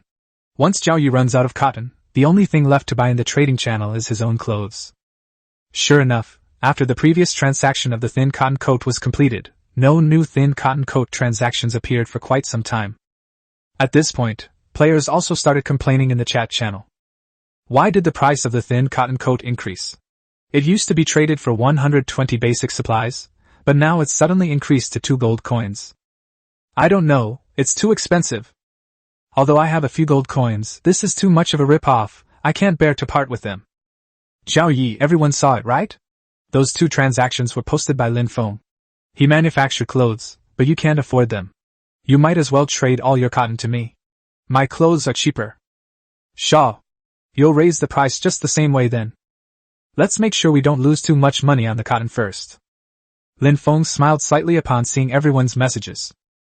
If Xiao Yi doesn't raise prices, all the cotton will end up in his own pocket. If he wants to raise prices, I'll definitely oblige since the profit margin is huge. However, Lin Feng estimated that Xiao Yi would most likely choose to wait, betting that he didn't have such a big appetite. Chapter 73 Profiteering Sale. Lin Feng kept buying cotton, listing it for trading, and busy making clothes. Each piece of cotton, once made into a thin cotton padded coat, was immediately listed by Lin Feng on the trading channel, priced at 2 gold coins. At first, no one bought it, but after a while, a buyer finally took a liking to it. Lin Feng received a transaction notification. Transaction successful. You have received 2 gold coins. Then, a series of transaction alerts popped up. 2 gold coins, 2 gold coins, 2 gold coins. 5 transactions have been completed in such a short time. 10 gold coins, easily earned. Lin Feng smiled slightly and quickly told Song Xinling to take the gold coins to the Doomsday Mall to restock. Seeing that Lin Feng had earned so much, the girl excitedly teleported over with the gold coins. Before long, the girl returned with 10 boxes of basic supplies. Lin Feng looked and saw 5 boxes of wood and 5 boxes of straw, 1,000 of each, for a total of 2,000 basic supplies. Continue the acquisition! Lin Feng chuckled and directly copied the previous transaction details. Then, a series of transaction notifications appeared. His business was booming, but Xiao Yi became more and more depressed. He wondered just how big was Lin Feng's appetite. This won't do. We have to raise prices to grab the goods. Xiao Yi was getting anxious. He was worried that if he didn't raise the price, Lin Feng would really buy up all the cotton from the players. He opened the trading channel and entered a message. Xiao Yi, buying cotton at high prices, exchanging 7 units of basic materials for 1 unit of cotton. Wow! This is great! Everyone stop right now, cotton prices have gone up. On Lin Feng's side, the transaction speed suddenly slowed down. When he opened the chat channel, he found that Xiao Yi had raised the price. This is what truly disrupts the market, isn't it? Lin Feng quickly sent a message in the chat channel. Lin Feng, 8 basic materials, trade 1 unit of cotton. What? Prices have gone up again. Come quick, everyone. Xiao Yi, 9 copies. Lin Feng, 10 copies. Xiao Yi, you son of a bitch. Raymond Lam is having cash flow problems, isn't he? Lin Feng guessed that Xiao Yi was probably a lone wolf with not many supplies, so the price increase would cause him to run out of supplies. Moreover, this guy probably doesn't have any extra gold coins, otherwise he would probably have pulled the same trick. This method of using gold coins to buy supplies in the Doomsday Shop is something that I can think of, and others can think of too. We must harvest as much cotton as possible before other team players leave the game. Lin Feng made a tough decision and sent another message. Lin Feng, 12 basic supplies for cotton collection. What? Release it now. Release it now. Prices have gone up again. That's so exciting. While continuing to fill in the transaction details, Lin Feng urged Song Xiling to restock at the Doomsday Mall. In less than half an hour, almost all of the basic supplies that Song Xiling had just bought were traded for cotton. At this point, the transaction speed dropped drastically, or even came to a standstill. Lin Feng opened the chat channel and saw that, sure enough, a team of players had joined the fray. Chu Jianxiong, cotton harvesting, 13 basic materials. What? Prices have gone up again? Zhang Chen, 13 basic documents. Hu Qing, I will provide 14 sets of basic materials. The skeleton monster pirate crew guarantees the highest price. Chu Jianxiong, what business are you trying to steal by being a pirate captain? Zhang Chen, 14 basic documents. Chu Jianxiong, what? Prices have gone up. Chu Jianxiong, I also have 14 copies here. Hu Qing, you guys have 15 servings of mine. It's getting lively. It's getting lively. I miscalculated. I sold it too early. Will the price go up again? Looking at the messages on the chat channel, Lin Feng smiled. With large teams involved, you don't need to worry about anything else.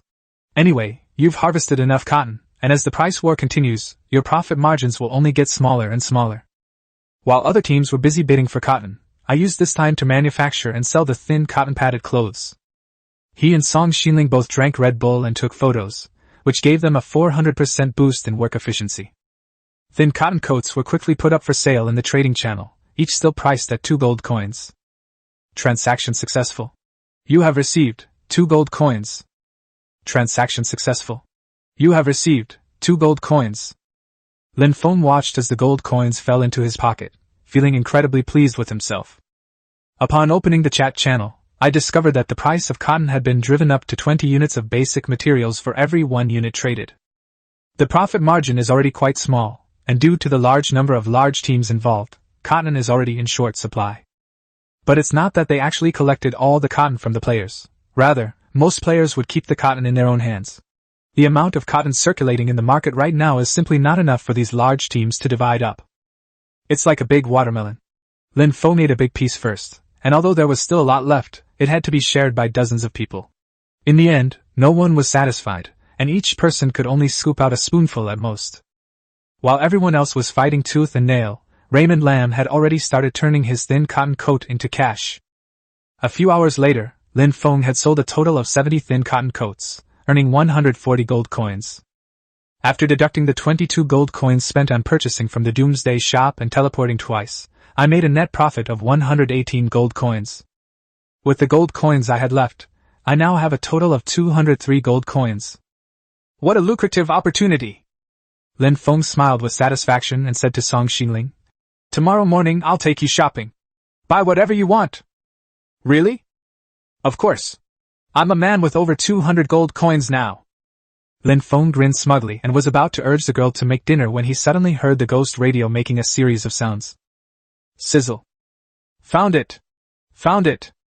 He is dangerous. Don't be afraid, Zizi, we'll follow behind the big ghost." Lin Feng was stunned.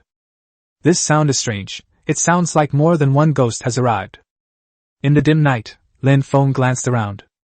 On the distant sea, a colossal ghostly monster appeared, followed by hundreds of ordinary ghosts. What? They've come to join the fun too? Lin Feng quickly prepared the magic spike spears he had made beforehand, turned the raft around, and aimed the spear-throwing machine at the direction where the ghost monsters would appear. In less than a minute, the ghost monster had already rushed dozens of meters away. The sizzling taste of a living person. A delicious meal. The ghostly monster had 7 or 8 tentacles churning on the sea surface, its gaping maw wide open greedily, and one large hand already reaching for the raft. Lin Feng! He's here! Song Xiling screamed nervously, but Lin Feng calmly tossed a magic energy crystal into the sacred fire platform. Chapter 74, They've Been Thieved. With a loud bang, a white flame instantly ignited on the cauldron. The arrogant ghost monster, upon seeing the white holy fire, suddenly stopped, and its 7 or 8 tentacles rushed wildly in the opposite direction. What? Lin Feng was speechless. He thought the ghost monster would try to hold him off for a while, but the guy turned and ran as soon as he saw the holy flame. Hey, what the hell? Don't you dare run away! Lin Feng originally thought the ghost monster would stay at a relatively safe distance and guard him, so he could use the spear thrower to throw magic nail spears. But the monster was about to run out of range in just a few seconds. Idiot number 2, activate the thrusters, give chase! This is truly a case of fortunes changing every 30 years. Just a few days ago, this monster was chasing after him, but today he has to get his revenge. As soon as the RAFT's propulsion system activated, Lin Feng immediately aimed at the ghostly monster. Whoosh! A magical spiked spear shot out and pierced the ghost monster's rear end. It hurts so much! Escape for one's life. The ghostly monster was struck by the magic spiked spear, and its body suddenly burst into a burst of green light, but the wound healed immediately. However, his speed slowed down a bit, and he had only run less than 50 meters when he was hit by Lin Feng's spear again. Sizzle, spare me, spare me! Spare my life? No way! Lin Feng had finally managed to bully this ghost monster, so how could he let it go? Besides, if he killed this guy, he could get 30 ghost fragments and a skull that he didn't know what use it was. Whoosh whoosh. Lin Feng fired several more spears in succession.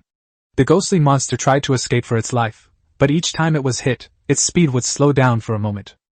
The ordinary ghosts that were originally following behind the ghost monster were now so frightened that their spirits scattered, and they ran for their lives, fearing that they would be shot to death by Lin Feng's spear.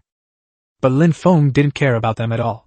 Ordinary ghosts couldn't run as fast as ghost monsters, and they were already within range, but Lin Feng completely ignored them. However, those ghosts still could not escape their fate. Sizzling holy fire? Oh no! I'm going to be burned to death! Who said I could kill Raymond Lam today? I'm burning up! Lin Feng's raft hadn't caught up with the ghost monster yet, but it had already caught up with the group of ordinary ghosts. Lin Feng originally didn't have time to deal with them, but to his surprise, as soon as the raft caught up with these ordinary ghosts, white flames suddenly burst into their bodies. What? The Olympic flame has this function? This is so damn convenient! Lin Feng didn't even need to think about how to hunt down these ordinary ghosts. As soon as they got close to the holy fire, they would be burned to death and turned into pieces of ghost fragments. From the ghost radio came a series of mournful howls, which were chilling to the bone. Lin Feng scratched the goosebumps on his body uncomfortably. If you're going to die, then die.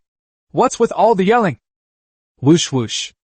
He pulled the lever of the spear-throwing machine sharply, and 3 more spears shot out. The ghostly monster turned around nervously, trying to dodge, but the spear had already pierced its back. Boom! In an instant, the ghost monster's body exploded completely, turning into a pile of ghostly fragments glowing with an eerie green light. He's dead? Raymond Lam was very depressed. He hadn't yet vented his anger at being chased by this monster a few days ago. Looking back, he discovered that several ghosts had actually bypassed the sacred fire on the raft and run far away. Idiot number 2, catch up with those ghosts, I'm going to take it out on them. The mentally challenged number 2 changed direction, and the raft pushed against the giant waves as it chased after the fleeing ghosts. Lin Feng abandoned the spear-throwing machine and simply grabbed a magic spike spear, standing in front of the raft, ready to stab the ghosts to pieces. But he miscalculated. The raft moved very fast and caught up with the ghosts in less than 2 minutes. Just as Lin Feng was about to swing his spear to poke their butts, the ghosts were burned to ashes by the light of the sacred fire. Lin Feng thrust his spear straight forward, but it struck nothing. Fine, you won't even give me a chance to vent my anger. Lin Feng reluctantly put away his spear and began to retrieve the ghostly fragments that glowed green on the sea surface. At this moment, Song Xinling's gaze was blank. Although she had experienced such thrilling scenes countless times, each one was still breathtaking. Being chased by ghosts is scary, but chasing ghosts is even scarier. Especially when the screams of those ghosts came from the ghost radio. That feeling. Song Xinling doesn't want to experience that again. While she calmed herself down, Lin Feng had already steered the raft and salvaged large quantities of supplies. This wave of acquisitions netted him at least 100 ghost fragments, plus a skull of a dead man. He tossed the skull into his backpack without hesitation. He didn't want to look at such a frightening thing again. After packing up the supplies, Lin Feng pulled Song Xinling back to sleep. The girl wasn't in the mood to sleep, but Lin Feng was so exhausted that he started snoring within 2 minutes of lying down on the bed. In the stillness of the night, Lin Feng's snoring was exceptionally clear. Snoring. Song Xinling was already nervous, and listening to Lin Feng's snoring made it even harder for her to fall asleep. She leaned against the headboard, looking dejected, not daring to close her eyes. Even blinking seemed to allow her to hear the ghost screams before they died. What's more, there's also Raymond Lam's snoring sound playing in the background. However, perhaps because she was too tired, the girl fell asleep without realizing it. The next day, Lin Feng woke up very early. When he looked at Song Xinling, he saw that she was actually asleep while sitting up. Shaking his head, Lin Feng prepared to make breakfast, but as soon as he got up, he suddenly froze. What? This is... Lin Feng discovered a series of footprints inside the stone house. The size of these footprints doesn't seem to belong to Song Xinling. Besides, they've been on this raft for so long and have never noticed any footprints left behind. Following the footprints, Lin Feng suddenly tensed up. Those footprints led to the safe. Holy crap! There really is a thief? Lin Feng quickly ran to the safe, opened it, and breathed a sigh of relief. Although the password was 1234, nothing was stolen. It seems the thief didn't expect him to use such a simple password. Lin Feng checked the other items and found that nothing was missing, except that half of the tomatoes in the storage box were gone. Damn it, from now on we have to put all the food in the safe. With that thought in mind, he casually stuffed all the food into the safe, changed the password to 4 irregular digits, and then felt relieved. Wait. I can't be the only one who encountered a thief, can I? Thinking of this, Lin Feng immediately opened the communication channel. Chapter 75 The cattle and sheep are too agile. What? Half of my supplies are gone. My supplies are gone too, and there are thieves in this godforsaken place. This is inhumane. My only mechanical module. Thieves are despicable. Guys, do you have any ideas on how to deal with thieves? Yeah. Is Raymond Lam here? Lin Feng originally came to gather information, but unexpectedly he was singled out by everyone. Since everyone is so enthusiastic, why not share some tips on preventing theft? Lin Feng, cough, just go to the Doomsday Mall and buy a safe. What? You can buy safes with this? How much does one cost? I've seen it. That thing costs 18 gold coins. What? You wouldn't even be worth 18 gold coins if you sold me? Boss, is this how you deal with thieves? Lin Feng, anything that can be solved with money is not a problem for me. Okay, everyone disperse, the big shot is showing off his wealth again. Poor people don't deserve safes. Lin Feng shook his head. He had anticipated everyone's reaction, but was it his fault that he was rich? Just kidding. Apart from the initial 100 or so gold coins, all the others were painstakingly obtained by Lin Feng from the players, bit by bit. It's hard work to scam people out of money. Lin Feng didn't care that he couldn't find a way to deal with thieves here. Anyway, he had a safe and changed the combination to an unpredictable one, so the thieves would just be wasting their time. But upon further reflection, Lin Feng suddenly dismissed the idea. A thief might not only steal from one player. If the thief steals other players' supplies and then tries to steal from you, wouldn't it be possible to recover the supplies he stole from the thief if you caught him? Hey. Acting on behalf of heaven. Thieves can steal, right? Well, I'm waiting for you to steal from me today. Lin Feng planned to pretend to rest in the middle of the night, and when the thief came, he would pin him to the ground and beat him up, then take the stolen goods. That's a great idea. As Lin Feng was making plans, Song Xinling had already gotten up. Rubbing her tired eyes, she stepped out of the stone house and pointed to the sea in the distance, saying, Lin Feng, the island! Lin Feng then suddenly remembered that he had been trying to land on the opposite island for the past few days, but the ghost monster had caused him to deviate from his flight path. But this morning, the raft unexpectedly drifted to the vicinity of the island. I'll pack my gear, and you're in charge of making breakfast. Lin Feng picked up his binoculars and could clearly see the scene on the island. The island is not large, but it is relatively rich in resources, and there are several large yellow cattle and goats in the grasslands on the island. After this wave of harvesting, Lin Feng will have something to eat.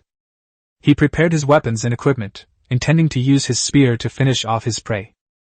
After packing his things and having a meal, Lin Feng docked the raft at the shore. As he arrived, the cattle and goats on the shore actually approached. Shouldn't they be avoiding me? Lin Feng was puzzled. He picked up his spear and prepared to go ashore, but as soon as he stepped onto the shallows, the cattle and goats rushed over. Bang! Before Lin Feng could react, he was knocked into the sea.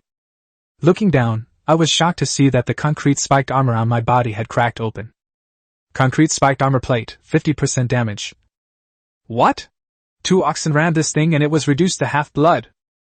Lin Feng looked up in astonishment, and saw that the 2 yellow oxen that had bumped into him were completely unharmed and were even standing on the shore, mooing. That look in his eyes was clearly mocking him. Lin Feng didn't know how he could see the mockery in the cow's eyes, but in any case, he was very frustrated by this. I'll fucking blow you all up! He returned to the raft, went directly to the catapult, loaded it with stones, and hurled them at the cattle and sheep. Bang! Bang! Bang! Lin Feng threw 3 stones in a row, but he missed hitting the target even once. These animals reacted so quickly, their agility was almost abnormal, that Lin Feng suspected the game was deliberately increasing the difficulty of hunting. This is impossible to hit! Lin Feng estimated that even if he sent idiot number 2 over, he wouldn't be able to handle these agile animals. But he couldn't just give up on the resources on this island, could he? Depressed, Lin Feng tried several more times with the catapult, but still couldn't hit it. After a while, the cattle and goats actually walked away dejectedly, looking completely bored. Lin Feng was speechless. He was the most famous big shot in District 10,000, yet he was looked down upon by these beasts. If word gets out, where will I put my face? Seeing that the cattle and sheep had gone some distance, Lin Feng tried to land again, but as soon as they saw Lin Feng coming, they immediately turned around and rushed over. Lin Feng could only stay on the shore for a dozen seconds at most. Let alone collect supplies, he would be lucky to avoid being hit and thrown into the air. We have to think of a way. He sat dejectedly on the deck of the raft, pondering how to deal with them. Song Xinling leaned over and asked, "Could we use spiked durian shell mines to blow them up? Durian shell landmine?" "That's right. The 10 or so seconds it takes to land on the island isn't enough time to do anything else, but planting a landmine shouldn't be a problem. As for the saltpeter needed to make gunpowder..." Lin Feng immediately opened the trading channel and listed a transaction. Magic Crystal X1, traded for saltpeter X1. There shouldn't be many players who own saltpeter right now. Lin Feng is trading it for magic crystals, and the price he's offering isn't low, so the deal should go through. A few minutes later, a transaction notification popped up. Transaction successful. You have received saltpeter X1. Lin Feng smiled. With saltpeter in hand, gunpowder could be made. With gunpowder, durian shell landmines would be a piece of cake. He opened the manufacturing workshop and examined the manufacturing principles of gunpowder. Gunpowder, charcoal, 0 to 1, saltpeter, 1 to 1. With the charcoal ready, Lin Feng made a batch of gunpowder in just 1 minute.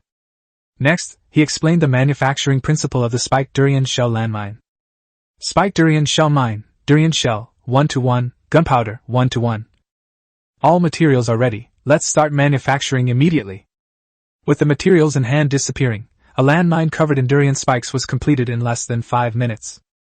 If you don't look closely, you might mistake this thing for just a durian, but Lin Feng knows it's actually a powerful landmine. Spiked durian shell landmine. Description: buried in the soil, it can be used to kill enemies who step on landmines, causing area of effect explosive damage. Hey! I'll blow you all up. Lin Feng smiled slightly, grabbed the landmine, and rushed onto the island. When the oxen and goats saw him charging at them again, they turned around and tried to knock Lin Feng away, but Lin Feng had already planted the landmines. Withdraw! Chapter 76: Buying Durians at a High Price. Lin Feng had just run onto the raft when several yellow cattle chased after him. They were pointing their horns and bellowing arrogantly when suddenly one of the yellow cows stepped on a patch of soft sand. Moo! The ox looked down in confusion, about to see what it had stepped on. Suddenly, a loud bang was heard. The landmine exploded instantly, shattering the spiky durian shell and sending nearby cattle and goats flying. 2 cows and a goat near the center of the explosion were instantly killed, and several other animals nearby were also injured and cried out in pain. Moo! Bah! The injured cattle and sheep not only didn't approach, but stared intently at Lin Feng, as if they were holding a grudge. What? So you guys are still going to challenge me, huh? Lin Feng picked up his spear and was about to go over. He thought the injured cattle and sheep would avoid him, but to his surprise, they charged even more fiercely this time. Bang! Before Lin Feng could even pick up the dead cattle and sheep, he was knocked away by 2 goats, and his concrete spiked armor was completely destroyed. Sitting on the raft, Lin Feng slapped his thigh hard. Buy durians! He opened the trading channel and immediately placed 5 trades. 5 metal pieces, 5 glass pieces, 5 plastic pieces, trade 4, 1 saltpeter, 1 durian. 5 metal pieces, 5 glass pieces, 5 plastic pieces, trade 4, 1 saltpeter, 1 durian. To prevent players who possess these resources from missing the trade, he also opened the chat channel and sent a message. Lin Feng buys durians and saltpeter at high prices. Everyone was puzzled. Durian? What does this big shot need that for? Is it safe to eat saltpeter and durian together? That's a great eater. That's a great eater. Lin Feng was speechless. What they were saying was completely nonsensical. Lin Feng, urgent, quick transaction. I have it. I have it. The transaction has been completed, but I have a question. Is this dish edible? Lin Feng. What? I've discovered that this thing can be used to make landmines. Hey bro, I have these supplies too. Can you set a higher price?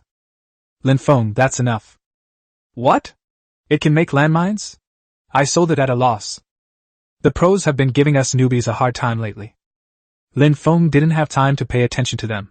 He took the durian, peeled it open, ate the flesh, and then used it to make landmines. In less than 10 minutes, 5 spiked durian shell landmines were made. He looked up at the few remaining prey on the island and gave a cold smile. This time I'll wipe you all out. Lin Feng, carrying 5 landmines, rushed to the shallows of the island and planted all 5 in one go. Before he could finish what he was doing, the oxen and goats charged over like madmen. Lin Feng quickly ran onto the raft. Behind him, the prey chased after him and instantly detonated 2 landmines. Boom! The 2 landmines detonated almost simultaneously, killing 5 prey instantly. Then, there was another explosion. The last 2 prey also lost their lives in the explosion. 5 oxen and 5 goats were all wiped out. Lin Feng looked at his prey lying on the ground and breathed a slight sigh of relief. We're having meat tonight. He smiled slightly and stepped onto the island. Arriving at a fallen yellow ox, Lin Feng began to dissect it. Received, 10 beef. Obtained, 1 cow tail. Obtained, 2 bull horns. Obtained, 4 pieces of cowhide. Lin Feng felt he had really struck gold with all the supplies he had obtained from just 1 cow. He then went to a goat and began to break down the supplies. Obtained, 8 pieces of goat meat. Obtained, 2 goat horns. Obtained, 3 goat skins. In less than 20 minutes, Lin Feng had finished butchering the 10 prey, and had collected a lot of beef and mutton, horns, and fur. However, Lin Feng's gaze fell on the cow's tail. What else can this thing be used for besides eating? Cow tail. Description: it can be eaten or used to make oxtail whips to attack enemies. It's more worthwhile to eat them than to make weapons. Raymond Lam has no shortage of weapons now, so oxtails have been declared a part of his diet. By the time they had moved the supplies back to the raft and put them in the safe, it was almost dusk. Lin Feng called Song Xinling over and asked her to cook a dish of stir-fried beef with tomatoes in a large iron pot. Of course, this dish is originally meant to be stewed, but a large iron pot can only hold 2 ingredients at a time. If you put in tomatoes and beef, you can't add water. The girl got busy, and Lin Feng took the opportunity to open the blind box system. Daily blind box giveaway successful. 2 to 7. Obtained, 1 cross-dimensional airdrop blind box, system developer, Extinction Emperor. Airdrop? Want to play PUBG? Lin Feng was taken aback and checked the blind box description. Cross-dimensional airdrop blind boxes. Grade, excellent. Description: 40% chance of obtaining a basic airdrop flare gun, 30% chance of obtaining a mid-level airdrop flare gun, 20% chance of obtaining a high-level airdrop flare gun, and 10% chance of obtaining a super airdrop flare gun. Lin Feng was a bit confused. They were all signal guns, so what was the difference? Although it was obvious at a glance that the higher the level of the flare gun, the more abundant the airdrop supplies, Lin Feng still felt quite bewildered. Forget it, let's take it out and see what it's like. As Lin Feng chose to open the blind box, a wooden box in his hand opened instantly. You have opened a cross-dimensional airdrop blind box X1 and obtained a super airdrop flare gun X1. Super airdrop flare gun. Description: a disposable item. When danger strikes, remember to use it to summon an airdrop. The airdrop crate has a 100% chance of containing heavy weapons. Heavyweight weapon? This thing is awesome! Although Lin Feng has not yet encountered a truly troublesome enemy, The merger of the regions is imminent, and he may encounter a powerful opponent at that time. In short, having this airdrop flare gun gives me an extra layer of insurance for survival. By this time, Song Xinling had already prepared dinner. Lin Feng stuffed the airdrop flare gun into his backpack and went to the 2 storage boxes in the stone house. Because he was worried about thieves stealing things, Lin Feng didn't put anything in the storage box. But later, he stuffed the rotten boots into the storage box. Now, thinking about how the storage box that served as the dining table actually contained a smelly boot, Lin Feng subconsciously pinched his nose. What? The food doesn't taste good. Song Xinling looked at Lin Feng in confusion. No, this tastes absolutely amazing. Lin Feng didn't say what was in the box, otherwise he was worried that the girl's appetite would be severely affected. I'm hungry, let me try it first. Lin Feng picked up a piece of beef, put it in his mouth, and tasted it. This beef is quite chewy and tastes very good. It also has a tomato flavor that really stimulates the appetite. Chapter 77. This chair is said to be useful for fighting. From the very first bite, Lin Feng couldn't stop. In less than 5 minutes, he finished the food on his plate and even licked his lips with lingering satisfaction. But... belch. He was so full he was stuffed. The portion of beef is really big. Song Xinling glanced at Lin Feng, then at the food on her plate, and realized she probably couldn't eat that much. Then, 10 minutes later, a symphony of hiccups echoed from the stone house. Belch. Let's get some rest. Lin Feng dragged a chair to the head of the bed, lay down, and continued to burp. Belch. No! I can't sleep if I eat too much. Song Xinling sat up in distress, rubbing her swollen stomach. After an unknown amount of time, the girl gradually fell asleep, but Lin Feng got up, drank a can of Red Bull, and lay back down on the bed. Red Bull has an energizing effect. If I drink it, I won't be able to sleep tonight. In the stillness of the night, only the soft sound of waves could be heard on the sea. Lin Feng kept his eyes closed, but his ears were constantly listening to the sounds outside. A moment later, a slight impact sound came from beside the raft. Bang! A thief has arrived? Lin Feng smiled inwardly and remained motionless in the same spot. Sure enough, a few seconds later, a series of light footsteps came from outside. The footsteps grew closer and closer, stopping at the door for a moment before the door was gently pushed open. In the dim light, Lin Feng couldn't make out the person's appearance, only vaguely seeing him tiptoeing to the storage box. Lin Feng smiled. Go ahead and steal it. It'll suffocate you. Lin Feng secretly reached out and grasped the chair beside the bed. He clearly remembered that the chair's description mentioned that it could be used for fighting. Perfect timing. I'll beat the thief up with a chair. It won't kill him, but I can still give him a good beating. Everything was ready. All that was needed was for the thief to open the box. The next second, the thief opened the box as expected and took something out. What else could that be but rotten boots? Instantly, a strong stench wafted out, making Lin Feng feel dizzy, let alone the thief. Holy crap! It stinks! As soon as the thief made a sound, he hurriedly looked up, only to be knocked over by a chair. Damn! Who is it? You stole my things, and you're asking who I am? Lin Feng pinned the thief to the ground, picked up the rotten boots, and gave him a good beating. Song Xinling was jolted awake. As soon as she opened her eyes, she saw Lin Feng carrying a chair and smashing it hard against the man's back. Who is he? Lin Feng didn't even turn his head, continuing his assault, shouting, Thief! The man, pinned to the ground and being beaten, screamed pitifully. Stop! Stop hitting him! I'll give you everything I stole! Spare my life! Hearing the other party plead, Lin Feng suddenly felt a little confused. Why does this person's voice sound so familiar?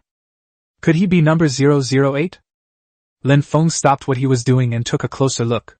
The clothes the guy was wearing were the standard attire for a Doomsday Mall employee, a black tuxedo. Looking down again, Lin Feng was speechless. What? It really is you! Number 008, what are you doing, running away from the Doomsday Mall to steal things? Number 008 was also taken aback. When he looked up, he saw Lin Feng's familiar face. Lin Feng? It's you? I knew I shouldn't have come here. Lin Feng is the best performing player in the entire 10,000 district. Of all people to steal from, why did he have to steal from Lin Feng's raft? If other players discover him, he can still intimidate them by posing as a staff member of the Doomsday Mall, but Lin Feng is a high-level VIP. Lin Feng put down his chair, scratched his head, and felt that he had gone too far just now. Number 008 had helped me a lot, and now he was beaten up, his clothes torn and his face bruised and swollen. It was really unfair. But why would you, a perfectly good waiter, go outside and steal things? Number 008 stared at the chair with a wary look on his face and said with a bitter expression, "At the last meeting, the higher-ups issued a theft mission. I had no choice." Lin Feng finally understood. This game is designed to make players unhappy. Not only do they create those incredibly powerful cows and sheep, but they also send NPCs down to steal things.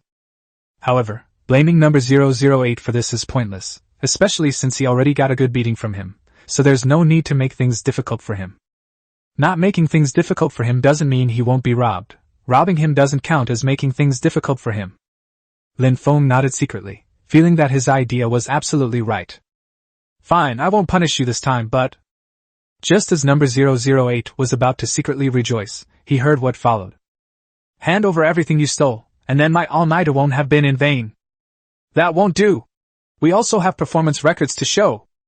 Lin Feng smiled kindly and dragged the chair next to him. "Here, you're not protected by the Doomsday Mall. If you don't hand over your things, I might not be so polite." Number 008 turned pale with fright when he saw the chair. "How about we do something different? I'll give you all the good stuff I stole, and you give me some cheap basic supplies in return. Is that alright?" "No bargaining." Lin Feng flatly refused, this time throwing the chair onto his shoulder. "I'm ready.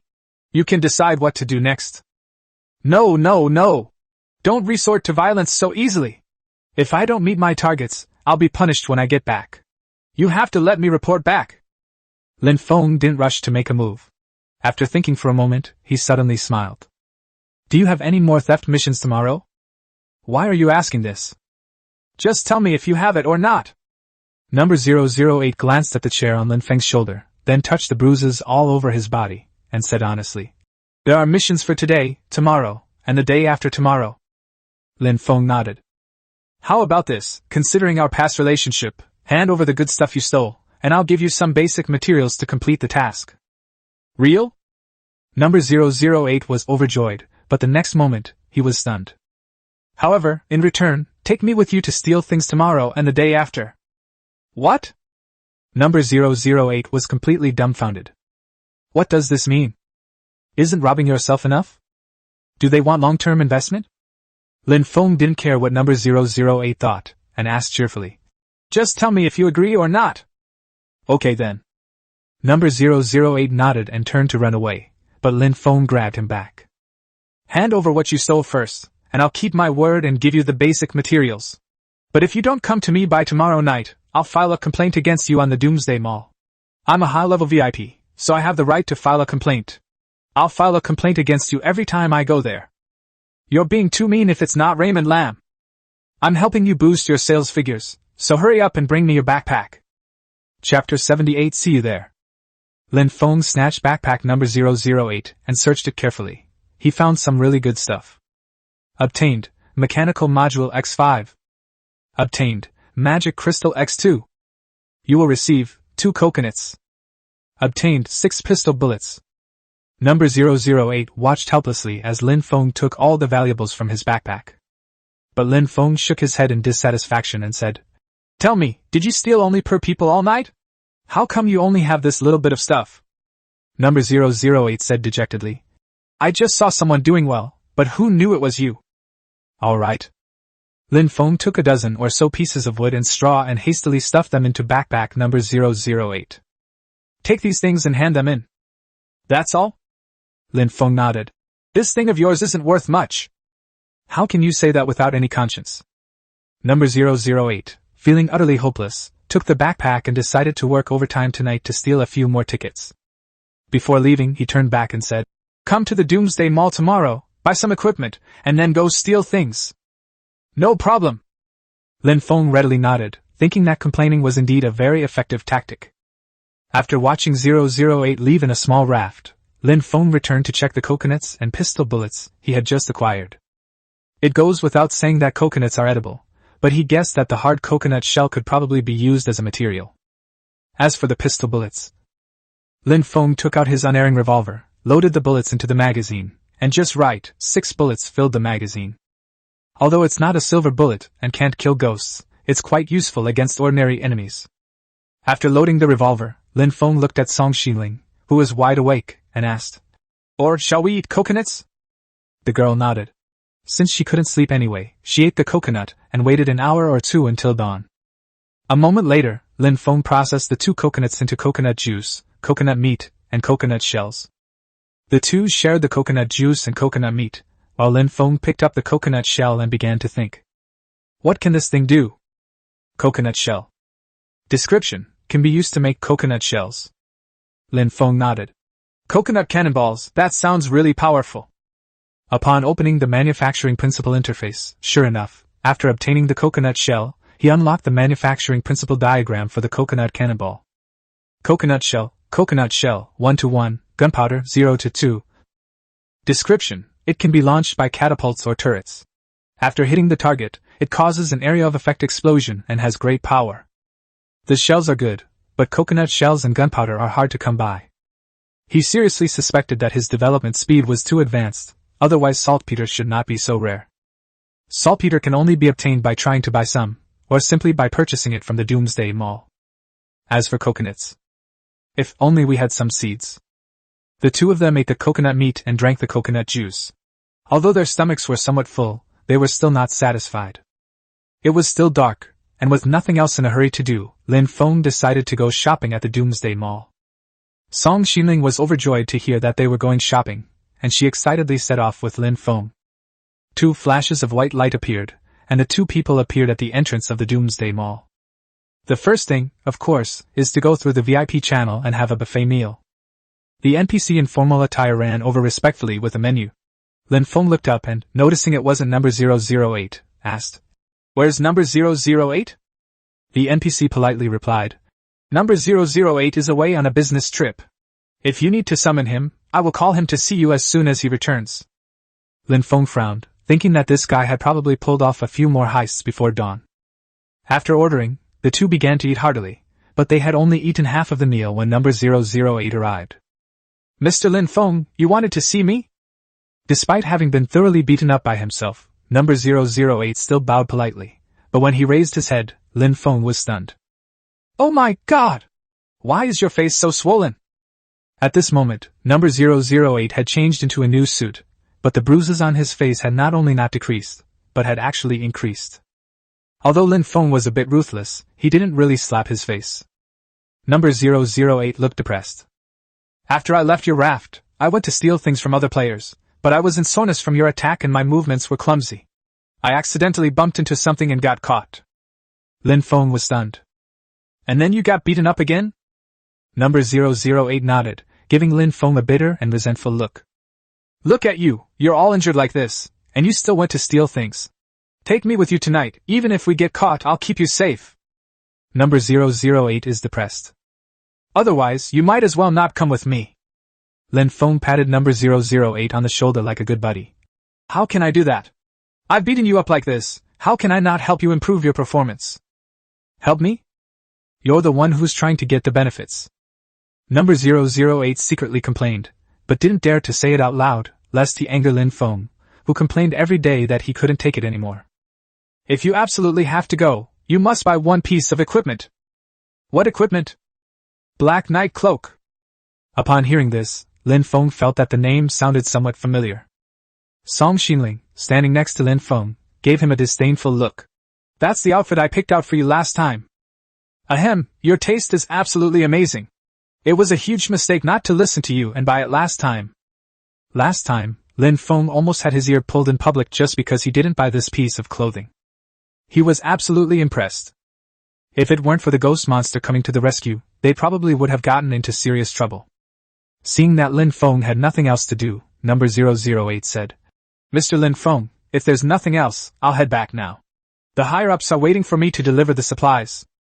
Go ahead and get busy, see you tonight."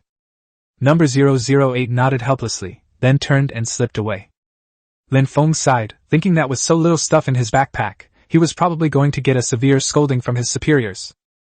Being an NPC is tough. It's even harder to be an NPC who understands themselves. Lin Feng sighed inwardly, seemingly feeling some sympathy. While feeling sympathy, he pondered how to extract more benefits from number 008 that night. A few moments later, the two had filled their stomachs. Lin Feng stood up, pulled Song Xinling along, and said, "Let's go shopping at the supermarket."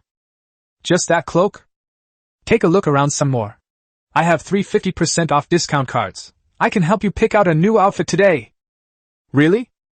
Song Xinling looked excited, but then suddenly paused. "Has the supermarket lost another discount card?" Forehead. "That's a must. The system is the ultimate thief." Chapter 79. Are the quilts on sale? The two entered the supermarket, and Song Xinling ran to the clothing section.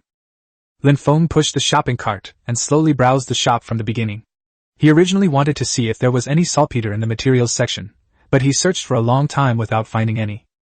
It seems that saltpeter is not yet available for purchase. It can only be obtained through trading with other players. After pushing his shopping cart around for a while, Lin Feng finally stopped at the household goods section. "What is this?" Product: luxury coffee cup. Price: 40 gold coins. Description: the cup always contains a full cup of coffee, with a rich aroma and excellent energizing effect. Lin Feng has almost finished his Red Bull. Although the coffee in this cup doesn't boost his work efficiency, it's good that he can drink it all in a long time. "This price is acceptable." Nodding, Lin Feng tossed it into his shopping cart, thinking of using a 50% off card to buy it for 20 gold coins. Continuing on, Lin Feng didn't find anything particularly attractive, so he made his way to the discount section. As soon as he arrived, he was drawn to one particular item. It was a large box with a picture on it, which was covered with mosquitoes. "Is this some kind of mosquito selling scam?" Lin Feng was taken aback. Upon closer inspection of the label, he discovered that the box actually contained mosquitoes. Product: 1 million poisonous mosquitoes. Price: 20 gold coins. Current price: 5 gold coins. Description: a disposable item containing 1 million poisonous mosquitoes. Once released, they will attack any living creature they encounter. Do not open it carelessly. When escaping, you can release them behind the raft to deal massive damage to pursuing enemies, potentially turning the tide of battle. Wow, supermarkets really sell everything. Lin Feng tossed it into his shopping cart without hesitation. After thinking for a moment, he realized it wasn't enough, so he added the 2 remaining boxes from the shelf. "Now I have 3 million mosquitoes." Lin Feng nodded in satisfaction and continued to inspect the goods on the shelves. Quilt? On a cardboard box, there was a picture of a comfortable cotton quilt. Lin Feng quickly checked the price. Product: warm cotton quilt. Price: 4 gold coins. Current price: 2 gold coins. Description: this is an extremely warm comforter set. You can not only use it to cover yourself while sleeping, but also drape it over your body when it's cold, making you a comforter superhero who is not afraid of the cold. Blanket Superman. Lin Feng pursed his lips and looked at the number of quilts on the shelf. There were more than 70 sets in total. If we bought all of these, wouldn't we have a monopoly on cotton quilts? Lin Feng started to plan. He would buy all the quilts for 2 gold coins and then sell them for 6 gold coins, thus earning twice the gold coins in no time.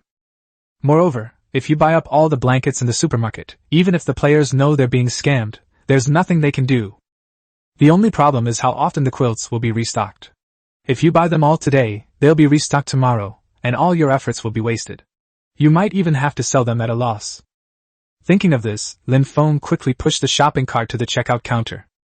Just as the NPC in charge of checkout was about to calculate the price, he was asked, "When will the supermarket restock its blankets?" The other person was taken aback, thought for a moment, and said, "At least a week from now." "Hey! Why are you asking this?" "Fine." Lin Feng turned around and went back to the discount section. He parked his shopping cart to the side and started piling quilts into it. Of course, there were too many quilts to pack all at once.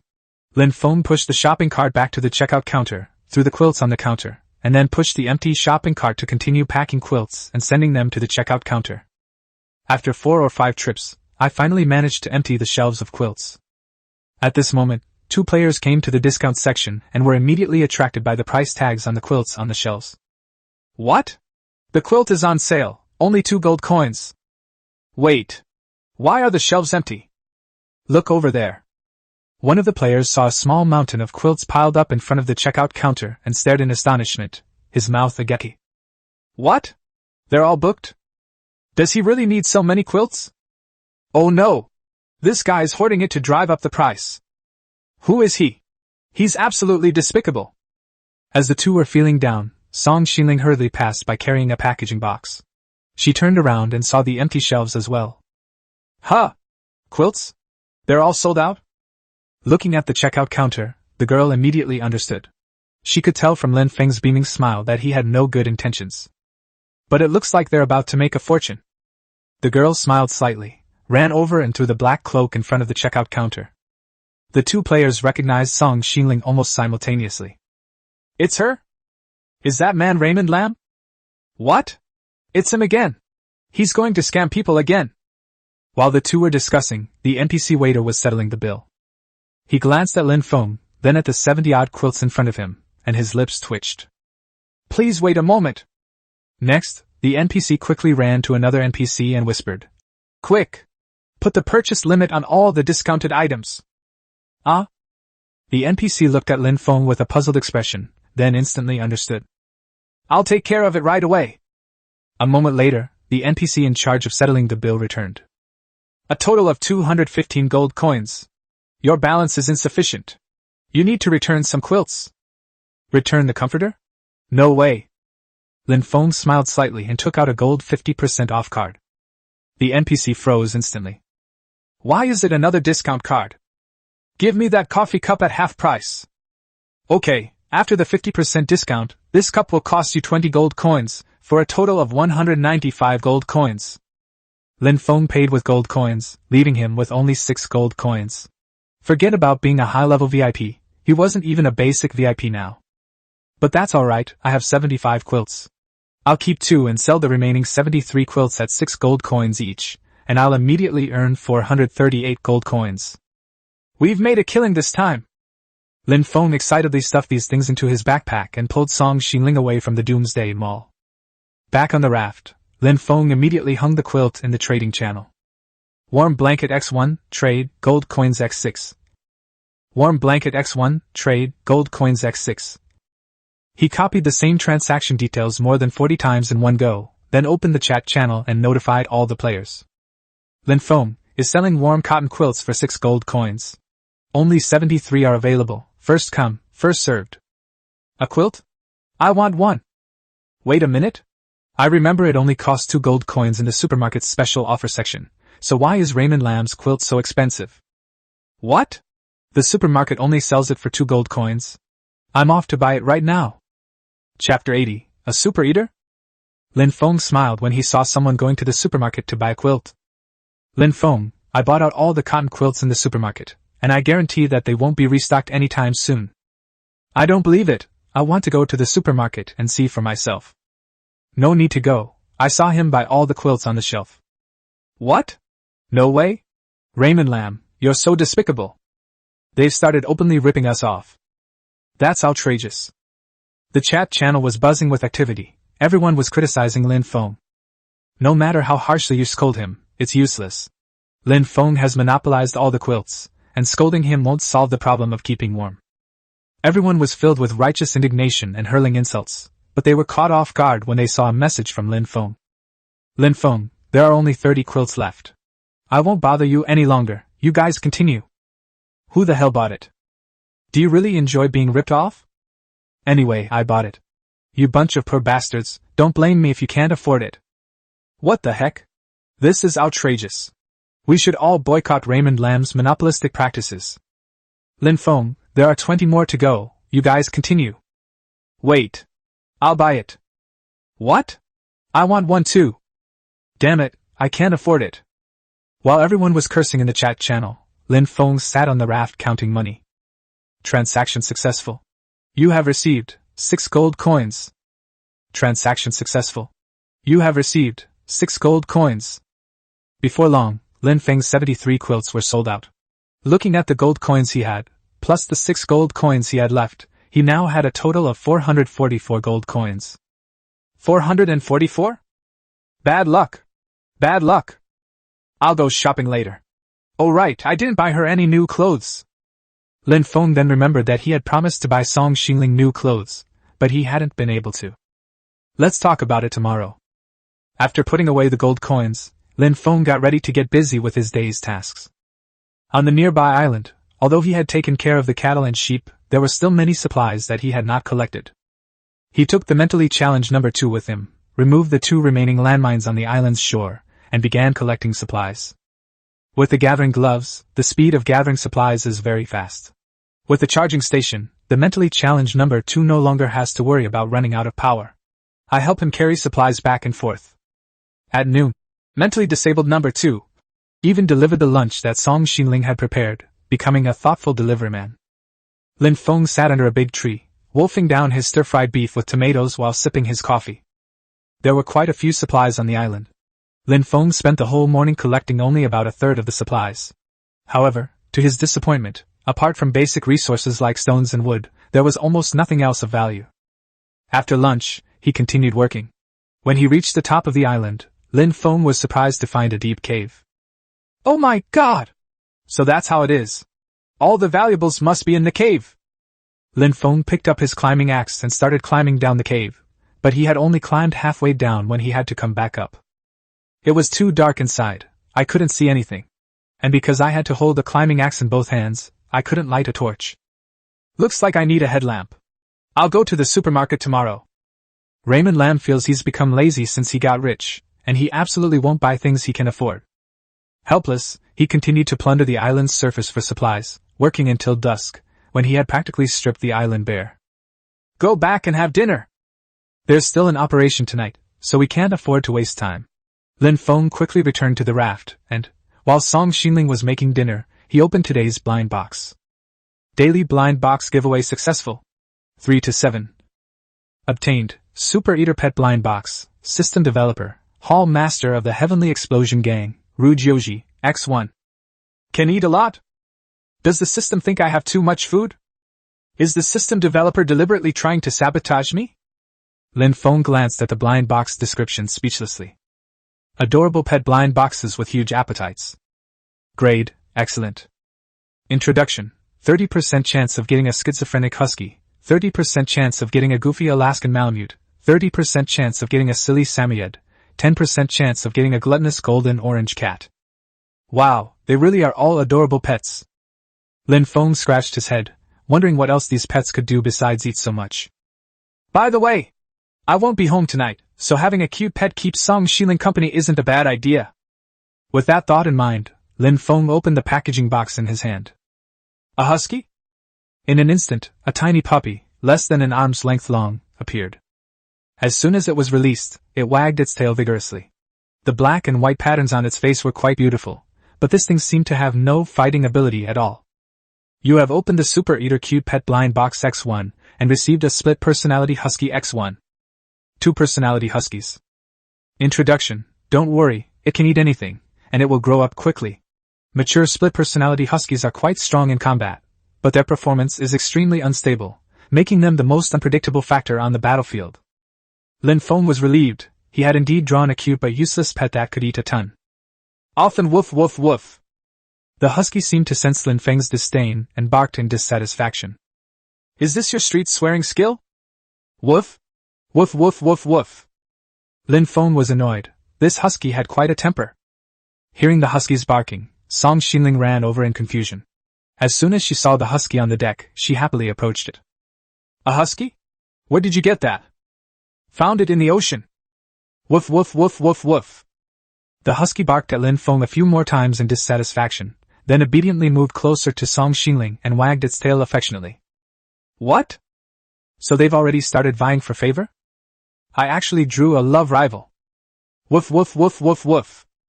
Just as he was thinking about it, he was yelled at by the husky again. Raymond Lam was unhappy. If you keep yelling at me like that, do you believe I'll throw you into the sea? Upon hearing this, the husky got angry and barked and cursed at Lin Feng again. But just as Lin Feng walked over and was about to drag it into the sea, the thing suddenly went limp.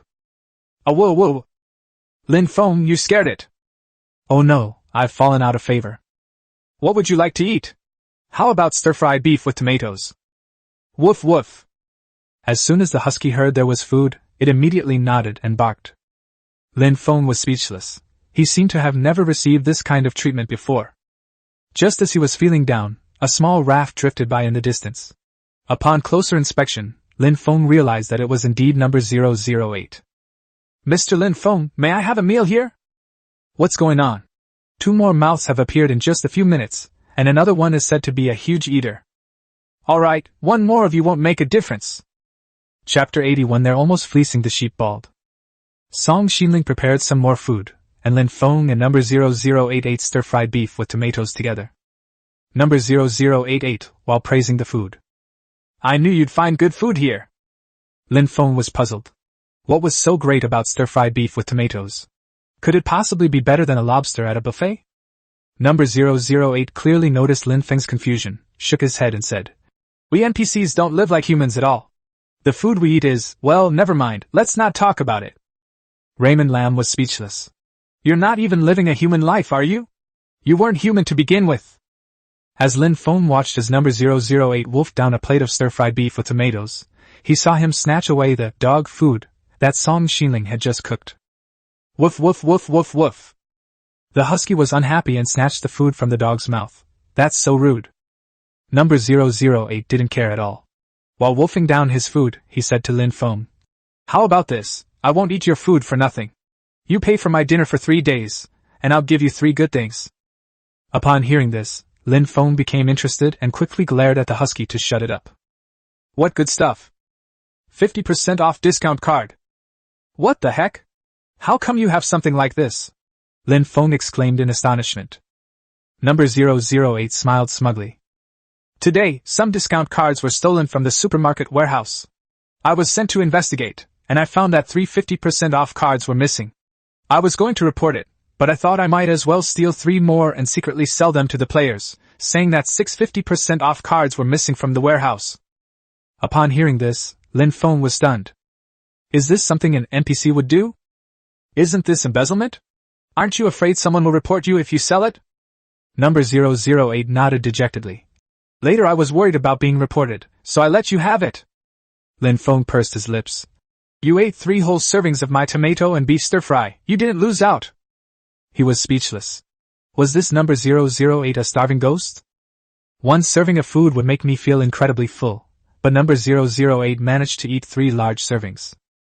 A few minutes later, Lin Feng felt that number 008 was not edible. Because that husky actually ate 5 servings of stir-fried beef with tomatoes. Lin Feng stared at the husky in astonishment and said, What? You're not even as big as the food you ate. How the hell did you manage to eat 5 servings of tomato and beef stir-fry? Woof woof woof woof woof. The only response he received was an unhappy roar. It was already completely dark, and it was almost time to set off. Lin Feng and number 008 boarded a small wooden raft. This raft was brought by 008, and it has a strangely shaped propeller at the back. So we'll use the thrusters to find other players? Lin Feng felt that this was completely impractical. Not to mention that this thing was noisy and would be detected if it got too close to the player. Its speed was also very worrying. Even if this thruster is fast, it can't possibly be faster than my 3 thrusters. On this vast ocean, relying on the speed of thrusters to find players, you're lucky if you can pull off 1 job in a night. Seeing Lin Feng's puzzled expression, number 008 took out a metal rod from his pocket. Lin Feng recognized this thing. An ID tracking teleporter? That's so extravagant. You probably didn't even steal enough to buy one. Number 008 shook his head. This is an NPC-specific version. It can be used an unlimited number of times. What? Lin Feng snatched the teleporter, thinking that even if he had to break up with 008 immediately, he had to get his hands on this thing. Unlimited use would be a great deal. However, number 008 remained remarkably calm when Lin Feng snatched the teleporter. Lin Feng glanced at number 008, then at the teleporter's description, and instantly understood. NPC players search for teleporters. Description: this item can only be used by NPCs. After use, it will teleport you to a sea area near a specific player or a random player. Can only be used by NPCs. Lin Feng was speechless. Even if he snatched it, it wouldn't be of any use. Let's go! Shaking his head dejectedly, Lin Feng returned the teleporter to number 008. The next moment, number 008 pressed the teleporter. In an instant, Lin Feng felt his surroundings blur, and they found themselves in an unfamiliar sea area. Looking up, Lin Feng saw a small wooden raft. The raft doesn't look very big, but it's fairly well equipped, so the players on it probably aren't particularly poor. Lin Feng nodded secretly, and then saw number 008 start the propeller on the raft. Huh! Why is there no sound? Lin Feng initially thought the thrusters would make noise, but after getting closer to check them, he suddenly realized what was going on. Silent raft propulsion. Description: although it's not very fast, it will absolutely not make any noise. What? This stuff is great. Number 008 suddenly glanced at Lin Feng nervously. You're not going to take this thing apart, are you?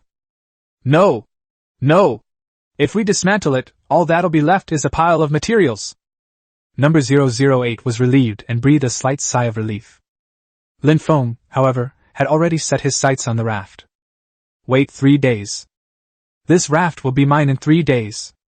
Then you can simply attach the raft and the silent raft propeller together onto your own raft. Pretty. Let's do it. Lin Feng nodded in satisfaction, and the next moment, they had already approached the raft on the other side. Bang! The two rafts collided, but there was no movement on the other raft. Number 008 tiptoed onto the raft and skillfully opened the cabin. Lin Feng followed closely behind him and could vaguely hear a player snoring on the raft. Let's get started. Lin Feng lowered his voice and opened the only storage box in the cabin. Just as number 008 was about to reach out, he saw Lin Feng take out the items one by one. Obtained, 40 pieces of wood. Take this. Received, 1 watermelon. This one is mine. Obtained, 15 grass balls. Take this. Obtained, magic crystal X3. This one is mine. Player 008 watched helplessly as Lin Feng nearly emptied the box, and hurriedly said, We have rules that we can only take half of the supplies from a player's box. Oh. Lin Feng nodded and put the dozens of stones he was about to hand to number 008 back into the storage box. Next, he took out several mechanical modules and stuffed them into his backpack. This one is mine. Number 008 is speechless. So, the resources that are supposed to be returned to the players have to be paid for by themselves. Moreover, Lin Feng didn't leave him anything of value. All the good stuff went to him, and he only got some wood and straw. Lin Feng, you can't be so ruthless. Lin Feng was taken aback. Didn't I leave him supplies? What I mean is, you can't be so cruel to me. Lin Feng nodded. You're right. He turned around and took out the stones from before, then handed them to number 008. The supplies in the storage box were almost gone. Number 008 quickly pulled Lin Feng out. Stop taking it, let's find another player to steal from. You can't just fleece them all. Chapter 82 Pirates? Let's do something big. In the blink of an eye, Lin Feng and 008 arrived at another sea area. This time, the other side was still a small wooden raft, but Lin Feng realized that the owner of the raft must be quite wealthy. Putting everything else aside, the 9 cucumber seedlings neatly planted behind the raft are not something an ordinary person could cultivate. He smiled slightly and set his sights on the cucumbers. Obtained, cucumber X5. Obtained, cucumber X5. In less than a minute, he had picked 6 of the 9 cucumber seedlings. I'll leave you a third, that's more than enough. What can I do? I'm a part-time thief, it wouldn't be right not to steal. Over here, 008 pushed open the cabin door in the dark. When he turned around, he found that Lin Feng hadn't followed him. Just as he was wondering about this, he saw Lin Feng come in while munching on a cucumber. Huh! Where did you get these cucumbers? Lin Feng pointed outside. They're grown outside. We have rules, we can only steal from storage equipment. Before number 008 could finish his rambling, Lin Feng stuffed a cucumber into his mouth. Get to the point. Number 008 was speechless. Just as he was about to open the box, Lin Feng beat him to it. Obtained, 35 pieces of wood. Here, take this. Obtained, 3 metal ingots. This one is mine. Number 008 looked miserable. Lin Feng had started again. This was his second job, and all he had in his backpack was a pile of wood, grass, and stones. How can we expect to improve performance if things continue like this? You should be grateful if you don't get a severe scolding from your superiors. A few seconds later, number 008 couldn't stand it anymore and dragged Lin Feng out. Thump! Player 008, dragging Lin Feng along, accidentally bumped into the door frame. The sleeping player was startled and quickly got up. Who? The player looked down and immediately saw a series of footprints. Looking at the end of the footprints, he saw his own storage box. What? A thief? The player quickly jumped up to check the storage box. The next moment, Lin Feng and number 008, who were running away on the raft, heard an angry roar. This is fucking amazing! Which bastard stole my supplies? What? My cucumber, my cucumber! Number 008 gave Lin Feng a disdainful look, but Lin Feng said innocently, I left him 15 cucumbers, he definitely won't starve. Halfway through his speech, Lin Feng suddenly looked expectant. Let's go! Let's pull off one more job! Frustrated, number 008 pressed the button on the teleporter, and the two appeared in another sea area. Once his vision cleared, Lin Feng immediately spotted a dozen or so slowly drifting rafts. It seemed they had encountered a team of players. This is a bit tricky. What? A gang of pirates? When Lin Feng looked up, he was surprised to see a skull and crossbones flag hanging on the large wooden raft in the very center. Stealing from pirates carries absolutely no moral burden. Have you ever felt any moral burden? Number 008 was speechless. Raymond Lam's skin is really thick. Lin Feng ignored what 008 was saying, but he was a little troubled. This pirate crew is not only large, but they also have players specifically assigned to keep watch at night, so stealing from them is really not easy. Seeing that Lin Feng wasn't in a hurry to act, number 008 asked, How about we switch to another player? They're the ones. Players who act alone usually don't have much in the way of resources, and they don't make much money from a single theft. They might not earn as much as they would from 10 thefts. How could we let such a fat fish slip by so easily? Lin Feng took out a black cloak from his backpack, put it on, checked the equipment in his backpack, and smiled slightly. Let's go! Let's move closer! Are you sure? Lin Feng made his decision, but number 008 had second thoughts. If this job goes well, great. But if it fails, he could lose his life. He's not in the Doomsday Mall now and isn't protected at all. It's not worth risking his life just to steal a few things to boost his sales. He was still hesitating when he suddenly felt a gust of wind. He turned around and saw that Lin Feng had already activated the silent raft's propulsion system. What? Lin Feng, I haven't even said I was going to make a move yet. Could you please keep your voice down? The players on night watch might hear you. Number 008 sighed in despair, watching helplessly as the raft sailed toward a pirate's raft. When they were less than 20 meters from the pirate raft, Lin Feng turned off the thrusters. When their small raft came to a stop, it only slightly bumped into the raft opposite them. Next, Lin Feng tiptoed onto the raft. Upon closer inspection, he found the raft completely bare, with only 2 pirates fast asleep, clutching their weapons. Clearly, there were only 2 henchmen on the raft, and no storage boxes at all. He was about to cross the raft and climb onto another raft when he looked back and realized that 008 hadn't boarded yet. Raymond Lam was unhappy. How can the ringleader not do any work when they're out stealing? Besides, what if he escapes by himself using the teleporter if he doesn't bring 008 along? This must never be allowed to happen. Lin Feng tiptoed back, grabbed 008, and headed towards the pirate raft in the middle. Fortunately, the black cloak was quite effective at concealing itself. Once, a player on patrol looked in this direction but couldn't find anything. This dark cloak is really nice. Of course. I was the one who recommended it to you. Do you get a commission if you recommend me to buy something? Number 008 glanced at Lin Feng with a frustrated expression and asked. Those 2 players have been guarding that spot the whole time. How are we supposed to get over there? Lin Feng was also in a bit of a dilemma. Killing those 2 pirates wouldn't be a bad idea.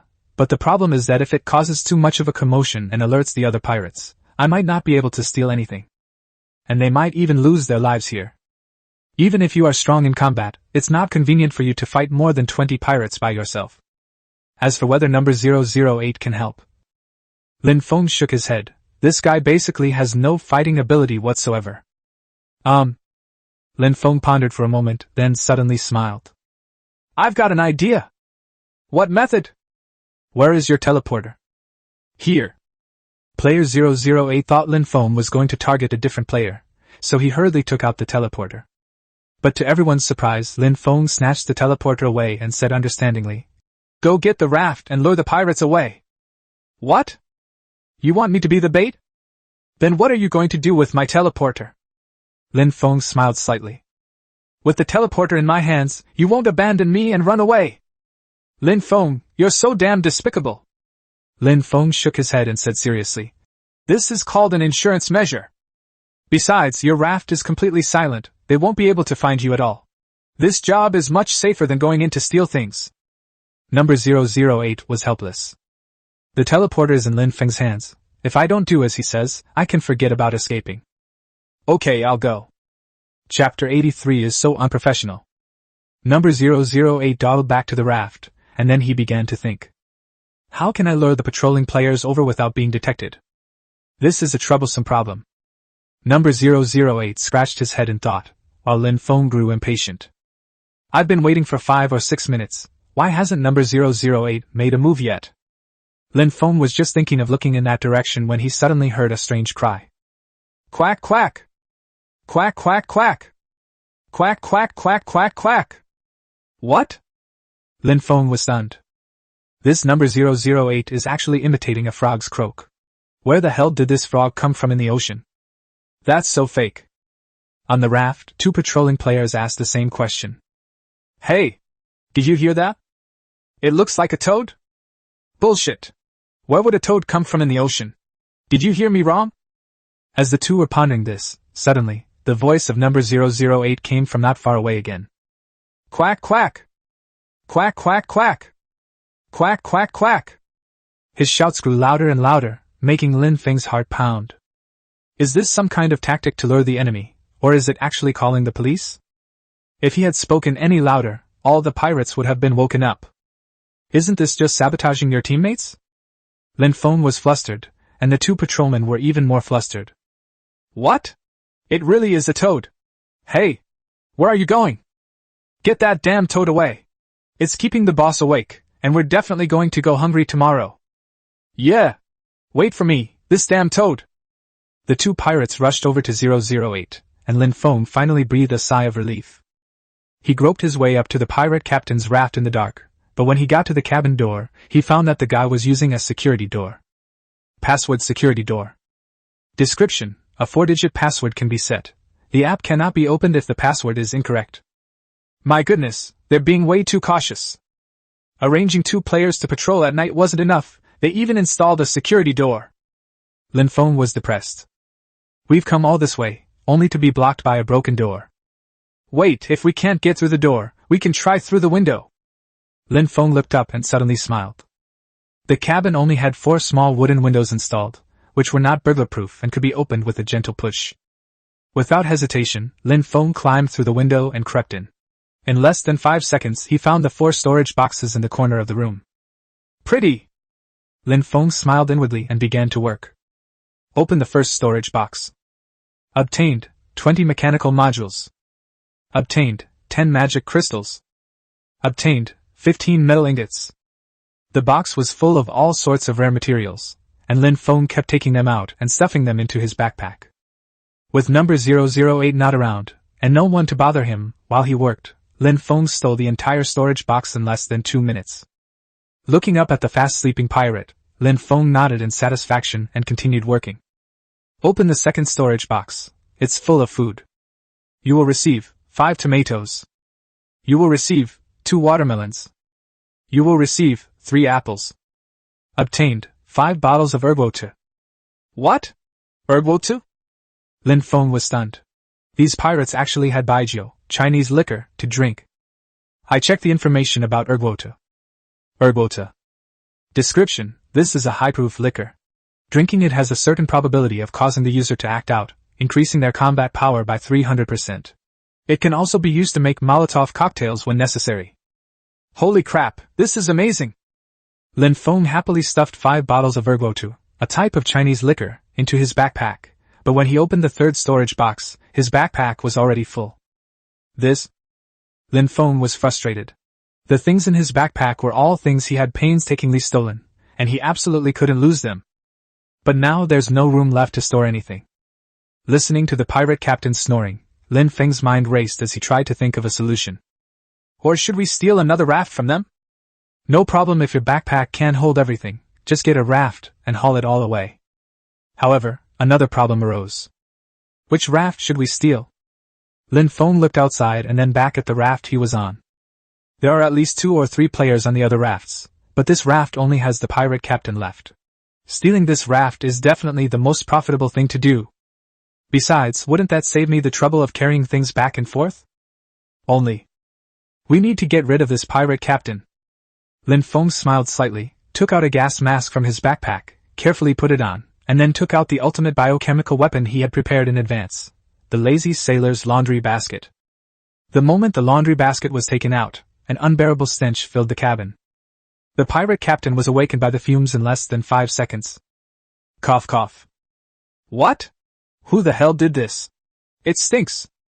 Help! Someone come quick! The pirate captain, as if suffocating, struggled to his feet and stumbled to the security door. What the hell is that password again?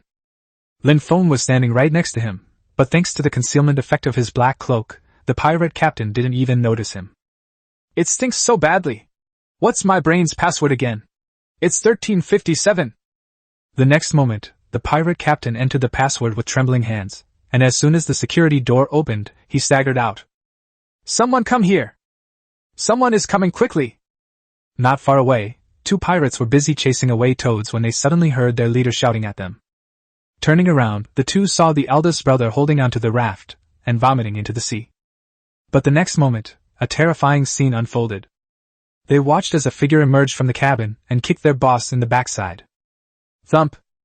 The pirate captain kicked it directly into the sea. What? Who the hell kicked me? Help! Help! I can't swim! His shouts startled all the pirates awake. They were all bewildered when they smelled a foul stench wafting from the vicinity. What? What the hell is this taste? Someone's attacking! Before anyone could react, they heard the roar of thrusters. When they looked up, they were dumbfounded. All I could see was my boss struggling on the surface of the sea, and his raft had somehow managed to move away on its own. What? What the hell is going on? Oh no! Pirates! Aren't we fucking pirates? At this moment, the pirate captain finally scrambled onto a raft, still dizzy, and immediately roared. Get the hell up and fight! There are assassins! Looking at what was happening in front of him, number 008 was stunned. It was supposed to be stealing, but when did it turn into robbery? Raymond Lamb has absolutely no professional ethics. Just as he was secretly grumbling to himself, he saw Lin Feng driving the raft towards them. Along with it came a disgusting stench. What? Lin Feng! Don't come any closer! Chapter 84 Slowing Hourglass. Bang! Lin Feng, piloting the pirate's raft, crashed violently into raft number 008. Instantly, a stench assaulted our senses. Number 008 was jolted and nearly fell into the sea, but the next moment. Thump! The 008 was so choked by the fumes that its legs trembled, and it wobbled and fell into the sea. Lin Feng! Give me back the teleporter, or I'm not playing with you anymore. I want to go back to the Doomsday Mall.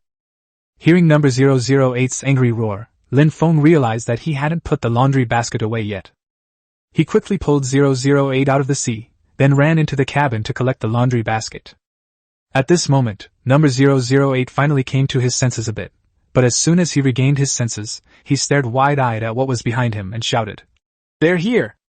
Lin Feng turned around and saw more than a dozen pirate rafts rushing towards him menacingly. This is practically a life-or-death situation.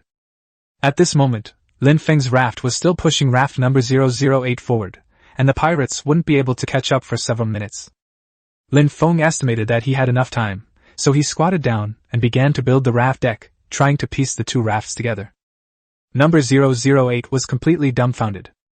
Lin Feng, give me the teleporter now, or it will be too late to escape. Wait a moment. Raymond Lamb remained very calm. He guessed that the teleporter could only transport the raft where number 008 was located, and the players on the raft. I can't just throw away the raft I finally managed to snatch. Number 008 has crashed. Seeing that the pirates were about to catch up, Lin Feng was still leisurely connecting the raft. This is truly putting money before life. Behind them, the pirate captain let out a roar. Chase it! Hurry up and chase it! Bring my raft back! Boss, should we fire? The pirate captain kicked his men into the sea yelling, That's my raft! Get it going! Another subordinate asked timidly, Boss, but your raft is too fast, We can't catch up. The pirate captain, looking frustrated and reluctant, said, Fire! Boss, did you say to fire? The pirate captain kicked his men into the sea. Fire! I told you to fire! Upon hearing this, the pirates all grabbed their weapons, and instantly, countless arrows streaked through the air and shot towards them. But at that moment, a bizarre scene unfolded. What? Where's the boss's raft? That's it. How the hell did it just vanish into thin air? Thump. The pirate captain plopped down on the deck, tears welling up in his eyes. Who the hell did this? My raft, the supplies I painstakingly collected. They're all gone. The pirates stared blankly at the calm sea, each one gazing at the empty expanse with a bewildered expression. Or maybe we should break up. All right, everyone, I'm out of here. The pirate crew is completely wiped out now, so I'm leaving too. In less than 5 minutes, a dozen pirates, in their rafts, scattered in all directions. The pirate captain suddenly came to his senses, looked around, and found that all his men had fled. What? Where are they? All of you, get back here! While the pirates were busy disbanding, Lin Feng and 008 had already teleported to another sea area. There was a small wooden raft nearby, which looked quite shabby. Number 008 was thinking of going over to work when Lin Feng suddenly stopped him. What's wrong? Number 008 looked at Lin Feng with a puzzled expression. This player is so poor, how could you still do this to them? Wow! Lin Feng, when did you become so compassionate? Lin Feng scratched his head. The main thing is that we need to divide up the loot on this raft tonight. Instead of wasting time stealing that stuff, we might as well dismantle this raft first. Number 008 thought about it, and realized that made sense. They had already stolen a whole raft, so why were they still eyeing what the player had? He nodded and said, Then let's tear it down together. Let's teleport back to my raft first. You're going back already? Lin Feng nodded. If you're hungry, I can make you breakfast when we get back, stir-fried beef with tomatoes. When number 008 heard that meals were provided, and that it was stir-fried beef with tomatoes, he instantly felt hungry. Okay, is it enough to fill you up? You can eat your fill, but you have to pay for the food first. Food money? A 50% off card. Wow, you still remember that. Number 008 sighed and handed Lin Feng a gold 50% off card. I'll give you the remaining 2 tomorrow or the day after. You've gotten a great deal. Lin Feng smiled slightly, accepted the 50% off card, and as number 008 pressed a button on the teleporter, the two appeared near Lin Feng's raft. Woof woof woof. As soon as he approached, Lin Feng heard the husky barking, and he waved his hand impatiently. Stop calling, it's me. Woof woof woof woof woof. It would have been better if Raymond Lam hadn't said that. The moment he did, the husky barked even louder. Hearing the husky bark, Song Xinling rushed out, looked ahead, and froze instantly. There was a well-equipped large wooden raft in front of them. Lin Feng, did you steal this? Lin Feng grinned smugly and nodded, saying, Of course. How did you manage to steal such a large raft? Won't you get caught? Number 008 added a timely comment. He got caught, so he switched to robbery. Song Xinling frowned, feeling that her life was becoming more and more like that of a pirate. Lin Feng smiled slightly and pulled Song Xinling aside, saying, Don't feel guilty. I'm just an accomplice. He's the principal offender. Here's a 50% off card for you. Make something nice to eat. This meal was paid for by number 008. A 50% off card? Food money? Song Xinling was stunned.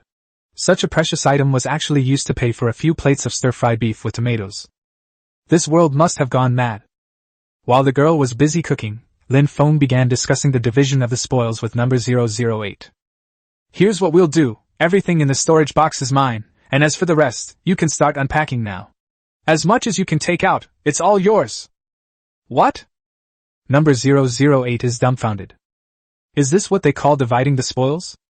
So you're here to be a laborer? Hey! Raymond Lam! You're so dark-skinned!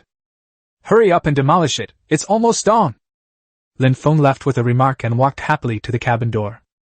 What's the code for the security door again? 1357? Oh well! Who cares? Number 008, come over here and tear down this broken door! A moment later, Lin Feng opened the remaining 2 storage boxes.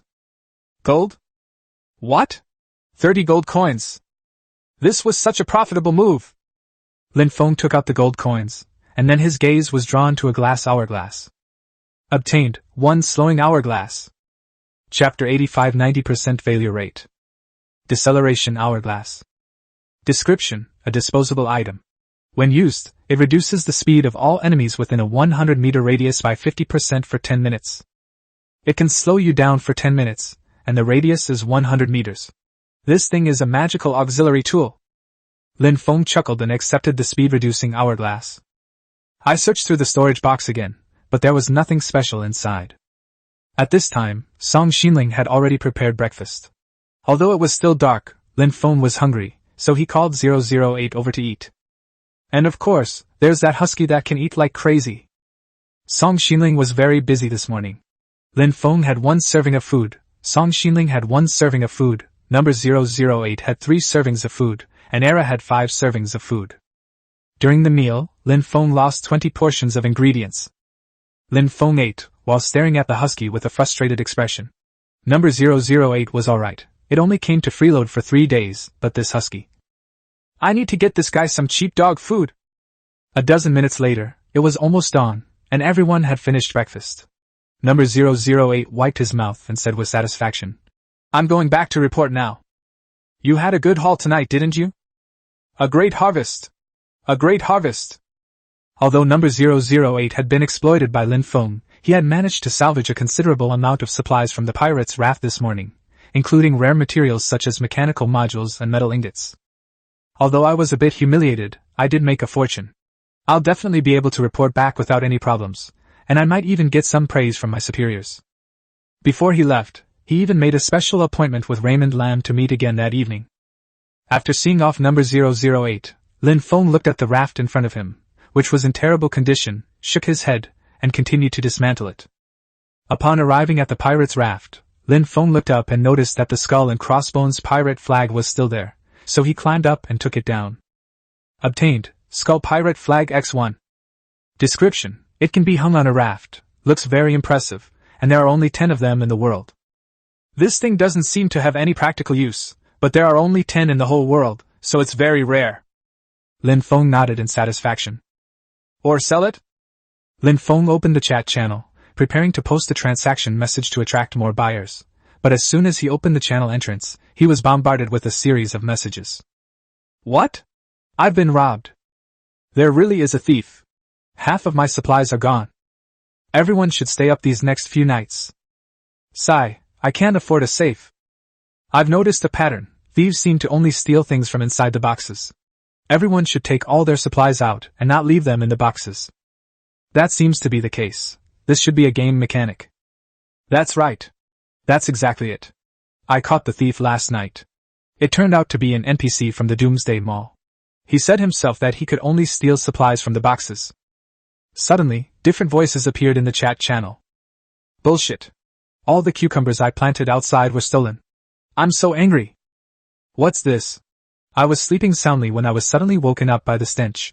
I ran outside for some fresh air and got kicked into the water, and then the whole raft was stolen. What? Are you sure that was theft? That's blatant robbery. Wait a minute, the NPC I caught clearly said that I could only steal things from the chests. The NPC is definitely lying. I'm going to complain to the Doomsday shop. Damn it, all my gold coins are gone. Upon seeing this message, Raymond Lam smiled. Isn't this the pirate captain whose raft you stole? Keep a low profile. Keep a low profile. Lin Feng decided to hang the pirate flag himself for 2 days before selling it. Otherwise he wouldn't want the NPCs to take the blame if they recognized it. The chat channel was in complete chaos, with everyone discussing how to prevent theft. Lin Feng watched for a while and realized that the only reliable method they could come up with was to keep watch at night. I wonder if I'll be able to succeed tonight. Lin Feng shook his head and continued dismantling the pirate leader's raft. After about 2 hours, he finally managed to dismantle the raft completely, but he only obtained some basic supplies. Next, around lunchtime, Lin Feng decided to take Song Xinling to the Doomsday Mall for a buffet and see if they sold any mining lamps so they could buy some to explore the island's caves. Before setting off, he inspected the workshop, built a tall mast out of wood and nails, and then hung the pirate flag on it. Song Xinling stared at Lin Feng in astonishment. We've switched careers to become pirates? I just think this thing is pretty. The girl nodded, but she felt that what Lin Feng was doing now was not much different from being a pirate. Stop looking, let's go to the Doomsday Mall. Lin Feng pulled Song Xinling along, paid 2 gold coins, and instantly teleported to the small square of the Doomsday Mall. At this time, there were many more players here than usual. Lin Feng listened carefully and found that everyone was there to buy anti-theft items. Have you heard? A high-level VIP complained about Doomsday Mall, and now they're selling burglar alarms at low prices in the supermarket. I've heard about that too, but if we keep queuing like this, they'll be sold out by the time we get in. Don't worry, I heard there are plenty of alarms, and they only cost 1 gold coin. That's great. We don't have to worry about our supplies being stolen anymore. Lin Feng was stunned when he heard their conversation. Which player is so unethical? If he complains, he'll cut off his own source of income.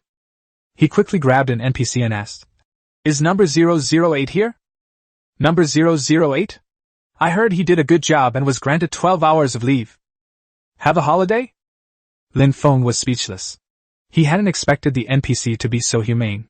However, he had an urgent matter to attend to with number 008, so he pulled the NPC aside and asked, "Could you ask him to come find me right now? Let me see if I can find this for you. Hurry up." Lin Feng gave a reminder, and then the NPC hurriedly ran away. He found another NPC and successfully entered the buffet restaurant through the VIP channel. Before we could even order, number 008 came running over excitedly. Lin Feng threw the menu on the table. "You can still laugh? Haven't you heard that supermarkets sell alarms?"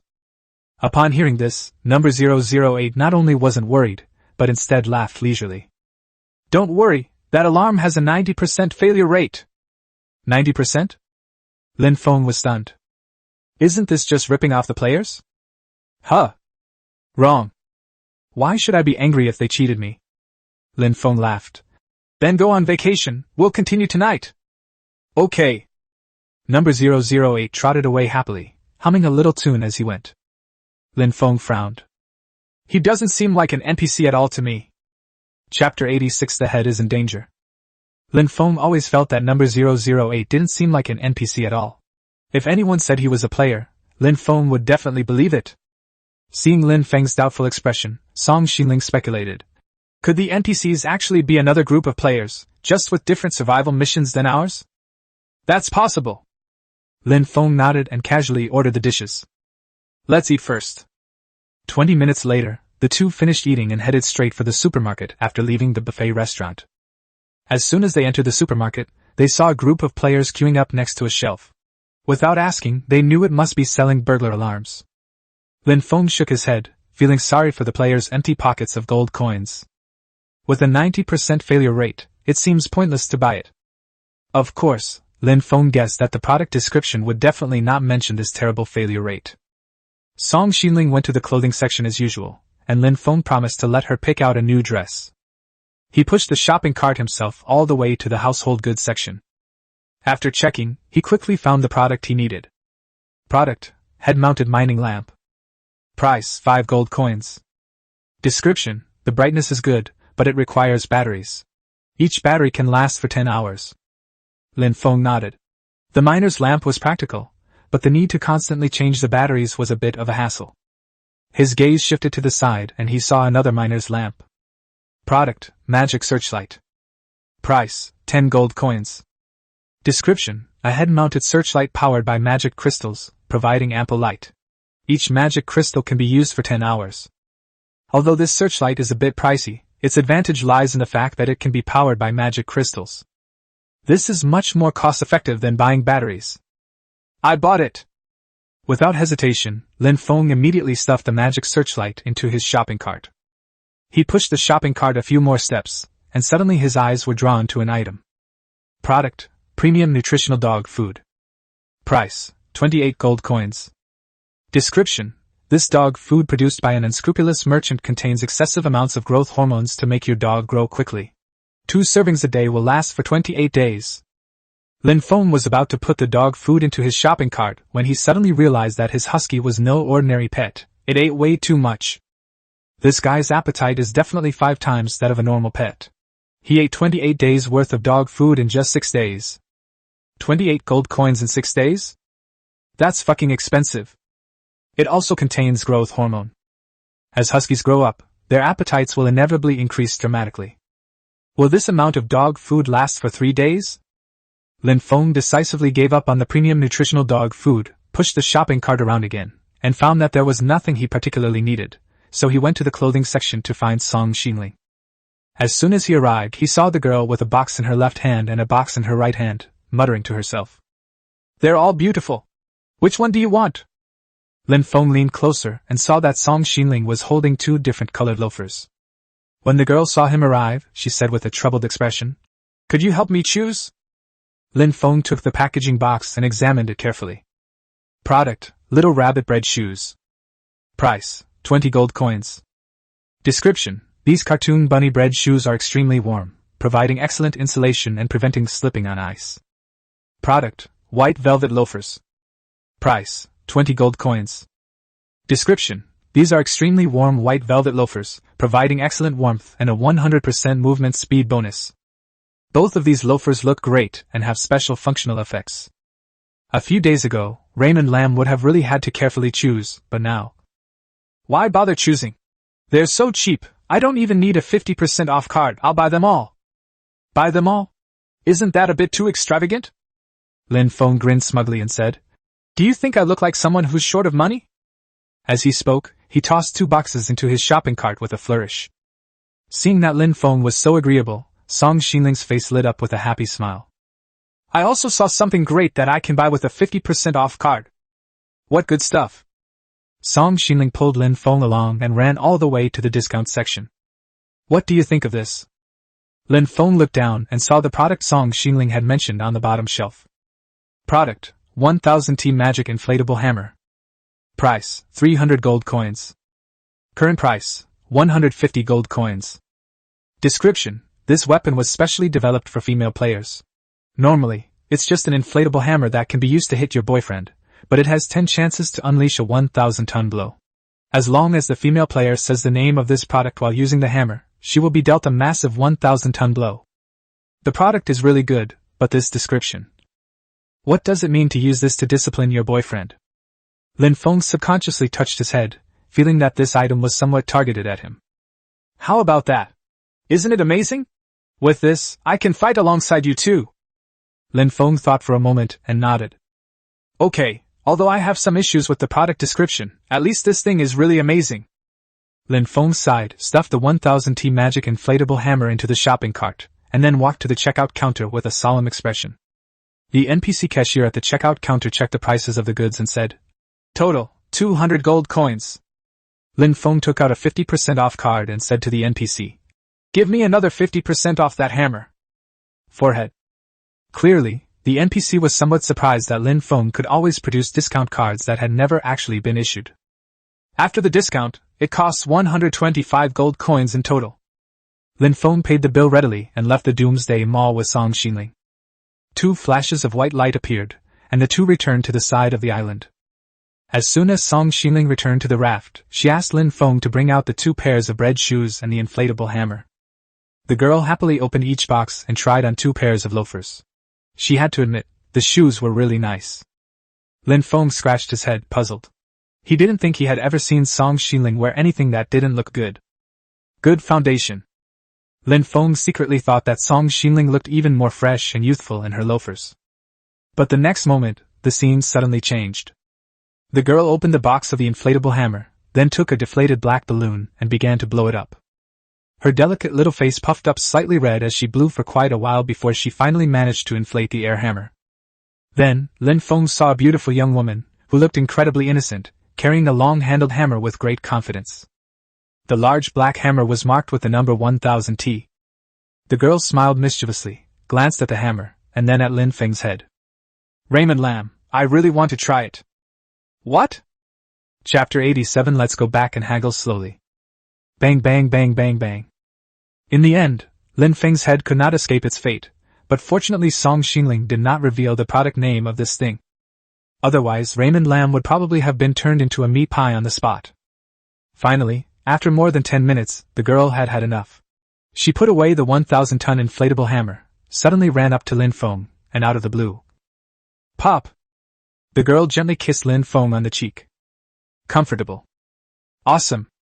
Lin Feng felt like his soul was about to float away. Let's do it one more time.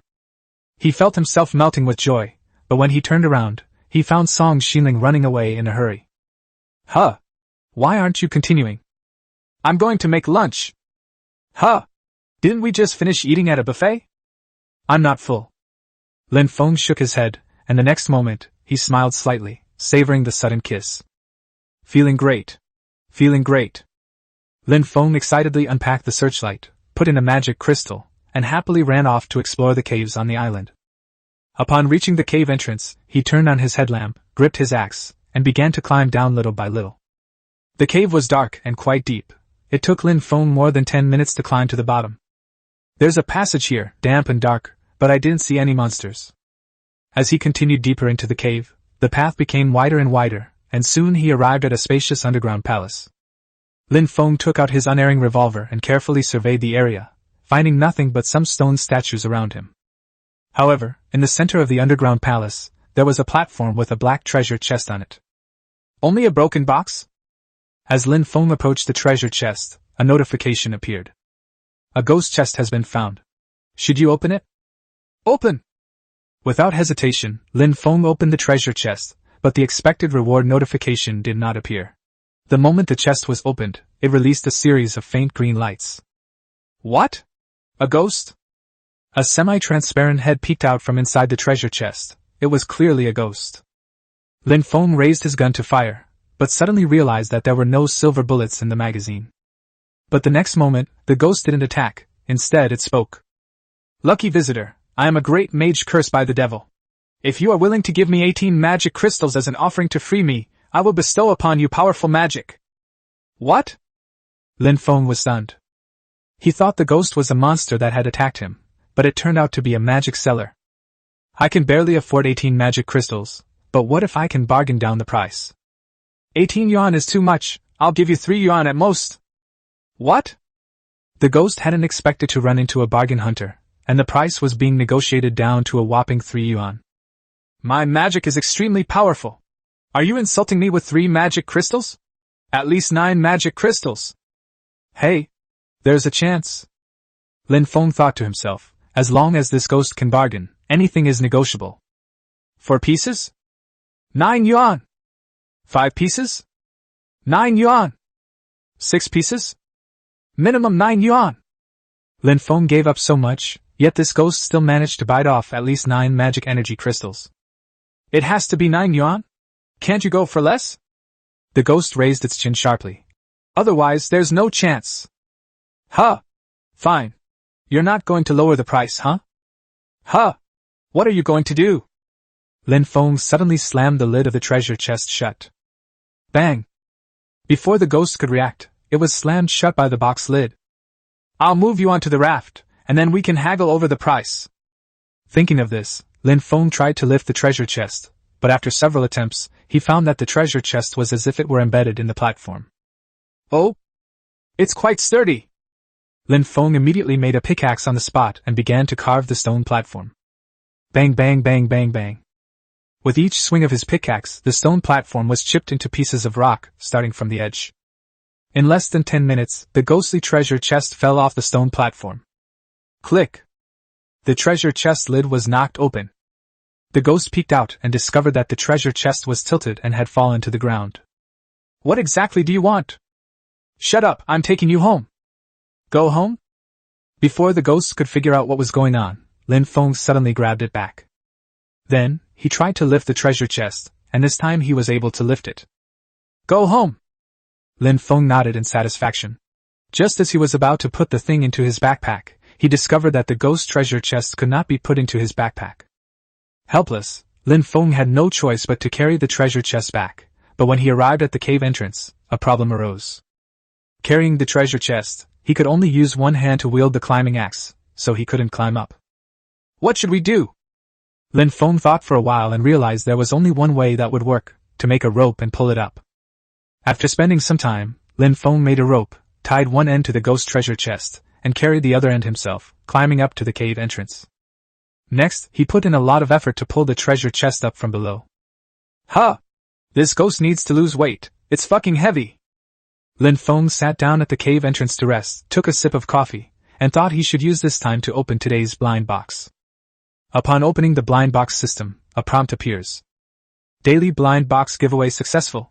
4 to 7.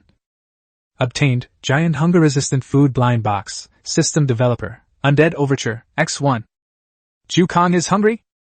Did the husky get dog food? Lin Feng quickly checked the blind box description. Super hunger-suppressing food blind box.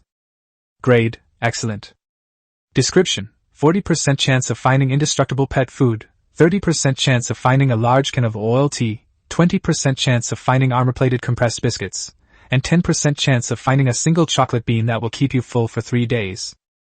Lin Feng laughed. He didn't want any of the good stuff, he just wanted the pet food with the highest drop rate. Upon opening the blind box, a large pile of bags of pet food instantly fell to the ground beside Lin Feng. You have opened a super hunger-resistant food blind box X1 and received 50 unbreakable pet food. Wow! So many? Enough for the husky to eat for a while. Lin Feng picked up a bag of pet food and checked the product information. Unbreakable pet food. Description, apart from edible glue, it contains no additives and is rich in nutrients, but it is digested slowly. For ordinary pets, it is sufficient to feed it once every 5 days. Lin Feng was stunned. These 50 bags of dog food could actually last for 250 days. However, a husky's appetite is about 5 times that of an average pet, feeding it 50 days at most. Lin Feng shook his head. Although he couldn't hold out for long, it was still much better than fighting with him for the tomato and beef stir-fry. I wonder if number 008 can eat this. Lin Feng stuffed pet food into his backpack while hatching a wicked plan. After resting for a while, he carried the ghostly treasure chest towards the raft. Let's haggle over the price when we get there. Lin Feng patted the treasure chest, hummed a little tune, and went back. Chapter 88. Let's get this straight. I didn't tell you to eat it. From afar, Song Xinling saw Lin Feng carrying a large box as he approached. What are you carrying? Lin Feng smiled slightly and said, A merchant who sells magic spells. Huh? The girl paused for a moment, then asked in astonishment. This merchant, who sells magic spells, actually lives in a box? Ask him yourself in a bit. Lin Feng placed the ghost treasure chest on the storage box and casually opened the lid. Instantly, a ghost glowing green rose from the box, and it froze when it saw the scene around it. Huh! What's this? Where's my underground palace? Just as Lin Feng was about to speak, he suddenly heard Song Xinling scream in terror. Lin Feng! What brings the ghost back with you? Seeing that the girl was quite frightened, Lin Feng quickly explained. He's not an ordinary ghost, he is. Before he could finish speaking, a dog suddenly barked behind him. Woof woof woof woof woof. Lin Feng was taken aback. Hey husky, what are you doing here? Stop barking! The husky wouldn't listen to Lin Feng. Its eyes were fixed on the ghost, and it continued barking wildly. Lin Feng looked up and was immediately stunned. Huh! Where's the ghost? He looked into the box and was surprised to find the ghost's spirit huddled tightly in the corner, trembling uncontrollably. What? You're afraid of dogs? Lin Feng scratched his head. Are these 3 creatures in front of us in a cycle of mutual antagonism? Song Xinling is afraid of ghosts, ghosts are afraid of huskies, and huskies listen to Song Xinling. This relationship is actually quite harmonious. Lin Feng shook his head, ignoring the husky. Let it bark if it wants, it might scare the ghost and make it easier to negotiate a price later. Turning around, he grabbed Song Xinling's arm and said reassuringly, It's okay, look, with Era here, there's nothing to worry about with this ghost. The girl nodded. I'll try to control myself, but is that thing really selling magic? I need to pay him 18 magic energy crystals. I already bargained it down to 9, but with Era around, I'm sure I can bargain it down even further. He glanced at the husky, which was still barking furiously, though he had no idea what it was saying. It would be great if there were a translator. Song Xinling seemed to have calmed down and peeked inside. I'll use him to practice my courage. Huh! You can do that? Lin Feng felt he had hit the jackpot, kidnapping a ghost and having it become Song Xinling's tool for testing her courage. Otherwise, the task of haggling with him will fall to you. The girl nodded emphatically. I'll try my best. She looked like she had a long way to go, which made Lin Feng shake his head. Is this really that difficult? Okay, let's urge her to cook first, I'm starving. Otherwise, why don't you cook something first? It's getting late, and I think number 008 will be here soon. Song Xinling breathed a sigh of relief when she heard that she had to cook. I'll go right now. By the way, we don't need to make those 5 portions of Era's food today. Upon hearing this, the husky, which was barking wildly at the ghost, suddenly turned its head. Huh! The next moment, he started barking wildly at Lin Feng. Woof woof woof woof woof. Hey husky, shut up! Woof woof woof woof woof. Clearly, Lin Feng couldn't control this husky, but... The next moment, Lin Feng took out a bag of pet food from his backpack and waved it back and forth in front of the husky. Instantly it became obedient. Hearing the rustling sound of the pet food bobbing in the bag, the husky actually sat down and wagged its tail, as if to say, "As long as you give me food, I'll do whatever you say." Lin Feng smiled. Want some? The husky nodded eagerly. Will you still yell at me from now on? The husky shook its head frantically. What? You understand everything. Lin Feng was also impressed. He didn't expect that this husky could not only understand his words, but also make reactions that were easy for him to understand. I'll provide you with food and drink, so from now on you have to listen to me. This time, Lin Feng thought the husky would still nod and cooperate with him, but to his surprise, the dog had very little patience. Seeing that Lin Feng had been teasing him for a long time but hadn't given him any dog food, the husky started barking and cursing again, and it seemed to be cursing even more fiercely than before. Woof woof woof. Woof woof woof woof woof. Lin Feng didn't mind the husky's bad attitude. He took a plate, poured out the pet food, and even sniffed it, looking like he was thoroughly enjoying it. The husky got anxious. Woof woof woof woof. Woof woof. A woo woo. However, after chirping for a while, it withered when Lin Feng ignored it. Looking back, the husky was lying on the ground, staring longingly at the pet food in its hand, as if it had suffered a great injustice. Seeing this, Lin Feng curled his lip. If you want to eat, then be nicer to me in the future. A woo. The husky nodded sadly, its eyes still fixed on the food it was being fed. Lin Feng had had enough fun with the husky. Seeing its pitiful and aggrieved look, he was about to hand it over some pet food when he suddenly felt his hand slip. Ha! A woo? Lin Feng and Era looked over there together, only to see that number 008 had somehow arrived on the raft and snatched the pet food from Lin Feng's hand. Lin Feng, I'm starving, let's eat first. Splash. Pet 008 seemed to be really hungry. It picked up the plate and poured the whole serving of pet food into its mouth, chewing it like it was eating instant noodles, while frowning as it refused to eat. Lin Feng, what did you make today? It tastes good. I just can't seem to bite it apart. Lin Feng stared in astonishment, his mouth agape, speechless for a long time. The husky became an internet sensation. Woof! Woof woof woof woof woof! The next moment, Lin Feng saw the husky frantically chasing after number 008 and biting his butt. Number 008 ran while shouting. Lin Feng, tell your husky to get away from here. What? You actually went for it. My ass! Lin Feng shook his head. I thought to myself, how dare number 008 steal the husky's food? He deserves it. Belch. Lin Feng, tell it to stop right now. Belch. What kind of food is that? How come I feel so full after just one serving? Belch. Oh my god, stop chasing me! My stomach is so bloated I can't run anymore. Finally, it was Song Xinling who stepped in and managed to calm the husky down. She looked at Lin Feng with a puzzled expression. Dinner is ready. By the way, what's for the husky today? Let him go hungry for now. That won't do. I'll go make something else to eat. No need, I've prepared pet food, Lin Feng explained. Hurry up and get it out. The husky has been hungry all day. Urged on by Song Xinling, Lin Feng had no choice but to take out another portion of food and watch helplessly as the girl poured out the pet food. Splash. When the bag of pet food was poured into the plate, number 008 stared in shock. Lin Feng! Did you just feed me dog food? Lin Feng quickly waved his hand. Make it clear, I didn't ask you to eat that. Belch. This. Chapter 89, number 008, let's get started with push-ups.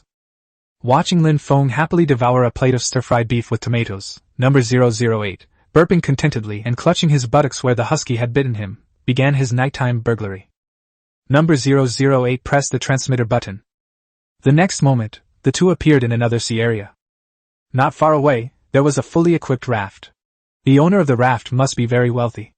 But just as he was about to make a move, Lin Feng hesitated. He glanced at number 008, who was still hiccuping, and asked, "Are you sure you can do this?" Belch. "Why isn't it working?" Number 008 is still hiccuping, one after another, and it just won't stop. Lin Feng shook his head. "Otherwise, you'd better not go. With your loud burps, you'll wake up the raft owner before you even start doing anything." Belch. "If I don't go, you won't leave me a single hair. You don't trust me?" "Can't be trusted."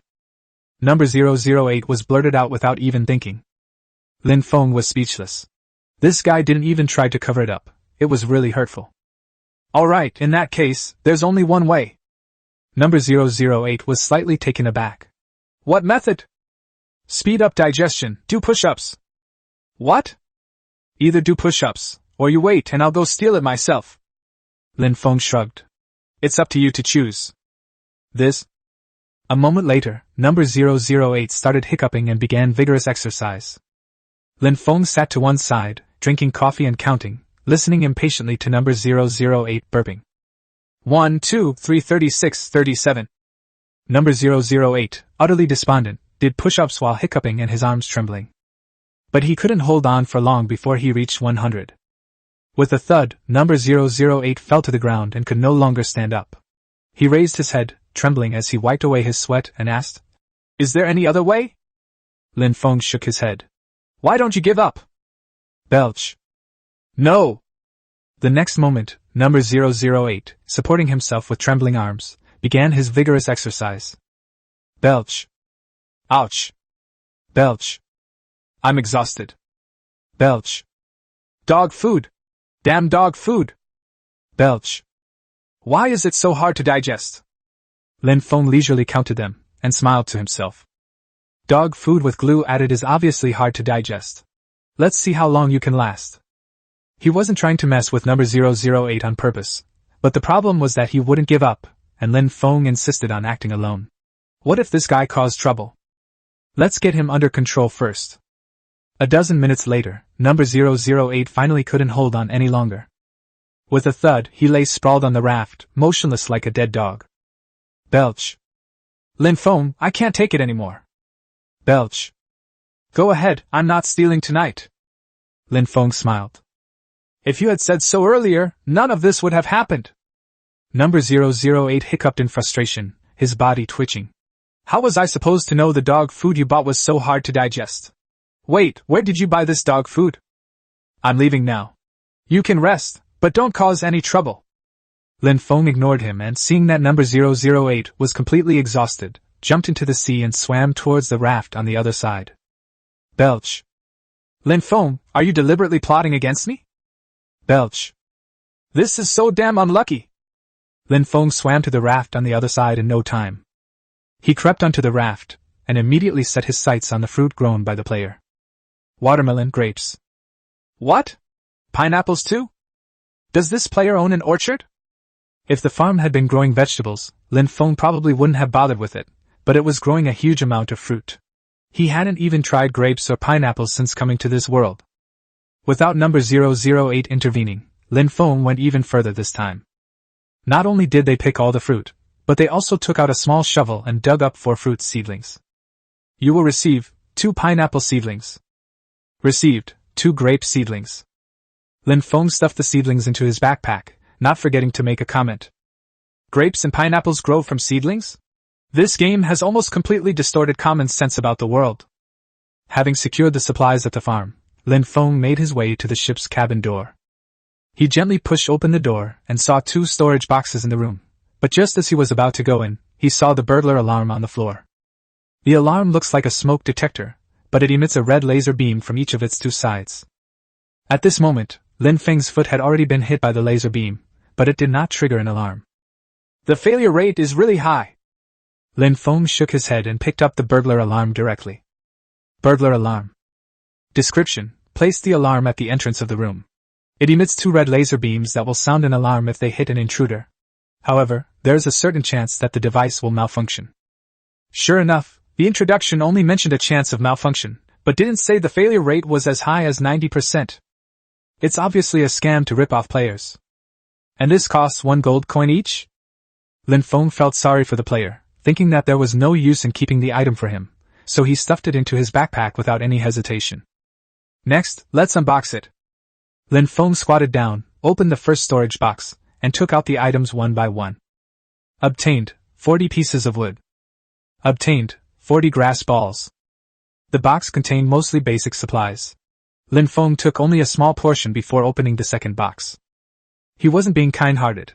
He simply felt that these basic materials took up too much space, and the last time he carried a backpack, he didn't have enough room for them.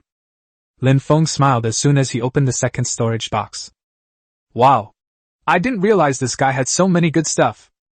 Obtained, 5 magic crystals. Obtained, 8 mechanical modules. Obtained, Santa's stocking X1. Huh! What's this thing? Lin Feng initially thought it was a pair of socks, but when he took it out, he found there was only one. After reading the introduction, he suddenly realized what was going on. Santa's stockings. Description: just hang it above your bed, and Santa Claus will remember to bring you presents one day. Can this thing provide free supplies? The description is far too vague. It doesn't say when Santa Claus delivers gifts, nor what kind of gifts he delivers. Lin Feng inexplicably felt that this thing was not a good thing, otherwise, why wouldn't this player hang the stockings at the head of the bed? There's definitely something wrong with these socks. Lin Feng nodded, stuffed the stockings into his backpack, and then tiptoed out. Number 008 rubbed his sore arm and stared at the raft with a frustrated expression. The next moment, he saw a figure tiptoe out of the cabin and swim towards him. Per player, Lin Feng probably stole all his valuables. Chapter 90. Let's go. Let's get revenge. A moment later, Lin Feng climbed onto raft number 008. Let's go! Find the next target. I'm saying, aren't you going to share the spoils with me? Seeing that number 008 was staring intently at his backpack, Lin Feng immediately changed the subject. Huh! Why aren't you burping anymore? Huh! That's right, I've stopped hiccuping. The push-ups must have worked.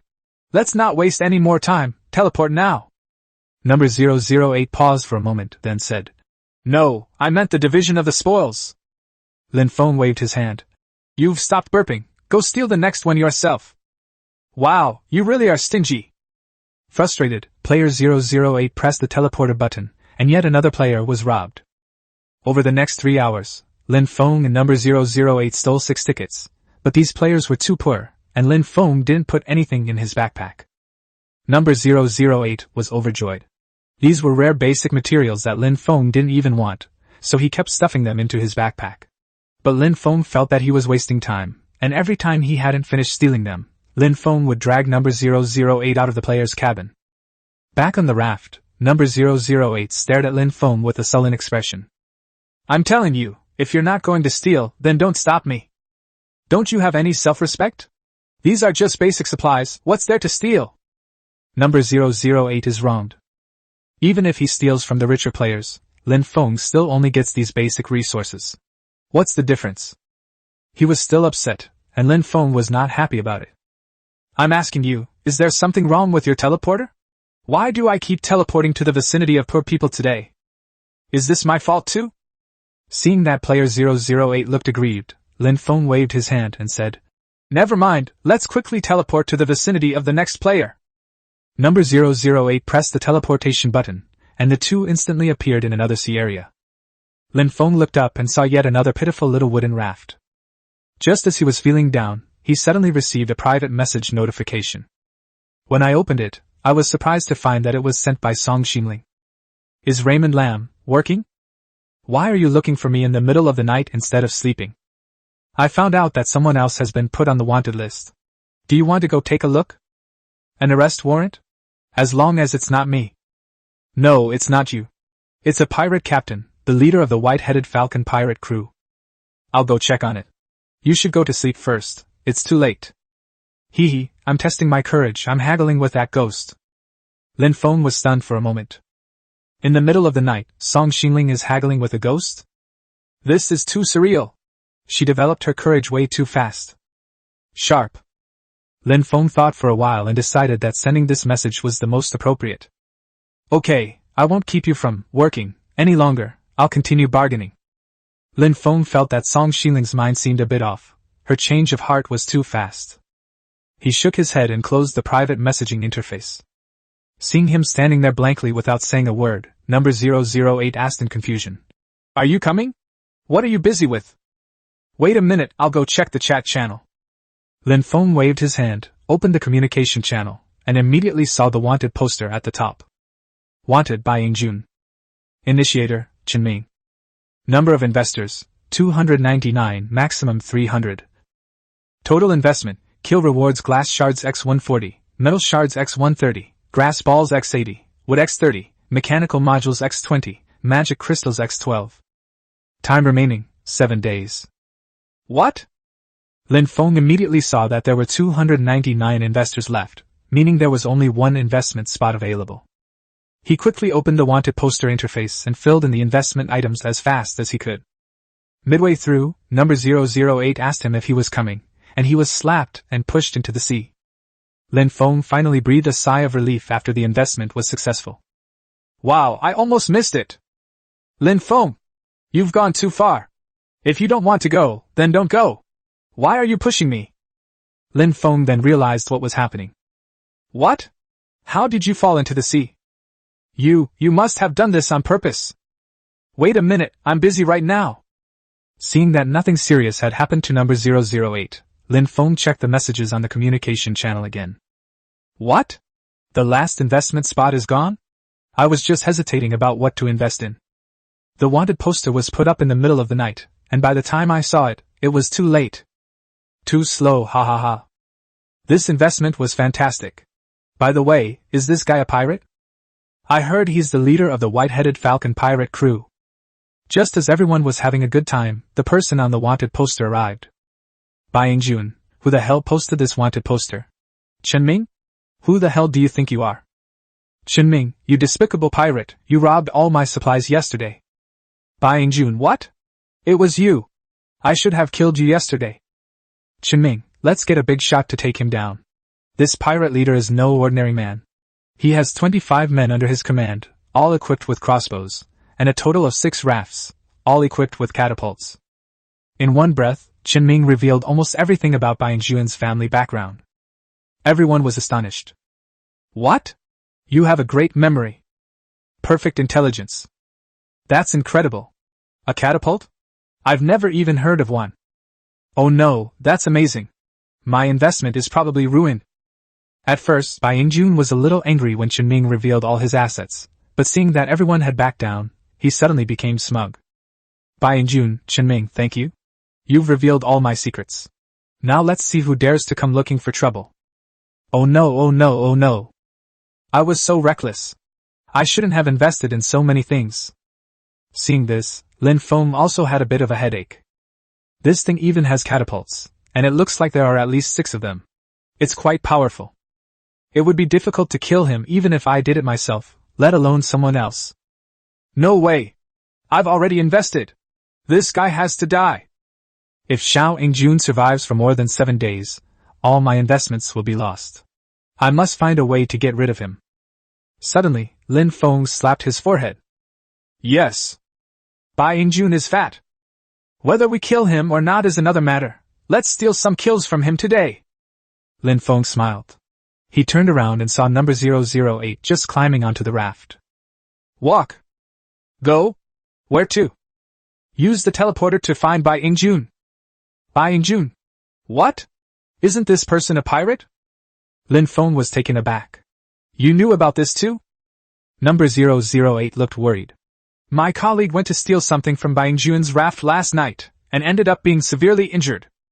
He looked at Lin Feng with a bitter expression. Or shall we find someone else? Should we get someone else? That won't do. Lin Feng patted number 008 on the shoulder. Let's go. We'll avenge your colleague. Chapter 91. I feel like I've lost out big time. Under Lin Feng's repeated pressure, number 008 pressed the button on the teleporter. The next moment, they appeared near the white-headed falcon pirate crew. In the darkness of the night, Lin Feng could clearly see the 6 rafts opposite him. These 6 rafts are quite special. Each raft is equipped with protective walls and catapults. When the 6 rafts are moored, they are arranged in a hexagonal pattern, so that if any enemy approaches from any direction, at least 3 rafts can attack immediately.